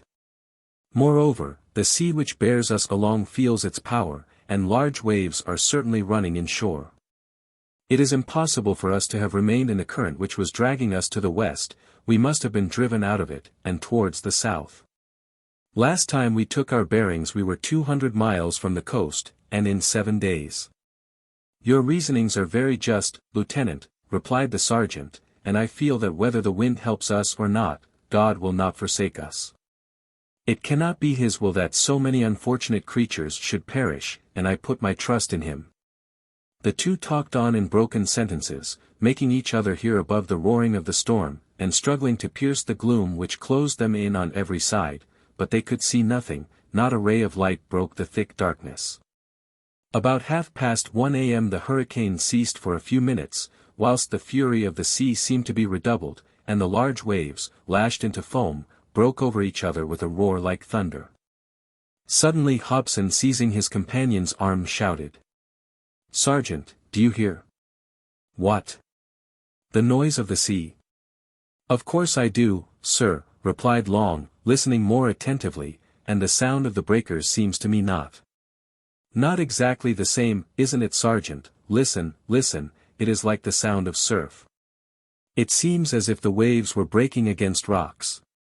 Hobson and the sergeant now listened intently. The monotonous sound of the waves dashing against each other in the offing was certainly exchanged for the regular rolling sound produced by the breaking of water against a hard body. They heard the reverberating echoes which told of the neighborhood of rocks, and they knew that along the whole of the coast of their island there was not a single stone, and nothing more sonorous than the earth and sand of which it was composed. Could they have been deceived? The sergeant tried to rise to listen better, but he was immediately flung down by the hurricane, which recommenced with renewed violence. The lull was over, and again the noise of the waves was drowned in the shrill whistling of the wind, and the peculiar echo could no longer be made out. The anxiety of the two explorers will readily be imagined. They again crouched down in their hole, doubting whether it would not perhaps be prudent to leave even this shelter, for they felt the sand giving way beneath them, and the pines cracking at their very roots. They persevered, however, in gazing towards the south, every nerve strained to the utmost, in the effort to distinguish objects through the darkness. The first grey twilight of the dawn might soon be expected to appear, and a little before 2:30 a.m. Long suddenly exclaimed. "I see it." "What?" "A fire." "A fire?" "Yes, there, over there." And he pointed to the southwest. Was he mistaken? No, for Hobson also made out a faint glimmer in the direction indicated. "Yes," he cried, "yes, Sergeant, a fire, there is land there." "Unless it is a fire on board ship," replied Long. "A ship at sea in this weather?" exclaimed Hobson, "impossible." "No, no, there is land there, land I tell you, a few miles from us." "Well, let us make a signal." "Yes, Sergeant, we will reply to the fire on the mainland by a fire on our island." Of course neither Hobson nor Long had a torch, but above their heads rose resinous pines distorted by the hurricane. "Your flint, Sergeant," said Hobson. Long at once struck his flint, lighted the touchwood, and creeping along the sand climbed to the foot of the thicket of firs, where he was soon joined by the lieutenant. There was plenty of deadwood about, and they piled it up at the stems of the trees, set fire to it, and soon, the wind helping them, they had the satisfaction of seeing the whole thicket in a blaze. "Ah!" said Hobson, "as we saw their fire, they will see ours." The firs burnt with a lurid glare like a large torch. The dried resin in the old trunks aided the conflagration, and they were rapidly consumed. At last the crackling ceased, the flames died away, and all was darkness. Hobson and Long looked in vain for an answering fire, nothing was to be seen. For 10 minutes they watched, hoping against hope, and were just beginning to despair, when suddenly a cry was heard, a distinct cry for help. It was a human voice, and it came from the sea. Hobson and Long, wild with eager anxiety, let themselves slide down to the shore. The cry was not, however, repeated. The daylight was now gradually beginning to appear, and the violence of the tempest seemed to be decreasing. Soon it was light enough for the horizon to be examined. But there was no land in sight, sea and sky were still blended in one unbroken circle. Chapter 8. Mrs. Paulina Barnett's Excursion. The whole morning Hobson and Sergeant Long wandered about the coast. The weather was much improved, the rain had ceased, and the wind had veered round to the southeast with extraordinary suddenness, without unfortunately decreasing in violence, causing fresh anxiety to the lieutenant, who could no longer hope to reach the mainland. The southeast wind would drive the wandering island farther from the continent, and fling it into the dangerous currents, which must drift it to the north of the Arctic Ocean. How could they even be sure that they had really approached the coast during the awful night just over? Might it not have been merely a fancy of the lieutenant's? The air was now clear, and they could look round a radius of several miles. Yet there was nothing in the least resembling land within sight. Might they not adopt the sergeant's suggestion, that a ship had passed the island during the night, that the fire and cry were alike signals of sailors in distress? And if it had been a vessel, must it not have foundered in such a storm? Whatever the explanation, there was no sign of a wreck to be seen either in the offing or on the beach, and the waves, now driven along by the wind from the land, were large enough to have overwhelmed any vessel. "Well, Lieutenant," said Sergeant Long, "what is to be done?" "We must remain upon our island," replied the lieutenant, pressing his hand to his brow. "We must remain on our island and wait for winter, it alone can save us." It was now midday, and Hobson, anxious to get back to Fort Hope before the evening, at once turned towards Cape Bathurst.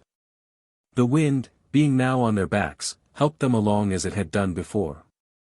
They could not help feeling very uneasy, as they were naturally afraid that the island might have separated into two parts in the storm. The gulf observed the night before might have spread farther, and if so they would be cut off from their friends. They soon reached the wood they had crossed the night before. Numbers of trees were lying on the ground, some with broken stems, others torn up by the roots from the soft soil, which had not afforded them sufficient support.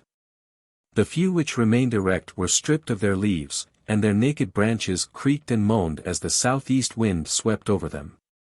2 miles beyond this desolated forest the wanderers arrived at the edge of the gulf they had seen the night before without being able to judge of its extent. They examined it carefully, and found that it was about 50 feet wide, cutting the coastline straight across near Cape Michael and what was formerly Fort Barnett, forming a kind of estuary running more than 1.5 miles inland. If the sea should again become rough in a fresh storm, this gulf would widen more and more. Just as Hobson approached the beach, he saw a large piece of ice separate from the island and float away. "Ah," murmured Long, "that is the danger." Both then turned hurriedly to the west, and walked as fast as they could round the huge gulf, making direct for Fort Hope.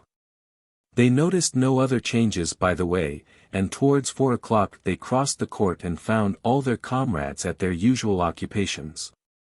Hobson told his men that he had wished once more before the winter to see if there were any signs of the approach of Captain Craveney's convoy, and that his expedition had been fruitless. "Then, sir," observed Marbre, "I suppose we must give up all idea of seeing our comrades from Fort Reliance for this year at least." "I think you must," replied Hobson simply, re-entering the public room. Mrs. Barnett and Madge were told of the 2 chief events of the exploration, the fire and the cry. Hobson was quite sure that neither Lib nor the sergeant were mistaken. The fire had really been seen, the cry had really been heard. And after a long consultation everyone came to the conclusion that a ship in distress had passed within sight during the night, and that the island had not approached the American coast. The southeast wind quickly chased away the clouds and mists, so that Hobson hoped to be able to take his bearings the next day. The night was colder and a fine snow fell, which quickly covered the ground. This first sign of winter was hailed with delight by all who knew of the peril of their situation. On the September 2nd the sky gradually became free from vapors of all kinds, and the sun again appeared. Patiently the lieutenant awaited its culmination. At noon he took the latitude, and 2 hours later a calculation of hour angles gave him the longitude. The following were the results obtained: latitude, 70 degrees 57 foot, longitude, 170 degrees 30. So that, in spite of the violence of the hurricane, the island had remained in much the same latitude, although it had been drifted somewhat farther west. They were now abreast of Bering Strait, but 400 miles at least north of Capes East and Prince of Wales, which jut out on either side at the narrowest part of the passage. The situation was, therefore, more dangerous than ever, as the island was daily getting nearer to the dangerous Kamtchatka current, which, if it once seized it in its rapid waters, might carry it far away to the north. Its fate would now soon be decided. It would either stop where the 2 currents met, and there be shut in by the ice of the approaching winter, or it would be drifted away and lost in the solitudes of the remote Hyperborean regions. Hobson was painfully moved on ascertaining the true state of things, and being anxious to conceal his emotion, he shut himself up in his own room and did not appear again that day. With his chart before him, he racked his brains to find some way out of the difficulties with which B was beset. The temperature fell some degrees farther the same day, and the mists, which had collected above the southeastern horizon the day before, resolved themselves into snow during the night, so that the next day the white carpet was 2 inches thick. Winter was coming at last. On September 3 Mrs. Barnett resolved to go a few miles along the coast towards Cape Eskimo. She wished to see for herself the changes lately produced. If she had mentioned her project to the lieutenant, he would certainly have offered to accompany her, but she did not wish to disturb him, and decided to go without him, taking Madge with her. There was really nothing to fear. The only formidable animals, the bears, seemed to have quite deserted the island after the earthquake, and 2 women might, without danger, venture on a walk of a few hours without an escort. Madge agreed at once to Mrs. Barnett's proposal, and without a word to anyone they set out at 8 o'clock a.m., provided with an ice chisel, a flask of spirits, and a wallet of provisions. After leaving Cape Bathurst they turned to the west. The sun was already dragging its slow course along the horizon, for at this time of year it would only be a few degrees above it at its culmination. But its oblique rays were clear and powerful, and the snow was already melting here and there beneath their influence. The coast was alive with flocks of birds of many kinds. Ptarmigans, guillemots, puffins, wild geese, and ducks of every variety fluttered about, uttering their various cries, skimming the surface of the sea or of the lagoon, according as their tastes led them to prefer salt or fresh water. Mrs. Barnett had now a capital opportunity of seeing how many furred animals haunted the neighborhood of Fort Hope.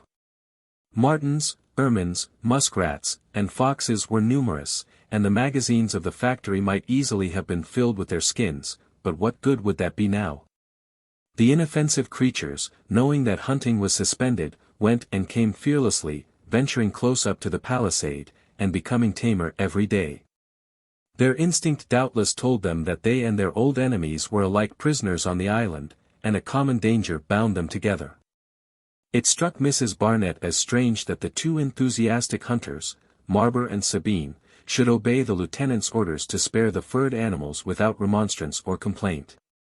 And appeared not even to wish to shoot the valuable game around them.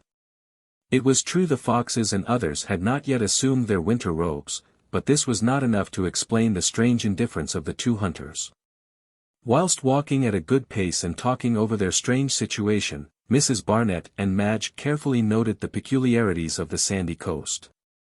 The ravages recently made by the sea were distinctly visible.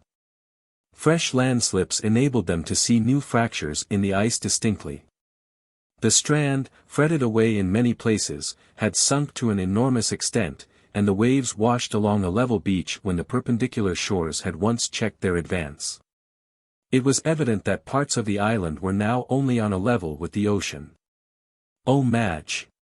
exclaimed Mrs. Barnett, pointing to the long smooth tracks on which the curling waves broke in rapid succession, "our situation has indeed become aggravated by the awful storm.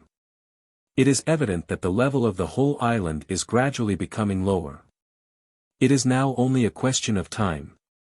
Will the winter come soon enough to save us? Everything depends upon that."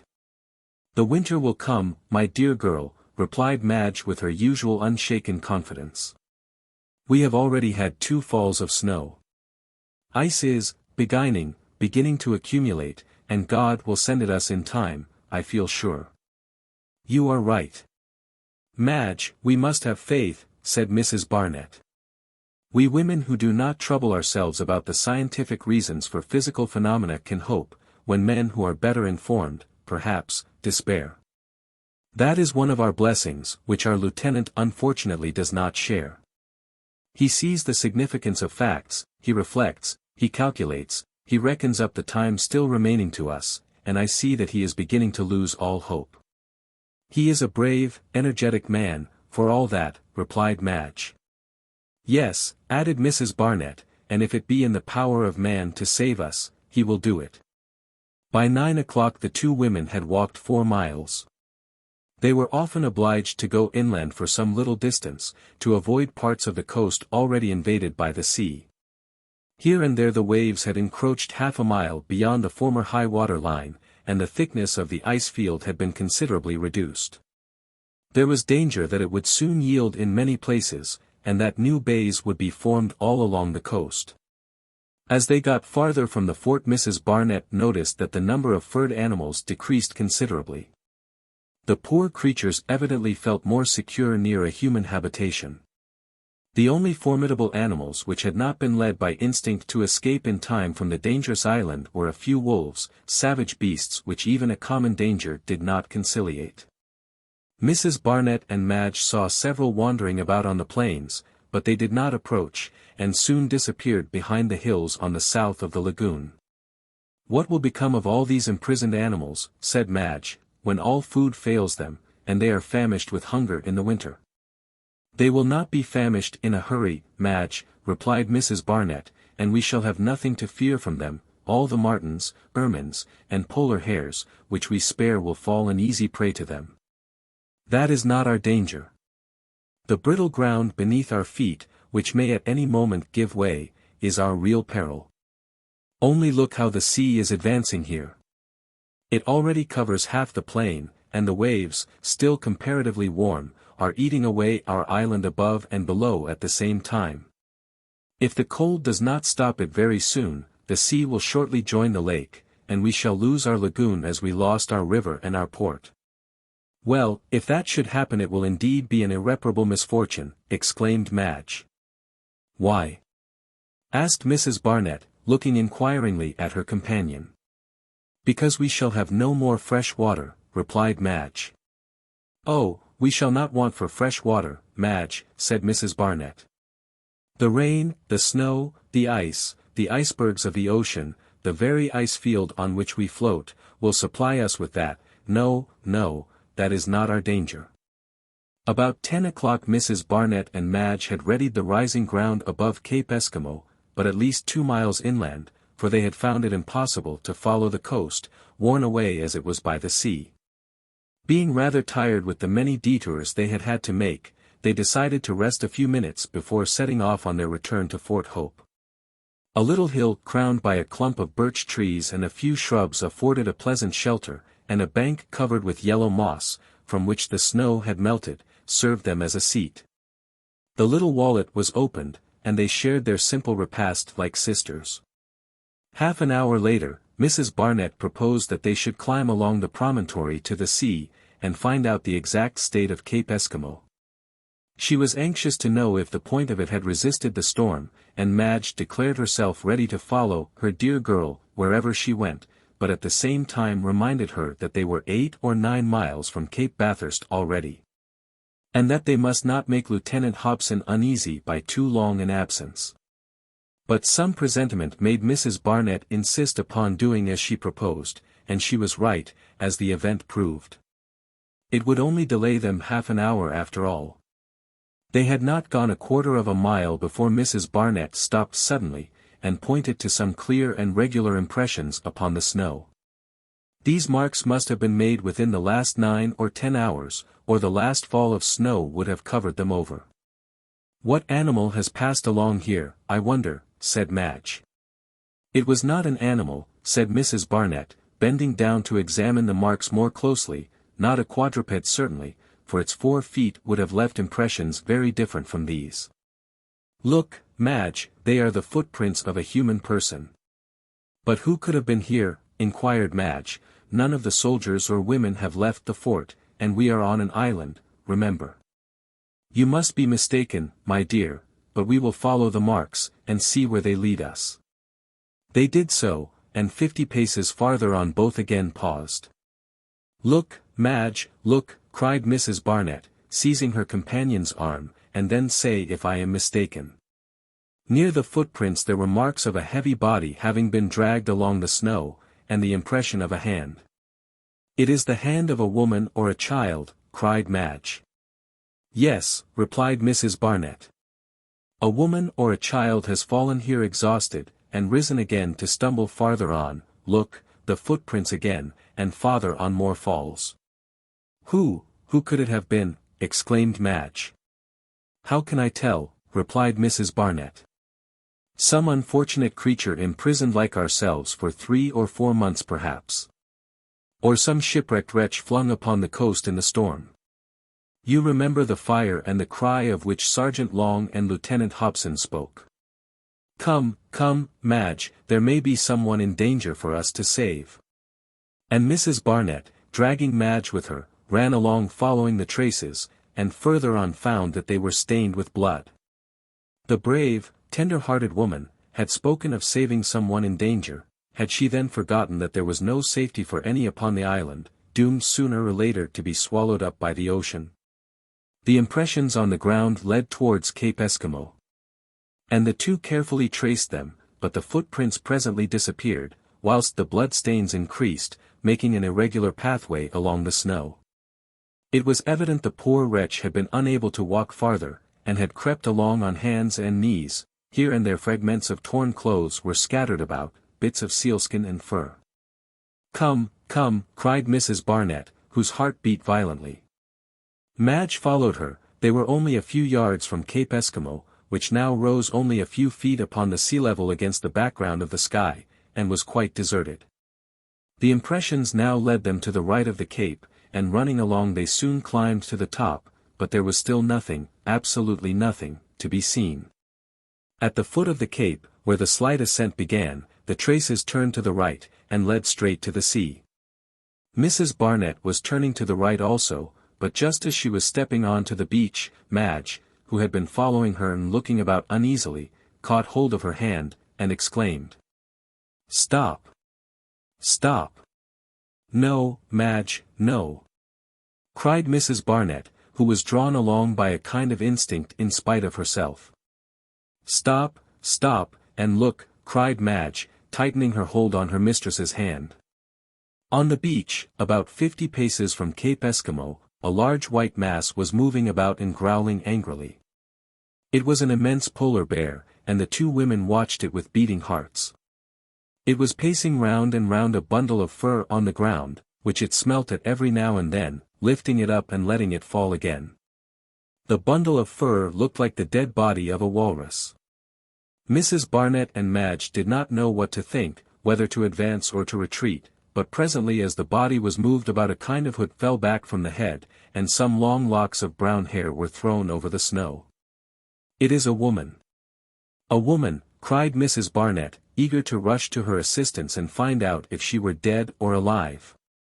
"Stop," repeated Madge, holding her back, "the bear won't harm her." And, indeed, the formidable creature merely turned the body over, and showed no inclination of tearing it with its dreadful claws. It went away and came back apparently uncertain what to do. It had not yet perceived the two women who were so anxiously watching it. Suddenly a loud crack was heard. The earth shook, and it seemed as if the whole of Cape Eskimo were about to be plunged into the sea. A large piece of the island had broken away, and a huge piece of ice, the center of gravity of which had been displaced by the alteration in its specific weight, drifted away, carrying with it the bear and the body of the woman. Mrs. Barnett screamed, and would have flung herself upon the broken ice before it floated away, if Madge had not clutched her hand firmly, saying quietly, "Stop! Stop!" At the noise produced by the breaking off of the piece of ice, the bear started back with a fearful growl, and, leaving the body, rushed to the side where the fracture had taken place. But he was already some 40 feet from the coast, and in his terror he ran round and round the islet, tearing up the ground with his claws, and stamping the sand and snow about him. Presently he returned to the motionless body, and, to the horror of the two women, seized it by the clothes with his teeth, and carrying it to the edge of the ice, plunged with it into the sea. Being a powerful swimmer, like the whole race of Arctic bears, he soon gained the shores of the island. With a great exertion of strength he managed to climb up the ice, and having reached the surface of the island he quietly laid down the body he had brought with him. Mrs. Barnett could no longer be held back, and, shaking off Madge's hold, she rushed to the beach, never thinking of the danger she ran in facing a formidable carnivorous creature. The bear, seeing her approach, reared upon his hind legs, and came towards her, but at about 10 paces off he paused, shook his great head, and turning round with a low growl, quietly walked away towards the center of the island. Without once looking behind him.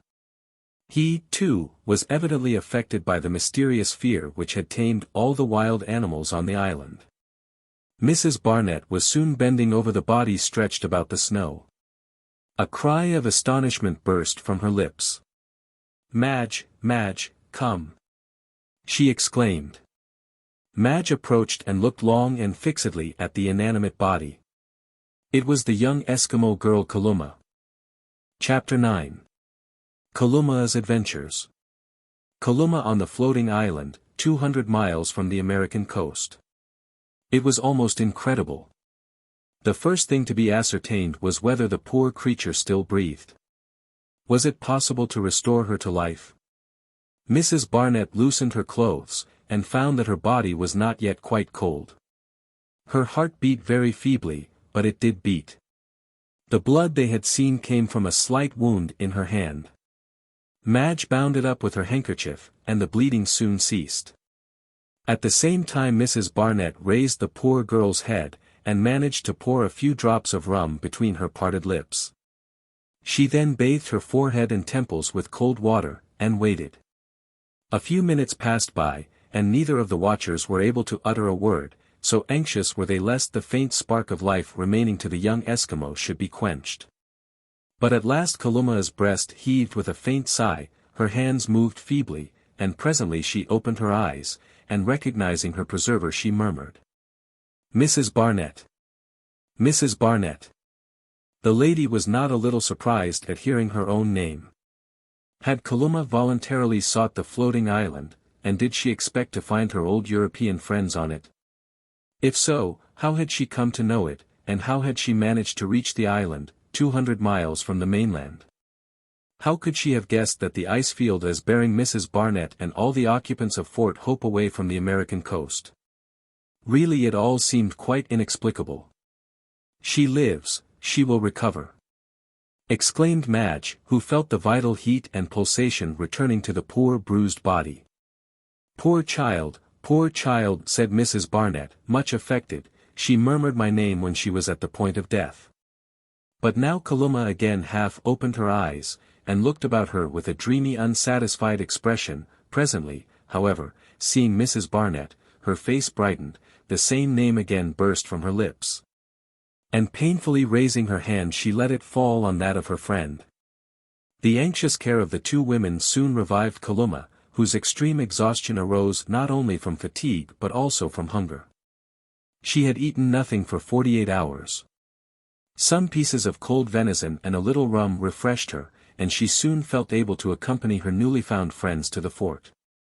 Before starting, however, Kalumah, seated on the sand between Mrs. Barnett and Madge, overwhelmed them with thanks and expressions of attachment.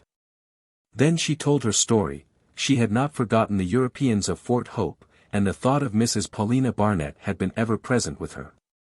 It was not by chance, as we shall see, that she had come to Victoria Island. The following is a brief summary of what Kalumah related to Mrs. Barnett. Our readers will remember the young Eskimo's promise to come and see her friends at Fort Hope again in the fine season of the next year. The long polar night being over, and the month of May having come round, Kalumah set out to fulfill her pledge. She left Russian America, where she had wintered, and accompanied by one of her brothers-in-law, started for the peninsula of Victoria. 6 weeks later, towards the middle of June, she got to that part of British America which is near Cape Bathurst. She at once recognized the volcanic mountains shutting in Liverpool Bay, and 20 miles farther east she came to Walruses Bay, where her people had so often hunted morses and seals.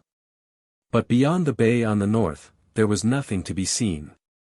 The coast suddenly sank to the southeast in an almost straight line.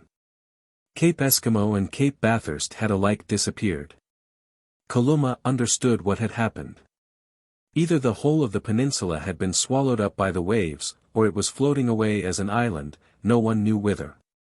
Kalumah's tears flowed fast at the loss of those whom she had come so far to see. Her brother-in-law, however, had not appeared surprised at the catastrophe.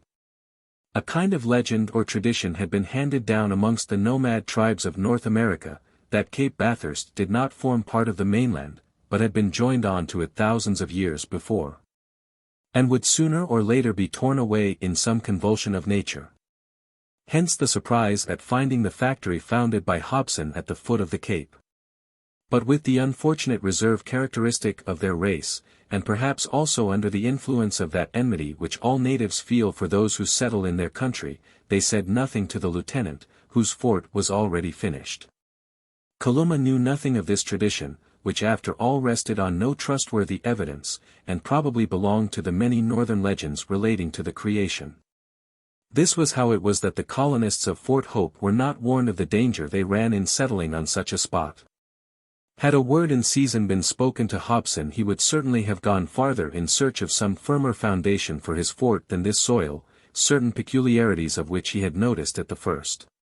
When Kalumah had made quite sure that all trace of Cape Bathurst was gone, she explored the coast as far as the further side of Washburn Bay, but without finding any sign of those she sought. And at last there was nothing left for her to do but to return to the fisheries of Russian America. She and her brother-in-law left Walruses Bay at the end of June, and following the coast got back to New Georgia towards the end of July, after an absolutely fruitless journey. Kalumah now gave up all hope of again seeing Mrs. Barnett and the other colonists of Fort Hope. She concluded that they had all been swallowed up by the ocean long ago. At this part of her tale the young Eskimo looked at Mrs. Barnett with eyes full of tears, and pressed her hand, affectionately, and then she murmured her thanks to God for her own preservation through the means of her friend. Kalumah on her return home resumed her customary occupations, and worked with the rest of her tribe at the fisheries near Icy Cape, a point a little above the 70th parallel, and more than 600 miles from Cape Bathurst. Nothing worthy of note happened during the first half of the month of April. But towards the end the storm began which had caused Hobson so much uneasiness, and which had apparently extended its ravages over the whole of the Arctic Ocean and beyond Bering Strait. It was equally violent at Icy Cape and on Victoria Island, and, as the lieutenant ascertained in taking his bearings, the latter was then not more than 200 miles from the coast. As Mrs. Barnett listened to Kalumah, her previous information enabled her rapidly to find the key to the strange events which had taken place, and to account for the arrival of the young native on the island. During the first days of the storm the Eskimo of Icy Cape were confined to their huts. They could neither get out nor fish. But during the night of the August 31st a kind of presentiment led Kalumah to venture down to the beach, and, braving the wind and rain in all their fury, she peered anxiously through the darkness at the waves rising mountains high. Presently she thought she saw a huge mass driven along by the hurricane parallel with the coast. Gifted with extremely keen sight, as are all these wandering tribes accustomed to the long dark polar nights, she felt sure that she was not mistaken. Something of vast bulk was passing 2 miles from the coast, and that something could be neither a whale, a boat, nor, at this time of the year, even an iceberg. But Kalumah did not stop to reason. The truth flashed upon her like a revelation. Before her excited imagination rose the images of her friends. She saw them all once more, Mrs. Barnett, Madge, Lieutenant Hobson, the baby she had covered with kisses at Fort Hope. Yes, they were passing, borne along in the storm on a floating ice field. Kalumah did not doubt or hesitate a moment. She felt that she must tell the poor shipwrecked people, which she was sure they were, of the close vicinity of the land. She ran to her hut, seized a torch of tow and resin, such as the Eskimo use when fishing at night, lit it and waved it on the beach at the summit of Icy Cape. This was the fire which Hobson and Long had seen when crouching on Cape Michael on the night of the August 31st. Imagine the delight and excitement of the young Eskimo when a signal replied to hers, when she saw the huge fire lit by Lieutenant Hobson, the reflection of which reached the American coast, although he did not dream that he was so near it. But it quickly went out, the lull in the storm only lasted a few minutes, and the fearful gale, veering round to the southeast, swept along with redoubled violence. Kalumah feared that her prey, so she called the floating island, was about to escape her, and that it would not be driven on to the shore. She saw it fading away, and knew that it would soon disappear in the darkness and be lost to her on the boundless ocean. It was indeed a terrible moment for the young native, and she determined at all hazards to let her friends know of their situation.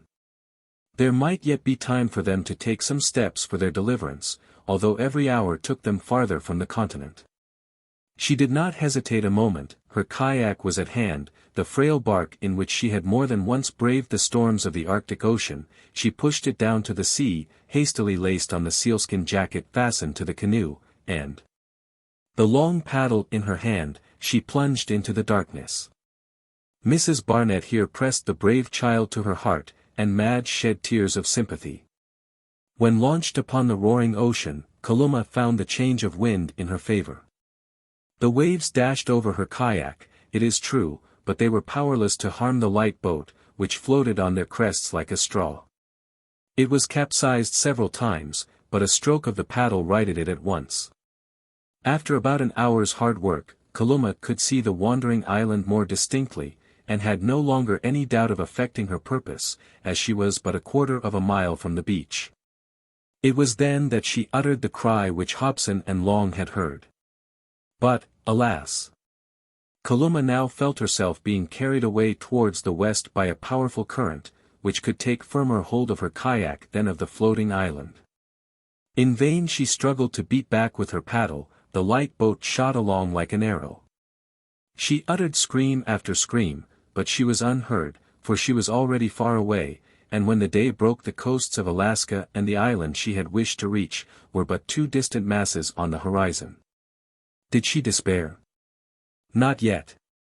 It was impossible to get back to the American continent in the teeth of the terrible wind which was driving the island before it at a rapid pace, taking it out 200 miles in 36 hours, and assisted by the current from the coast. There was but one thing left to do. To get to the island by keeping in the same current which was drifting it away. But, alas! The poor girl's strength was not equal to her courage, she was faint from want of food, and, exhausted as she was, she could no longer wield her paddle.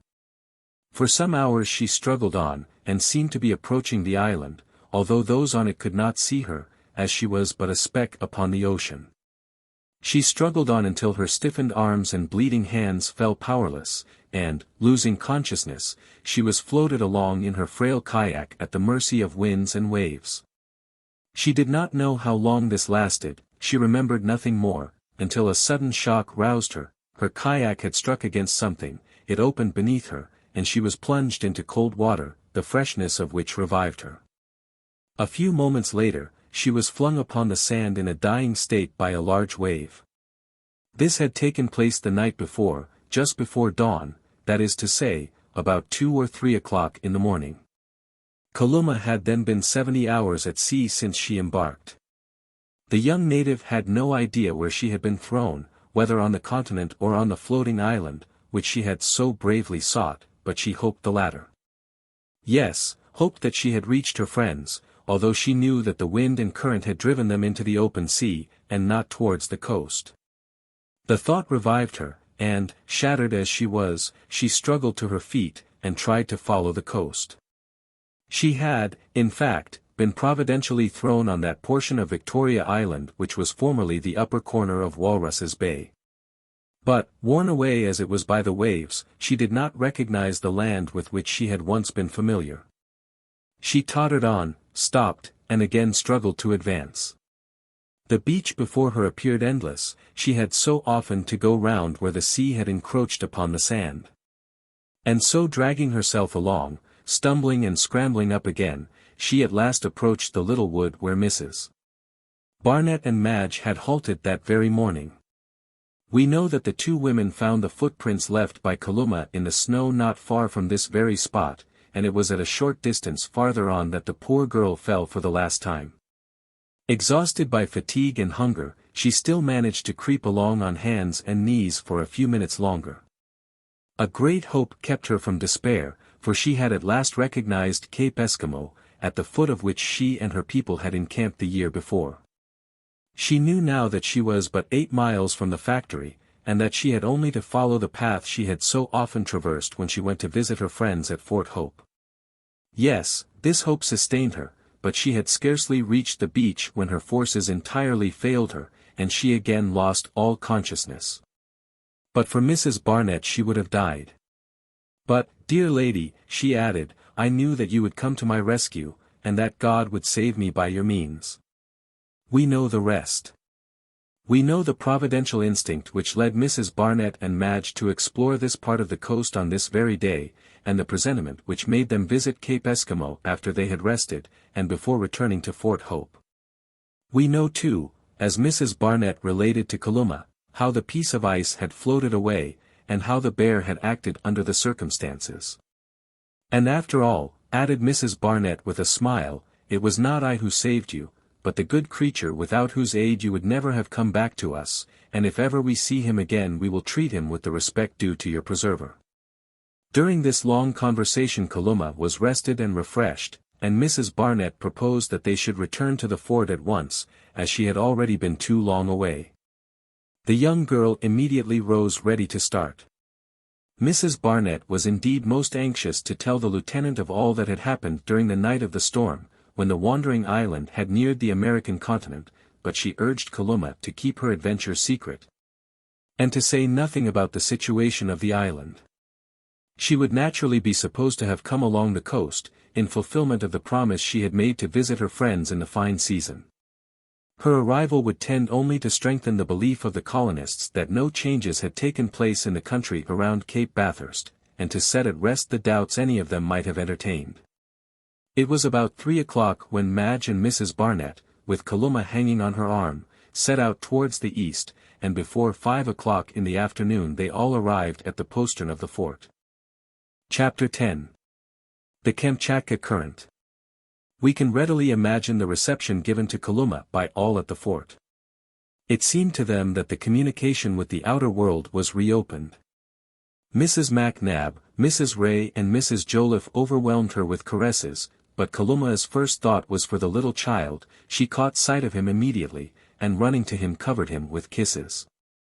The young native was charmed and touched with the hospitality of her European hosts. A positive fete was held in her honor and every one was delighted that she would have to remain at the fort for the winter, the season being too far advanced for her to get back to the settlements of Russian America before the cold set in. But if all the settlers were agreeably surprised at the appearance of Kalumah, what must Lieutenant Hobson have thought when he saw her leaning on Mrs. Barnett's arm? A sudden hope flashed across his mind like lightning, and as quickly died away. Perhaps in spite of the evidence of his daily observations Victoria Island had run aground somewhere on the continent unnoticed by any of them. Mrs. Barnett read the lieutenant's thoughts in his face, and shook her head sadly. He saw that no change had taken place in their situation, and waited until Mrs. Barnett was able to explain Kalumah's appearance. A few minutes later he was walking along the beach with the lady, listening with great interest to her account of Kalumah's adventures. So he had been right in all his conjectures. The northeast hurricane had driven the island out of the current. The ice field had approached within a mile at least of the American continent.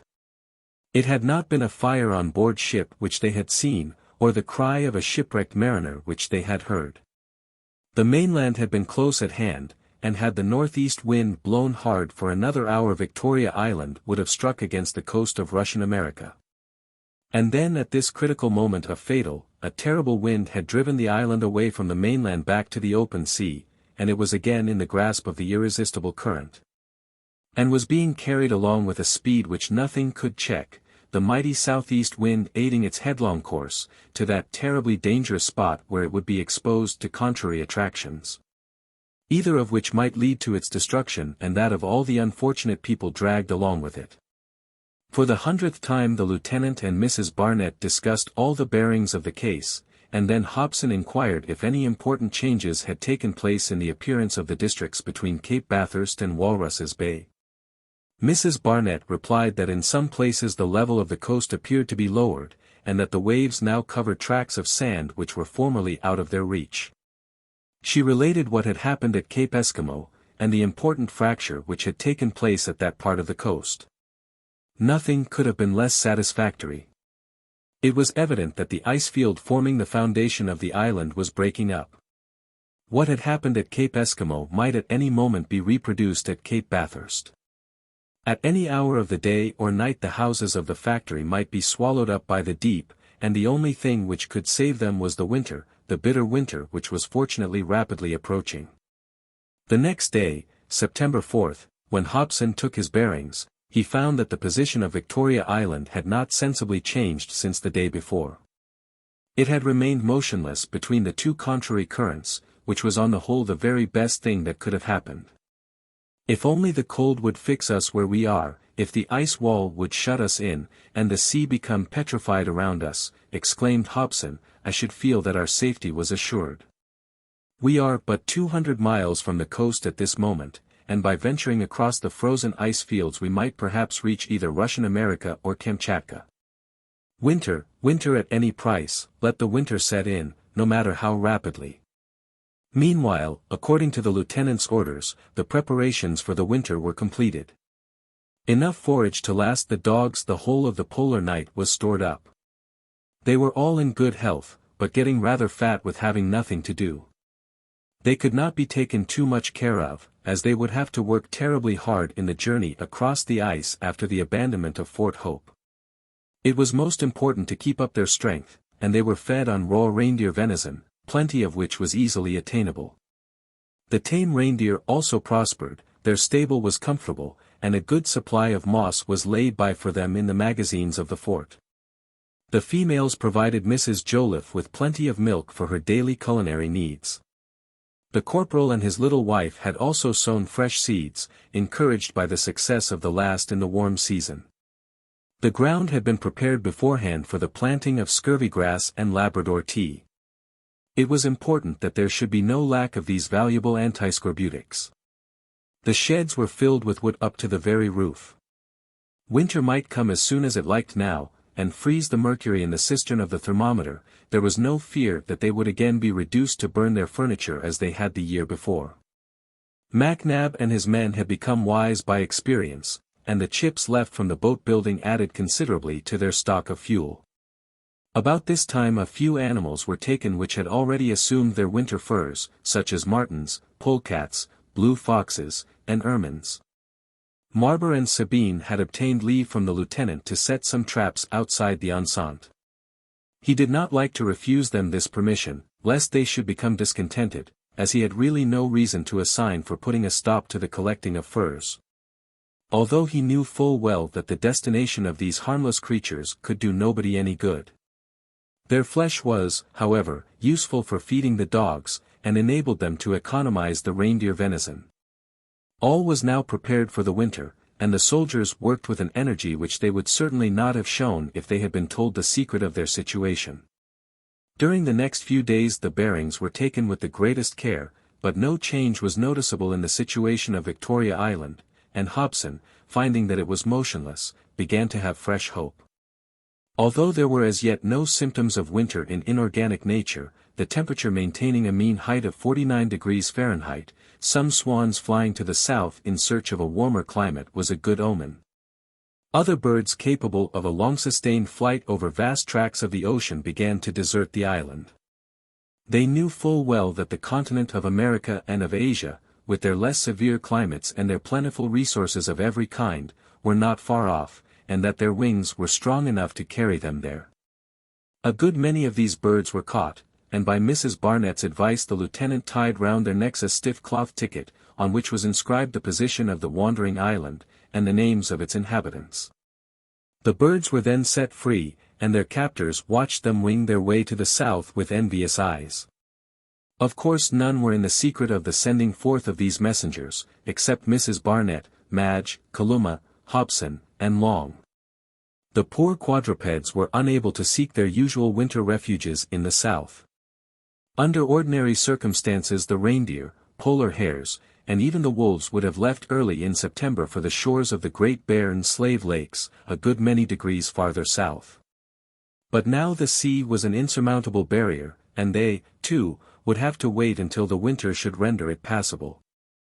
Led by instinct they had doubtless tried to leave the island, but, turned back by the water, the instinct of self-preservation had brought them to the neighborhood of Fort Hope.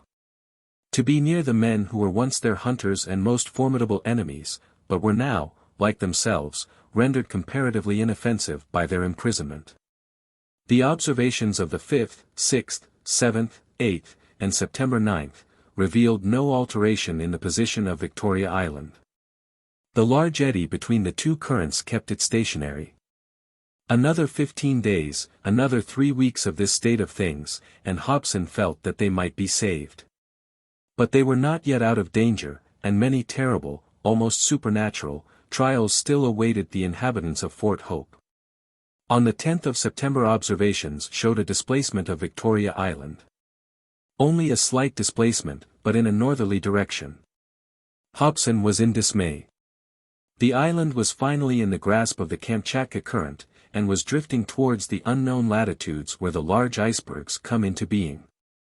It was on its way to the vast solitudes of the Arctic Ocean, interdicted to the human race, from which there is no return.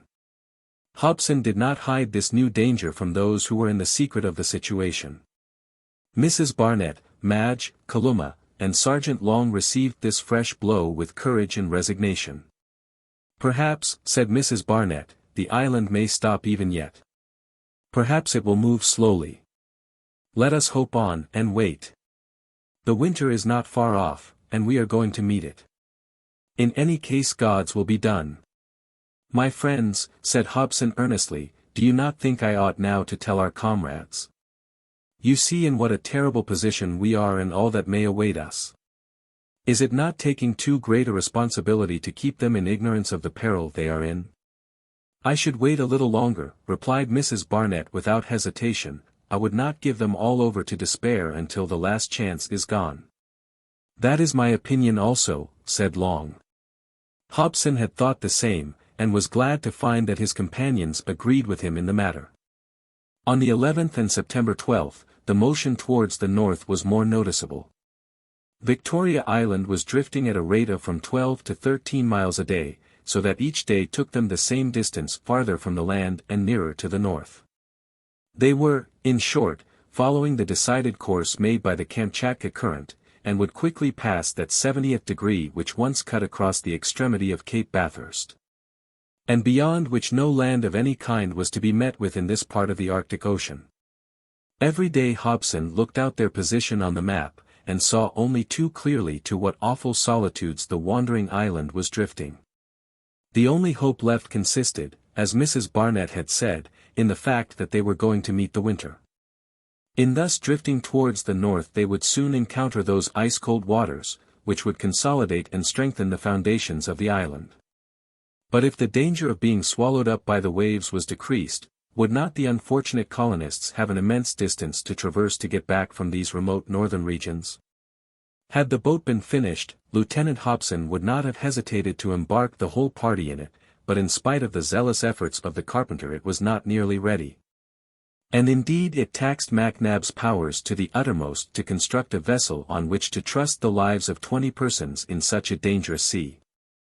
By the September 16 Victoria Island was between 73 and 80 miles north of the spot where its course had been arrested for a few days between the Bering and Kamtchatka currents. There were now, however, many signs of the approach of winter. Snow fell frequently and in large flakes. The column of mercury fell gradually. The mean temperature was still 44 degrees Fahrenheit during the day, but at night it fell to 32 degrees.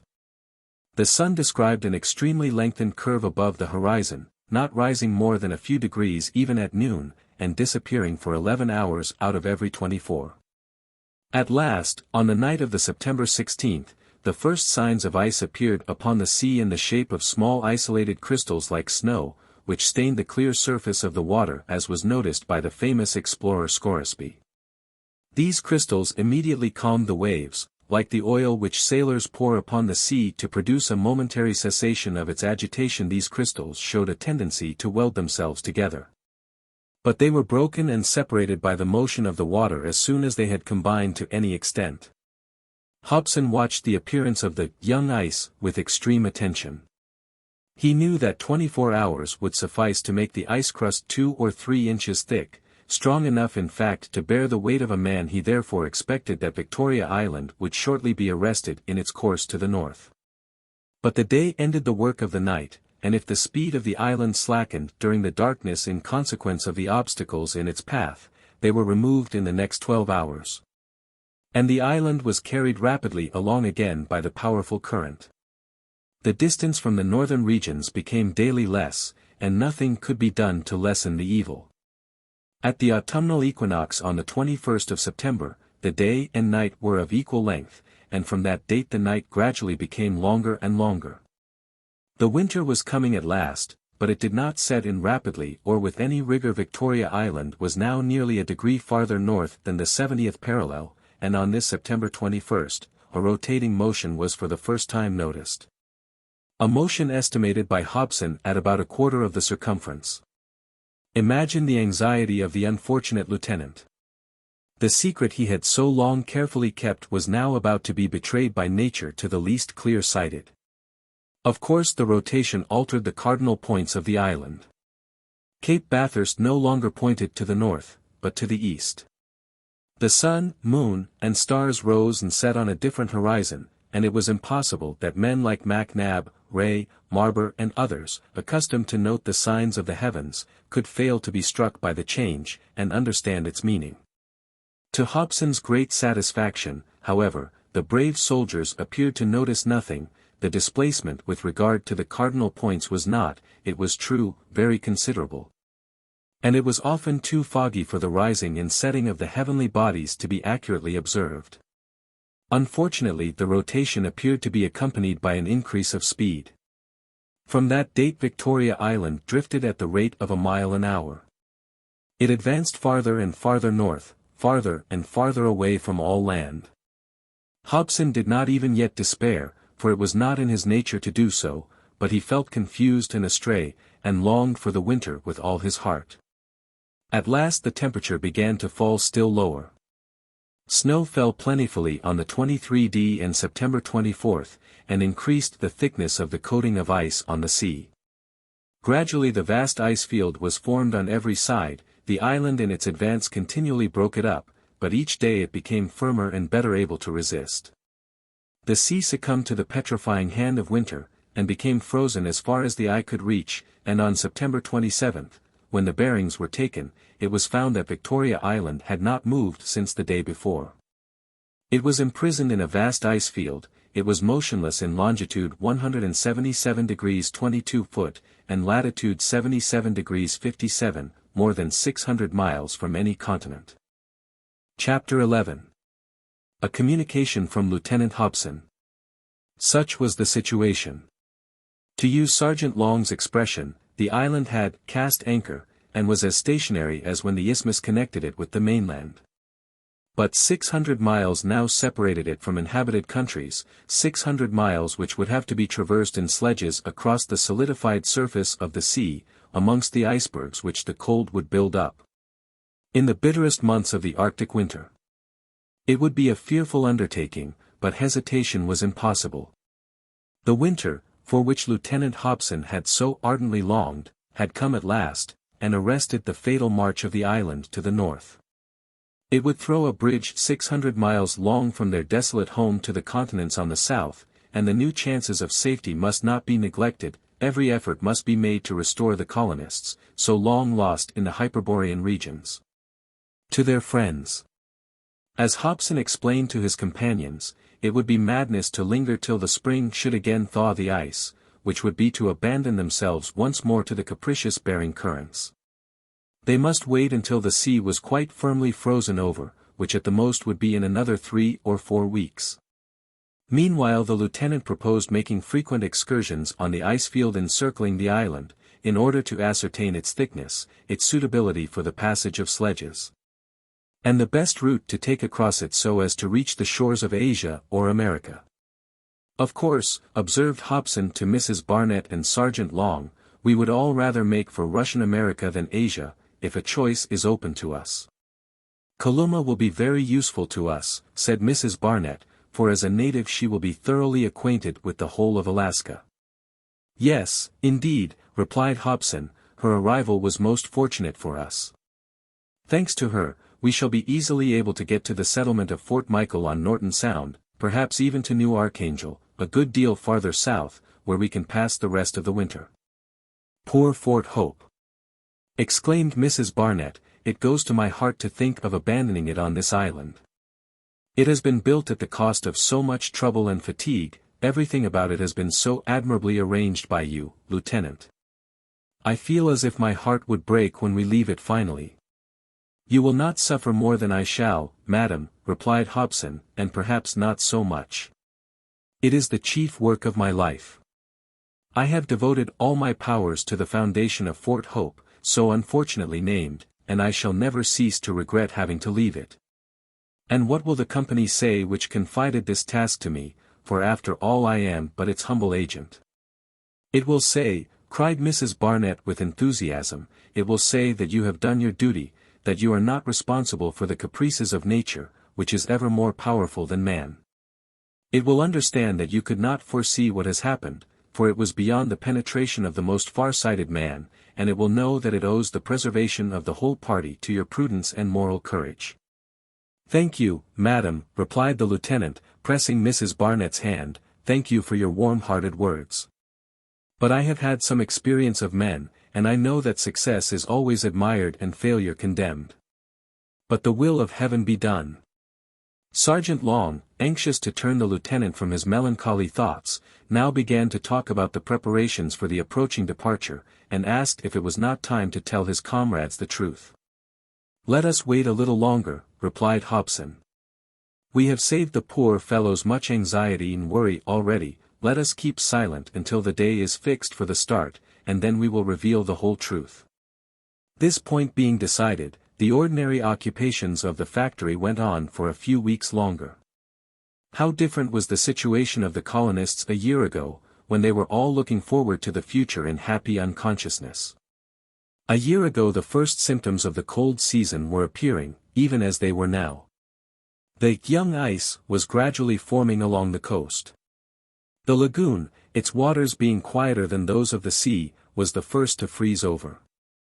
The temperature remained about 1 or 2 degrees above freezing point in the day, and fell to 3 or 4 degrees below in the night.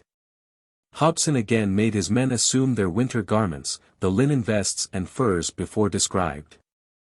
The condensers were again set up inside the house, the air vessel and air pumps were cleaned, the traps were set round the palisades on different parts of Cape Bathurst, and Marber and Sabine got plenty of game.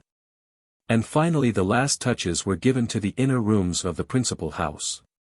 Although Fort Hope was now about 2 degrees farther north than at the same time the year before, there was no sensible difference in the state of the temperature. The fact is, the distance between the 70th and 72nd parallels is not great enough to affect the mean height of the thermometer. On the contrary, it really seemed to be less cold than at the beginning of the winter before. Perhaps, however, that was because the colonists were now, to a certain extent, acclimatized. Certainly the winter did not set in so abruptly as last time. The weather was very damp, and the atmosphere was always charged with vapor, which fell now as rain now as snow. In Lieutenant Hobson's opinion, at least, it was not nearly cold enough. The sea froze all round the island, it is true, but not in a regular or continuous sheet of ice. Large blackish patches here and there showed that the icicles were not thoroughly cemented together. Loud resonant noises were constantly heard, produced by the breaking of the ice field when the rain melted the imperfectly welded edges of the blocks composing it. There was no rapid accumulation of lump upon lump such as is generally seen in intense cold. Icebergs and hummocks were few and scattered, and no ice wall as yet shut in the horizon. This season would have been just the thing for the explorers of the Northwest Passage, or the seekers of the North Pole, repeated Sergeant Long again and again, but it is most unfavorable for us. And very much against our ever getting back to our own land. This went on throughout October, and Hobson announced that the mean temperature was no lower than 32 degrees Fahrenheit, and it is well known that several days of cold, 7 degrees or 8 degrees below zero, are required for the sea to freeze hard. Had proof been needed that the ice field was impassable, a fact noticed by Mrs. Barnett and Hobson would have sufficed. The animals imprisoned in the island, the furred animals, reindeer, wolves, and would have left the island had it been possible to cross the sea, but they continued to gather in large numbers round the factory, and to seek the vicinity of man. The wolves came actually within musket range of the enceinte to devour the martens and polar hares, which were their only food. The famished reindeer, having neither moss nor herbs on which to browse, roved about Cape Bathurst in herds. A solitary bear, no doubt the one to which Mrs. Barnett and Kalumah felt they owed a debt of gratitude, often passed to and fro amongst the trees of the woods, on the banks of the lagoon, and the presence of all these animals, especially of the ruminants, which require an exclusively vegetable diet, proved that flight was impossible. We have said that the thermometer remained at freezing point, and Hobson found on consulting his journal that at the same time the year before, it had already marked 20 degrees Fahrenheit below zero. Proving how unequally cold is distributed in the capricious polar regions. The colonists therefore did not suffer much, and were not confined to the house at all. It was, however, very damp indeed, rain mixed with snow fell constantly, and the falling of the barometer proved that the atmosphere was charged with vapor. Throughout October the lieutenant and Long made many excursions to ascertain the state of the ice field in the offing. One day they went to Cape Michael, another to the edge of the former Walruses Bay, anxious to see if it would be possible to cross to the continent of America or Asia, or if the start would have to be put off. But the surface of the ice field was covered with puddles of water, and in some parts riddled with holes, which would certainly have been impassable for sledges. It seemed as if it would be scarcely safe for a single traveler to venture across the half-liquid, half-solid masses. It was easy to see that the cold had been neither severe nor equally maintained, for the ice consisted of an accumulation of sharp points, crystals, prisms, polyhedrons, and figures of every variety, like an aggregation of stalactites. It was more like a glacier than a field, and even if it had been practicable, walking on it would have been very tiring. Hobson and Long managed with great difficulty to scramble over a mile or two towards the south, but at the expense of a vast amount of time, so that they were compelled to admit that they must wait some time yet. And they returned to Fort Hope disappointed and disheartened. The first days of November came, and the temperature fell a little, but only a very few degrees, which was not nearly enough. Victoria Island was wrapped in damp fogs, and the lamps had to be lit during the day. It was necessary, however, to economize the oil as much as possible, as the supply was running short. No fresh stores had been brought by Captain Cravendy's promised convoy, and there were no more walruses to be hunted. Should the dark winter be prolonged, the colonists would be compelled to have recourse to the fat of animals, perhaps even to the resin of the furs, to get a little light. The days were already very short, and the pale disk of the sun, yielding no warmth, and deprived of all its brightness, only appeared above the horizon for a few hours at a time. Yes, winter had come with its mists, its rain, and its snow, but without the long-desired cold. On the November 11th something of a fete was held at Fort Hope. Mrs. Joliffe served up a few extras at dinner, for it was the anniversary of the birth of little Michael MacNab. He was now a year old, and was the delight of everybody. He had large blue eyes and fair curly hair, like his father, the head carpenter, who was very proud of the resemblance. At dessert the baby was solemnly weighed. It was worth something to see him struggling in the scales, and to hear his astonished cries. He actually weighed 34 pounds. The announcement of this wonderful weight was greeted with loud cheers, and Mrs. MacNab was congratulated by everybody on her fine boy. Why Corporal Joliffe felt that he ought to share the compliments it is difficult to imagine, unless it was as a kind of foster father or nurse to the baby. He had carried the child about, dandled and rocked him so often, that he felt he had something to do with his specific weight. The next day, November 12th, the sun did not appear above the horizon. The long polar night was beginning 9 days sooner than it had done the year before, in consequence of the difference in the latitude of Victoria Island then and now. The disappearance of the sun did not, however, produce any change in the state of the atmosphere. The temperature was as changeable as ever. The thermometer fell one day and rose the next. Rain and snow succeeded each other. The wind was soft, and did not settle in any quarter, but often veered round to every point of the compass in the course of a single day. The constant damp was very unhealthy, and likely to lead to scorbutic affections amongst the colonists, but fortunately, although the lime juice and lime lozenges were running short, and no fresh stock had been obtained.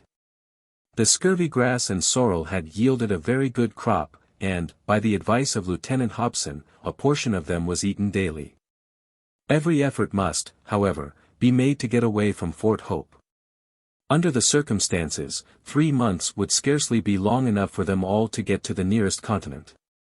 It was impossible to risk being overtaken by the thaw on the ice field, and therefore if they started at all it must be at the end of November. The journey would have been difficult enough, even if the ice had been rendered solid everywhere by a severe winter, and in this uncertain weather it was a most serious matter. On the November 13th, Hobson, Mrs. Barnett, and the sergeant met to decide on the day of departure. The sergeant was of opinion that they ought to leave the island as soon as possible. For, he said, we must make allowance for all the possible delays during a march of 600 miles. We ought to reach the continent before March, or we may be surprised by the thaw, and then we shall be in a worse predicament than we are on our island.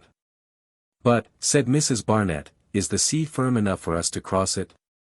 I think it is, said Long, and the ice gets thicker every day. The barometer, too, is gradually rising, and by the time our preparations are completed, which will be in about another week, I hope that the really cold weather will have set in. The winter has begun very badly, said Hobson, in fact everything seems to combine against us. Strange seasons have often been experienced on these seas. I have heard of whalers being able to navigate in places where, even in the summer at another time they would not have had an inch of water beneath their keels. In my opinion there is not a day to be lost, and I cannot sufficiently regret that the ordinary temperature of these regions does not assist us. It will later, said Mrs. Barnett, and we must be ready to take advantage of every chance in our favor. When do you propose starting, Lieutenant? At the end of November at the latest, replied Hobson, but if in a week hence our preparations are finished, and the route appears practicable, we will start then. Very well, said Long, we will get ready without losing an instant. Then, said Mrs. Barnett, you will now tell our companions of the situation in which they are placed. Yes, madam, the moment to speak and the time for action have alike arrived. And when do you propose enlightening them? At once. Sergeant Long, he added, turning to his subordinate, who at once drew himself up in a military attitude, call all your men together in the large room to receive a communication. Sergeant Long touched his cap, and turning on his heel left the room without a word. For some minutes Mrs. Barnett and Hobson were left alone, but neither of them spoke. The sergeant quickly returned, and told Hobson that his orders were executed. The lieutenant and the lady at once went into the large room.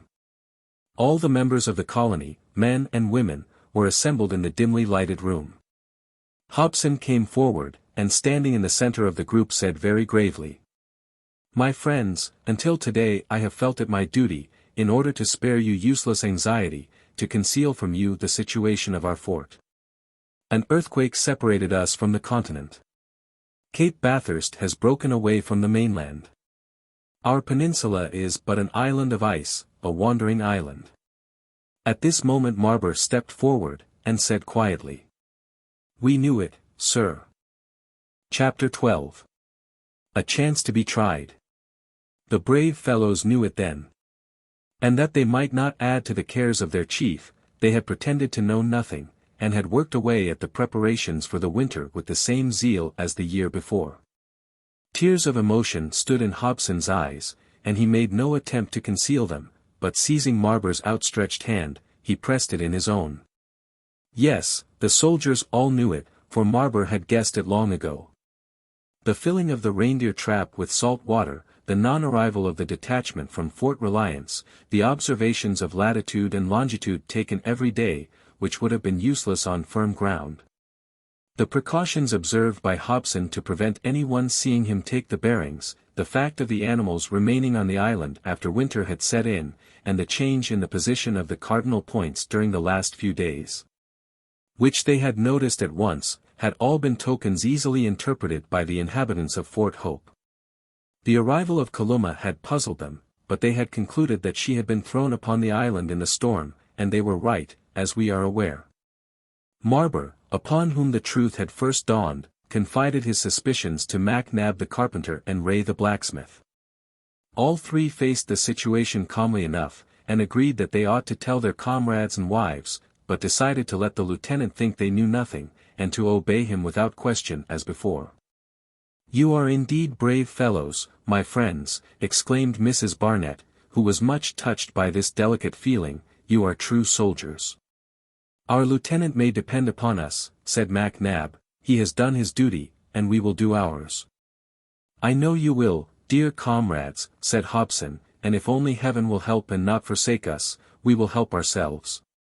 The lieutenant then related all that had happened since the time when the earthquake broke the isthmus, and converted the districts round Cape Bathurst into an island. He told how, when the sea became free from ice in the spring, the new island had been drifted more than 200 miles away from the coast by an unknown current, how the hurricane had driven it back within sight of land. How it had again been carried away in the night of the August 31st, and, lastly, how Kalumah had bravely risked her life to come to the aid of her European friends. Then he enumerated the changes the island had undergone, explaining how the warmer waters had worn it away, and his fear that it might be carried to the Pacific or seized by the Kamtchatka current. Concluding his narrative by stating that the wandering island had finally stopped on the 27th of last September. The chart of the Arctic seas was then brought, and Hobson pointed out the position occupied by the island, 600 miles from all land. He ended by saying that the situation was extremely dangerous, that the island would inevitably be crushed when the ice broke up, and that, before having recourse to the boat, which could not be used until the next summer, they must try to get back to the American continent by crossing the ice field. We shall have 600 miles to go in the cold and darkness of the polar night. It will be hard work, my friends, but you know as well as I do that there can be no shrinking from the task. When you give the signal to start, Lieutenant, we will follow you, said MacNab. All being of one mind, the preparations for departure were from that date rapidly pushed forward. The men bravely faced the fact that they would have 600 miles to travel under very trying circumstances.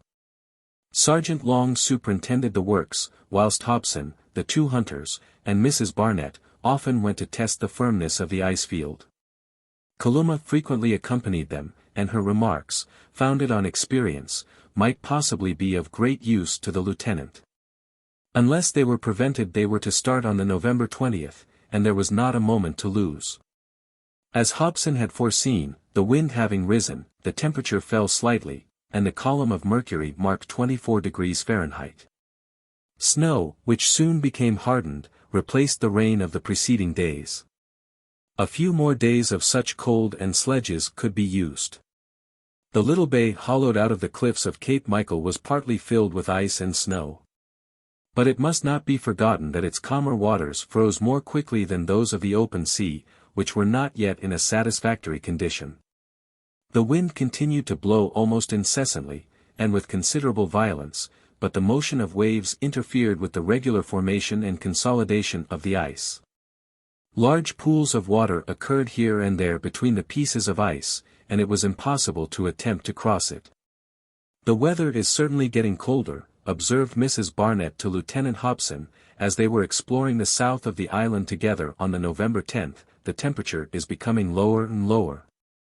And these liquid spaces will soon freeze over." "I think you are right, madam," replied Hobson, "but the way in which they will freeze over will not be very favorable to our plans. The pieces of ice are small, and their jagged edges will stick up all over the surface, making it very rough, so that if our sledges get over it at all, it will only be with very great difficulty." "But," resumed Mrs. Barnett, "if I am not mistaken, a heavy fall of snow, lasting a few days or even a few hours, would suffice to level the entire surface." "Yes, yes," replied Hobson, "but if snow should fall, it will be because the temperature has risen, and if it rises, the ice field will break up again, so that either contingency will be against us. It really would be a strange freak of fortune if we should experience a temperate instead of an Arctic winter in the midst of the polar sea," observed Mrs. Barnett. "It has happened before, madam, it has happened before. Let me remind you of the great severity of last cold season. Now it has been noticed that 2 long bitter winters seldom succeed each other, and the whalers of the northern seas know it well. A bitter winter when we should have been glad of a mild one, and a mild one when we so sorely need the reverse. It must be owned, we have been strangely unfortunate thus far. And when I think of 600 miles to cross with women and a child." And Hobson pointed to the vast white plain, with strange irregular markings like guipure work, stretching away into the infinite. "I know you will, dear comrades," said Hobson, "and if only heaven will help and not forsake us, we will help ourselves." The lieutenant then related all that had happened since the time when the earthquake broke the isthmus, and converted the districts round Cape Bathurst into an island. He told how, when the sea became free from ice in the spring, the new island had been drifted more than 200 miles away from the coast by an unknown current, how the hurricane had driven it luck within sight of land. How it had again been carried away in the night of the August 31st, and, lastly, how Kalumah had bravely risked her life to come to the aid of her European friends.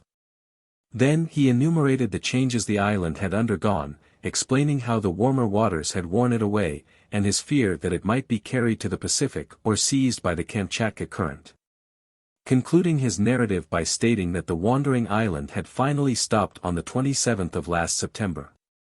The chart of the Arctic seas was then brought, and Hobson pointed out the position occupied by the island, 600 miles from all land.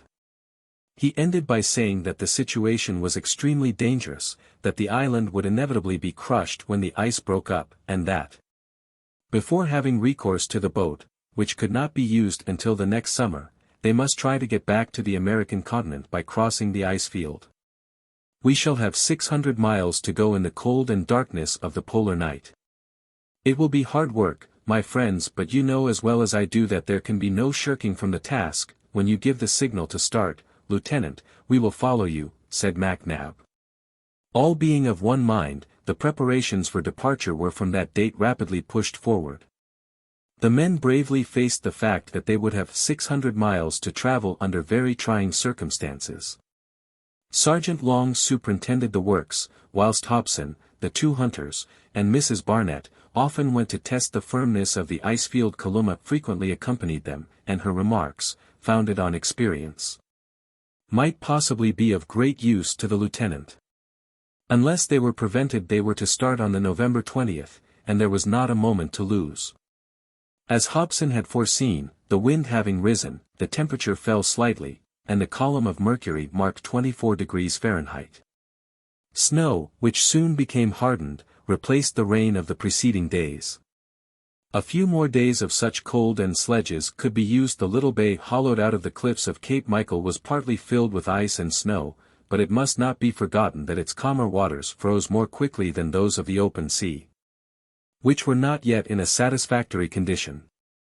The wind continued to blow almost incessantly, and with considerable violence, but the motion of waves interfered with the regular formation and consolidation of the ice. Large pools of water occurred here and there between the pieces of ice, and it was impossible to attempt to cross it. "The weather is certainly getting colder," observed Mrs. Barnett to Lieutenant Hobson, as they were exploring the south of the island together on the November 10th, "the temperature is becoming lower and lower. And these liquid spaces will soon freeze over." "I think you are right, madam," replied Hobson, "but the way in which they will freeze over will not be very favorable to our plans.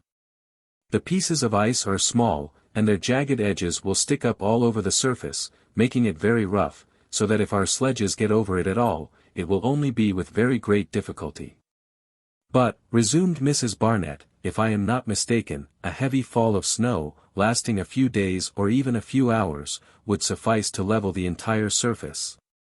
"Yes, yes," replied Hobson, "but if snow should fall, it will be because the temperature has risen, and if it rises, the ice field will break up again, so that either contingency will be against us. It really would be a strange freak of fortune if we should experience a temperate instead of an Arctic winter in the midst of the polar sea," observed Mrs. Barnett. "It has happened before, madam, it has happened before. Let me remind you of the great severity of last cold season. Now it has been noticed that 2 long bitter winters seldom succeed each other, and the whalers of the northern seas know it well. A bitter winter when we should have been glad of a mild one, and a mild one when we so sorely need the reverse. It must be owned, we have been strangely unfortunate thus far. And when I think of 600 miles to cross with women and a child." And Hobson pointed to the vast white plain, with strange irregular markings like guipure work, stretching away into the infinite distance. Sad and desolate enough it looked, the imperfectly frozen surface cracking every now and then with an ominous sound. A pale moon, its light half quenched in the damp mists, rose but a few degrees above the gloomy horizon and shot a few faint beams upon the melancholy scene. The half-darkness and the refraction combined doubled the size of every object. Icebergs of moderate height assumed gigantic proportions, and were in some cases distorted into the forms of fabulous monsters. Birds passed overhead with loud flapping of wings, and in consequence of this optical illusion the smallest of them appeared as large as a condor or a vulture. In the midst of the icebergs yawned apparently huge black tunnels, into which the boldest man would scarcely dare to venture, and now and then sudden convulsions took place, as the icebergs, worn away at the base, heeled over with a crash. The sonorous echoes taking up the sounds and carrying them along. The rapid changes resembled the transformation scenes of fairyland, and terrible indeed must all those phenomena have appeared to the luckless colonists who were about to venture across the ice field. In spite of her moral and physical courage, Mrs. Barnett could not control an involuntary shudder. Soul and body alike shrunk from the awful prospect, and she was tempted to shut her eyes and stop her ears that she might see and hear no more. When the moon was for a moment veiled behind a heavy cloud, the gloom of the polar landscape became still more awe-inspiring. And before her mind's eye rose a vision of the caravan of men and women struggling across these vast solitudes in the midst of hurricanes, snowstorms, avalanches, and in the thick darkness of the Arctic night. Mrs. Barnett, however, forced herself to look. She wished to accustom her eyes to these scenes, and to teach herself not to shrink from facing their terrors. But as she gazed, a cry suddenly burst from her lips, and seizing Hobson's hand, she pointed to a huge object, of ill-defined dimensions, moving about in the uncertain light, scarcely 100 paces from where they stood. It was a white monster of immense size, more than 100 feet high. It was pacing slowly along over the broken ice, bounding from one piece to another, and beating the air with its huge feet, between which it could have held 10 large dogs at least. It, too, seemed to be seeking a practicable path across the ice. It, too, seemed anxious to fly from the doomed island. The ice gave way beneath its weight, and it had often considerable difficulty in regaining its feet. The monster made its way thus for about 1/4 of a mile across the ice, and then, its farther progress being barred, it turned round and advanced towards the spot where Mrs. Barnett and the lieutenant stood. Hobson seized the gun which was slung over his shoulder and presented it at the animal, but almost immediately lowering the weapon, he said to Mrs. Barnett. "A bear, madam, only a bear, the size of which has been greatly magnified by refraction." It was, in fact, a polar bear, and Mrs. Barnett drew a long breath of relief as she understood the optical illusion of which she had been the victim. Then an idea struck her. "It is my bear," she exclaimed, "the bear with the devotion of a Newfoundland dog. Probably the only one still on the island. But what is he doing here?" "He is trying to get away," replied Hobson, shaking his head. "He is trying to escape from this doomed island, and he cannot do so. He is proving to us that we cannot pass where he has had to turn back." Hobson was right. The imprisoned animal had tried to leave the island and to get to the continent, and having failed it was returning to the coast. Shaking its head and growling, it passed some 20 paces from the two watchers, and, either not seeing them or disdaining to take any notice of them, it walked heavily on towards Cape Michael, and soon disappeared behind the rising ground. Lieutenant Hobson and Mrs. Barnett returned sadly and silently to the fort. The preparations for departure went on as rapidly, however, as if it were possible to leave the island. Nothing was neglected to promote the success of the undertaking. Every possible danger had to be foreseen, and not only had the ordinary difficulties and dangers of a journey across the ice to be allowed for, but also the sudden changes of weather peculiar to the polar regions, which so obstinately resist every attempt to explore them. The teams of dogs required special attention. They were allowed to run about near the fort, that they might regain the activity of which too long a rest had, to some extent, deprived them, and they were soon in a condition to make a long march. The sledges were carefully examined and repaired. The rough surface of the icefield would give them many violent shocks, and they were therefore thoroughly overhauled by Mac Nab and his men, the inner framework and the curved fronts being carefully repaired and strengthened. 2 large wagon sledges were built, one for the transport of provisions, the other for the peltries. These were to be drawn by the tamed reindeer, which had been well trained for the service. The peltries or furs were articles of luxury with which it was not perhaps quite prudent to burden the travelers, but Hobson was anxious to consider the interests of the company as much as possible, although he was resolved to abandon them en route, if they harassed or impeded his march. No fresh risk was run of injury of the furs, for of course they would have been lost if left at the factory. It was of course quite another matter with the provisions, of which a good and plentiful supply was absolutely necessary. It was of no use to count on the product of the chase this time. As soon as the passage of the ice field became practicable, all the edible game would get on ahead and reach the mainland before the caravan. One wagon sledge was therefore packed with salt meat, corned beef, hare pates, dried fish, biscuits, the stock of which was unfortunately getting low, and an ample reserve of sorrel, scurvy grass, rum, spirits of wine, for making warm drinks, and Hobson would have been glad to take some fuel with him, as he would not meet with a tree, a shrub, or a bit of moss throughout the march of 600 miles, nor could he hope for pieces of wreck or timber cast up by the sea. But he did not dare to overload his sledges with wood. Fortunately there was no lack of warm comfortable garments, and in case of need they could draw upon the reserve of peltries in the wagon. Thomas Black, who since his misfortune had altogether retired from the world, shunning his companions, taking part in none of the consultations, and remaining shut up in his own room, reappeared as soon as the day of departure was definitely fixed. But even then he attended to nothing but the sledge which was to carry his person, his instruments, and his registers. Always very silent, it was now impossible to get a word out of him. He had forgotten everything, even that he was a scientific man, and since he had been deceived about the eclipse, since the solution of the problem of the red prominences of the moon had escaped him. He had taken no notice of any of the peculiar phenomena of the high latitudes, such as the aurora borealis, halos, parhelia, and During the last few days everyone worked so hard that all was ready for the start on the morning of the November 18th. But, alas! The ice field was still impassable.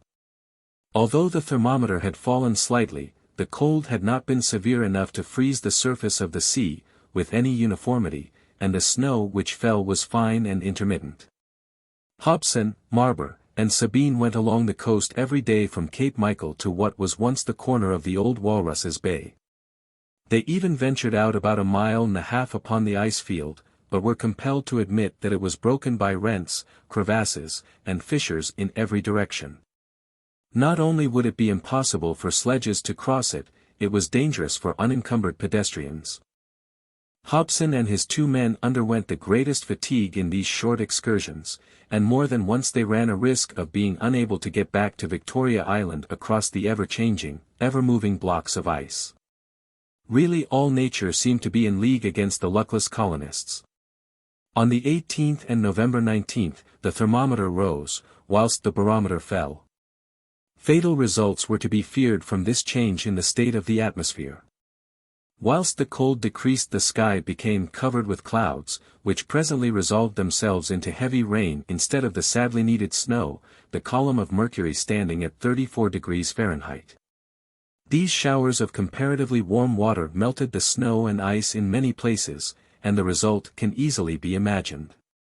It really seemed as if a thaw were setting in, and there were symptoms of a general breaking up of the ice field. In spite of the dreadful weather, however, Hobson went to the south of the island every day, and every day returned more disheartened than before.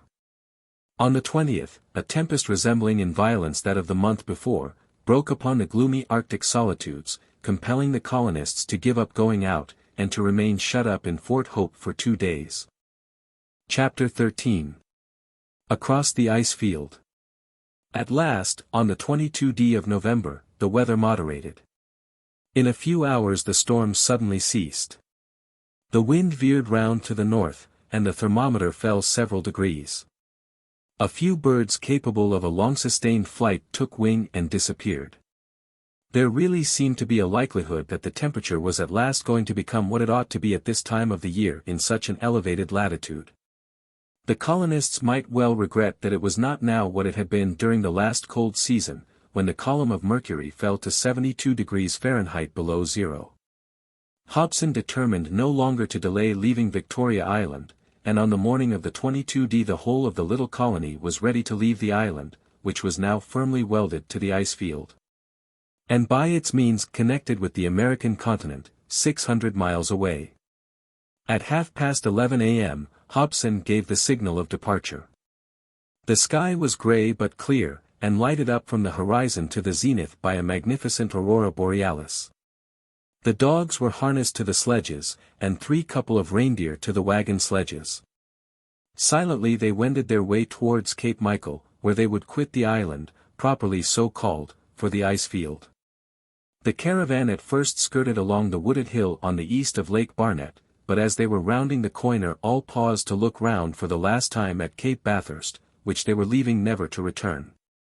A few snow-encrusted rafters stood out in the light of the aurora borealis, a few white lines marked the boundaries of the enceinte of the factory, white mass here and there. A few blue wreaths of smoke from the expiring fire never to be rekindled. This was all that could be seen of Fort Hope, now useless and deserted, but erected at the cost of so much labor and so much anxiety. "Farewell, farewell, to our poor Arctic home," exclaimed Mrs. Barnett, waving her hand for the last time. And all sadly and silently resumed their journey. At 1 o'clock the detachment arrived at Cape Michael, after having rounded the gulf which the cold had imperfectly frozen over.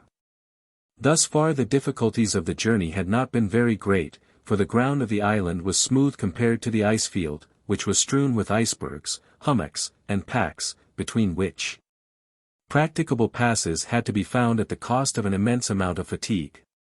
Towards the evening of the same day the party had advanced several miles on the ice field, and a halt for the night was ordered. The encampment was to be formed by hollowing out snow houses in the Eskimo style. The work was quickly accomplished with the ice chisels, and at 8 o'clock, after a salt meat supper, every one had crept into the holes, which are much warmer than anybody would imagine. Before retiring, however, Mrs. Barnett asked the lieutenant how far he thought they had come. "Not more than 10 miles, I think," replied Hobson. "10 from 600, exclaimed Mrs. Barnett. "At this rate, it will take us 3 months to get to the American continent." "Perhaps more, madam," replied Hobson, "for we shall not be able to get on faster than this. We are not traveling as we were last year over the frozen plains between Fort Reliance and Cape Bathurst, but on a distorted ice field crushed by the pressure of the icebergs across which there is no easy route. I expect to meet with almost insurmountable difficulties on the way. May we be able to conquer them. It is not of so much importance, however, to march quickly as to preserve our health, and I shall indeed think myself fortunate if all my comrades answer to their names in the roll call on our arrival at Fort Reliance. Heaven grant we may have all landed at some point, no matter where, of the American continent in 3 months' time.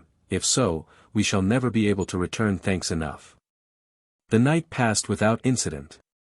But during the long vigil which he kept, Hobson fancied he noticed certain ill-omened tremblings on the spot he had chosen for his encampment, and could not but fear that the vast ice field was insufficiently cemented, and that there would be numerous rents in the surface which would greatly impede his progress, and render communication with firm ground very uncertain. Moreover, before he started, he had observed that none of the animals had left the vicinity of the fort, and they would certainly have sought a warmer climate had not their instinct warned them of obstacles in their way. Yet the lieutenant felt that he had only done his duty in making this attempt to restore his little colony to an inhabited land, before the setting in of the thaw. And whether he succeeded or had to turn back he would have no reason to reproach himself. The next day, November 23d, the detachment could not even advance 10 miles towards the east, so great were the difficulties met with. The ice field was fearfully distorted, and here and there many layers of ice were piled one upon another, doubtless driven along by the irresistible force of the ice wall into the vast funnel of the Arctic Ocean. Hence a confusion of masses of ice, which looked as if they had been suddenly dropped by a hand incapable of holding them, and strewn about in every direction. It was clear that a caravan of sledges, drawn by dogs and reindeer, could not possibly get over these blocks, and it was equally clear that a path could not be cut through them with the hatchet or ice chisel. Some of the icebergs assumed extraordinary forms, and there were groups which looked like towns falling into ruins. Some towered 300 or 400 feet above the level of the ice field, and were capped with tottering masses of debris, which the slightest shake or shock or gust of wind would bring down in avalanches. The greatest precautions were, therefore, necessary in rounding these ice mountains, and orders were given not to speak above a whisper, and not to excite the dogs by cracking the whips in these dangerous passes. But an immense amount of time was lost in looking for practicable passages, and the travelers were worn out with fatigue, often going 10 miles round before they could advance one in the required direction towards the east. The only comfort was that the ground still remained firm beneath their feet. On the November 24th, however, fresh obstacles arose, which Hobson really feared, with considerable reason, would be insurmountable. After getting over one wall of ice which rose some 20 miles from Victoria Island, the party found themselves on a much less undulating ice field, the different portions of which had evidently not been subjected to any great pressure. It was clear that in consequence of the direction of the currents the influence of the masses of permanent ice in the north had not here been felt. And Hobson and his comrades soon found that this ice field was intersected with wide and deep crevasses not yet frozen over. The temperature here was comparatively warm, and the thermometer maintained a mean height of more than 34 degrees Fahrenheit. Salt water, as is well known, does not freeze so readily as fresh, but requires several degrees of cold below freezing point before it becomes solidified, and the sea was therefore still liquid. All the icebergs and floes here had come from latitudes farther north, and, if we may so express it, lived upon the cold they had brought with them. The whole of the southern portion of the Arctic Ocean was most imperfectly frozen, and a warm rain was falling, which hastened the dissolution of what ice there was. On the November 24th the advance of the travelers was absolutely arrested by a crevasse full of rough water strewn with small icicles, a crevasse not more than 100 feet wide, it is true, but probably many miles long.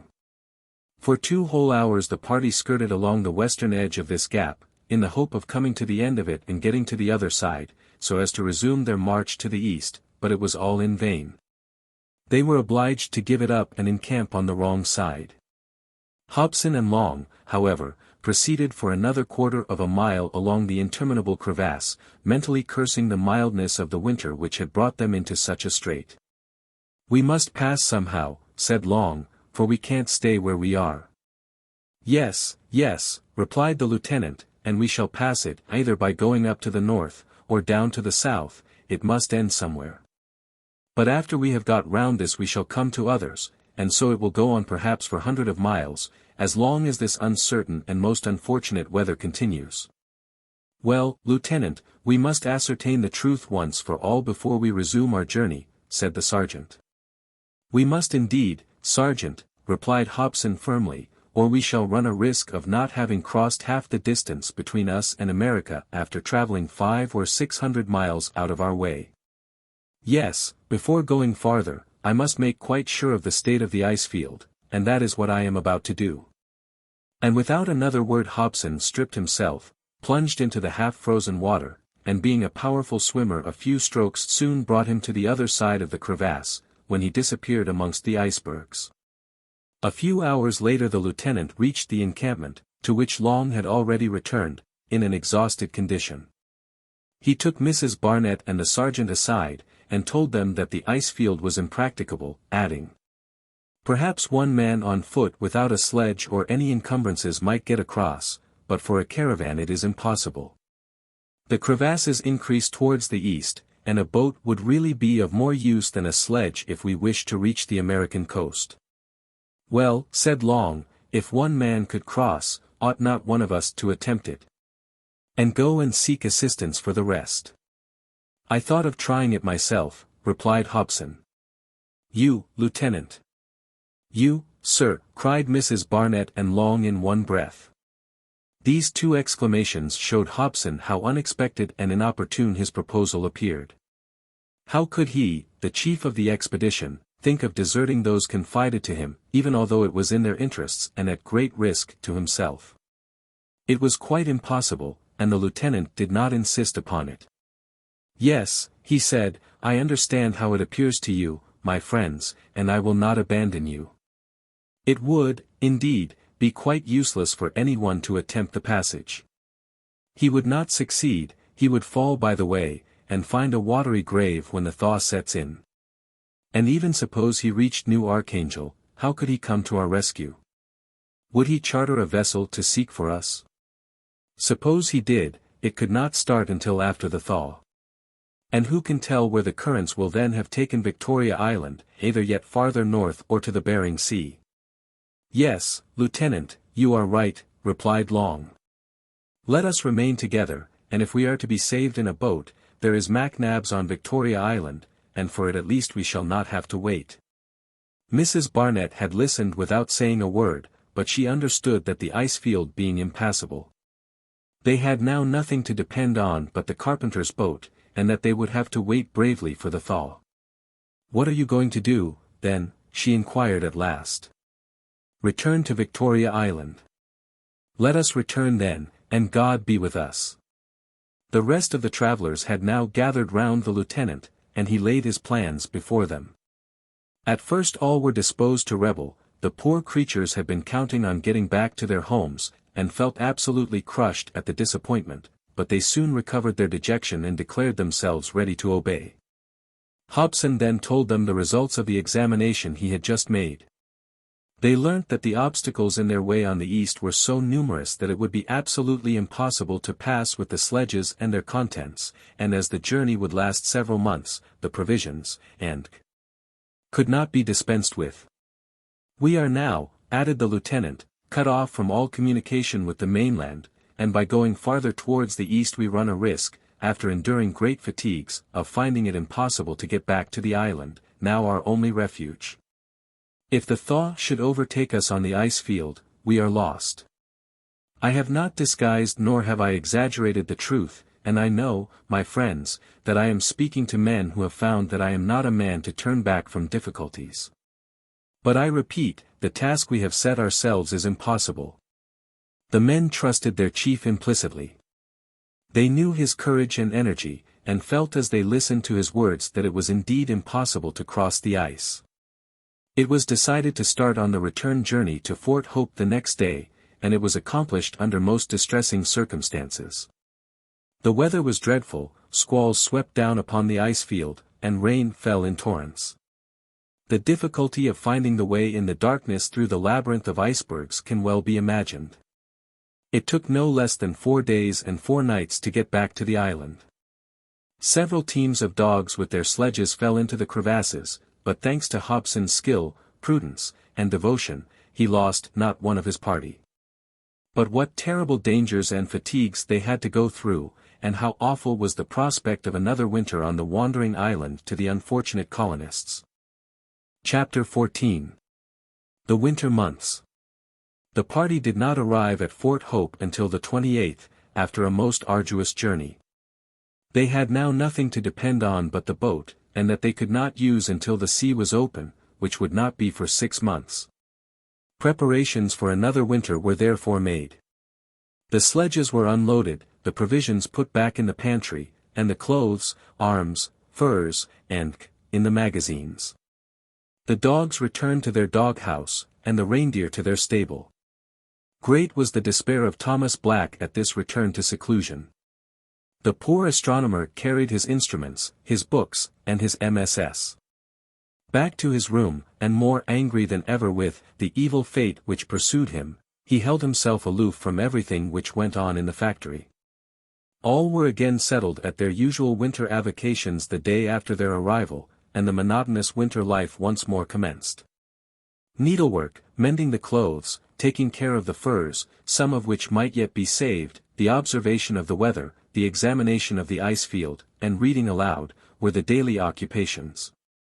Mrs. Barnett was, as before, the leader in everything, and her influence was everywhere felt. If, as sometimes happened, now that all were uneasy about the future, a slight disagreement occurred between any of the soldiers, a few words from Mrs. Barnett soon set matters straight.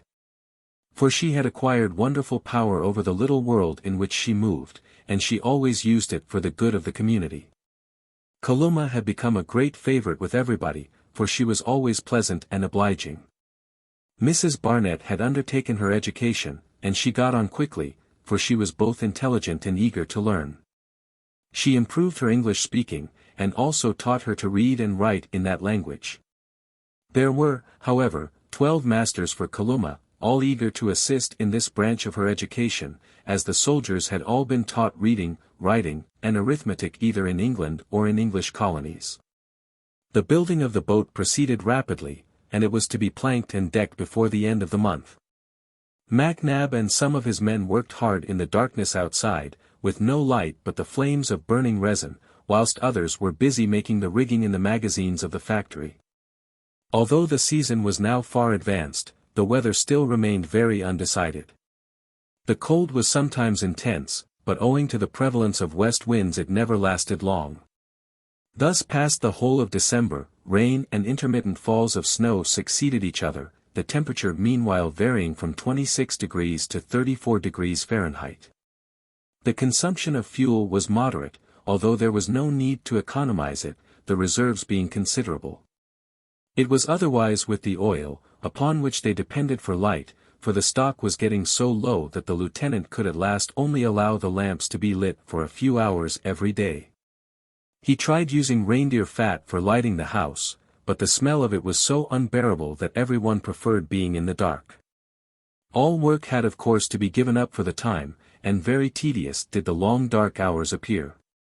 Some aurora borealis and 2 or 3 lunar halos appeared at full moon, and Thomas Black might now have minutely observed all these phenomena, and have made precise calculations on their intensity, their coloration, connection with the electric state of the atmosphere, and their influence upon the magnetic needle, But the astronomer did not even leave his room. His spirit was completely crushed. On the December 30th the light of the moon revealed a long circular line of icebergs shutting in the horizon on the north and east of Victoria Island. This was the ice wall, the frozen masses of which were piled up to a height of some 300 or 400 feet. 2/3 of the island were hemmed in by this mighty barrier, and it seemed probable that the blockade would become yet more complete. The sky was clear for the first week of January. The new year, 1861, opened with very cold weather, and the column of Mercury fell to 8 degrees Fahrenheit. It was the lowest temperature that had yet been experienced in this singular winter, although it was anything but low for such a high latitude. The lieutenant felt it his duty once more to take the latitude and longitude of the island by means of stellar observations, and found that its position had not changed at all. About this time, in spite of all their economy, the oil seemed likely to fail altogether. The sun would not appear above the horizon before early in February, so that there was a month to wait, during which there was a danger of the colonists having to remain in complete darkness. Thanks to the young Eskimo, however, a fresh supply of oil for the lamps was obtained. On the January 3rd Kalumah walked to Cape Bathurst to examine the state of the ice. All along the south of the island the ice field was very compact, the icicles of which it was composed were more firmly welded together, there were no liquid spaces between them, and the surface of the floe, though rough, was perfectly firm everywhere. This was no doubt caused by the pressure of the chain of icebergs on the horizon, which drove the ice towards the north, and squeezed it against the island. Although she saw no crevasses or rents, the young native noticed many circular holes neatly cut in the ice, the use of which she knew perfectly well. They were the holes kept open by seals imprisoned beneath the solid crust of ice, and by which they came to the surface to breathe and look for mosses under the snow on the coast. Kalumah knew that in the winter bears will crouch patiently near these holes, and watching for the moment when the seal comes out of the water, they rush upon it, hug it to death in their paws, and carry it off. She knew, too, that the Eskimo, not less patient than the bears, also watch for the appearance of these animals, and throwing a running noose over their heads when they push them up, drag them to the surface. What bears and Eskimo could do might certainly also be done by skillful hunters, and Kalumah hastened back to the fort to tell the lieutenant of what she had seen, feeling sure that where these holes were seals were not far off. Hobson sent for the hunters, and the young native described to them the way in which the Eskimo capture these animals in the winter, and begged them to try. She had not finished speaking before Sabine had a strong rope with a running noose ready in his hand, and accompanied by Hobson, Mrs. Barnett, Kalumah, and 2 or 3 soldiers, the hunters hurried to Cape Bathurst. And whilst the women remained on the beach, the men made their way to the holes pointed out by Kalumah. Each one was provided with a rope, and stationed himself at a different hole. A long time of waiting ensued, no sign of the seals, but at last the water in the hole Marber had chosen began to bubble, and a head with long tusks appeared. It was that of a walrus. Marber flung his running noose skillfully over its neck and pulled it tightly. His comrades rushed to his assistance, and with some difficulty the huge beast was dragged upon the ice, and dispatched with hatchets. It was a great success, and the colonists were delighted with this novel fishing. Other walruses were taken in the same way, and furnished plenty of oil, which, though not strictly of the right sort, did very well for the lamps, and there was no longer any lack of light in any of the rooms of Fort Hope. The cold was even now not very severe, and had the colonists been on the American mainland they could only have rejoiced in the mildness of the winter. They were sheltered by the chain of icebergs from the north and west winds, and the month of January passed on with the thermometer never many degrees below freezing point, so that the sea round Victoria Island was never frozen hard. Fissures of more or less extent broke the regularity of the surface in the offing, as was proved by the continued presence of the ruminants and furred animals near the factory, all of which had become strangely tame, forming in fact part of the menagerie of the colony. According to Hobson's orders, all these creatures were unmolested. It would have been useless to kill them, and a reindeer was only occasionally slaughtered to obtain a fresh supply of venison. Some of the furred animals even ventured into the enceinte, and they were not driven away. The martens and foxes were in all the splendor of their winter clothing, and under ordinary circumstances would have been of immense value. These rodents found plenty of moss under the snow, thanks to the mildness of the season, and did not therefore live upon the reserves of the factory. It was with some apprehensions for the future that the end of the winter was awaited, but Mrs. Barnett did all in her power to brighten the monotonous existence of her companions in exile. Only one incident occurred in the month of January, and that one was distressing enough. On the 7th, Michael MacNab was taken ill. Severe headache, great thirst and alternations of shivering and fever, soon reduced the poor little fellow to a sad state. His mother and father, and indeed all his friends, were in very great trouble. No one knew what to do, as it was impossible to say what his illness was, but Madge, who retained her senses about her, advised cooling drinks and poultices. Kalumah was indefatigable, remaining day and night by her favourite's bedside, and refusing to take any rest. About the third day there was no longer any doubt as to the nature of the malady. A rash came out all over the child's body, and it was evident that he had malignant scarlatina, which would certainly produce internal inflammation. Children of a year old are rarely attacked with this terrible disease, but cases do occasionally occur. The medicine chest of the factory was necessarily insufficiently stocked, but Madge, who had nursed several patients through scarlet lever, remembered that tincture of belladonna was recommended, and administered 1 or 2 drops to the little invalid every day. The greatest care was taken lest he should catch cold. He was at once removed to his parents' room, and the rash soon came out freely. Tiny red points appeared on his tongue, his lips, and even on the globes of his eyes. 2 days later his skin assumed a violet hue, then it became white and fell off in scales. It was now that double care was required to combat the great internal inflammation, which proved the severity of the attack. Nothing was neglected. The boy was, in fact, admirably nursed, and on the January 20th, 12 days after he was taken ill, he was pronounced out of danger. Great was the joy in the factory. The baby was the child of the fort, of the regiment.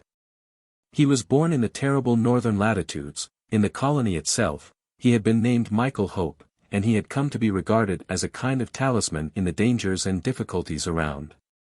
And all felt sure that God would not take him from them.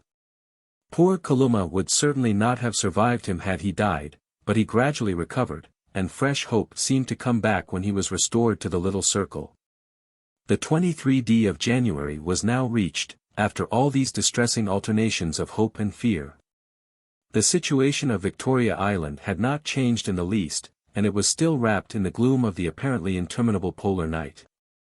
Snow fell abundantly for some days, and was piled up on the ground to the height of 2 feet. On the 27th a somewhat alarming visit was received at the fort.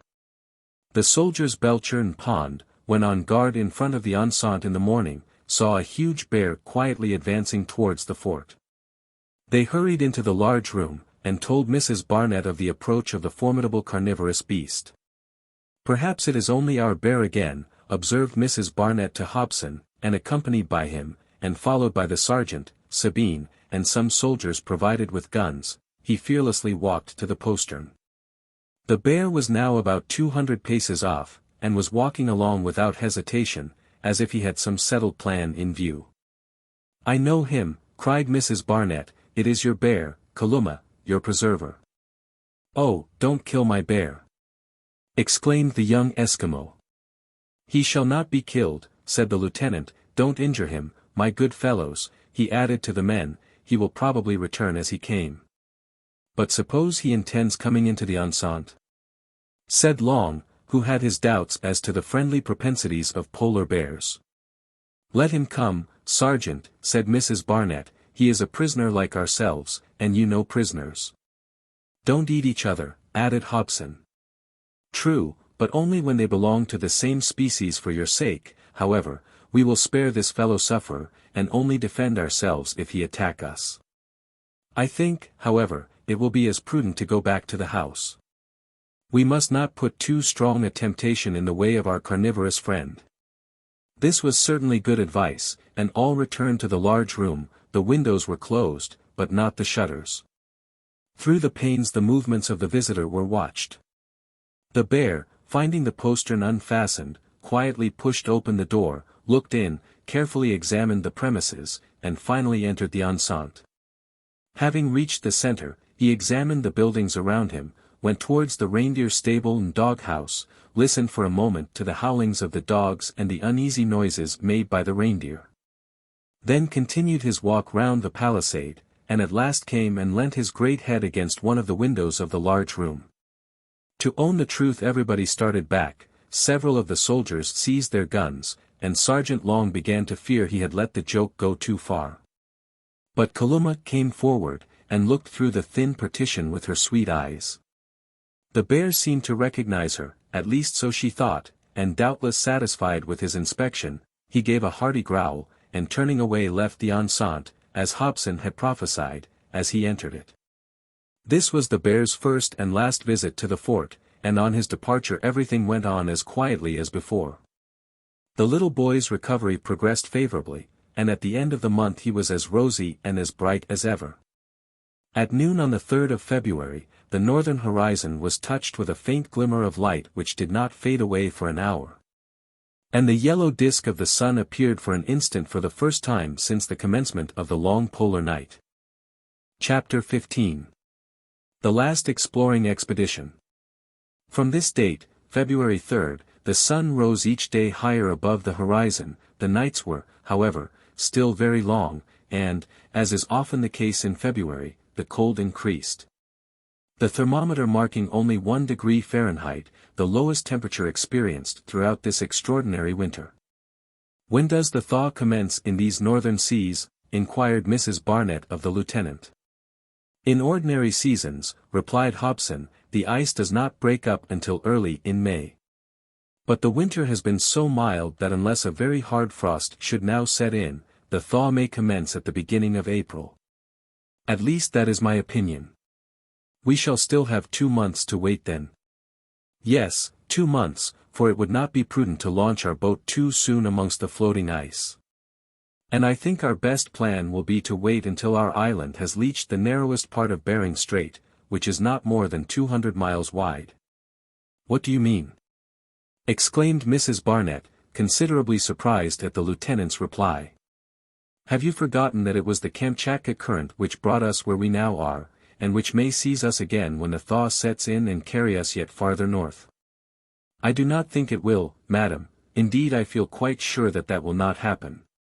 The thaw always takes place in from north to south, and although the Kamtchatka current runs the other way, the ice always goes down the Bering current. Other reasons there are for my opinion which I cannot now enumerate. But the icebergs invariably drift towards the Pacific, and are there melted by its warmer waters. Ask Kalumah if I am not right. She knows these latitudes well, and will tell you that the thaw always proceeds from the north to the south. Kalumah when questioned confirmed all that the lieutenant had said, so that it appeared probable that the island would be drifted to the south like a huge ice floe, that is to say, to the narrowest part of Bering Strait, which is much frequented in the summer by the fishermen of New Archangel, who are the most experienced mariners of those waters. Making allowance for all delays, they might then hope to set foot on the continent before May. And although the cold had not been very intense, there was every reason to believe that the foundations of Victoria Island had been thickened and strengthened by a fresh accumulation of ice at the base, and that it would hold together for several months to come. There was then nothing for the colonists to do but to wait patiently, still to wait. The convalescence of little Michael continued to progress favorably. On the 20th of February he went out for the first time, 40 days after he was taken ill. By this we mean that he went from his bedroom into the large room, where he was petted and made much of. His mother, acting by Madge's advice, put off weaning him for some little time, and he soon got back his strength. The soldiers had made many little toys for him during his illness, and he was now as happy as any child in the wide world. The last week of February was very wet, rain and snow falling alternately. A strong wind blew from the northwest, and the temperature was low enough for large quantities of snow to fall. The gale, however, increased in violence, and on the side of Cape Bathurst and the chain of icebergs the noise of the tempest was deafening. The huge ice masses were flung against each other, and fell with a roar like that of thunder. The ice on the north was compressed and piled up on the shores of the island. There really seemed to be a danger at the cape itself, which was but a kind of iceberg capped with earth and sand would be flung down. Some large pieces of ice, in spite of their weight, were driven to the very foot of the palisade dansant, but fortunately for the factory the cape retained its position. Had it given way, all the buildings must inevitably have been crushed beneath it. It will be easily understood that the position of Victoria Island, at the opening of a narrow strait about which the ice accumulated in large quantities, was extremely perilous, for it might at any time be swept by a horizontal avalanche, or crushed beneath the huge blocks of ice driven inland from the offing, and so become engulfed before the thaw.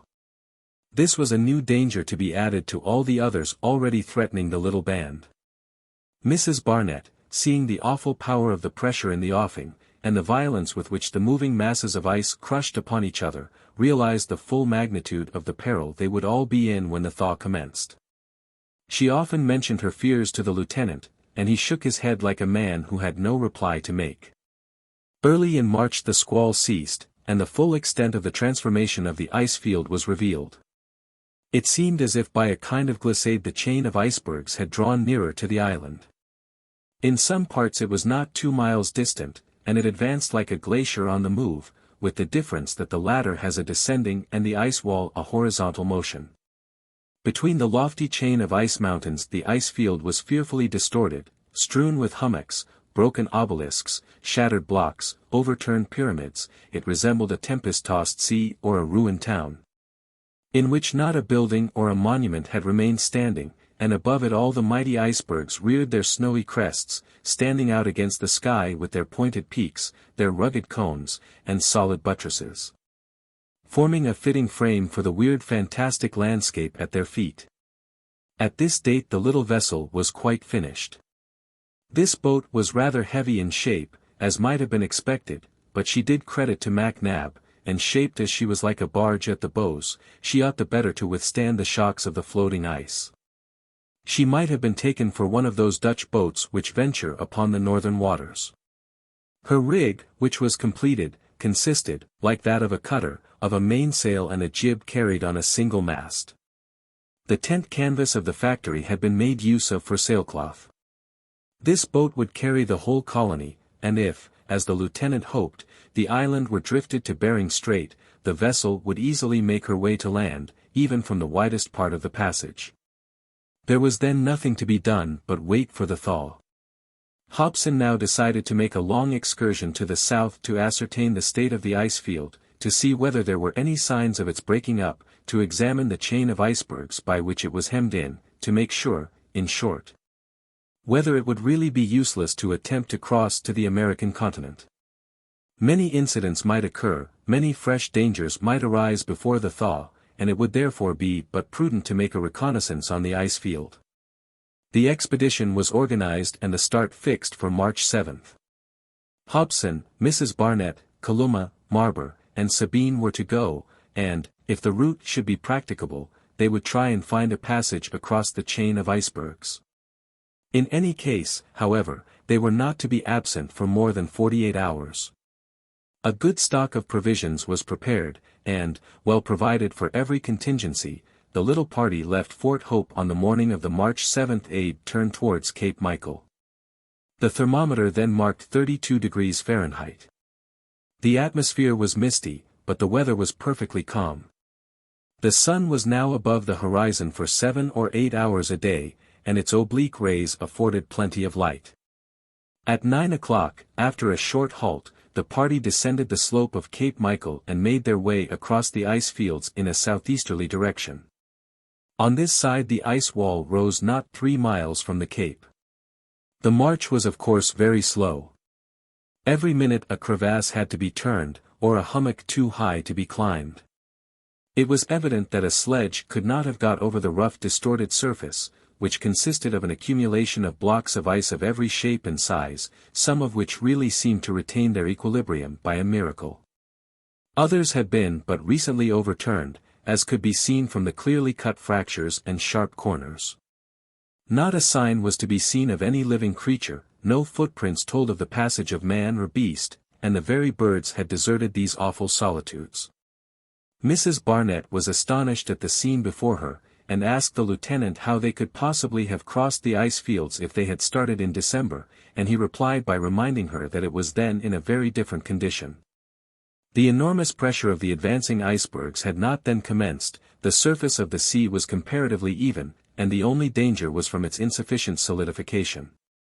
The irregularities which now barred their passage did not exist early in the winter. They managed, however, to advance towards the mighty ice wall, Kalumah generally leading the way.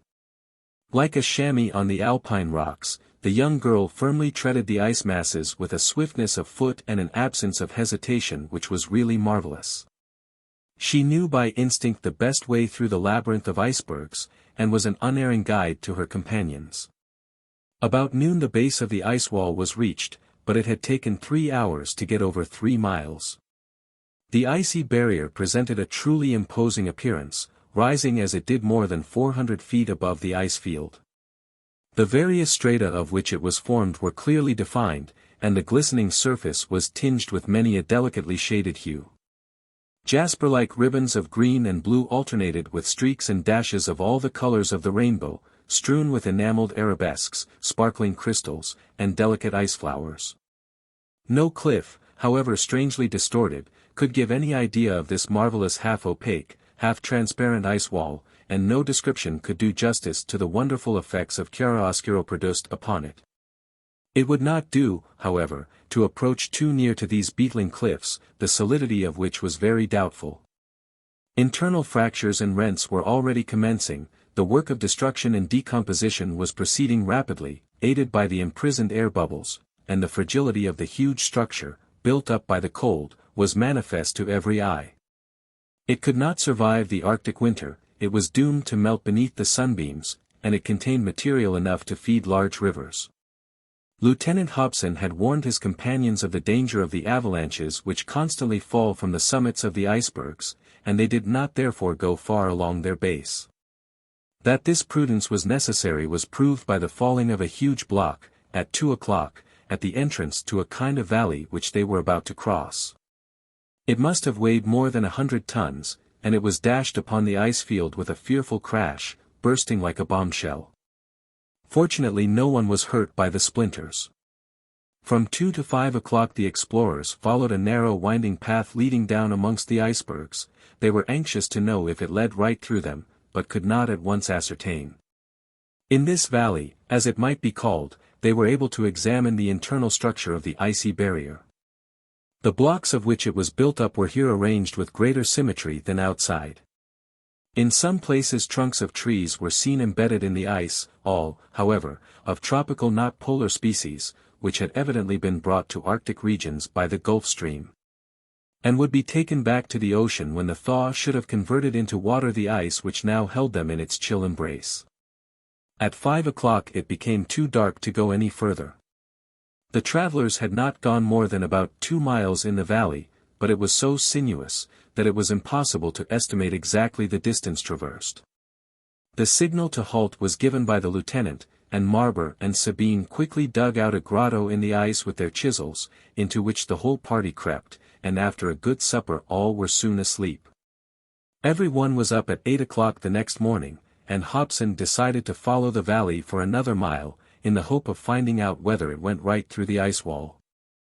The direction of the pass, judging from the position of the sun, had now changed from north to southeast, and as early as 11 o'clock the party came out on the opposite side of the chain of icebergs. The passage was therefore proved to run completely through the barrier. The aspect of the ice field on the eastern side was exactly similar to that on the west. The same confusion of ice masses, the same accumulation of hummocks and icebergs, as far as the eye could reach, with occasional alternations of smooth surfaces of small extent, intersected by numerous crevasses, the edges of which were already melting fast. The same complete solitude, the same desertion, not a bird, not an animal to be seen. Mrs. Barnett climbed to the top of the hummock, and there remained for an hour, gazing upon the sad and desolate polar landscape before her. Her thoughts involuntarily flew back to the miserable attempt to escape that had been made 5 months before. Once more she saw the men and women of the hapless caravan encamped in the darkness of these frozen solitudes, or struggling against insurmountable difficulties to reach the mainland. At last the lieutenant broke in upon her reverie, and said, "Madam, it is more than 24 hours since we left the fort. We now know the thickness of the ice wall, and as we promised not to be away longer than 48 hours, I think it is time to retrace our steps." Mrs. Barnett saw the justice of the lieutenant's remark. They had ascertained that the barrier of ice was of moderate thickness, that it would melt away quickly enough to allow of the passage of MacNab's boat after the thaw. And it would therefore be well to hasten back lest a snowstorm or change in the weather of any kind should render return through the winding valley difficult. The party breakfasted and set out on the return journey about 1 o'clock p.m. The night was passed as before in an ice cavern, and the route resumed at 8 o'clock the next morning, March 9th. The travelers now turned their backs upon the sun, as they were making for the west, but the weather was fine, and the orb of day, already high in the heavens, flung some of its rays across the valley and lit up the glittering ice walls on either side. Mrs. Barnett and Kalumah were a little behind the rest of the party chatting together, and looking about them as they wound through the narrow passages pointed out by Marber and Sabine. They expected to get out of the valley quickly, and be back at the fort before sunset, as they had only 2 or 3 miles of the island to cross after leaving the ice. This would be a few hours after the time fixed, but not long enough to cause any serious anxiety to their friends at home. They made their calculation without allowing for an incident which no human perspicacity could possibly have foreseen. It was about 10 o'clock when Marber and Sabine, who were some 20 paces in advance of the rest, suddenly stopped and appeared to be debating some point. When the others came up, Sabine was holding out his compass to Marber, who was staring at it with an expression of the utmost astonishment. "What an extraordinary thing!" he exclaimed, and added, turning to the lieutenant. "Will you tell me, sir, the position of the island with regard to the ice wall? Is it on the east or west?" "On the west," replied Hobson, not a little surprised at the question. "You know that well enough, Marber." "I know it well enough. I know it well enough," repeated Marber, shaking his head, "and if it is on the west, we are going wrong, and away from the inland." "What, away from the island?" exclaimed the lieutenant, struck with the hunter's air of conviction. "We are indeed, sir," said Marber. "Look at the compass. My name is not Marber if it does not show that we are walking towards the east, not the west." "Impossible," exclaimed Mrs. Barnett. "Look, madam," said Sabine. It was true. The needle pointed in exactly the opposite direction to that expected. Hobson looked thoughtful and said nothing. "We must have made a mistake when we left the ice cavern this morning," observed Sabine. "We ought to have turned to the left instead of to the right." "No, no," said Mrs. Barnett, "I am sure we did not make a mistake." "But," said Marber. "But," interrupted Mrs. Barnett, "look at the sun. Does it no longer rise in the east? Now as we turned our backs on it this morning, and it is still behind us, we must be walking towards the west, so that when we get out of the valley on the western side of the chain of icebergs, we must come to the island we left there." Marber, struck dumb by this irrefutable argument, crossed his arms and said no more. "Then if so," said Sabine, "the sun and the compass are in complete contradiction of each other." "At this moment they are," said Hobson, "and the reason is simple enough. In these high northern latitudes, and in latitudes in the neighborhood of the magnetic pole, the compasses are sometimes disturbed, and the deviation of their needles is so great as entirely to mislead travelers." "All right then," said Marber, "we have only to go on keeping our backs to the sun." "Certainly," replied Lieutenant Hobson, "there can be no hesitation which to choose, the sun or our compass, nothing disturbs the sun." The march was resumed, the sun was still behind them, and there was really no objection to be made to Hobson's theory, founded, as it was, upon the position then occupied by the radiant orb of day. The little troop marched on, but they did not get out of the valley as soon as they expected. Hobson had counted on leaving the ice wall before noon, and it was past 2 when they reached the opening of the narrow pass. Strange as was this delay, it had not made any one uneasy, and the astonishment of all can readily be imagined when, on stepping on to the ice field, at the base of the chain of icebergs, no sign was to be seen of Victoria Island, which ought to have been opposite to them. Yes. The island, which on this side had been such a conspicuous object, owing to the height of Cape Michael crowned with trees, had disappeared. In its place stretched a vast ice field lit up by the sunbeams. All looked around them, and then at each other in amazement. "The island ought to be there," cried Sabine. "But it is not there," said Marber. "Oh, sir, Lieutenant, where is it? What has become of it?" But Hobson had not a word to say in reply, and Mrs. Barnett was equally dumbfounded. Kalumah now approached Lieutenant Hobson, and touching his arm, she said, "We went wrong in the valley, we went up it instead of down it, we shall only get back to where we were yesterday by crossing the chain of icebergs. Come, come." Hobson and the others mechanically followed Kalumah, and trusting in the young native's sagacity, retraced their steps. Appearances were, however, certainly against her, for they were now walking towards the sun in an easterly direction. Kalumah did not explain her motives, but muttered as she went along, "Let us make haste." All were quite exhausted, and could scarcely get along, when they found themselves on the other side of the ice wall, after a walk of 3 hours. The night had now fallen, and it was too dark to see if the island was there, but they were not long left in doubt. At about 100 paces off, burning torches were moving about, whilst reports of guns and shouts were heard.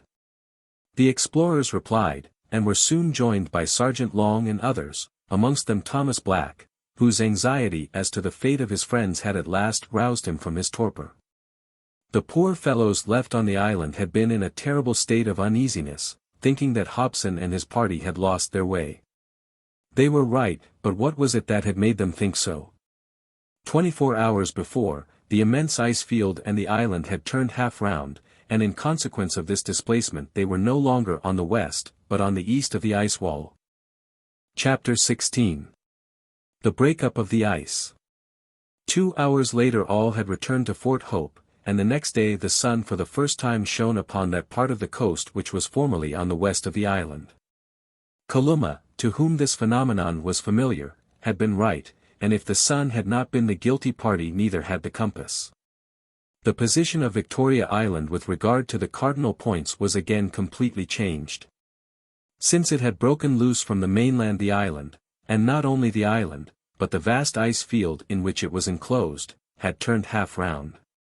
This displacement proved that the ice field was not connected with the continent, and that the thaw would soon set in. "Well, Lieutenant," said Mrs. Barnett, "this change of front is certainly in our favor. Cape Bathurst and Fort Hope are now turned towards the northeast, in other words towards the point nearest to the continent, and the ice wall, through which our boat could only have made its way by a difficult and dangerous passage, is no longer between us and America. And so all is for the best, is it not?" added Mrs. Barnett with a smile. "Indeed it is," replied Hobson, who fully realized all that was involved in this change of the position of Victoria Island. No incident occurred between the 10th and March 21st, but there were indications of the approaching change of season. The temperature varied from 43 degrees to 50 degrees Fahrenheit, and it appeared likely that the breaking up of the ice would commence suddenly. Fresh crevasses opened, and the unfrozen water flooded the surface of the ice. As the whalers poetically express it, the wounds of the ice field bled copiously, and the opening of these wounds was accompanied by a sound like the roar of artillery. A warm rain fell for several hours, and accelerated the dissolution of the solid coating of the ocean. The birds, ptarmigans, puffins, ducks, and, which had deserted the island in the beginning of the winter, now returned in large numbers. Marber and Sabine killed a few of them, and on some were found the tickets tied round their necks by the lieutenants several months before. Flocks of white trumpeter swans also reappeared, and filled the air with their loud clarion tones. Whilst the quadrupeds, rodents, and carnivora alike continued to frequent the vicinity of the fort like tame domestic animals. Whenever the state of the sky permitted, which was almost every day, Hobson took the altitude of the sun. Sometimes Mrs. Barnett, who had become quite expert in handling the sextant, assisted him, or took the observation in his stead. It was now most important to note the very slightest changes in the latitude and longitude of the island. It was still doubtful to which current it would be subject after the thaw, and the question whether it would be drifted north or south was the chief subject of the discussions between the lieutenant and Mrs. Barnett. The brave lady had always given proof of an energy superior to that of most of her sex, and now she was to be seen every day braving fatigue, and venturing on to the half-decomposed, or pancake ice, in all weathers, through snow or rain. And on her return to the factory ready to cheer and help everybody, and to superintend all that was going on. We must add that her efforts were ably seconded by the faithful Madge. Mrs. Barnett had compelled herself to look the future firmly in the face, and although she could not fail to fear for the safety of all, and sad presentiments haunted her, she never allowed herself to betray any uneasiness. Her courage and confidence never seemed to waver, she was as ever the kind encouraging friend of each and all, and none could have dreamt of the conflict of spirit going on beneath her quiet exterior demeanor. Lieutenant Hobson's admiration of her character was unbounded, and he had also entire confidence in Kalumah, often trusting to her natural instinct as implicitly as a hunter to that of his dog. The young Eskimo was, in fact, very intelligent, and familiar from babyhood with the phenomena of the polar regions. On board a whaler she might have advantageously replaced many an ice master or pilot whose business it is to guide a boat amongst the ice. Every day Kalumah went to examine the state of the ice field. The nature of the noise produced by the breaking of the icebergs in the distance was enough to tell her how far the decomposition had advanced. No foot was surer than hers upon the ice, no one could spring more lightly forwards than she when her instinct told her that the smooth surface was rotten underneath. And she would scud across an ice field riddled with fissures without a moment's hesitation. From the 20th to the March 30th, the thaw made rapid progress. Rain fell abundantly and accelerated the dissolution of the ice. It was to be hoped that the ice field would soon open right across, and that in about 15 days Hobson would be able to steer his boat into the open sea. He was determined to lose no time, as he did not know but that the Kamtchatka current might sweep the island to the north before it could come under the influence of the Bering current. But, Kalumah repeated again and again, there is no fear of that, the breaking up of the ice does not proceed upwards but downwards. The danger is there, she added, pointing to the south in the direction of the vast Pacific Ocean. The young girl's confidence on this point reassured Hobson, for he had no reason now to dread the falling to pieces of the island in the warm waters of the Pacific. He meant everybody to be on board the boat before that could happen, and they would not have far to go to get to one or the other continent.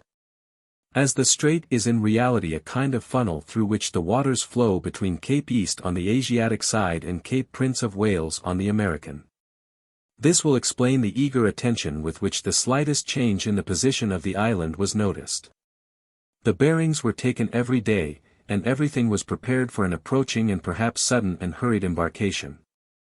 Of course all the ordinary avocations of the factory were now discontinued.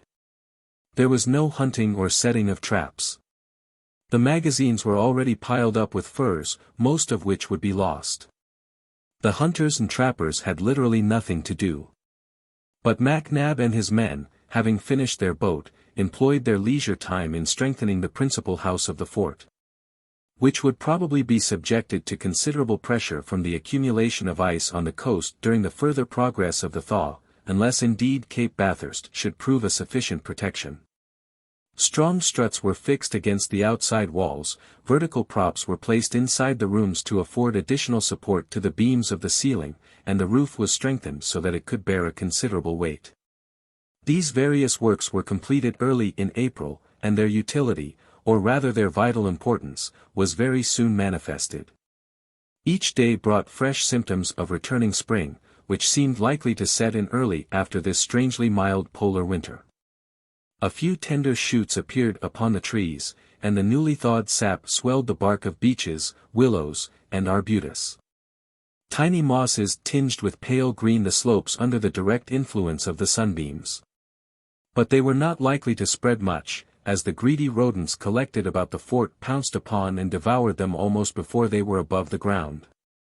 Great were the sufferings of Corporal Joliffe at this time. We know that he had undertaken to protect the plot of ground cultivated by his wife. Under ordinary circumstances he would merely have had to drive away feathered pilferers, such as guillemots or puffins, from his sorrel and scurvy grass. A scarecrow would have been enough to get rid of them, still more the corporal in person. But now all the rodents and ruminants of the Arctic fauna combined to lay siege to his territory: reindeer, polar hares, muskrats, shrews, martens, and braved all the threatening gestures of the corporal, and the poor man was in despair, for whilst he was defending one end of his field the enemy was preying upon the other.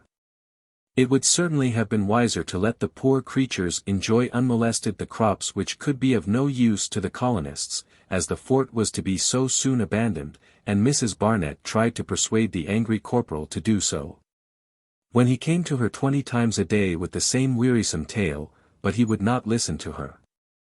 To lose the fruit of all our trouble, he repeated, to leave an establishment which was prospering so well, to give up the plants Mrs. Joliffe and I sowed so carefully. Oh madam, sometimes I feel disposed to let you all go, and stay here with my wife. I am sure the company would give up all claim on the island to us. Mrs. Barnett could not help laughing at this absurd speech, and sent the corporal to his little wife, who had long ago resigned herself to the loss of her sorrel, scurvy grass, and other medicinal herbs. We must here remark, that the health of all the colonists remained good, they had at least escaped illness. The baby, too, was now quite well again, and throve admirably in the mild weather of the early spring. The thaw continued to proceed rapidly from the 2nd to the April 5th. The weather was warm but cloudy, and rain fell frequently in large drops. The wind blew from the southwest, and was laden with the heated dust of the continent. Unfortunately the sky was so hazy, that it was quite impossible to take observations, neither sun, moon, nor stars could be seen through the heavy mists, and this was the more provoking, as it was of the greatest importance to note the slightest movements of the island. It was on the night of the April 7th that the actual breaking up of the ice commenced. In the morning the lieutenant, Mrs. Barnett, Kalumah, and Sergeant Long, had climbed to the summit of Cape Bathurst, and saw that a great change had taken place in the chain of icebergs. The huge barrier had parted nearly in the middle, and now formed two separate masses, the larger of which seemed to be moving northwards. Was it the Kamtchatka current which produced this motion? Would the floating island take the same direction? The intense anxiety of the lieutenant and his companions can easily be imagined.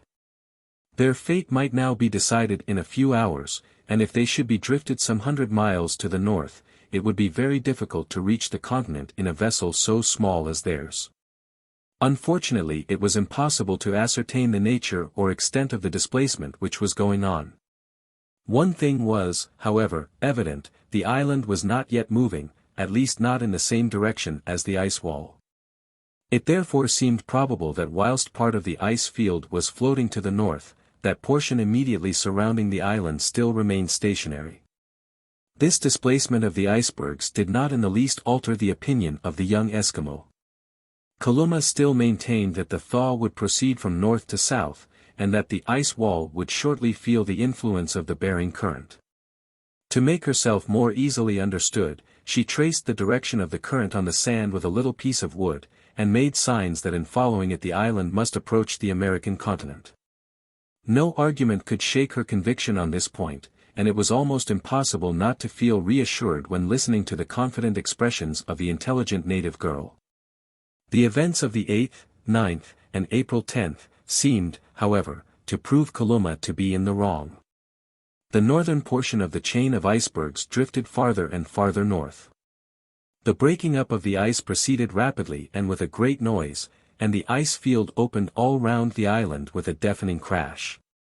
Out of doors it was impossible to hear oneself speak, a ceaseless roar like that of artillery drowned every other sound. About half a mile from the coast on that part of the island overlooked by Cape Bathurst, the blocks of ice were already beginning to crowd together, and to pile themselves upon each other. The ice wall had broken up into numerous separate icebergs, which were drifting towards the north. At least it seemed as if they were moving in that direction. Hobson became more and more uneasy, and nothing that Kalumah could say reassured him. He replied by counter-arguments, which could not shake her faith in her own belief. At last, on the morning of the April 11th, Hobson showed Kalumah the last icebergs disappearing in the north, and again endeavored to prove to her that facts were against her. "No, no," replied Kalumah, with an air of greater conviction than ever. "No, the icebergs are not going to the north, but our island is going to the south." She might perhaps be right after all, and Hobson was much struck by this last reply. It was really possible that the motion of the icebergs towards the north was only apparent, and that Victoria Island, dragged along with the ice field, was drifting towards the strait. But it was impossible to ascertain whether this were really the case, as neither the latitude nor longitude could be taken. The situation was aggravated by a phenomenon peculiar to the polar regions, which rendered it still darker and more impossible to take observations of any kind. At the very time of the breaking up of the ice, the temperature fell several degrees. A dense mist presently enveloped the Arctic latitudes, but not an ordinary mist. The soil was covered with a white crust, totally distinct from hoarfrost. It was, in fact, a watery vapor which congeals on its precipitation. The minute particles of which this mist was composed formed a thick layer on trees, shrubs, the walls of the fort, and any projecting surface which bristled with pyramidal or prismatic crystals, the apexes of which pointed to the wind. Hobson at once understood the nature of this atmospheric phenomenon, which whalers and explorers have often noticed in the spring in the polar regions. "It is not a mist or fog," he said to his companions, "it is a frostrime, a dense vapor which remains in a state of complete congelation."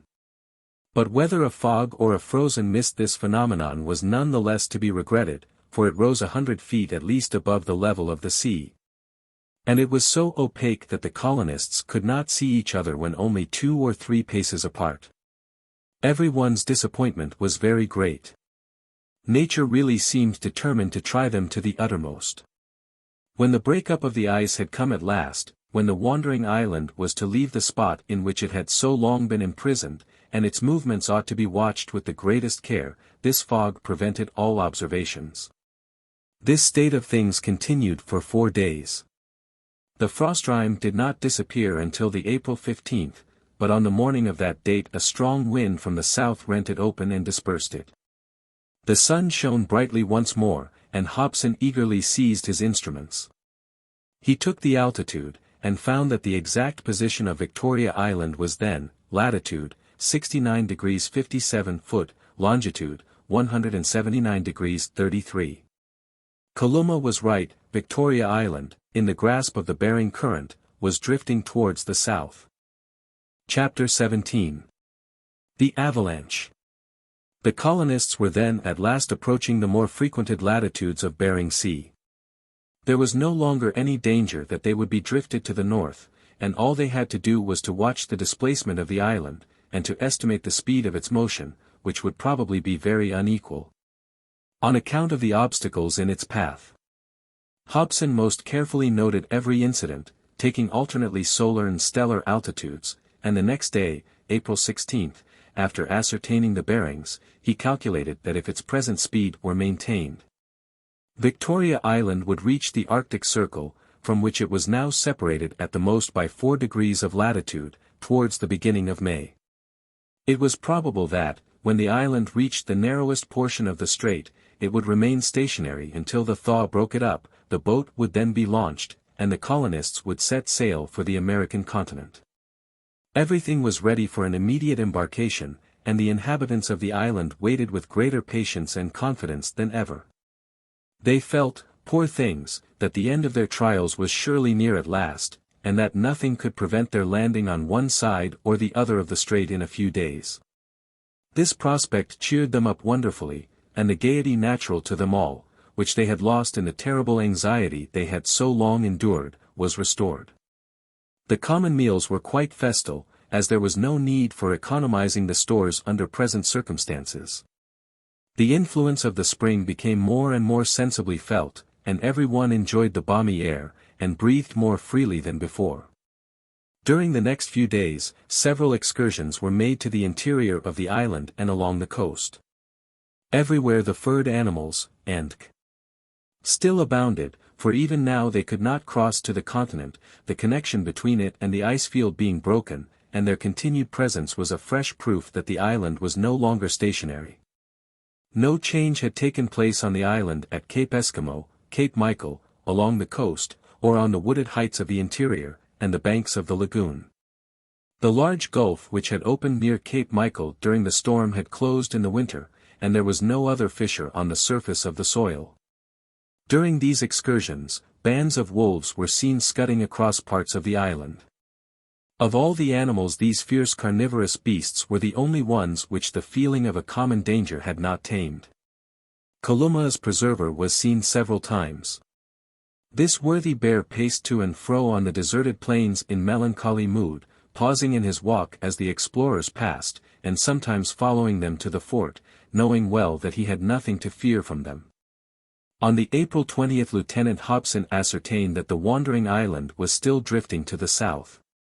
All that remained of the ice wall, that is to say, the southern portion of the icebergs, followed it, but as there were no benchmarks, the changes of position could only be estimated by astronomical observations. Hobson took several soundings in different parts of the ground, especially at the foot of Cape Bathurst, and on the shores of the lagoon. He was anxious to ascertain the thickness of the layer of ice supporting the earth and sand, and found that it had not increased during the winter, and that the general level of the island did not appear to have risen higher above that of the sea. The conclusion he drew from these facts was, that no time should be lost in getting away from the fragile island, which would rapidly break up and dissolve in the warmer waters of the Pacific.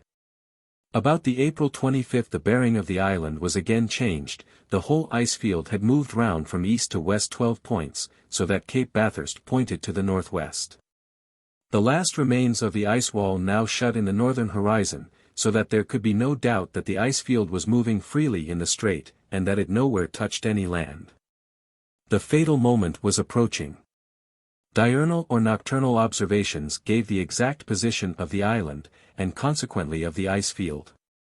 On the 30th of April, both were together drifting across Kotzebue Sound, a large triangular gulf running some distance inland on the American coast, and bounded on the south by Cape Prince of Wales, which might, perhaps, arrest the course of the island if it should deviate in the very least from the middle of the narrow pass.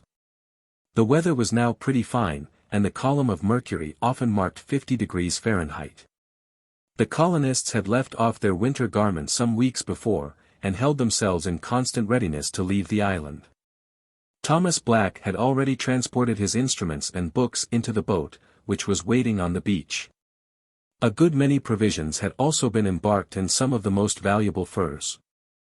On the 2d of May a very carefully taken observation showed that Victoria Island had a tendency to drift towards the east, and consequently to reach the American continent. This was fortunate, as they were now out of danger of being taken any farther by the Kamtchatka current, which, as is well known, runs along the coast of Asia. At last the tide was turning in favor of the colonists. "I think our bad fortune is at last at an end," observed Sergeant Long to Mrs. Barnett, "and that our misfortunes are really over. I don't suppose there are any more dangers to be feared now." "I quite agree with you," replied Mrs. Barnett, "and it is very fortunate that we had to give up our journey across the ice field a few months ago. We ought to be very thankful that it was impassable." Mrs. Barnett was certainly justified in speaking as she did, for what fearful fatigues and sufferings they would all have had to undergo in crossing 500 miles of ice in the darkness of the polar night.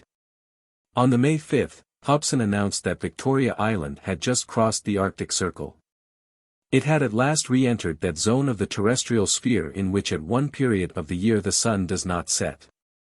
The poor people all felt that they were returning to the inhabited globe. The event of crossing the Arctic Circle was celebrated in much the same way as crossing the equator for the first time would be on board ship, and many a glass of spirits was drank in honor of the event. There was now nothing left to do but to wait till the broken and half-melted ice should allow of the passage of the boat, which was to bear the whole colony to the land. During the May 7th the island turned round to the extent of another quarter of its circumference.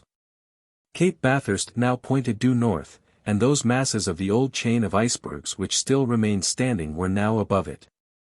So that it occupied much the same position as that assigned to it in maps when it vast united to the American continent. The island had gradually turned completely round, and the sun had risen successively on every point of its shores.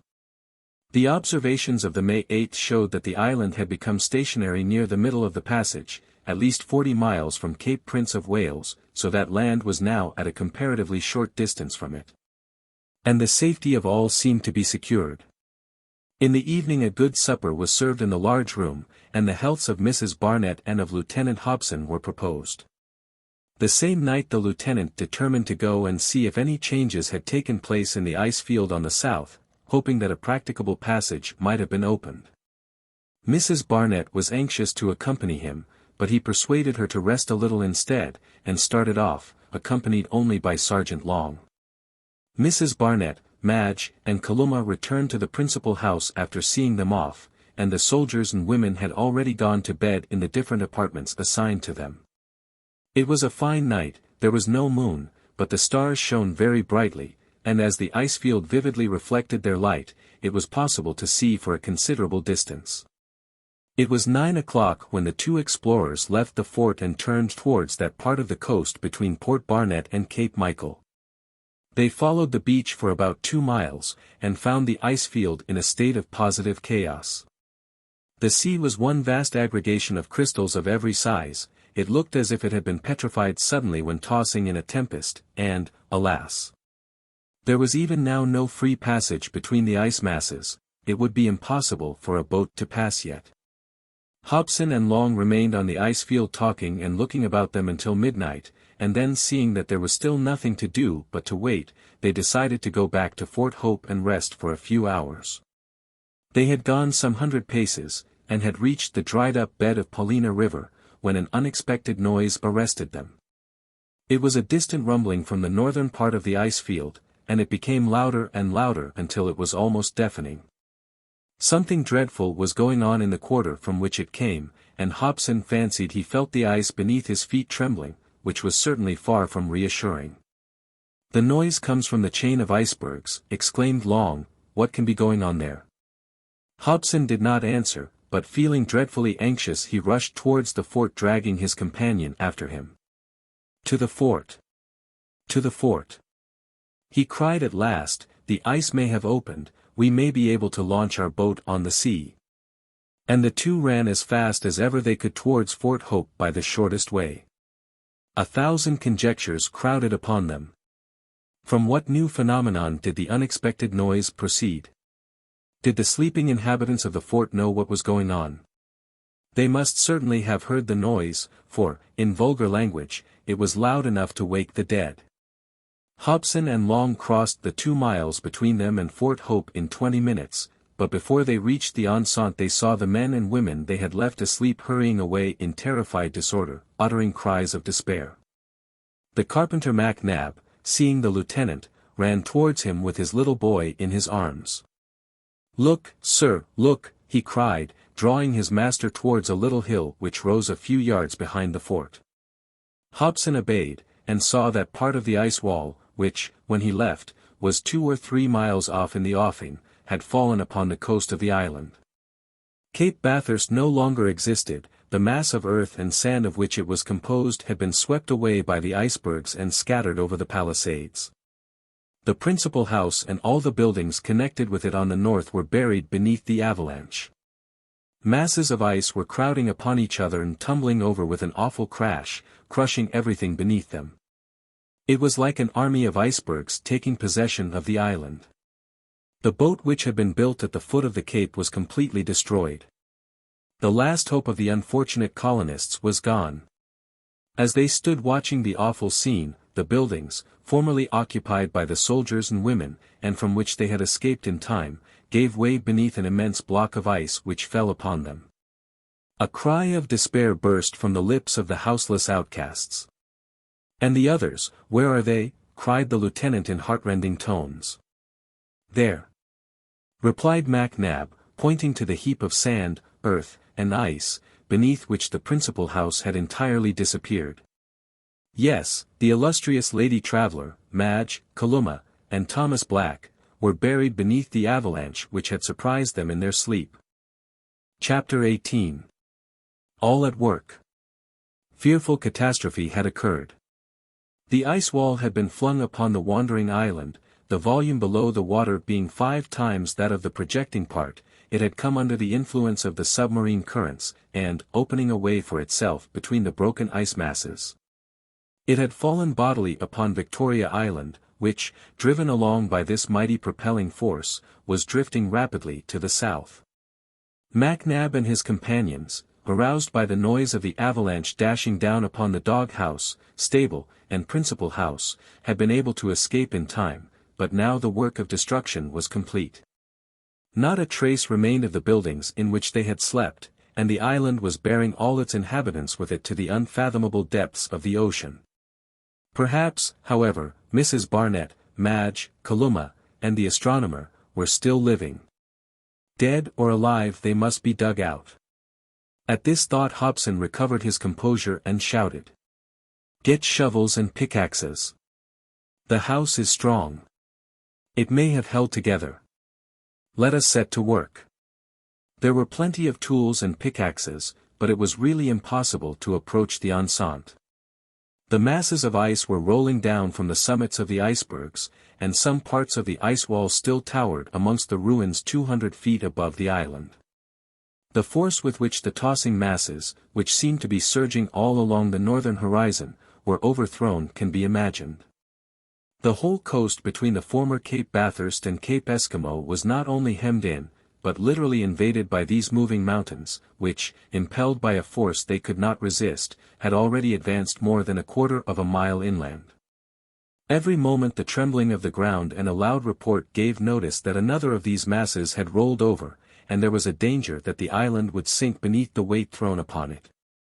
A very apparent lowering of the level had taken place all along that part of the coast near Cape Bathurst. It was evidently gradually sinking down, and the sea had already encroached nearly as far as the lagoon. The situation of the colonists was truly terrible, unable as they were to attempt to save their companions, and driven from the enceinte by the crashing avalanches, over which they had no power whatever. They could only wait, a prey to the most awful forebodings. Day dawned at last, and how fearful a scene was presented by the districts around Cape Bathurst. The horizon was shut in on every side by ice masses, but their advance appeared to be checked for the moment at least. The ruins of the ice wall were at rest, and it was only now and then that a few blocks rolled down from the still tottering crests of the remaining icebergs. But the whole mass, a great part of its volume being sunk beneath the surface of the sea, was in the grasp of a powerful current, and was driving the island along with it to the south, that is to say, to the ocean, in the depths of which they would alike be engulfed. Those who were thus borne along upon the island were not fully conscious of the peril in which they stood. They had their comrades to save, and amongst them the brave woman who had so won all their hearts, and for whom they would gladly have laid down their lives. The time for action had come, they could again approach the palisades, and there was not a moment to lose, as the poor creatures had already been buried beneath the avalanche for 6 hours. We have already said that Cape Bathurst no longer existed. Struck by a huge iceberg, it had fallen bodily upon the factory, breaking the boat and crushing the dog house and stable with the poor creatures in them. The principal house next disappeared beneath the masses of earth and sand, upon which rolled blocks of ice to a height of 50 or 60 feet. The court of the fort was filled up, of the palisade not a post was to be seen, and it was from beneath this accumulation of earth, sand, and ice, that the victims were to be dug out. Before beginning to work, Hobson called the head carpenter to him, and asked if he thought the house could bear the weight of the avalanche. "I think so, sir," replied MacNab. "In fact, I may almost say I am sure of it. You remember how we strengthened it. It has been casemate, and the vertical beams between the ceilings and floors must have offered great resistance. Moreover, the layer of earth and sand with which the roof was first covered must have broken the shock of the fall of the blocks of ice from the icebergs." "God grant you may be right, MacNab," replied Hobson, "and that we may be spared the great grief of losing our friends." The lieutenant then sent for Mrs. Joliffe, and asked her if plenty of provisions had been left in the house. "Oh, yes," replied Mrs. Joliffe, "there was plenty to eat in the pantry and kitchen." "And any water?" "Yes, water and rum too." "All right, then," said Hobson, "they will not be starved, but how about air?" To this question MacNab could make no reply, and if, as he hoped, the house had not given way, the want of air would be the chief danger of the 4 victims. By prompt measures, however, they might yet be saved, and the first thing to be done was to open a communication with the outer air. All set to work zealously, men and women alike seizing shovels and pickaxes. The masses of ice, sand, and earth were vigorously attacked at the risk of provoking fresh downfalls, but the proceedings were ably directed by MacNab. It appeared to him best to begin at the top of the accumulated masses, so as to roll down loose blocks on the side of the lagoon. The smaller pieces were easily dealt with pick and crowbar, but the large blocks had to be broken up. Some of great size were melted with the aid of a large fire of resinous wood, and every means was tried to destroy or get rid of the ice in the shortest possible time. But so great was the accumulation, that although all worked without pause, except when they snatched a little food, there was no sensible diminution in its amount when the sun disappeared below the horizon. It was not, however, really of quite so great a height as before, and it was determined to go on working from above through the night. And when there was no longer any danger of fresh falls, MacNab hoped to be able to sink a vertical shaft in the compact mass, so as to admit the outer air to the house as soon as possible. All night long the party worked at the excavation, attacking the masses with iron and heat, as the one or the other seemed more likely to be effective. The men wielded the pickaxe whilst the women kept up the fires. But all were animated by one purpose, the saving of the lives of Mrs. Barnett, Madge, Kalumah, and the astronomer. When morning dawned, the poor creatures had been buried for 30 hours in air necessarily very impure under so thick a cover. The progress made in the night had been so great that MacNab prepared to sink his shaft, which he meant to go straight down to the top of the house, and which, according to his calculation, would not have to be more than 50 feet deep. It would be easy enough to sink this shaft through the 20 feet of ice. But great difficulty would be experienced when the earth and sand were reached, as, being very brittle, they would of course constantly fill in the shaft, and its sides would therefore have to be lined. Long pieces of wood were prepared for this purpose, and the boring proceeded. Only 3 men could work at it together, and the soldiers relieved each other constantly, so that the excavation seemed likely to proceed rapidly. As might be supposed, the poor fellows alternated between hope and fear when some obstacle delayed them. When a sudden fall undid their work they felt discouraged, and nothing but Mac Nab's steady voice could have rallied them. As the men toiled in turn at their weary task, the women stood watching them from the foot of a hill, saying little, but often praying silently. They had now nothing to do but to prepare the food, which the men devoured in their short intervals of repose. The boring proceeded without any very great difficulty, but the ice was so hard that the progress was but slow. At the end of the second day Mac Nab had nearly reached the layer of earth and sand, and could not hope to get to the top of the house before the end of the next day. Night fell, but the work was continued by the light of torches. A snow house was hastily dug out in one of the hummocks on the shore as a temporary shelter for the women and the little boy. The wind had veered to the southwest, and a cold rain began to fall, accompanied with occasional squalls. But neither the lieutenant nor his men dreamt of leaving off work. Now began the worst part of the task. It was really impossible to bore in the shifting masses of sand and earth, and it became necessary to prop up the sides of the shaft with wood, the loose earth being drawn to the surface in a bucket hung on a rope. Of course, under the circumstances the work could not proceed rapidly, falls might occur at any moment, and the miners were in danger of being buried in their turn. Mac Nab was generally the one to remain at the bottom of the narrow shaft, directing the excavation, and frequently sounding with a long pick, but as it met with no resistance, it was evident that it did not reach the roof of the house. When the morning once more dawned, only 10 feet had been excavated in the mass of earth and sand, so that 20 remained to be bored through before the roof of the house could be reached, that is to say, if it had not given way. And still occupied the position it did before the fall of the avalanche. It was now 54 hours since Mrs. Barnett and her companions were buried. Mac Nab and the lieutenant often wondered if they on their side had made any effort to open a communication with the outer air. They felt sure that with her usual courage, Mrs. Barnett would have tried to find some way out if her movements were free. Some tools had been left in the house, and Kellett, one of the carpenter's men, remembered leaving his pickaxe in the kitchen. The prisoners might have broken open one of the doors and begun to pierce a gallery across the layer of earth. But such a gallery could only be driven in a horizontal direction, and would be a much longer business than the sinking of a shaft from above, for the masses flung down by the avalanche, although only 60 feet deep, covered a space more than 500 feet in diameter. Of course the prisoners could not be aware of this fact, and if they should succeed in boring their horizontal gallery, it would be 8 days at least before they could cut through the last layer of ice. And by that time they would be totally deprived of air, if not of food. Nevertheless the lieutenant carefully went over every portion of the accumulation himself, and listened intently for any sounds of subterranean digging, but he heard nothing.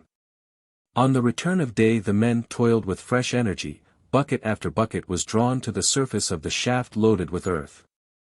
The clumsy wooden props answered admirably in keeping the earth from filling in the pit. A few falls occurred, but they were rapidly checked, and no fresh misfortunes occurred throughout the day. Except that the soldier Gary received a blow on the head from a falling block of ice. The wound was not however severe, and he would not leave his work. At 4 o'clock the shaft was 50 feet deep altogether, having been sunk through 20 feet of ice and 30 of sand and earth. It was at this depth that Mac Nab had expected to reach the roof of the house, if it had resisted the pressure of the avalanche. He was then at the bottom of the shaft, and his disappointment and dismay can be imagined when, on driving his pickaxe into the ground as far as it would go, it met with no resistance whatever. Sabine was with him, and for a few moments he remained with his arms crossed, silently looking at his companion. "No roof then?" inquired the hunter. "Nothing whatever," replied the carpenter, "but let us work on. The roof has bent of course, but the floor of the loft cannot have given way. Another 10 feet and we shall come to that floor, or else." Mac Nab did not finish his sentence, and the two resumed their work with the strength of despair. At 6 o'clock in the evening, another 10 or 12 feet had been dug out. Mac Nab sounded again, nothing yet, his pick still sunk in the shifting earth, and flinging it from him, he buried his face in his hands and muttered, Poor things, poor things. He then climbed to the opening of the shaft by means of the woodwork. The lieutenant and the sergeant were together in greater anxiety than ever, and taking them aside, the carpenter told them of his dreadful disappointment. Then, observed Hobson, the house must have been crushed by the avalanche, and the poor people in it. No, cried the head carpenter with earnest conviction, no, it cannot have been crushed, it must have resisted, strengthened as it was. It cannot have been crushed. Well, then, what has happened, said the lieutenant in a broken voice, his eyes filling with tears. Simply this, replied Mac Nab, the house itself has remained intact, but the ground on which it was built must have sunk. The house has gone through the crust of ice which forma the foundation of the island. It has not been crushed, but engulfed, and the poor creatures in it are drowned, cried Long. Yes, sergeant, drowned without a moment's notice, drowned like passengers on a foundered vessel. For some minutes the three men remained silent. Mac Nab's idea was probably correct. Nothing was more likely than that the ice forming the foundation of the island had given way under such enormous pressure. The vertical props which supported the beams of the ceiling, and rested on those of the floor, had evidently aided the catastrophe by their weight, and the whole house had been engulfed. Well, Mac Nab, said Hobson at last, if we cannot find them alive, we must recover their bodies, added the head carpenter. And with these words Mac Nab, accompanied by the lieutenant, went back to his work at the bottom of the shaft without a word to any of his comrades of the terrible form his anxiety had now assumed. The excavation continued throughout the night, the men relieving each other every hour, and Hobson and Mac Nab watched them at work without a moment's rest. At 3 o'clock in the morning Kellett's pickaxe struck against something hard, which gave out a ringing sound. The head carpenter felt it almost before he heard it. We have reached them, cried the soldier, they are saved. Hold your tongue, and go on working, replied the lieutenant in a choked voice. It was now 76 hours since the avalanche fell upon the house. Kellett and his companion Pond resumed their work. The shaft must have nearly reached the level of the sea, and Mac Nab therefore felt that all hope was gone. In less than 20 minutes the hard body which Kellett had struck was uncovered, and proved to be one of the rafters of the roof. The carpenter flung himself to the bottom of the shaft, and seizing a pickaxe sent the laths of the roof flying on every side. In a few moments a large aperture was made, and a figure appeared at it which it was difficult to recognize in the darkness. It was Kalumah. Help! Help! She murmured feebly. Hobson let himself down through the opening, and found himself up to the waist in ice-cold water. Strange to say, the roof had not given way, but as Mac Nab had supposed, the house had sunk, and was full of water. The water did not, however, yet fill the loft, and was not more than a foot above the floor. There was still a faint hope. The lieutenant, feeling his way in the darkness, came across a motionless body, and dragging it to the opening he consigned it to Pond and Kellett. It was Thomas Black. Madge, also senseless, was next found. And she and the astronomer were drawn up to the surface of the ground with ropes, where the open air gradually restored them to consciousness. Mrs. Barnett was still missing, but Kalumah led Hobson to the very end of the loft, and there he found the unhappy lady motionless and insensible, with her head scarcely out of the water. The lieutenant lifted her in his arms and carried her to the opening, and a few moments later he had reached the outer air with his burden, followed by Mac Nab with Kalumah. Every one gathered round Mrs. Barnett in silent anxiety, and poor Kalumah, exhausted as she was, flung herself across her friend's body. Mrs. Barnett still breathed, her heart still beat feebly, and revived by the pure fresh air she at last opened her eyes. A cry of joy burst from every lip, a cry of gratitude to heaven for the great mercy vouchsafed, which was doubtless heard above. Day was now breaking in the east, the sun was rising above the horizon, lighting up the ocean with its brilliant beams, and Mrs. Barnett painfully staggered to her feet. Looking round her from the summit of the new mountain formed by the avalanche, which overlooked the whole island, she murmured in a changed and hollow voice. The sea! The sea. Yes, the ocean now encircled the wandering island, the sea was open at last, and a true sea horizon shut in the view from east to west. Chapter 19. Bering Sea. The island, driven by the ice wall, had then drifted at a great speed into Behring Sea, after crossing the strait without running aground on its shores. It was still hurrying on before the icy barrier, which was in the grasp of a powerful submarine current, hastening onwards on to its inevitable dissolution in the warmer waters of the Pacific, and the boat on which all had depended was useless. As soon as Mrs. Barnett had entirely recovered consciousness, she related in a few words the history of the 74 hours spent in the house now in the water. Thomas Black, Madge, and Kalumah had been aroused by the crash of the avalanche, and had rushed to the doors or windows. There was no longer any possibility of getting out, the mass of earth and sand, which was but a moment before Cape Bathurst, completely covered the house. And almost immediately afterwards the prisoners heard the crash of the huge ice masses which were flung upon the factory. In another quarter of an hour all felt that the house, whilst resisting the enormous pressure, was sinking through the soil of the island. They knew that the crust of the ice must have given way, and that the house would fill with water. To seize a few provisions remaining in the pantry, and to take refuge in the loft, was the work of a moment. This the poor creatures did from a dim instinct of self-preservation, but what hope could they really have of being saved? However, the loft seemed likely to resist, and 2 blocks of ice abutting from the roof saved it from being immediately crushed. Whilst thus imprisoned the poor creatures could hear the constant falls from the icebergs, whilst the sea was gradually rising through the lower rooms. They must either be crushed or drowned. But by little short of a miracle, the roof of the house, with its strong framework, resisted the pressure, and after sinking a certain depth the house remained stationary, with the water rather above the floor of the loft. The prisoners were obliged to take refuge amongst the rafters of the roof, and there they remained for many hours. Kalumah devoted herself to the service of the others, and carried food to them through the water.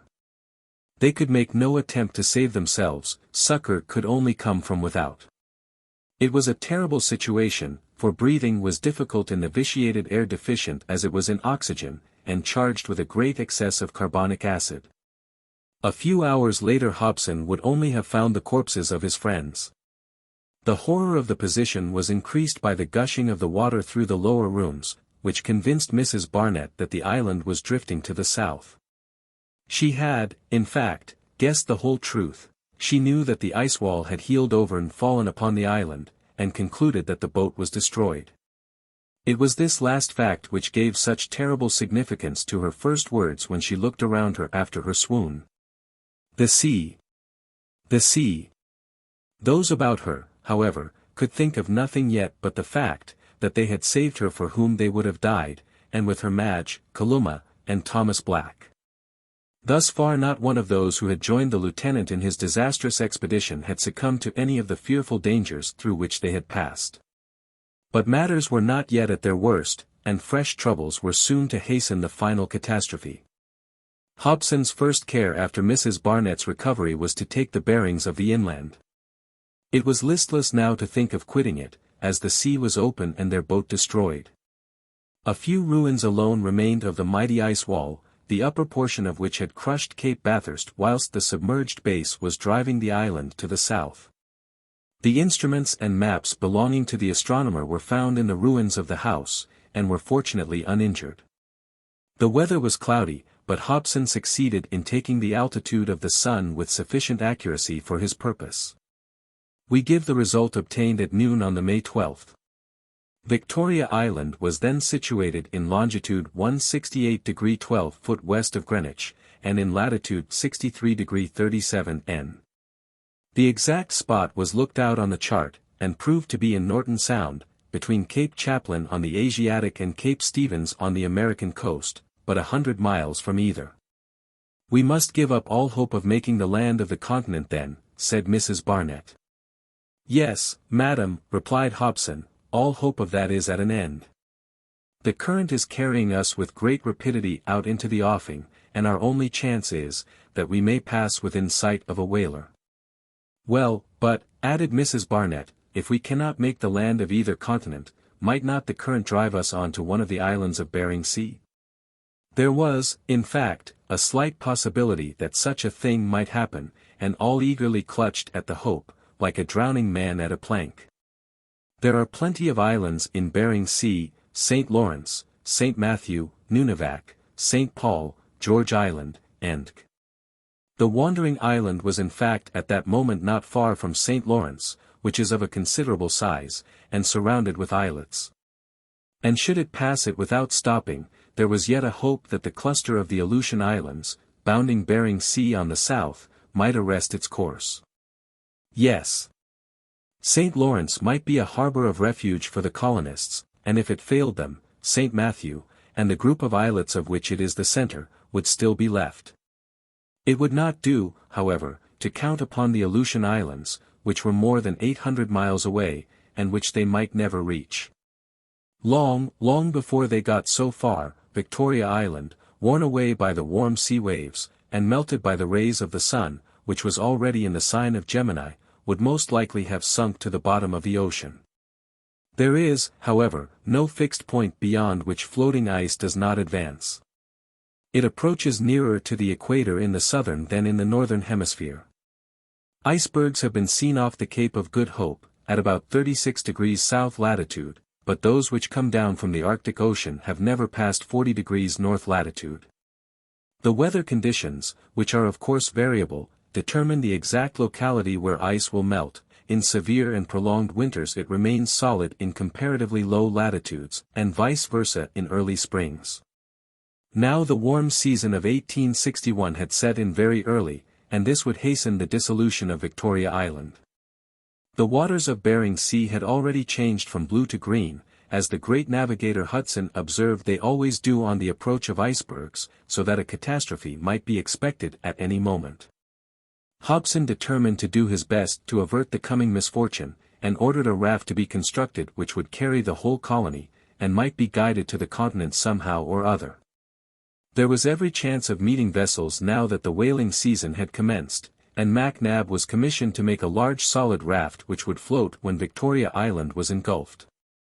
But first of all, it was necessary to construct some shelter for the homeless inhabitants of the island. The simple plan appeared to be to dig out the old barracks, which had been built on to the principal house, and the walls of which were still standing. Every one set to work with a hearty goodwill, and in a few days a shelter was provided from the inclemencies of the fickle weather. Search was also made in the ruins of the large house, and a good many articles of more or less value were saved from the submerged rooms, tools, arms, furniture, the air pumps, and the air vessel, and on the May 13th all hope of drifting on to the island of St. Lawrence had to be abandoned. When the bearings were taken, it was found that they were passing at a considerable distance to the east of that island. And, as Hobson was well aware, currents do not run against natural obstacles, but turn them, so that little hope could be entertained of thus making the land. It is true the network of islands in the Catherine Archipelago, scattered over several degrees of latitude, might stop the island if it ever got so far. But, as we have before stated, that was not probable, although it was advancing at great speed. For this speed must decrease considerably when the ice wall which was driving it along should be broken away or dissolved, unprotected as it was from the heat of the sun by any covering of earth or sand. Lieutenant Hobson, Mrs. Barnett, Sergeant Long, and the head carpenter often discussed these matters, and came to the conclusion that the island could certainly never reach the Aleutian group with so many chances against it. On the May 14th, Mac Nab and his men commenced the construction of a huge raft. It had to be as high as possible above the water, to prevent the waves from breaking over it, so that it was really a formidable undertaking. The blacksmith, Ray, had fortunately found a large number of the iron bolts which had been brought from Fort Reliance, and they were invaluable for firmly fastening together the different portions of the framework of the raft. We must describe the novel site for the building of the raft suggested by Lieutenant Hobson. Instead of joining the timbers and planks together on the ground, they were joined on the surface of the lake. The different pieces of wood were prepared on the banks, and launched separately. They were then easily fitted together on the water. This mode of proceeding had two advantages. 1. The carpenter would be able at once to judge of the point of flotation, and the stability which should be given to the raft. 2. When Victoria Island melted, the raft would already be floating, and would not be liable to the shocks it would receive if on land when the inevitable breakup came. Whilst these works were going on, Hobson would wander about on the beach, either alone or with Mrs. Barnett, examining the state of the sea, and the ever-changing windings of the coastline, warned by the constant action of the waves. He would gaze upon the vast deserted ocean, from which the very icebergs had now disappeared, watching, ever watching, like a shipwrecked mariner, for the vessel which never came. The ocean solitudes were only frequented by cetacea, which came to feed upon the microscopic anima, coli which form their principal food, and abound in the green waters. Now and then floating trees of different kinds, which had been brought by the great ocean currents from warm latitudes, passed the island on their way to the north. On the May 16th, Mrs. Barnett and Madge were walking together on that part of the island between the former Cape Bathurst and Port Barnett. It was a fine warm day, and there had been no traces of snow on the ground for some time. All that recalled the bitter cold of the polar regions were the relics left by the ice wall on the northern part of the island, but even these were rapidly melting, and every day fresh waterfalls poured from their summits and bathed their sides. Very soon the sun would have completely dissolved every atom of ice. Strange indeed was the aspect of Victoria Island. But for their terrible anxiety, the colonists must have gazed at it with eager interest. The ground was more prolific than it could have been in any former spring, transferred as it was to milder latitudes. The little mosses and tender flowers grew rapidly, and Mrs. Joliffe's garden was wonderfully successful. The vegetation of every kind, hitherto checked by the rigor of the Arctic winter, was not only more abundant, but more brilliantly colored.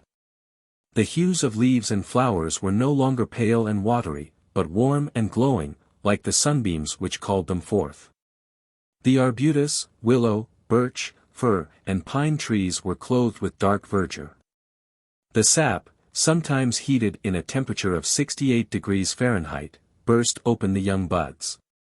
In a word, the Arctic landscape was completely transformed, for the island was now beneath the same parallel of latitude as Christiania or Stockholm, that is to say, in one of the finest districts of the temperate zones.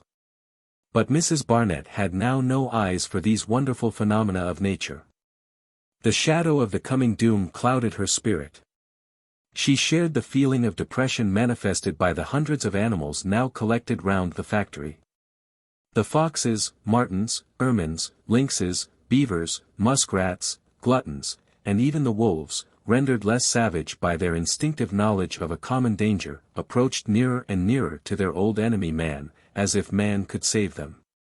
It was a tacit, a touching acknowledgment of human superiority, under circumstances in which that superiority could be of absolutely no avail. No. Mrs. Barnett cared no longer for the beauties of nature, and gazed without ceasing upon the boundless, pitiless, infinite ocean with its unbroken horizon. "Poor Madge," she said at last to her faithful companion. "It was I who brought you to this terrible pass, you who have followed me everywhere, and whose fidelity deserved a far different recompense. Can you forgive me?" "There is but one thing I could never have forgiven you," replied Madge, "a death I did not share." "Ah, Madge," cried Mrs. Barnett, "if my death could save the lives of all these poor people, how gladly would I die." "My dear girl," replied Madge, "have you lost all hope at last?" "I have indeed," murmured Mrs. Barnett, hiding her face on Madge's shoulder. The strong masculine nature had given way at last, and Mrs. Barnett was for a moment a feeble woman. Was not her emotion excusable in so awful a situation? Mrs. Barnett sobbed aloud, and large tears rolled down her cheeks. Madge kissed and caressed her, and tried all she could to reassure her. And presently, raising her head, her poor mistress said, "Do not tell them, Madge, how I have given way, do not betray that I have wept." "Of course not," said Madge, "and they would not believe me if I did. It was but a moment's weakness. Be yourself, dear girl, cheer up, and take fresh courage." "Do you mean to say you still hope yourself?" exclaimed Mrs. Barnett, looking anxiously into her companion's face. "I still hope," said Madge simply. But a few days afterwards, every chance of safety seemed to be indeed gone, when the wandering island passed outside the Street Matthew group, and drifted away from the last land in Bering Sea. Chapter 20. In the offing. Victoria Island was now floating in the widest part of Bering Sea, 600 miles from the nearest of the Aleutian Islands, and 200 miles from the nearest land, which was on the east. Supposing no accident happened, it would be 3 weeks at least before this southern boundary of Bering Sea could be reached. Could the island last so long? Might it not burst open at any moment, subject as it was even now to the constant action of tepid water, the mean temperature of which was more than 50 degrees Fahrenheit? Lieutenant Hobson pressed on the construction of the raft as rapidly as possible, and the lower framework was already floating on the lagoon. MacNab wished to make it as strong as possible, for it would have a considerable distance to go to reach the Aleutian Islands, unless they were fortunate enough to meet with a whaler. No important alteration had lately taken place in the general configuration of the island. Reconnaissances were taken every day, but great caution was necessary, as a fracture of the ground might at any moment cut off the explorers from the rest of the party. The wide gulf near Cape Michael, which the winter had closed, had reopened gradually, and now ran a mile inland, as far as the dried-up bed of the little river. It was probable that it was soon to extend to the bed itself, which was of course of little thickness, having been hollowed out by the stream. Should it do so, the whole district between Cape Michael and Port Barnett, bounded on the west by the river bed, would disappear, that is to say, the colonists would lose a good many square miles of their domain. On this account Hobson warned everyone not to wander far, as a rough sea would be enough to bring about the dreaded catastrophe. Soundings were, however, taken, in several places with a view to ascertaining where the ice was thickest, and it was found that, near Cape Bathurst, not only was the layer of earth and sand of greater extent, which was of little importance, but the crust of ice was thicker than anywhere else. This was a most fortunate circumstance, and the holes made in sounding were kept open, so that the amount of diminution in the base of the island could be estimated every day. This diminution was slow but sure, and, making allowance for the unfortunate fact that the island was drifting into warmer waters, it was decided that it was impossible for it to last another 3 weeks. The next week, from the 19th to the May 25th, the weather was very bad. A fearful storm broke over the island, accompanied by flash after flash of lightning and peals of thunder. The sea rose high, lashed by a powerful northwest wind, and its waves broke over the doomed island, making it tremble ominously. The little colony were on the watch, ready on an emergency to embark in the raft, the scaffolding of which was nearly finished, and some provisions and fresh water were taken on board. Rain heavy enough to penetrate to the ice crust fell in large quantities during this storm, and melted it in many places. On the slopes of some of the hills the earth was washed away, leaving the white foundations bare. These ravines were hastily filled up with soil to protect the ice from the action of the warm air and rain, and but for this precaution the soil would have been everywhere perforated. Great havoc was caused amongst the woods by this storm. The earth and sand were washed away from the roots of the trees, which fell in large numbers. In a single night the aspect of the country between the lake and the former Port Barnett was completely changed. A few groups of birch trees and thickets of firs alone remained, a fact significant of approaching decomposition, which no human skill could prevent. Every one knew and felt that the ephemeral inland was gradually succumbing, every one, except perhaps Thomas Black, who was still gloomily indifferent to all that was going on. On the 23rd of May, during the storm, the hunter Sabine left the house in the thick fog, and was nearly drowned in a large hole which had opened during the night on the site formerly occupied by the principal house of the factory. Hitherto, as we are aware, the house, 3/4 submerged, and buried beneath a mass of earth and sand, had remained fixed in the ice crust beneath the island. But now the sea had evidently enlarged the crevasse, and the house with all it contained had sunk to rise no more. Earth and sand were pouring through this fissure, at the bottom of which surged the tempest-tossed waves. Sabine's comrades, hearing his cries, rushed to his assistance. And were just in time to save him as he was still clinging to the slippery walls of the abyss. He escaped with a ducking which might have had tragic consequences. A little later the beams and planks of the house, which had slid under the island, were seen floating about in the offing like the spars of a wrecked vessel. This was the worst evil the storm had wrought, and would compromise the solidity of the island yet more, as the waves would now eat away the ice all round the crevasse. In the course of the May 25th, the wind veered to the northeast, and although it blew strongly, it was no longer a hurricane, the rain ceased, and the sea became calmer. After a quiet night the sun rose upon the desolate scene. The lieutenant was able to take the bearings accurately, and obtained the following result. At noon on the May 25th, Victoria Island was in latitude 56 degrees 13 foot, and longitude 170 degrees 23. It had therefore advanced at great speed, having drifted nearly 800 miles since the breaking up of the ice set it free in Bering Strait 2 months before. This great speed made the lieutenant once more entertain a slight hope. He pointed out the Aleutian Islands on the map to his comrades, and said, "Look at these islands, they are not now 200 miles from us, and we may reach them in 8 days. 8 days, repeated Long, shaking his head. 8 days is a long time. I must add, continued Hobson, that if our island had followed the 168th meridian, it would already have reached the parallel of these islands, but in consequence of a deviation of the Bering current. It is bearing in a southwesterly direction." The lieutenant was right, the current seemed likely to drag the island away from all land, even out of sight of the Aleutian Islands, which only extend as far as the 170th meridian. Mrs. Barnett examined the map in silence. She saw the pencil mark which denoted the exact spot then occupied by the island. The map was made on a large scale, and the point representing the island looked but a speck upon the vast expanse of the Behring Sea. She traced back the route by which the island had come to its present position, marveling at the fatality, or rather the immutable law, by which the currents which had borne it along had avoided all land, sheering clear of islands, and never touching either continent. And she saw the boundless Pacific Ocean, towards which she and all with her were hurrying. She mused long upon this melancholy subject, and at last exclaimed suddenly, "Could not the course of the island be controlled? 8 days at this pace would bring us to the last island of the Aleutian group." "Those 8 days are in the hands of God," replied Lieutenant Hobson gravely. "We can exercise no control upon them. Help can only come to us from above. There is nothing left for us to try."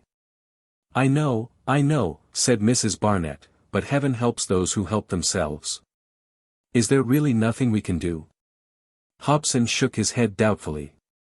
His only hope was in the raft, and he was undecided whether to embark every one on it at once, contrive some sort of a sail with clothes, and try to reach the nearest land, or to wait yet a little longer.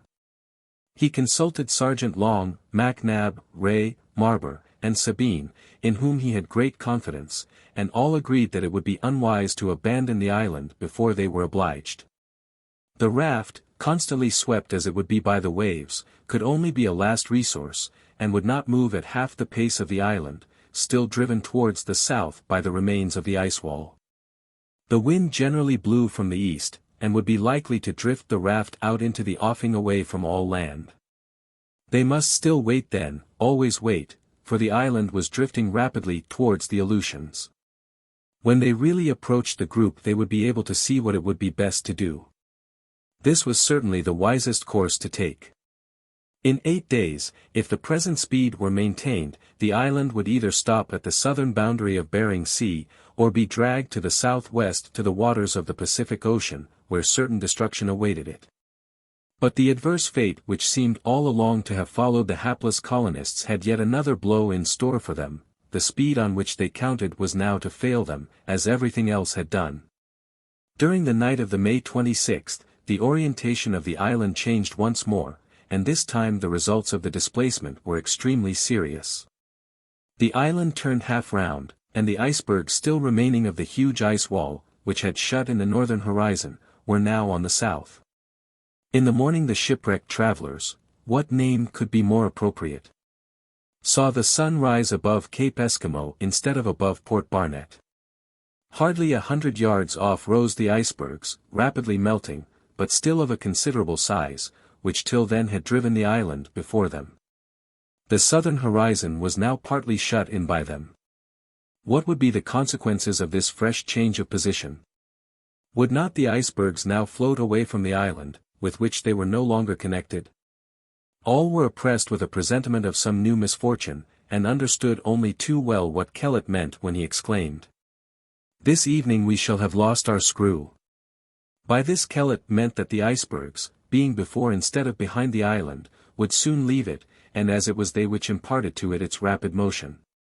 In consequence of their very great draught of water, their volume being 6 or 7 feet below the sea level for every one above, they would now go on without it, impelled by the submarine current, whilst Victoria Island, not deep enough in the water to come under the influence of the current, would be left floating helplessly on the waves. Yes. Kellett was right, the island would then be like a vessel with disabled masts and a broken screw. No one answered the soldier's remark, and a quarter of an hour had not elapsed before a loud cracking sound was heard. The summits of the icebergs trembled, large masses broke away, and the icebergs, irresistibly drawn along by the submarine current, drifted rapidly to the south. Chapter 21. The island becomes an islet. 3 hours later the last relics of the ice wall had disappeared, proving that the island now remained stationary, and that all the force of the current was deep down below the waves, not on the surface of the sea. The bearings were taken at noon with the greatest care, and 24 hours later it was found that Victoria Island had not advanced 1 mile. The only remaining hope was that some vessel should sight the poor shipwrecked creatures, either whilst still on the island, or after they had taken to their raft. The island was now in 54 degrees 33 foot latitude, and 177 degrees 19 longitude, several hundred miles from the nearest land, namely, the Aleutian Islands. Hobson once more called his comrades together, and asked them what they thought it would be best to do. All agreed that they should remain on the island until it broke up, as it was too large to be affected by the state of the sea, and only take to the raft when the dissolution actually commenced. Once on the frail vessel, they must wait. Still wait. The raft was now finished. MacNab had made one large shed or cabin big enough to hold every one, and to afford some little shelter from the weather. A mast had been prepared, which could be put up if necessary, and the sails intended for the boat had long been ready. The whole structure was strong, although clumsy. And if the wind were favourable, and the sea not too rough, this rude assortment of planks and timbers might save the lives of the whole party. "Nothing," observed Mrs. Barnett, "nothing is impossible to him who rules the winds and waves." Hobson carefully looked over the stores of provisions. The reserves had been much damaged by the avalanche, but there were plenty of animals still on the island, and the abundant shrubs and mosses supplied them with food. A few reindeer and hares were slaughtered by the hunters, and their flesh salted for future needs. The health of the colonists was on the whole good. They had suffered little in the preceding mild winter, and all the mental trials they had gone through had not affected their physical well-being. They were, however, looking forward with something of a shrinking horror to the moment when they would have to abandon their island home, or, to speak more correctly, when it abandoned them. It was no wonder that they did not like the thought of floating on the ocean in a rude structure of wood subject to all the caprices of winds and waves. Even intolerably fine weather seas would be shipped and every one constantly drenched with salt water. Moreover, it must be remembered that the men were none of them sailors, accustomed to navigation, and ready to risk their lives on a few planks, but soldiers, trained for service on land. Their island was fragile, it is true, and rested on a thin crust of ice. But then it was covered with a productive soil, trees and shrubs flourished upon it, its huge bulk rendered it insensible to the motion of the waves, and it might have been supposed to be stationary.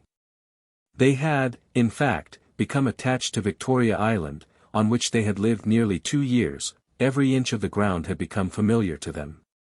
They had tilled the soil, and had come safely through so many perils in their wandering home, that in leaving it they felt as if they were parting from an old and sorely tried friend. Hobson fully sympathized with the feelings of his men, and understood their repugnance to embarking on the raft. But then he also knew that the catastrophe could not now be deferred much longer, and ominous symptoms already gave warning of its rapid approach. We will now describe this raft. It was 30 feet square, and its deck rose 2 feet above the water. Its bulwarks would therefore keep out the small but not the large waves. In the center the carpenter had built a regular deck house, which would hold some 20 people. Round it were large lockers for the provisions and water casks, all firmly fixed to the deck with iron bolts. The mast, 30 feet high, was fastened to the deck house, and strengthened with stays attached to the corners of the raft. This mast was to have a square sail, which would only be useful when the wind was aft. A sort of rudder was fixed to this rough structure, the fittings of which were necessarily incomplete. Such was the raft constructed by the head carpenter, on which 21 persons were to embark. It was floating peacefully on the little lake, strongly moored to the shore. It was certainly constructed with more care than if it had been put together in haste on a vessel at sea doomed to immediate destruction. It was stronger and better fitted up, but, after all, it was but a raft. On the June 1st a new incident occurred. Hope, one of the soldiers, went to fetch some water from the lake for culinary purposes, and when Mrs. Joliffe tasted it, she found that it was salt. She called Hope, and said she wanted fresh, not salt water. The man replied that he had brought it from the lake as usual, and as he and Mrs. Joliffe were disputing about it, the lieutenant happened to come in. Hearing Hope's repeated assertions that he had fetched the water from the lake, he turned pale and hurried to the lagoon. The waters were quite salt, the bottom of the lake had evidently given way, and the sea had flowed in. The fact quickly became known, and every one was seized with a terrible dread. No more fresh water, exclaimed all the poor creatures together. Lake Barnett had in fact disappeared, as Paulina River had done before. Lieutenant Hobson hastened to reassure his comrades about drinkable water. "There will be plenty of ice, my friends," he said. "We can always melt a piece of our island, and," he added, with a ghastly attempt at a smile, "I don't suppose we shall drink it all. It is, in fact, well known that salt separates from sea water in freezing and evaporation. A few blocks of ice were therefore disinterred, if we may so express it, and melted for daily use, and to fill the casks on board the raft. It would not do, however, to neglect this fresh warning given by nature. The invasion of the lake by the sea proved that the base of the island was rapidly melting. At any moment the ground might give way, and Hobson forbade his men to leave the factory, as they might be drifted away before they were aware of it. The animals seemed more keenly alive than ever to approaching danger, they gathered yet more closely round the firmer part, and after the disappearance of the fresh water lake, they came to lick the blocks of ice. They were all uneasy, and some seemed to be seized with madness, especially the wolves, who rushed wildly towards the factory, and dashed away again howling piteously. The furred animals remained huddled together round the large well where the principal house had formerly stood. There were several hundreds of them, of different species, and the solitary bear roamed backwards and forwards, showing no more hostility to the quadrupeds than to men. The number of birds, which had hitherto been considerable, now decreased. During the last few days all those capable of long-sustained flight, such as swans, and migrated towards the Aleutian Islands in the south, where they would find a sure refuge.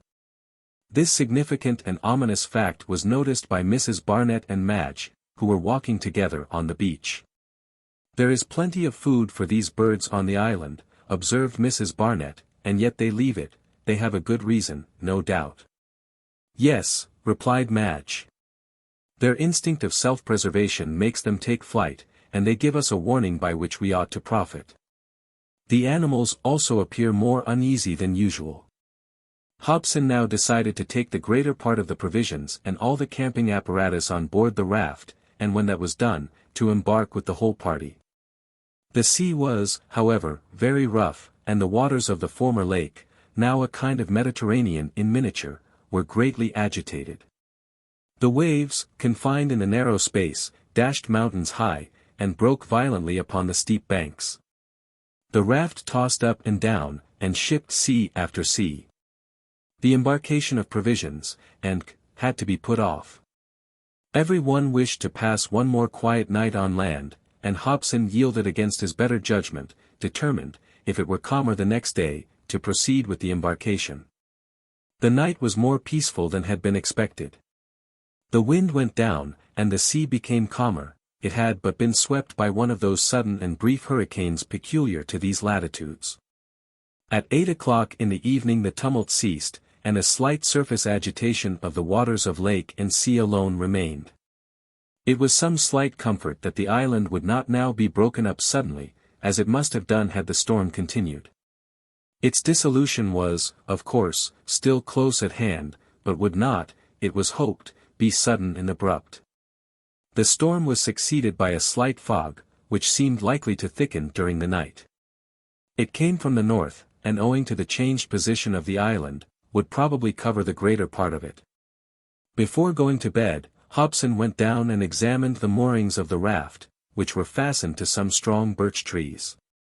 To make security doubly sure, he tightened them, and the worst that could now happen would be, that the raft would drift out onto the lagoon, which was not large enough to be lost upon it.